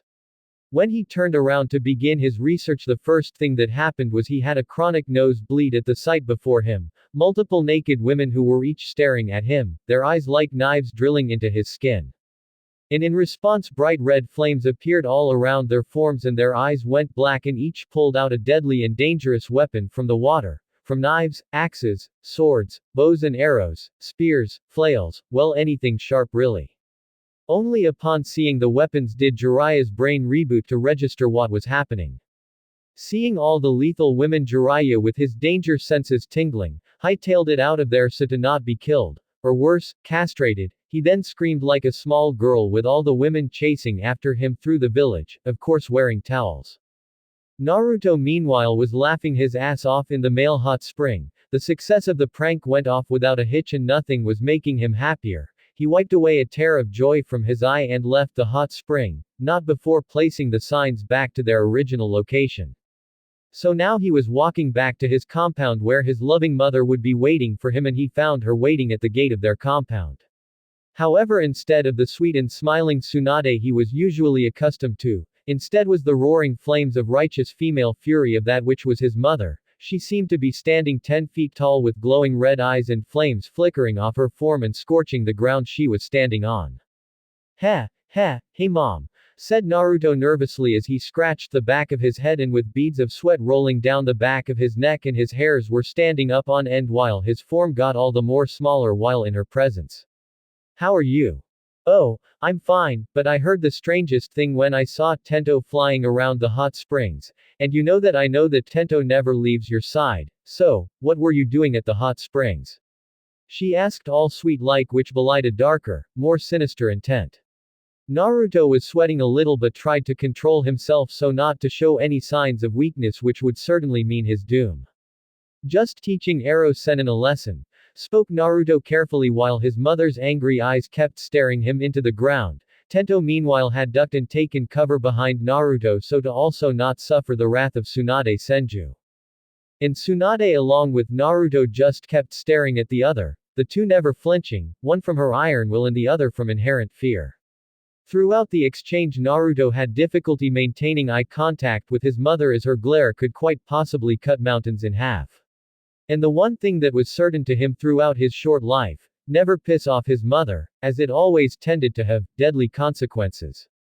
Soon the righteous flames around Suan began to settle and her eyes devolved back into their sweet warmth. Naruto literally had to hold back a sigh of relief. Whenever his mother punished him, it wasn't the usual timeout or being sent to a corner. It was called punishment training. And whatever training Naruto was doing, he would have to triple it in intensity, especially if it was his mother's dodge training, as she threw nearly just about anything at him. Well, good, that'll teach the pervert not to go peeking for some time, said Tsunade, who smiled at her son. Both parties along with the small dragon, walked into the clan compound. Today for Suan it felt like an important day for her and her son. She would have to guide him into knowing how to rule over a clan and act as the head, as it was her duty, so shall it be Naruto's once he came of age. It used to be in the Senju, a more archaic and strength-based monarchy. If you wanted to lead, you would have to have been the strongest. This constitution was soon abolished shortly after the village was created and was replaced by an absolute monarchy within the clan, through specific bloodlines within said clan. Hashirama's bloodline established the heir apparent legislation and his descendants have ruled the clan ever since, starting with Tsunade's father, then moving on to Tsunade, who would pass on the role to, of course, her only child. But there was a special room, containing mementos of their clan. Naru-chan, please come with me, spoke Tsunade, who was still walking with her son. Naruto gave his mother a puzzled look and decided not to question her as he followed her through the clan compound. They kept passing by doors and rooms which only served to confuse the Senju heir as to their destination. Whatever his mother had in store for him, he could feel that it would somehow give him an understanding of what it would be as the head of the clan. Even though there were only 2 members left, it wasn't much of a clan. When they made it to their destination, all Naruto saw a large door that obviously led to a room. When his mother pressed her hand into the center of the door and releasing some of her chakra, the door slid open and the sound of refined concrete grinding against a tough surface was all that was heard. When they walked in, they immediately were beholden to the sight of multiple stone statues spiraling around the area. Each was different as it differed from gender to appearance. But each was unique, that each person had different features that identified them, but each one was using the dragon hand seal. There wasn't one who wasn't using the seal. Naruto took the time to look at each statue, observing their unmoving and hard faces. He felt something in this room. It reverberated through the walls and resounding off the statues. Somehow this place gave off a very strange feeling, something which he hardly felt before, and it amazed him to no end. He then turned to his mother, who walked towards a statue. He then noticed that the room spiraled downwards, where more statues were lined into the walls and like before they were casting the dragon hand seal. He then joined his mother, who was still staring at the same statue. Upon closer inspection, he noticed that it was a statue of his great-grandfather, Hashirama Senju, although the statues were colorless aside from the color that the stone was made from. His ancestor was wearing the standard shinobi dress of that era, consisting of armor, similar to that of the samurai, constructed from numerous metal plates formed into multiple protective guards that bore their clan symbol. He had long hair that reached his waist, and he was wearing the Hitai-8 of the village. But like his mother, he was drawn to the statue for some reason. He had seen the face of his great-grandfather many times. It was on a mountain after all. But this time there was something else. It felt familiar. In fact, everything in the room felt familiar. This room was created to house the statues of our previous clan heads, to honor them even after their deaths, spoke Tsunade as she kept staring at the statue of her grandfather, fondly remembering the man before his untimely passing. Each statue within this room was created for exemplary clan heads of the Senju, some of the greatest shinobi of their times and among the most treasured in the clan. Although we stopped making the statues after my grandfather's death. Though she soon noticed that her son wasn't listening to her, as he was too ingrained in interest of the statue. He just stared blankly into his ancestor's eyes, and he seemed to notice a certain twinkle in them. It almost felt like he knew his great-grandfather, Hashirama Senju, almost as much as he knew himself. Is everything all right, Naru-chan? Asked Tsunade as she placed a soft hand on her son's shoulder, which made him jolt a little from the contact. Yeah, it's just I have this weird feeling, said Naruto as he looked up at his mother, making her raise an eyebrow at him, mainly in curiosity with a hint of concern. It's just, I feel like I know them somehow, spoke Naruto, which made Tsunade narrow her eyes a little at what he was saying. Did Naruto somehow feel a connection for people he had never met before? Granted they were from the same clan and were kinsmen, it would have been near impossible for Naruto to know these people. Deciding to move the subject along, Tsunade was going to introduce the 3 clan heads before her grandfather's time, 3 who were revered within the Senju clan for their bravery and might. They walked up to the statue closest to Hashirama's. It was of a slender and youthful woman with wide eyes and combed hair which reached waist length and was worn in a long braid down the front of her body. Like her successor, Hashirama, she wore the standard dress of those times, consisting of overlapping armor, although hers was slender and more fit for agility, and she had a long obi tied around her waist. This Naru-chan is, though she was cut off by her son, who informed her of the woman's name. Retsu Senju, said Naruto with a smile as he somehow recognized the statue of the woman. Tsunade then looked back at the statue and noticed that there was no writing anywhere, so it was impossible to know who it was beforehand unless you read up on her. That's right, Naru-chan, said Tsunade, forcing a smile to which Naruto didn't notice. The smile hid her more cautious and curious side. As to how Naruto knew of the person in front of him, he was never really bothered to learn the names of the clan heads. They then moved on to the next statue. The next statue was of a man who was easily the largest in the room. The statue stood in 9 feet 4 feet tall, and the statue easily towered over the small body of Naruto, who had to strain his head just to look the statue in the eyes. The statue belonged to a man with shoulder-length hair with a single lock hanging in front of his face with wolf-like ears. He wore rounded armor around his shoulders and armor plating on his torso. And this is, started Tsunade, but again she was cut off by her son, who spoke out the name of the old Senju clan head. Sajin Senju, spoke Naruto as he was craning his neck at the statue. This time, Tsunade didn't smile like before, she only watched as her son stared at the statue. Like before, there was no writing on the statue and there was little to no information on Sajin Senju, as most of the records about him were destroyed during a horrible war between the Senju and their rivals the Uchiha. They continued on to the last statue they were going to inspect, with Tsunade watching her son through the corner of her eye. The last statue was of a woman of average height with a slender build.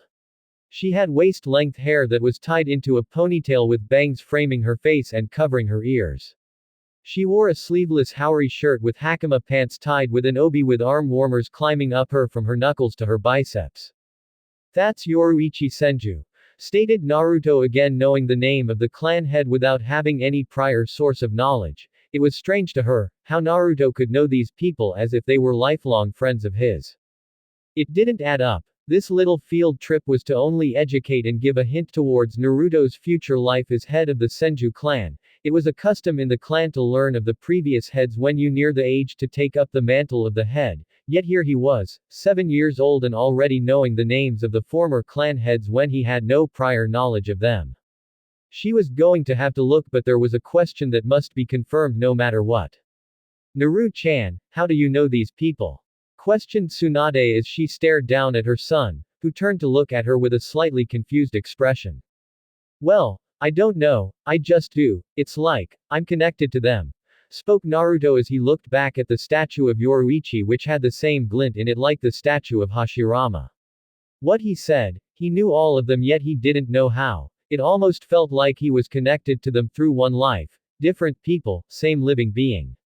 "Hey mom, can I stay here for a while longer and check out the statues?" Tsunade closed her eyes in response, contemplating the question. It wouldn't hurt, and besides she wanted to learn more of Naruto's connection to the past clan heads. "Okay, just don't stay too long," spoke Tsunade as she left the room, occasionally giving her son a backwards glance. With that said, Naruto began exploring the room, examining all the statues. There were so many that Naruto couldn't count them all. He then found a staircase leading downwards into the room and below the ground. The room must have been hollowed out at some point so to encompass all the statues. Further and further he went down into the labyrinth of statues. He knew that all ends must have beginnings, so he was slightly determined to find the statue of the first Senju clan head. For what felt like forever he finally made it to the bottom of the room and to the end of the line of statues. And finally he made it to the last one, where he gasped in awe. This certain statue, unlike all the rest, was made of wood instead of stone. It had been fractured and decayed over time, and any paint that was on the wooden statue faded over time, giving it a light brown color. From what he could observe from the statue was the man had short, probably, spiky hair with what appeared to be two locks framing the sides of his face. And he had something wrapped around his forehead, probably depicting a cloth. He also wore what appeared to be a high-collared kimono with near-faded magatama around the collar and wore a sash. The face of the statue was indiscernible and was impossible to see the face. The hands and most of the arms of the statue was missing and broken. But the most unique thing about the statue was the large figure standing behind the wooden man. Like the wooden man, the figure was made of wood and its hands and most of its arms were broken and fractured. Like the man's face, its face was shaved away and no longer interpretable, though the large figure had 3 heads instead of the natural 1 head and 3 arms, 2 to the side, 2 pointing to the ground and 2 bringing their hands together. It wore a long flowing robe with jewelry across its chest and a halo ling ring behind its head. But the strangest thing about the statue was not what you could see. Naruto just kept staring at the statue, never removing his eyes from it. It was strange, but it almost felt like he was looking at himself. As this statue felt more like a statue of himself than the person it was meant for. He couldn't explain it to himself and he doubted he could explain it to others. Deciding now was the perfect time to leave, Naruto left the temple room and spared a glance at the wooden statue behind him, which had the same twinkle in its eye that the previous statues had. Meanwhile Tsunade was having a conversation with none other than Danzo Shimura, who had rudely arrived unannounced to speak with her in private. Tsunade couldn't stand the man's presence. Not only had he put a target on her son's head by leaking her initial pregnancy throughout the world, but now he had the sheer audacity to come even near her presence, and for the past half hour she had heard nothing but criticism from him, especially in regards as to how she raised Naruto. As I'm sure the Sandaime has told, years ago I created a subdivision within the Anbu Black Ops, a special training subdivision for new recruits. While it has no official name, it has been called the Foundation or Root. Spoke Danzo as he hobbled on his cane while walking with Tsunade. They were passing by the small pond where Naruto was presently playing with Tento. Danzo opened his eye ever so discreetly to look at the boy more closely. There was little doubt that Naruto Senju was practically a mini-clone of his father. Hiruzen-sensei has spoken about it as a passing comment, but we both know that you're not here simply for a courtesy call, spoke Tsunade as she stopped walking and turned to face Danzo. Astute. Root is currently searching for potential recruits. Several clans from the Yamanaka, Aburame and Kohaku have already handed over some of their members to undergo training under Root. I have full jurisdiction and authority from the Hokage, spoke Danzo with his slippery tongue like a snake. I wish for your son, Naruto Senju, to also be a recruit for Root. Tsunade narrowed her eyes in anger and disgust. No, stated Tsunade bluntly, which made Danzo fawn for just a split second. You misunderstand him. I can conscript Naruto with or without your permission. Naruto will become a Root agent where he can live to his full potential as a weapon of Konoha. My son is no weapon, snarled Tsunade with almighty hell look in her eyes. Leave. The Sandaime has given me permission to take those who I believe to have potential. For the good of the village, spoke Danzo, trying to prove his point to Tsunade, hoping that she would see his point of view and to rip Naruto away from her foolish teachings where he can be raised properly.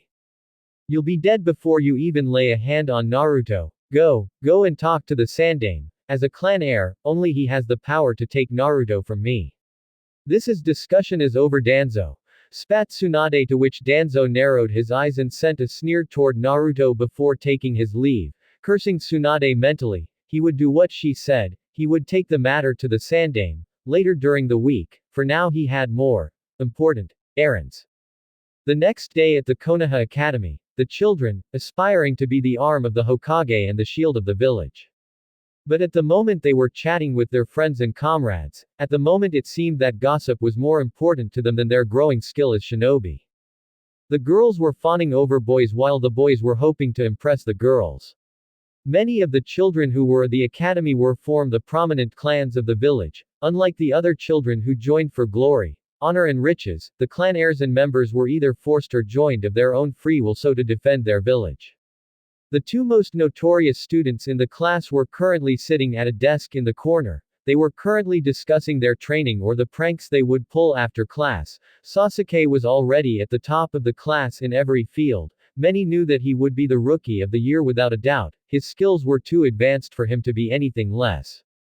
However, Naruto was a different subject. While many who joined the academy expected Naruto to be the absolute best in the class because of his lineage, their hopes and expectations were dashed when it was revealed that Naruto was nothing more than a loser with little to no talent for a ninja. And now it was apparent to them that Naruto was to be the dead last of the academy. Therefore, some of the children would slightly bully the boy and berate him for his disappointing talents, and they picked on him even more when he said his dream was to be Hokage. They merely responded that, no way a loser could become Hokage, or a disgrace to the Senju name. Although Tento would bite them on the asses and they would learn their lesson for a time. Now though, Naruto and Sasuke were discussing what they would do for the day. Two of the girls in the room currently had their eyes trained on the blonde Senju heir. One had pink hair and emerald eyes with a red ribbon through her hair, while the other had dark blue hair and pale lavender eyes and was currently pressing her two index fingers together with a small blush on her face. They were Hinata Hyuga and Sakura Haruno respectively. Sakura, ever since that time that Naruto saved her, has had growing feelings for the blonde Senju. Although they were small and not serious at the moment, it was basically a crush. Whether it turned into something more remained to be seen. Ever since meeting Naruto and Ino, Sakura had grown to be more confident in herself, bold and outspoken. She even had gained a slightly deadly temperament, as shown as when her friends would be bullied she would beat the bullies almost to death, especially when it came to Naruto and Ino. Sakura also knew what Naruto liked in girls from all the gossip circulating the academy. Sakura trained hard for Naruto to notice her, and she wasn't like all the other girls who focused on their looks and not their skills. Plus Naruto tended to like natural opposed to done-up beauty, so she believed she had nailed that part. At that moment, the teacher of the class, Iruka Amino, walked in, with a schedule of what was going to happen that day. "Alright class, settle down," said Iruka with a smile, only to see that his class did the exact opposite of what he said, as they just kept on talking, causing a tick mark to appear on Iruka's forehead. "Quiet down, you Neanderthals." That shut everyone up as they all had their eyes trained on him. Good. Now class, today we will be learning about the Kyuubi attack and the Yondaime's role within it, spoke Iruka as he took a piece of chalk and started writing on the board. Naruto, hearing of his words, frowned a little at his words, which Sasuke saw, who grimaced a little at his expression.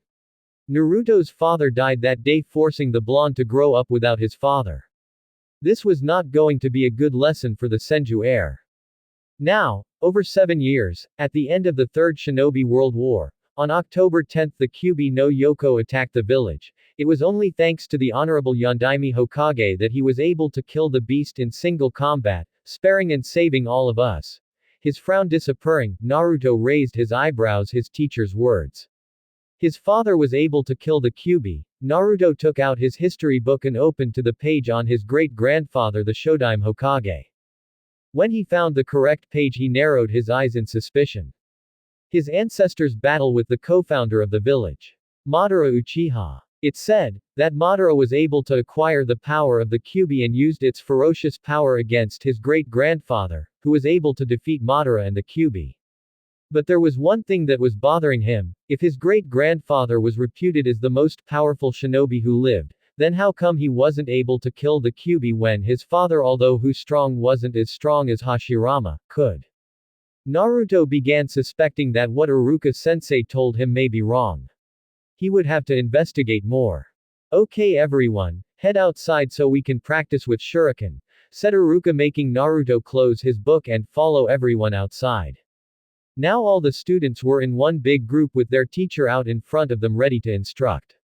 "Alright class, today I'll give you 6 shuriken and all you have to do is hit the post, that's simple," spoke Iruka as he held a clipboard. "Now I'll need someone to demonstrate."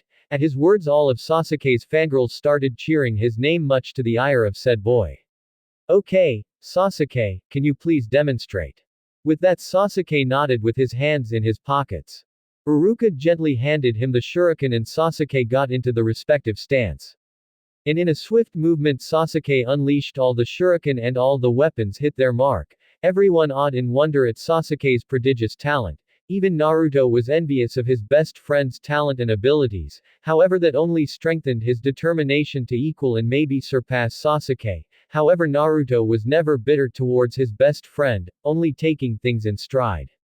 "Alright, next, Shino please come forward," spoke Iruka towards the Aburame clan heir, who looked at him indifferently. "Iruka-sensei, that is an inappropriate choice, why?"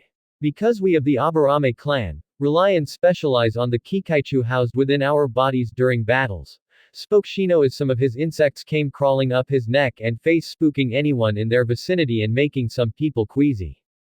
"Alright Shino," said Iruka, a little depressed at his student. "Next, Naruto."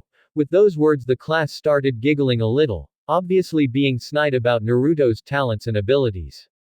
When said blonde walked up, Iruka handed him the shuriken and Naruto got into the same stance as Sasuke had done and fired off his shuriken at the same time, only it was met with a vastly different response. Only one of the shuriken was able to HT the post, just barely, and it looked like it was about to fall off at any moment. The other 5 were scattered across the field and one of the 5 impaled into a tree only a few inches from Iruka's head. With that Naruto had a mixture of a mortified and shocked expression, while Iruka had a look of comical fear on his face at nearly being killed in an instant because of Naruto's clumsiness. With that said, all the students in the class with only a select few started laughing at Naruto as if he was the funniest thing in the world.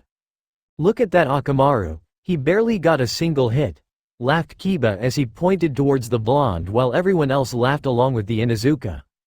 Ha ha ha, I was just joking. You know it was a joke. Laughed Naruto, to which everyone around him stopped laughing as they didn't believe what he was saying. It was so quiet you could hear the sound of the wind. Naruto, it appears as if you're going to have to train harder and take your studies more seriously. Spoke Iruka with a frown, created from the scene he just witnessed. Naruto gritted his teeth and clenched his right fist a little at what his teacher was saying, although he didn't know it. Iruka was wrong. Naruto trained his ass off every day trying to improve himself to become stronger. He did take his studies seriously as he always sought ways to improve himself. With that said, Iruka moved on to the next student where Naruto rejoined Sasuke with a noticeable frown on his face which marred his face for the rest of the day while he watched other students practice with their shuriken. When Naruto arrived home he immediately went to the clan training field to practice his jutsu which he was near close to mastering. His mother and Shizune were at the hospital leaving him and Tento alone. In Kumogakure amidst clouds and mountains and at night where the stars and moon were shining brightly, the third Raikage was currently assembling a platoon of his shinobi. Among them were some of the finest Kumogakure, among them being his student and his son, the chosen Yondaime Raikage and Darui, along with them a censor known simply as C. The Raikage was going to be assigning them a mission that required tact and expertise. Though we're already in enough of an unpopular state with the Hyuga affair where no one came out of that situation unscathed. Now, you all know what to do. You must not be caught. Get in, get the package, get out, and bring it here. This will be a blow to Konoha and a gain for Kumo. I chose you because you are the best there is. Make me proud. Spoke the Raikage to his platoon who all nodded. But Raikage-sama, are you sure we wish to do this? If we do it shall mean war. And I doubt the Hokage and the elders will not take offense to it. Spoke CWH voiced his concerns to his leader, as this could easily be seen as an act war. I already calculated that, if you're careful they won't even notice until it's too late. Spoke the Raikage. Now, go. And with all the shinobi left the village for Konoha intent on completing their mission. The Uchiha clan intends to revolt against the village hidden in the leaves. Spoke Itachi without any shred of emotion in his face or voice. They will stage their coup within either tonight or within the next week. This is all the proof. I will not allow the Uchiha to do as they please, jeopardizing our village. Spoke Danzo with his single visible eye shut off from the rest of the world. I know you must agree with me, Hiruzen. With those words Hiruzen merely nodded to his childhood friend. There must be another way, we just need more time. Spoke Hiruzen Sarutobi as he sat with his old friends and Konoha elders, Kaharu Utatane, Homura Mitokado and Danzo Shimura. There is no more time, we have to take action now, spoke Homura as he argued with his childhood friend and former teammate. We can handle this politically, without bloodshed. There has to be an alternative. Bid back Hiruzen, intent on not letting what was about to transpire happen. There was still time, they could work things out with the Uchiha. There is no alternative, Hiruzen. We either pluck the weed from the roots or let it fester. Spoke Danzo with his cold and uncaring face. In front of them and apparently forgotten, was the prodigy and heir of the Uchiha clan, Itachi Uchiha, Anbu captain. Itachi was currently kneeling before them with his weasel mask to the side of his face. Itachi was just listening with his ears and staring at them with his Sharingan eyes. He agreed with Hiruzen that there was more time than they thought, while he also agreed with Danzo that there was very little that could be done at the moment. He was caught between a rock and a hard place. Support two sides and either way he would fall from grace. The Uchiha clan are rallying at this very moment. If we don't spearhead the operation it will mean the start of the Fourth Shinobi World War. Spoke Kaharu with her squinted eyes and pursed lips. She knew no other alternative to avoid the oncoming bloodshed. So we meet violence with violence. That has never solved our problems in the past and it won't now. I had hoped to appeal to Fugaku Uchiha about the oncoming coup, but your persistent attempts to stop me have only brought about this catastrophe. Spoke Hiruzen, his eyes fuming and his face scrunched. He had hoped that both Uchiha and Konoha would prosper from a new alliance, but alienating them and treating them like criminals have only worsened the situation.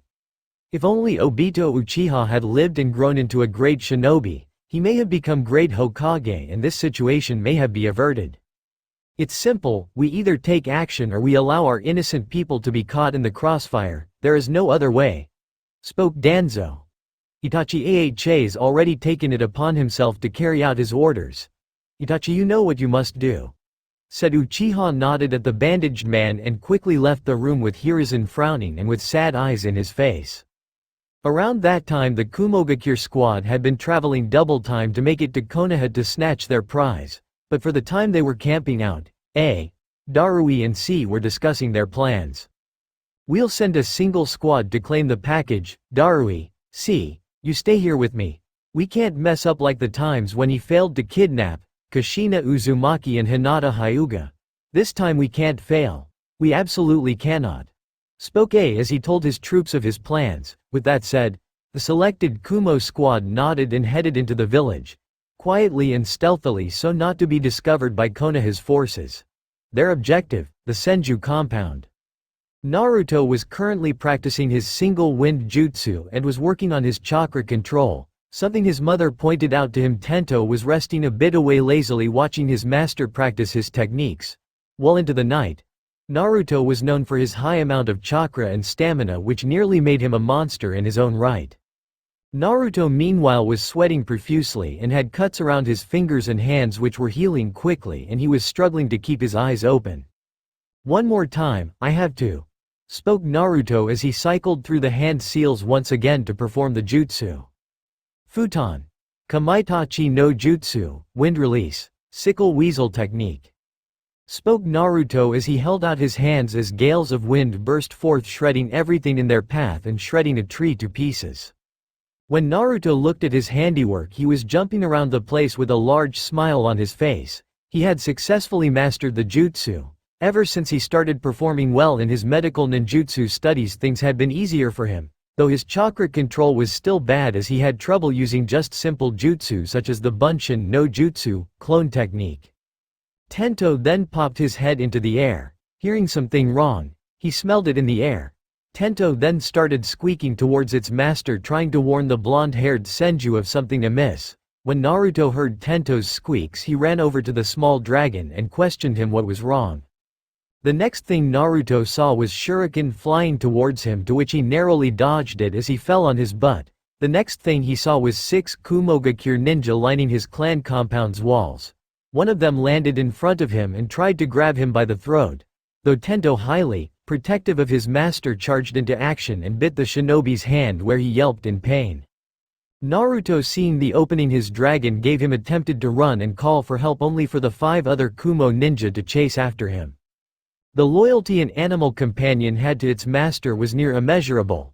Dragons were one of the world's most emotional creatures, and it was common knowledge that a dragon will defend its family to the death.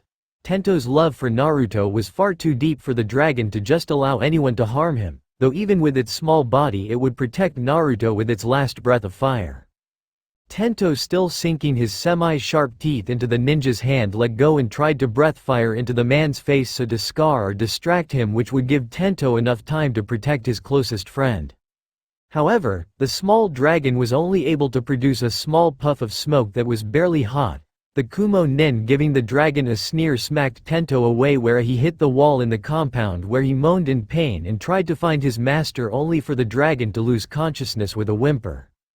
Naruto meanwhile was running through the halls of his compound. He had to escape so to call for help. However, his heart wrenched ever so discreetly. He could literally feel his companion's Tento being hurt, but he had to steel himself for the moment, as he had to focus on calling for help.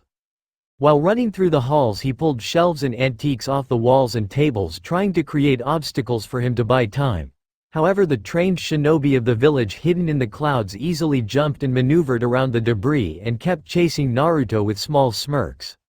Seeing as he had created a large mess around the house, Naruto, in attempt to save himself, cycled through hand seals, but had to duck where kunai were thrown at him and kept on running, leading his pursuers to a large hall in the main mansion in the compound.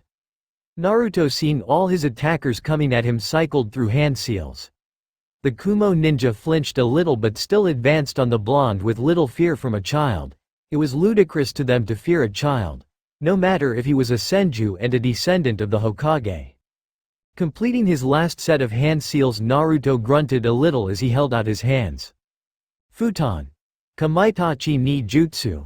Yelled Naruto as he created air currents and vacuum pockets, employing invisible wind blades that shredded the wooden walls of the hall and flew at the Kumo shinobi who braced themselves for the attack, by holding up their hands hoping to keep their faces unharmed.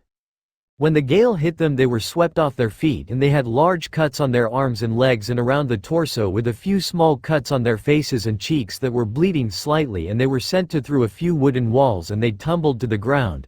Naruto had put more chakra in that jutsu than required, causing it to be stronger than usual. He was about to run again before he felt a shadow over him and a pressure hit the back of his neck, causing his eyes to slowly close and the world around him to go blank. "Alright, we got the kid," said the Kumo nin who grabbed Naruto's unconscious body before he could hit the ground. The other shinobi that were sent through the walls of the compound came back to check on their prize with cuts and scrapes, with wooden splinters covering their bodies and with noticeable frowns on their faces for being bested by a child. Although their pride was broken, they would be alright in the long run. "Raikage-sama will more than just reward us, we'll be heroes in our own village. The last Senju is ours," said another of the Kumo nin who was just dreaming of all the glory that would be reaped from their mission. "First we have to get him back to our village, then we think about the prizes later."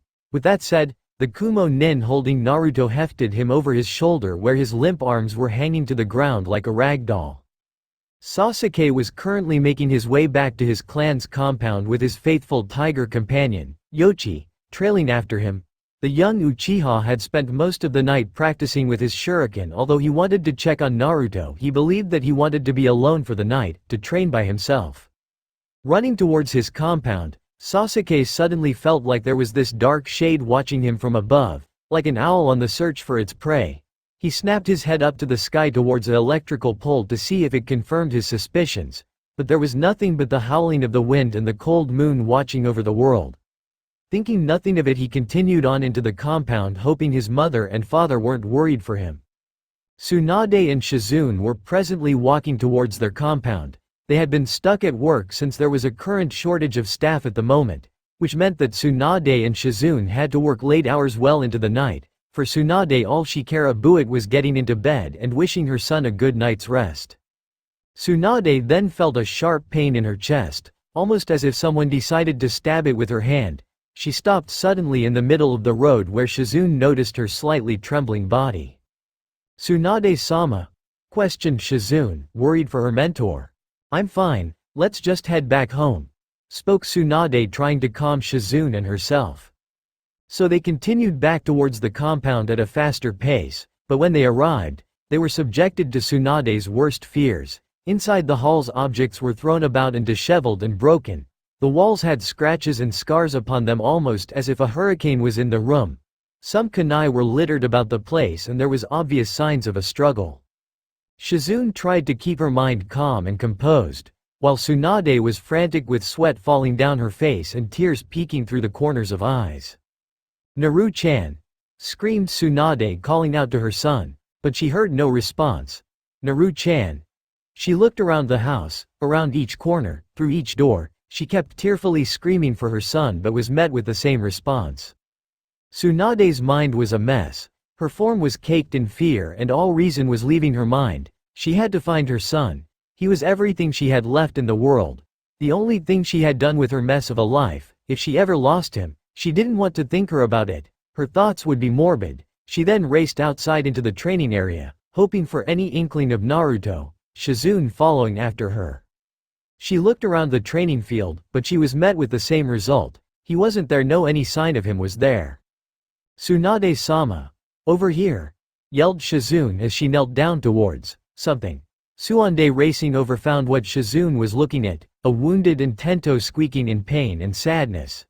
It was all the evidence she needed that someone had taken Naruto. Tento never leaves his side. The two were like glue in that regard. Tsunade reached out her arms and cupped the small dragon that could wrap around her shoulders. With weary eyes, the small dragon opened its blue eyes and stared into Tsunade's own brown eyes and began licking her fingers, sensing her distress, and attempted to comfort her. "Tento, where's Naru-chan?" With that said, Tento climbed out of her arms and started roaring.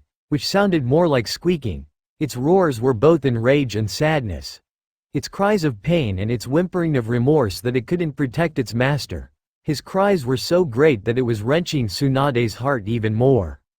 Tento, with nothing but anger and hate coming over, stood up on it and opened his mouth and let loose a large breath of fire that was 6 times larger than its body, and its fire looked like searing plumes of a majestic bird. It then stopped breathing fire and instead let loose a scream that reverberated through the village. With a new resolve, and seeing Tento's power rising from his will to protect Naruto, Tsunade got up and ran out of the compound, without saying a word to Shizune, and instead went to the only men she could trust, Hiruzen, Sarutobi and Jiraiya. Those two may be the only ones who had the capabilities to help. Flying above her, Tento followed after her, intent on rescuing his master. Sasuke was running through the Uchiha compound, seeing the corpses of his kinsmen lining the streets and their blood leaking across the ground. He was so shocked at what he was seeing. Just how could anyone do this to the Uchiha clan? These questions were running through his mind, but for the moment he was heading home. He could only hope that his parents were still alive, that they were all right. He believed them to be too strong to be killed like dogs as the rest of his clan. And how could anyone have the power to kill the entire Uchiha clan? Behind, Yochi was running after him, with a sad look in her eyes. She was worried for her master and how this could affect him. The small tiger also knew that consoling Sasuke was not the appropriate thing to do. When the small Uchiha boy made it to his house, he called out for his parents but received no answer, delving deeper into the home to search for his loved ones. He finally made it to the last room in the house. He had searched everyone looking for his parents. Any sign of their presence would be enough for him. Yochi just stayed back a little, known not to get involved in the matter. When Sasuke opened the door, all he saw was the prone bodies of his parents. His father slumped over his mother, dead. He could see no signs of life coming from them. No hitching of the breath or weariness in the eyes. His worst fears had come to pass. His parents were murdered. And in the room, standing over their corpses, was his older brother in his Anbu uniform and having foregone his mask, his cold Sharingan eyes giving him attention away from the dead corpses. The red irises hiding the true nature of his actions. "Father! Mother!" yelled Sasuke as he stared at the cold corpses. "Ni-san. Ni-san, father, mother or both. Why? Who could have done?" But he was silenced as a shuriken came flying and scraped by his shoulder, cutting his shirt but not wounding him. Itachi, meanwhile, just kept staring at him with those cold, empty eyes. "Foolish little brother," spoke Itachi with a coldness Sasuke had never heard before. Was the person in front of him really Itachi, or was it just a shade with nothing to hide? Itachi closed his eyes and reopened them, but his eyes were now in a pinwheel pattern that Sasuke had seen before. Mangekyo Sharingan. In the dream world, a world with no boundaries, Sasuke watched, again and again, without pausing or stopping, without looking away or closing his eyes, the massacre of his family and clan, from the men, elderly, women and children. Again and again he watched them be murdered as if he was right in front of them. He wanted to call out to them, to make his brother stop, but his words fell on deaf ears as his pleas went unanswered, again and again. Clutching his head, he screamed in abject dread. He then fell to the ground, breathing hoarsely and trying to keep his eyes open. Why would? Stated Sasuke, trying to get up, but his body was weak and his mind was basically mush. "To test the limits of my capabilities, to measure my full capacity," spoke Itachi, answering Sasuke's answer, making the boy grit his teeth and tears to fall. "The limits of your capabilities, that's why you murdered everyone in our clan?" questioned Sasuke with his face clinging to the ground. "It was essential," replied Itachi with his voice low and his eyes glued on his younger brother. And now the tears that were threatening to fall from Sasuke's eyes rushed forward like a broken dam. With newfound vigor, Sasuke forced himself off the ground and rushed at Itachi, calling his reasons utter crap. But he fell pathetically to the ground and locked his eyes with the image of his dead parents. With nothing more to say, Itachi left the room, with Sasuke following after him and Yochi staying in her place by the door, scared of the older Itachi. Outside the village, The Kumo shinobi who had kidnapped Naruto were running through at top speeds to as much distance away from Konoha with their special package. Around that time, said boy was currently waking up from the unconsciousness that had taken him, when he opened eyes fully and the grogginess fading away. When he saw the Kumo shinobi, his body snapped back into action and he found himself being taken away. He did what any captive person would do, he resisted. "Hey you, assholes, put me down," yelled Naruto as he beat his hands on his captor, the one currently carrying him back to Kumo. "Don't worry, kid, what we're doing is good, you're going to a special place.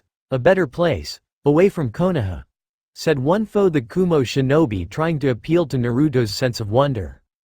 "No, let me go. I don't want to go anywhere with you," said Naruto as he struggled against the confines. Unfortunately, the Kumo nin didn't bind him with rope. First of all, not believing him to be a great enough threat, and two, they wished they gagged him. "Let me go, I want to go home back to mom." Speaking of said Senju mother, she was currently meeting with the Sandaime and Jiraiya. She had just gone over how her mansion was ransacked and that Naruto was nowhere in sight. At first Jiraiya took the situation lightly and said that Naruto had gone a little overboard in the training. But Tsunade rebuked him, saying that her favorite vase was broken and Naruto knew if he broke it he was in for the punishment of a lifetime. That quickly coerced Jiraiya, especially with that mean glare of Tsunade's. When Hiruzen had heard of it, he was exasperated to hear such a thing. He had already sent a squad of Anbu to the Uchiha compound, having already been informed of what was happening. And on top of that, the last Senju had been plucked from his home. In response to what Tsunade was saying, the Sandaime gathered a platoon of ninja, with some Jonin and mostly Chunin, to rescue Naruto, with Sume Inuzuka tracking the boy and Jiraiya and Tsunade going along with them. Her motherly instincts would not allow her to just stand by while her child was in danger. Elsewhere, in the Uchiha compound, Sasuke had chased after Itachi when the latter tried to flee and escape. You can't be my brother, he would never do such a thing, he can't because," spoke Sasuke with tears still trailing down his face and staining his cheeks. "The brother you knew and loved, did this to reach his full potential, to reach the limit beyond his limits. To climb higher than any other before him and ever will be. That has been my one goal," continued Itachi, spouting his motives for killing the Uchiha. "I acted as the older brother you desired and loved for one purpose. I wanted to discover how powerful you were. I needed to find a worthy opponent to test my abilities against. You, Sasuke, have that potential. I murdered the clan to instill in you your own power to rival my own, and I have done just that. Now I have made you hate me, to despise my existence and loathe the very air I breathe in. Now you have the desire to kill me, which is exactly why I'm going to let you live, for my own benefit. Like me, you have the power to awaken the Mangekyo. However, there is one prerequisite. Take the life of your best friend. You must kill him." With those words, Sasuke's thoughts instantly traveled to Naruto and his smiling whiskered face. No, he couldn't. Why would he ever do such a thing? Kill him just as I did. To become like me. Sasuke's eyes widened with horror and he knew exactly to who Itachi was talking about, Shisui Uchiha. You killed Shisui," whispered Sasuke onto the wind. "I did, and it is because of him that I gained these eyes and the power that comes with them," responded Itachi with that cold look on his face. At the main temple of the Naka shrine on the far right side under the 7th tatami mat is the clan's secret gathering place. There you will find the secrets that the Uchiha have hoarded and the purpose of our dojutsu that the Uchiha clan originally served. The true purpose, the real secret, is hidden there. If you discover how to open your eyes to the truth, you will be the fourth person to awaken the Mangekyo, including myself. To ensure that happens is enough reason to let you live." Itachi then took a step which made Sasuke flinch in fear of his older brother. "Oh Sasuke, don't fret. It would be worthless and pointless to kill you. You have little value after all. My foolish little brother, if you want to kill me, curse me. Hate me. Survive in such an unsightly manner. Go on. Run away and cling to your pitiful life, and then, someday when we both possess the same eyes, come back and face me," spoke Itachi before turning around and leaving Sasuke alone. However, not content with Itachi's reason, Sasuke chased after him and picked up some kunai. Naruto was still struggling against the Kumo nin. taking him to Kumogakure, where he believed they would make him a breeder to produce more of the Senju clan within their own village, an even more powerful Senju clan, as he was also a descendant of the Uzumaki clan, inheriting their massive life force and chakra. A new Senju clan, stronger than the last. Kumo knew full well the power of the Uzumaki, as they wiped them out along with Kiri during the Second Shinobi World War. Naruto Senju was the hope of the Senju clan. In an effort to stop his struggling and not to produce any ninjutsu as he did when in the compound, they bound his hands with rope, inhibiting his abilities to produce hand seals. He kicked and screamed at the top of his lungs, all the while tears were forming in his eyes. He didn't ask to be taken from Konoha. He hadn't done anything to anybody. He was just a normal 7-year-old boy. He didn't ask to be a Senju, he just was. He never wanted to be separated from those he loved. He just wanted to go home and be with his family, with his mother. He mentally called out for her again and again, and soon he was yelling it at the tops of his lungs, hoping she would hear him. "Stop your complaining, as we told you already, we're taking you to a better place," said the Kumo Nina carrying Naruto. "No, I don't wanna go anywhere with you, I wanna go home, back to mom," yelled Naruto as his tears fell freely like rushing waves against a sandy beach. He continuously squirmed against his restraints, not knowing that he was delving into a place beyond everything. "Naruto," spoke a dark voice to the blonde, who awoke to find himself sitting in water crying, with metal walls and leaky pipes dotting the area, almost like a boiler room or flooded industrial building. He could see his reflection in the water, his fears and his will to return to his family. His face was red and his eyes were puffy from all the crying and the sobbing. He looked around himself, trying to find his mother in sight, but she was nowhere to be found, again. He just wanted to be with her again, in her safe arms where none of the evils in the world were plaguing him. Naruto. Naruto then looked up and came face to face with a large steel cage, with decorated bars and a paper seal with the word, seal, on it. When he tried to see beyond the cage, all he was able to perceive nothing but black. His tears still kept falling to the ground and dripping to the soaked floor while his sobs stopped. "Ah, what's the matter?" Naruto heard that dark voice again, mockingly and with a chuckle that belied a darker intent. "You wish to be with those you love. To see them again. You can help me," spoke the boy as he stared into the cage. He could feel the malicious presence behind the bars, the sheer hate was overwhelming. "You know what you have to do. Give them a glimpse of your true power. Awaken that which has been forgotten. Awaken that which is unique to you. The power of the Senju is yours." The voice then chuckled menacingly, and Naruto, if he focused enough, could see 9 waving tails in the air. Naruto then gasped as he knew exactly what he saw. The 9, he had heard about it in class. He had a sneaking feeling that it was alive, and now it was making its way closer to the bars of the cage. A giant fox, the Kyubi Yoko. "Why do you hesitate?" asked the giant fox sarcastically. I'm not," questioned the boys as his tears continued to fall.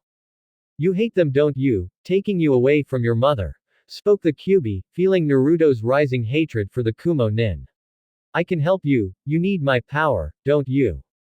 We are one and the same?" questioned the demon fox. Naruto, contemplating the fox's question, nodded his head at the great beast, to which the fox seemed to grin in approval, a sickly grin showing off its sharp teeth that can devour any man. "Now then, who do you want to kill?" Naruto continued to listen to the beast. Still being young, he did not know not to trust the creature within him.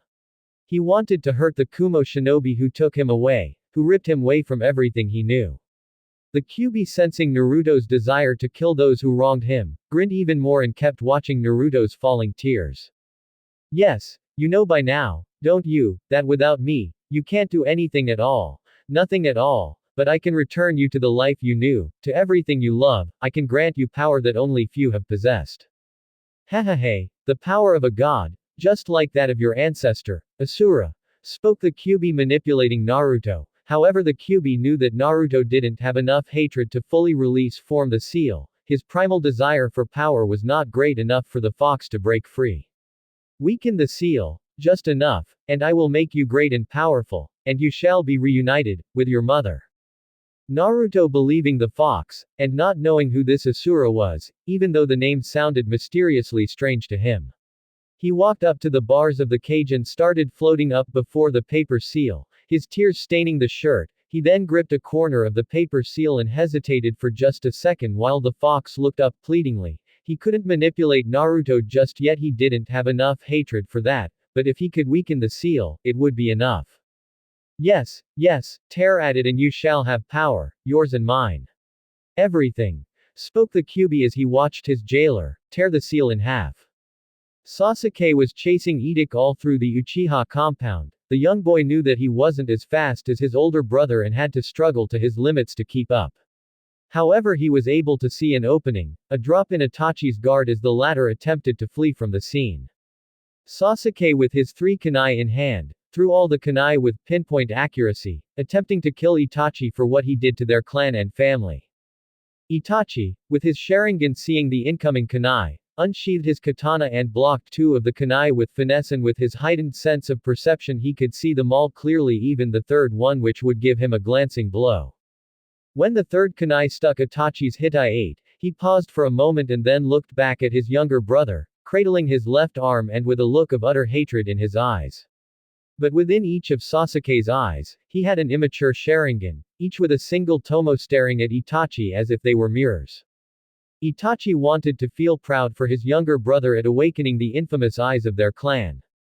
But he also knew what it meant to awaken those eyes. He knew that to Sasuke, he was nothing more than the ire of a life of revenge. Sasuke would erase all love of him from his heart. The bond they had, the bond Itachi would cherish to his dying breath, was nothing more than cold breath on the wind or blood flowing down a stream. It would serve as a reminder, to strengthen Sasuke, that even the kindest person can be the most cruel.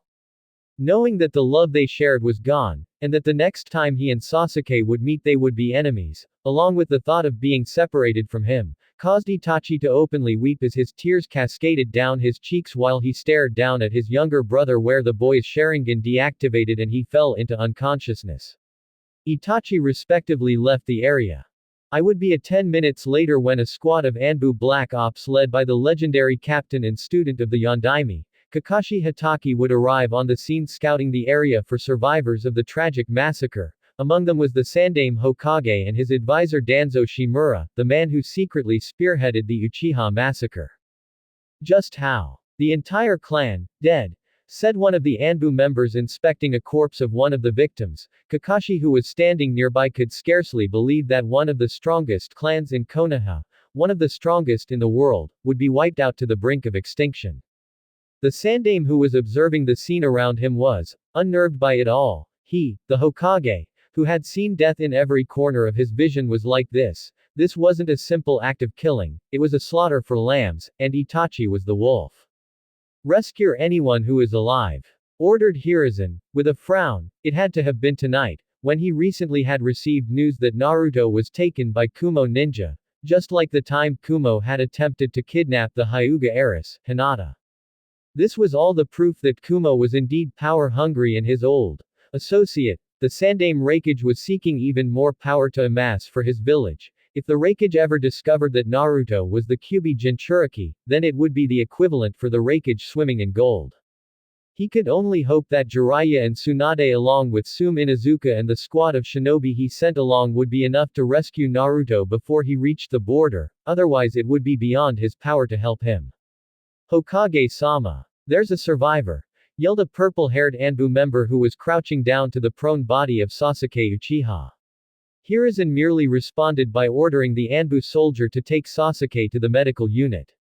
No other survivors, spoke Kakashi as he walked up to his village leader. The Sandaime didn't make any other emotion nor facial expression, only ordering his troops to take away the corpses, every single one, and to check inside the buildings for the others. Just who could have done this? Spoke another Anbu member with a cat mask with green and red stripes on it. Then everyone heard the memorable tapping of a cane, coming in from behind them, where they all turned to see Danzo, who had wandered off from the group to search for survivors. Itachi Uchiha, spoke Danzo, making everyone question as to why Itachi would murder his own clan. Itachi above all, despised his clan, the Uchiha. That is why he killed Shisui Uchiha and stole his eyes, to cause infighting among his brethren, and then finally, he caused this atrocity. But why? Why did he kill everyone, even the children who were no threat? Spoke Kakashi while the Sandaime silenced him and reminded the Anbu captain of his duties. Danzo merely walked up to his childhood friend with an impassive look on his face. Hiruzen, knowing of the coup, didn't fall for Danzo's little white lie. Perhaps he had been too lenient when it came to regards with Danzo. It was time for the Hokage of Legend to finally crack the whip. This settles everything, stated Danzo, making Hiruzen turn on him in rage, questioning how the slaughter of so many settled anything. Death only lead to more death. Revenge lead to revenge, suffering lead to suffering. It was a cycle that persistently continued to flow. Do you not see the complications we're left with? Yelled the Sandaime to his old friend, who merely scoffed at the old Hokage, not taking the old shinobi's words seriously. I consider this a very minor in retrospective. The revival of the Senju clan will fill the void left by the Uchiha. Simple. Spoke Danzo, using a foolish excuse to justify his actions, and not even the Senju clan could fill the void left by the Uchiha. He had inveigled Itachi to carry out his orders to slaughter his own family, and he had brought death and misery just like all the times he did in the past. Danzo, this is the last straw. I cannot allow you to act on your own accord any longer. As of this moment, you are relieved of your duties as my second in command, where that duty will fall to Tsunade Senju. Spoke Hiruzen as he turned away from Danzo, giving him no attention whatsoever. Hiruzen, understand, I did it for the, spoke Danzo, trying to make Hiruzen understand his way of thinking. For the good of Konoha. Said Hiruzen, finishing Danzo's sentence. Well then, the Uchiha clan, no matter how you saw them in your light, were people of Konoha, just as every man, woman and child are also people of the leaf. Your Anbu and your root are hereby dissolved. I will deal with you personally later. Until then, get out of my sight. And don't show your face to me until I call for you. And our discussion about Naruto Senju being handed over to your custody, the answer is still one and the same: stay away from him. You shall not have him. Unless Kumo acquires him. Spoke Danzo, where the bitter friends went their separate ways.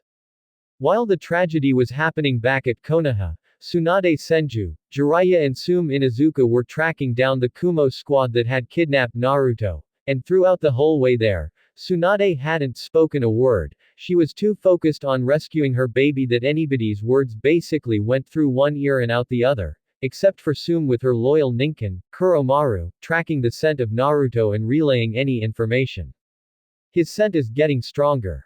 We should catch up to them within 2 minutes with the speed we're traveling at. They haven't reached the border yet. Yelled Sume, who looked behind herself, notifying the 2 Sannin and the squad sent with them, to which they all nodded. However, Sume detected that something was amiss. The scent they were trailing wasn't moving at all. Just sitting in the same place. Even her partner Kuromaru also detected it. She could smell it in the air. The smell of iron. Either they were approaching a metal fortress, or she didn't want to think of the latter option, and her skills of observation were also alerting her. The trees, their roots were uprooted and their wood seemed splintered. A rising feeling of unease was coming over her, and still, the scent hadn't moved. When they finally made it to a small clearing, where Naruto's scent ended, each and every one of them gasped in horror.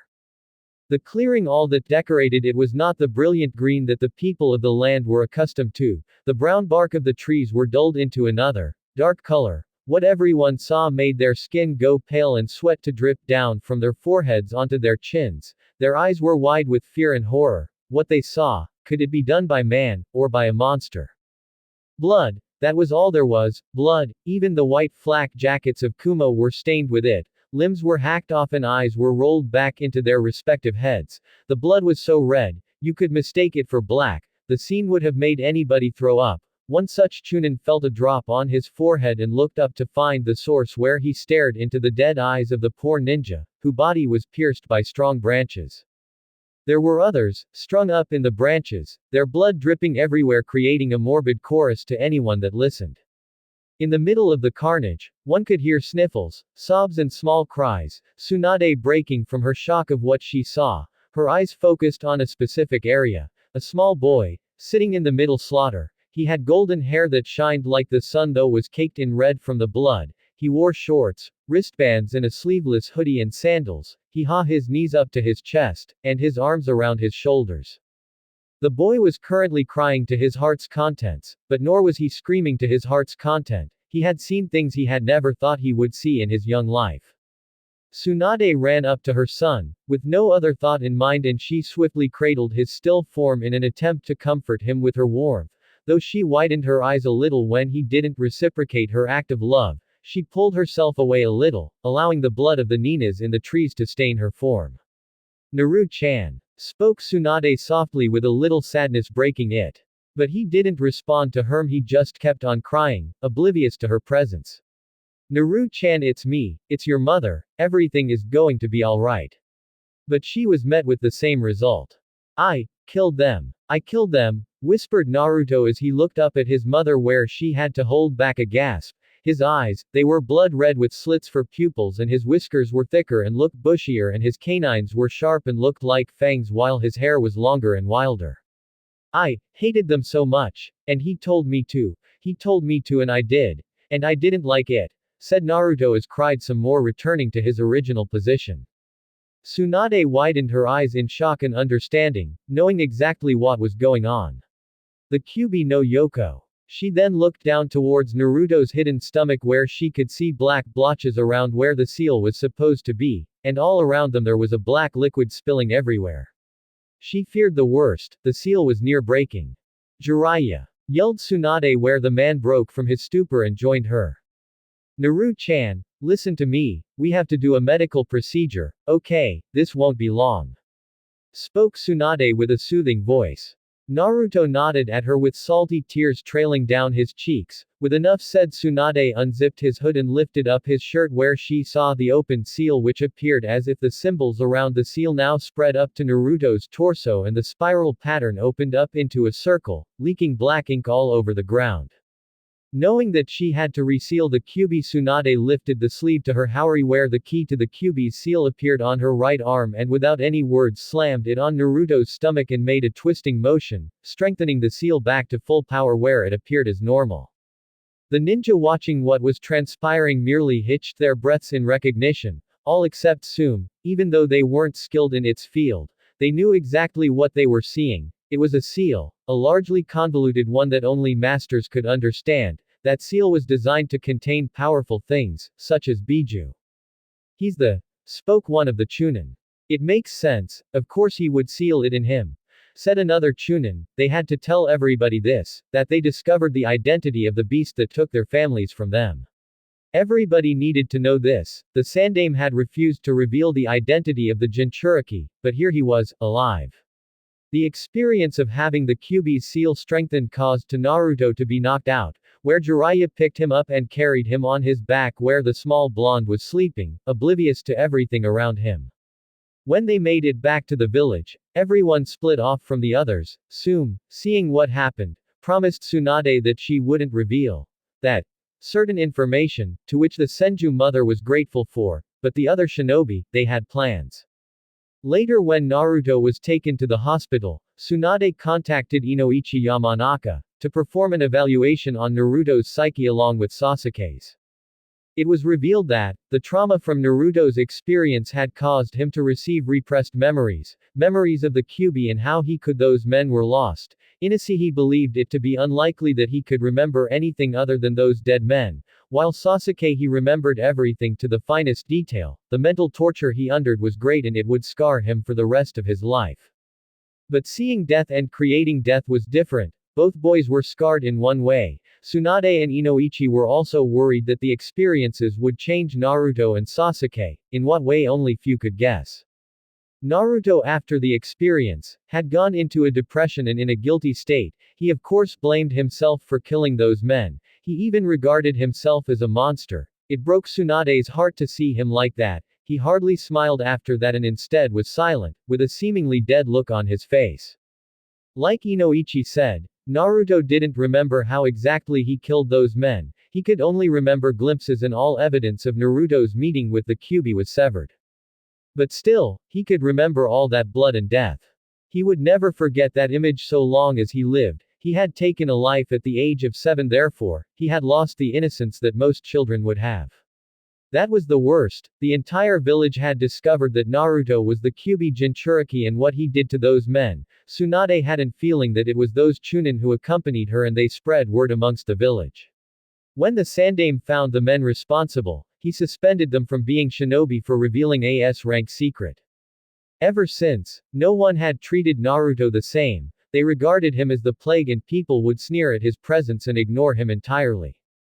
Parents even told their children to stay away from him, isolating the already lonely boy. Even if Naruto was the Jinchuriki, people would have still regarded him as a person because of his connection to the Yondaime, but the mysterious circumstances of those Kumo nin's deaths had caused fear to be rooted in the hearts of the people, and they believed Naruto was now a ticking time bomb that could explode at any moment. Naruto confronted his mother about it, but she hid the truth of him being the vessel to the fox. He questioned her why people were treating him as the village pariah, but she hid that too. She didn't feel Naruto was ready to understand the position he was in. Tsunade also confronted Hiruzen and what they were going to do about Kumo. Hiruzen said that the corpses of the ninja was irrefutable evidence. Homura and Kaharu have already suggested suing for peace between the two villages. However, Kumo must pay for what they tried to do. Hiruzen and the Sandaime Raikage would be meeting to discuss their predicaments and how more bloodshed could be avoided. Tsunade in the meantime gave her son the only words she could say, and was able to at least heal some of the wounds inflicted by the experience and the villagers. So now Naruto was going back to the river with Tento to meet with his best friend, Sasuke. He saw the black-haired boy, staring into the water petting his companion, his black tiger, Yoshi. However, when Naruto called out to his friend, he found him unresponsive and with a blank look in his eyes. "Hey Sasuke!" called out Naruto with a small smile, making said boy turn his head to stare at him blankly, which unnerved the blonde a little at the emptiness in his dark eyes. The black-haired boy didn't say anything other than stare back in the water. "So what do you want to practice today?" asked Naruto with an underlying feeling of hope in his voice, so Sasuke didn't respond to him again, only got up on his feet again. Naruto could sense a change in his friend's demeanor. He felt darker, more hate-filled. "Naruto," spoke Sasuke, turning to his friend. Naruto widened his eyes a little in recognition. "It was fun while it lasted, but we can't keep doing this." "Sasuke. What?" questioned Naruto to his friend, but he received no response from said Uchiha. "Enough. I can't keep doing this. Unlike you, I have lost everything important to me. I have learned that dream of ours, erasing all the hatred in this world, it's nothing more than just a childish dream, one that we tell ourselves is possible." Continued Sasuke, his eyes narrowing while Naruto's eyes widened at his friend.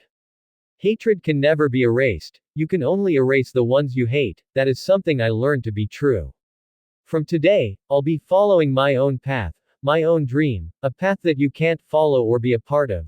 I wished things were different, and I wished I could have believed that hatred can be erased forever, but I know, it was just a foolish dream of ours. My eyes have opened up to the truth. This is goodbye," spoke Sasuke as he turned around and walked a different direction from his friend. "What? Sasuke. So you're just going to give up on all we worked towards? That dream is nothing more than foolish to you," yelled Naruto towards his friend, hoping for him to hear him. After all they went through, Naruto had wished that Sasuke would have remained the same. He just couldn't turn away now. He had to make him see that their dream could become a reality, not an illusion. "Believe me, if things were different, then I could have believed you. But at the end of the day, we are too different to bring that pipe dream into a reality. People can never cooperate with one another, it's just that simple. You are the sun, bathing in your own light, while I am the moon, shrouded in darkness," spoke Sasuke, stopping in his stride.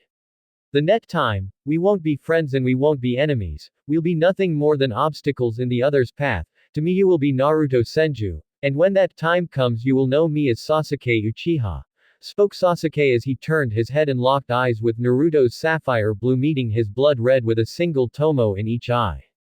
And at that very moment, Naruto knew what it meant to awaken the Sharingan. From that moment, he could feel the despair Sasuke was feeling. At that moment, their friendship was broken and Sasuke decided to erase his friend from his life. Naruto was dead to Sasuke, the friend with who he shared his dreams and ideals, with all the moments they laughed together, had fun together, all those moments were nothing more than shards of broken glass. From within his own space, with water and stars shining over him and the sun and moon sharing the same dark sky, Hagoromo merely watched the reincarnations of his two sons begin once again their eternal dance of conflict. For what felt like the thousandth time, Hagoromo frowned at what he saw, as in life and now in death, he would watch Asura and Indra continue their eternal strife. Again and again he would watch with bated breath to see if his sons would put aside their hatred and discord to achieve a goal Hagoromo would wish for a lifetime. He had thought that it was discovered with Hashirama and Madara, but again it ended with the same result. The tale of Naruto and Sasuke. Hagoromo could sense that these two boys would be stronger than their previous lives. He could hope again and again that his squabbling sons would bring peace to the world, and despite being children Hagoromo knew that they would be wiser than he was. Children were surprising in that regard for their inconceivable wisdom. But Hagoromo had hope that the prophecy of the mischievous blue-eyed boy that would call out the names of the 9 beasts and play with them would be Naruto. He had his doubts that the blue-eyed boy was Naruto, but if he was, then it would be Naruto's strength and will that would bring peace in this world. Hagoromo also had the ability of foresight. He could already see the events of Naruto and Sasuke coming undone, but what he saw was never concrete. He could see paths leading to the bridge and not the bridge itself. The old sage looked to his right to gaze into another part of the water, where he could see a path involving Naruto and Sasuke. He could see a prison, a cage, suspended above fire and surrounded by rock and 2 men watching over the prison. At a prison, located in a barren black wasteland was a volcano, sitting in the middle of nowhere. At the volcano housed a prison, made of metal bars and chains. The cage was suspended above the volcano where its scorching heat and near unbreathable air permeated the area. The CGAE-4 metal dragons were biting onto chains suspending the prison. Around all of it was rails and platforms, devoid of life. Except for 2 men looking over the cage which had a large hole in it and the area around them was broken in several places. He caught us by surprise. We were unprepared. Forgive us Naruto-sama, spoke one of the men who was wearing the armor of the samurai of the Land of Iron. The soldier had foregone his helmet revealing his short brown hair and handsome face. He also wore a bear pelt as a cape. The other person, the one called Naruto, was a man in his elderly age.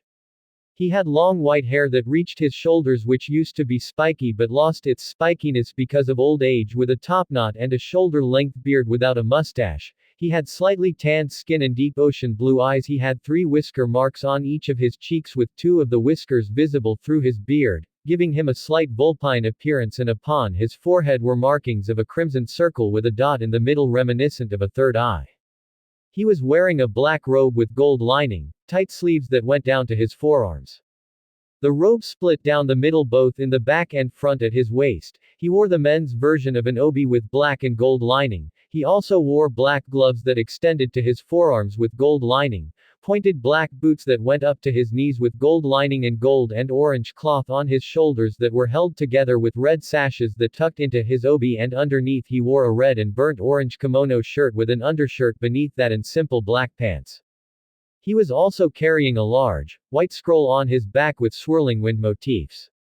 "How could you let this happen?" stated Naruto with an angry look on his face and narrowed eyes, and speaking in a tone that did not carry his usual kindness. "You had one duty and yet you were incapable of carrying it out. Next time I should send boys in your place, they will at least get the job done." "We never saw him coming. It was like nothing we had ever seen," spoke the samurai, trying to calm down the legendary Senju leader. "And he has Mokuten and Kinten. No. This can't be. Then the situation is worse than I feared," spoke the old man as he turned to the samurai with a shocked look in his face. "Do you have any notion the power this criminal possesses? His base powers can defeat any shinobi. His Kekki-genkai can defeat the world, and now you're telling me he has acquired my cells. We'll put together a tracking party after him," responded the samurai. "We don't need to track him. I know exactly where he's going," spoke Naruto as he turned around and exited the volcano prison with the samurai in tow, where they were approaching a large balcony. "Send word to the Nanadime Hokage and my oldest son, Dei Senju, of an impending attack on Konoha. I will fly out myself and warn the other cage of the coming danger. The villages must be protected." Naruto then slammed his hand onto the ground where puffs of smoke appeared revealing 4 small brown frogs. Naruto then wrote on 4 scrolls containing messages for all of the cage. But, where are you going?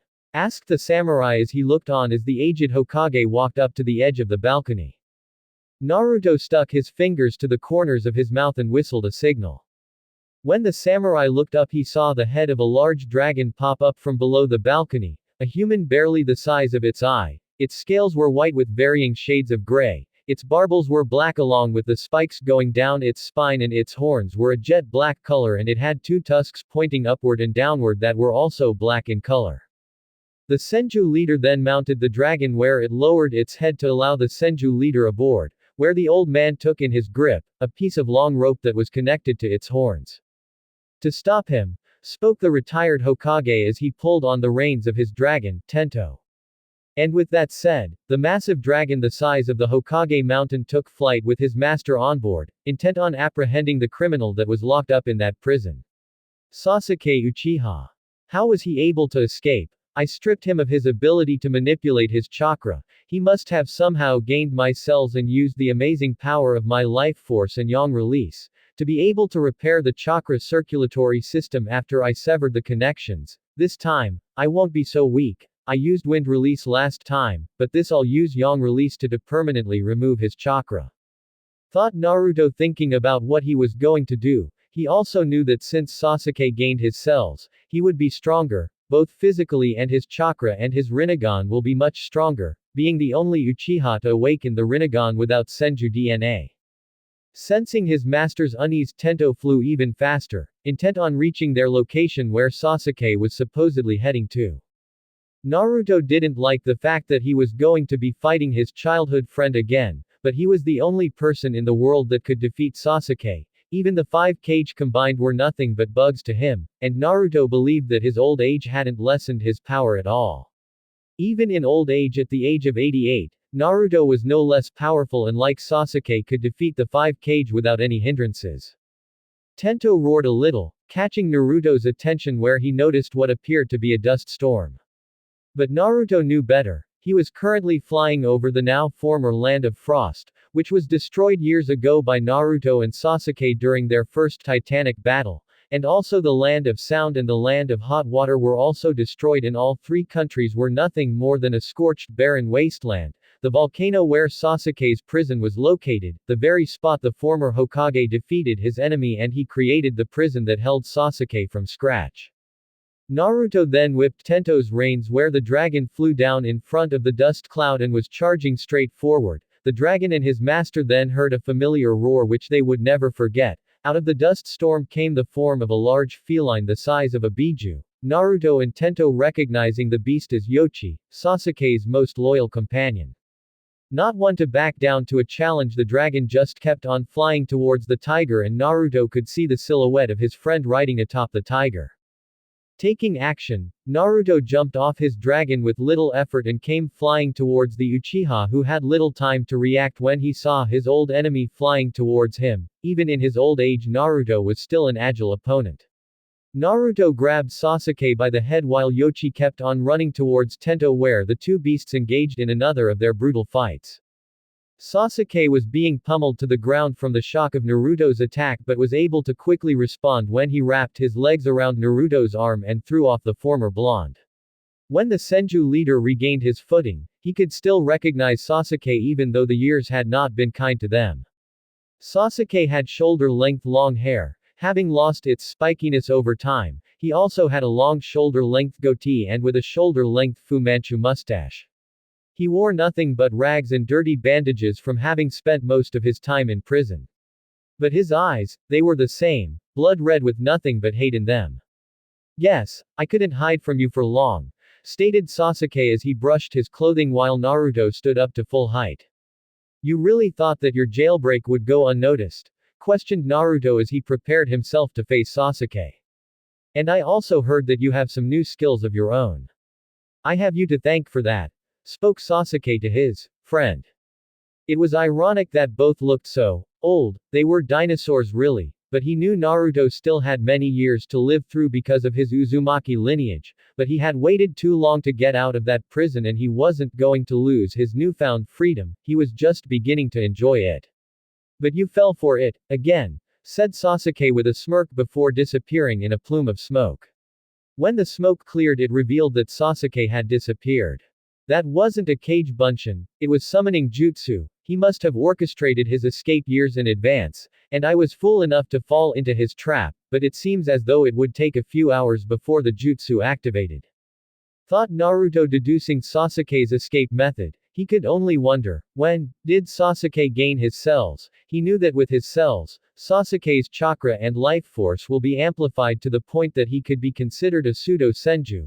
He would also gain a healing factor that allowed him to heal from wounds in seconds and any other abilities the Rokudaime had within his possession, even his coveted Kekki-genkai. Why must there be so much conflict between him and Sasuke? Why must there be so much conflict between the Uchiha and the Senju? He could never wrap his head around it and he never understood why it was so. Were they destined to fight each other to the end? Were they simply the next in line? His thoughts were beyond him, he couldn't understand it. Being pulled into his mindscape, which was a world of nothing but water and light, did several voices speak to Naruto. You should have killed him that day. I would have enjoyed killing him. Spoke a deep voice when the old man turned around to see a giant, sandy brown tanuki with blue markings all around its face and body, with a cavernous mouth and unique tar-like eyes and a single bushy tail. This beast was Shukaku, the Ikibi no Baketanuki. I have to agree with Shukaku. Sasuke represents a threat to everyone in the world. It would have been a virtue in killing him. Spoke another deep voice where a giant ox with 4 long horns appeared with 8 tentacles, although one of its horns was missing. Can someone sharing so much history with one another kill another even though the world demands it? Said another voice, although more feminine, where what appeared to be a dolphin horse appeared with 5 bushy tails. Sasuke has never had respect for the Biju, just like that brat Madara, though what was the point in sparing him? Did you hope to gain something out of it? Said another, where a giant gorilla-like red monkey with 4 tails appeared. Naruto, as much as you want to deny it, the Sasuke you knew doesn't exist anymore. Said a kind voice where a flaming cat with 2 tails appeared comforting the old man, and the cat was also joined by what appeared to be a turtle with shrimp-like tails and a 6-tailed slug and a 7-tailed beetle. The others are right, Naruto. Sasuke is gone. Unlike the others, I am the only one who understands how deep your relationship with that brat is. That brat has caused nothing but pain. To you, to us, everyone. He is a sick dog that must be put down. Don't you remember all the times when he didn't hesitate to kill you, so why do you? Questioned a massive fox with bright orange fur and 9 sweeping tails behind. Out of all the beasts, anyone can confirm that the fox and its vessel were like to peas in a pod, ironically. Do any of you have the conviction to kill your brother? Spoke Naruto as he turned around to look upon the 9 beasts before him. Naruto, this is different, we have seen it many times. Brothers turning upon another simply because of jealousy. It happened with the old man's sons, Indra and Asura. That relationship mirrors your own with Sasuke. You have to find him and kill him. Spoke the fox who Naruto came to know as Kurama. No, there's another way, a better way. I understand all of your feelings, but this is something that I have to. It's my problem. I am the only one who can fix it and bury my sins for good. Spoke Naruto with a downcast look on his face. You can always count on us. Saiken, happy to help. Naruto, best friend after all. Spoke the giant slug happily, which made Naruto smile a little where he saw all the Biju placing their hands over the other, and Naruto pressed his fist against theirs, giving them a fist bump. Naruto then found himself back in the real world where he whistled for Tento, who came flying from above. Fly Tento. We make for Konoha. Spoke Naruto as he mounted his dragon, who roared before taking to the sky. When Naruto saw Konoha in sight, he immediately descended atop Tento when he saw his very irate first wife, Sakura. When he was still a teenager, Naruto was forced to undergo clan restoration. He ended up marrying 5 women and had 12 children altogether, which presented him with many headaches but tender moments, though the council was disappointed that none of them inherited his Kekki-genkai. But having 11 children meant one thing: lots of grandchildren.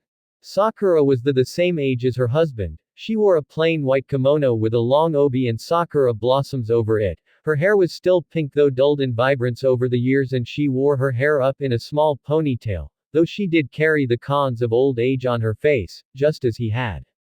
I have a perfectly good excuse, spoke Naruto with a large grin, hoping to cool down his steaming wife, and the woman he loved most. Do you now? So when you were regaling our beloved grandchildren with your tales of adventure and wow, you received a letter, then you up and leave without saying a word, spoke Sakura, tapping her foot. Even though most of Naruto's grandchildren weren't her grandchildren, it created an odd relationship with all of them, as they all had 6 grandmothers and 2 grandfathers, and Sakura regarded them all as her grandchildren. Naruto, getting off, Tento scratched his head in exasperation, a trait he's had since childhood. Suddenly Sakura smirked, and Naruto knew that smirk anywhere. He suddenly felt the ground shaking under him and he sweat dropped at the woman. Oja-san! Yelled a bunch of voices as various amounts of wind flew past Sakura, and the next thing she saw was her husband being dog-piled by numerous children, where they formed a hill of giggling bodies and splay limbs, and the only visible part of Naruto himself was his hands and feet. But right now Sakura knew that Naruto had more important things to worry about. Hagoromo, who was watching the entire spectacle, could only chuckle at the scene. He remembered the times his own grandchildren would swarm around him and be their hyperactive selves. But that was just a path, an uncertain future, anything could happen. However, Hagoromo knew that Naruto's love for that pink-haired woman shall be his greatest strength. It was wishful thinking for the moment, that he had finally found the 2 reincarnations who would put an end to everything, the chosen heir of Ninshu, Naruto, and his most loyal follower, Sasuke. The cycle would end, or it would continue with the actions and choices of Naruto and Sasuke.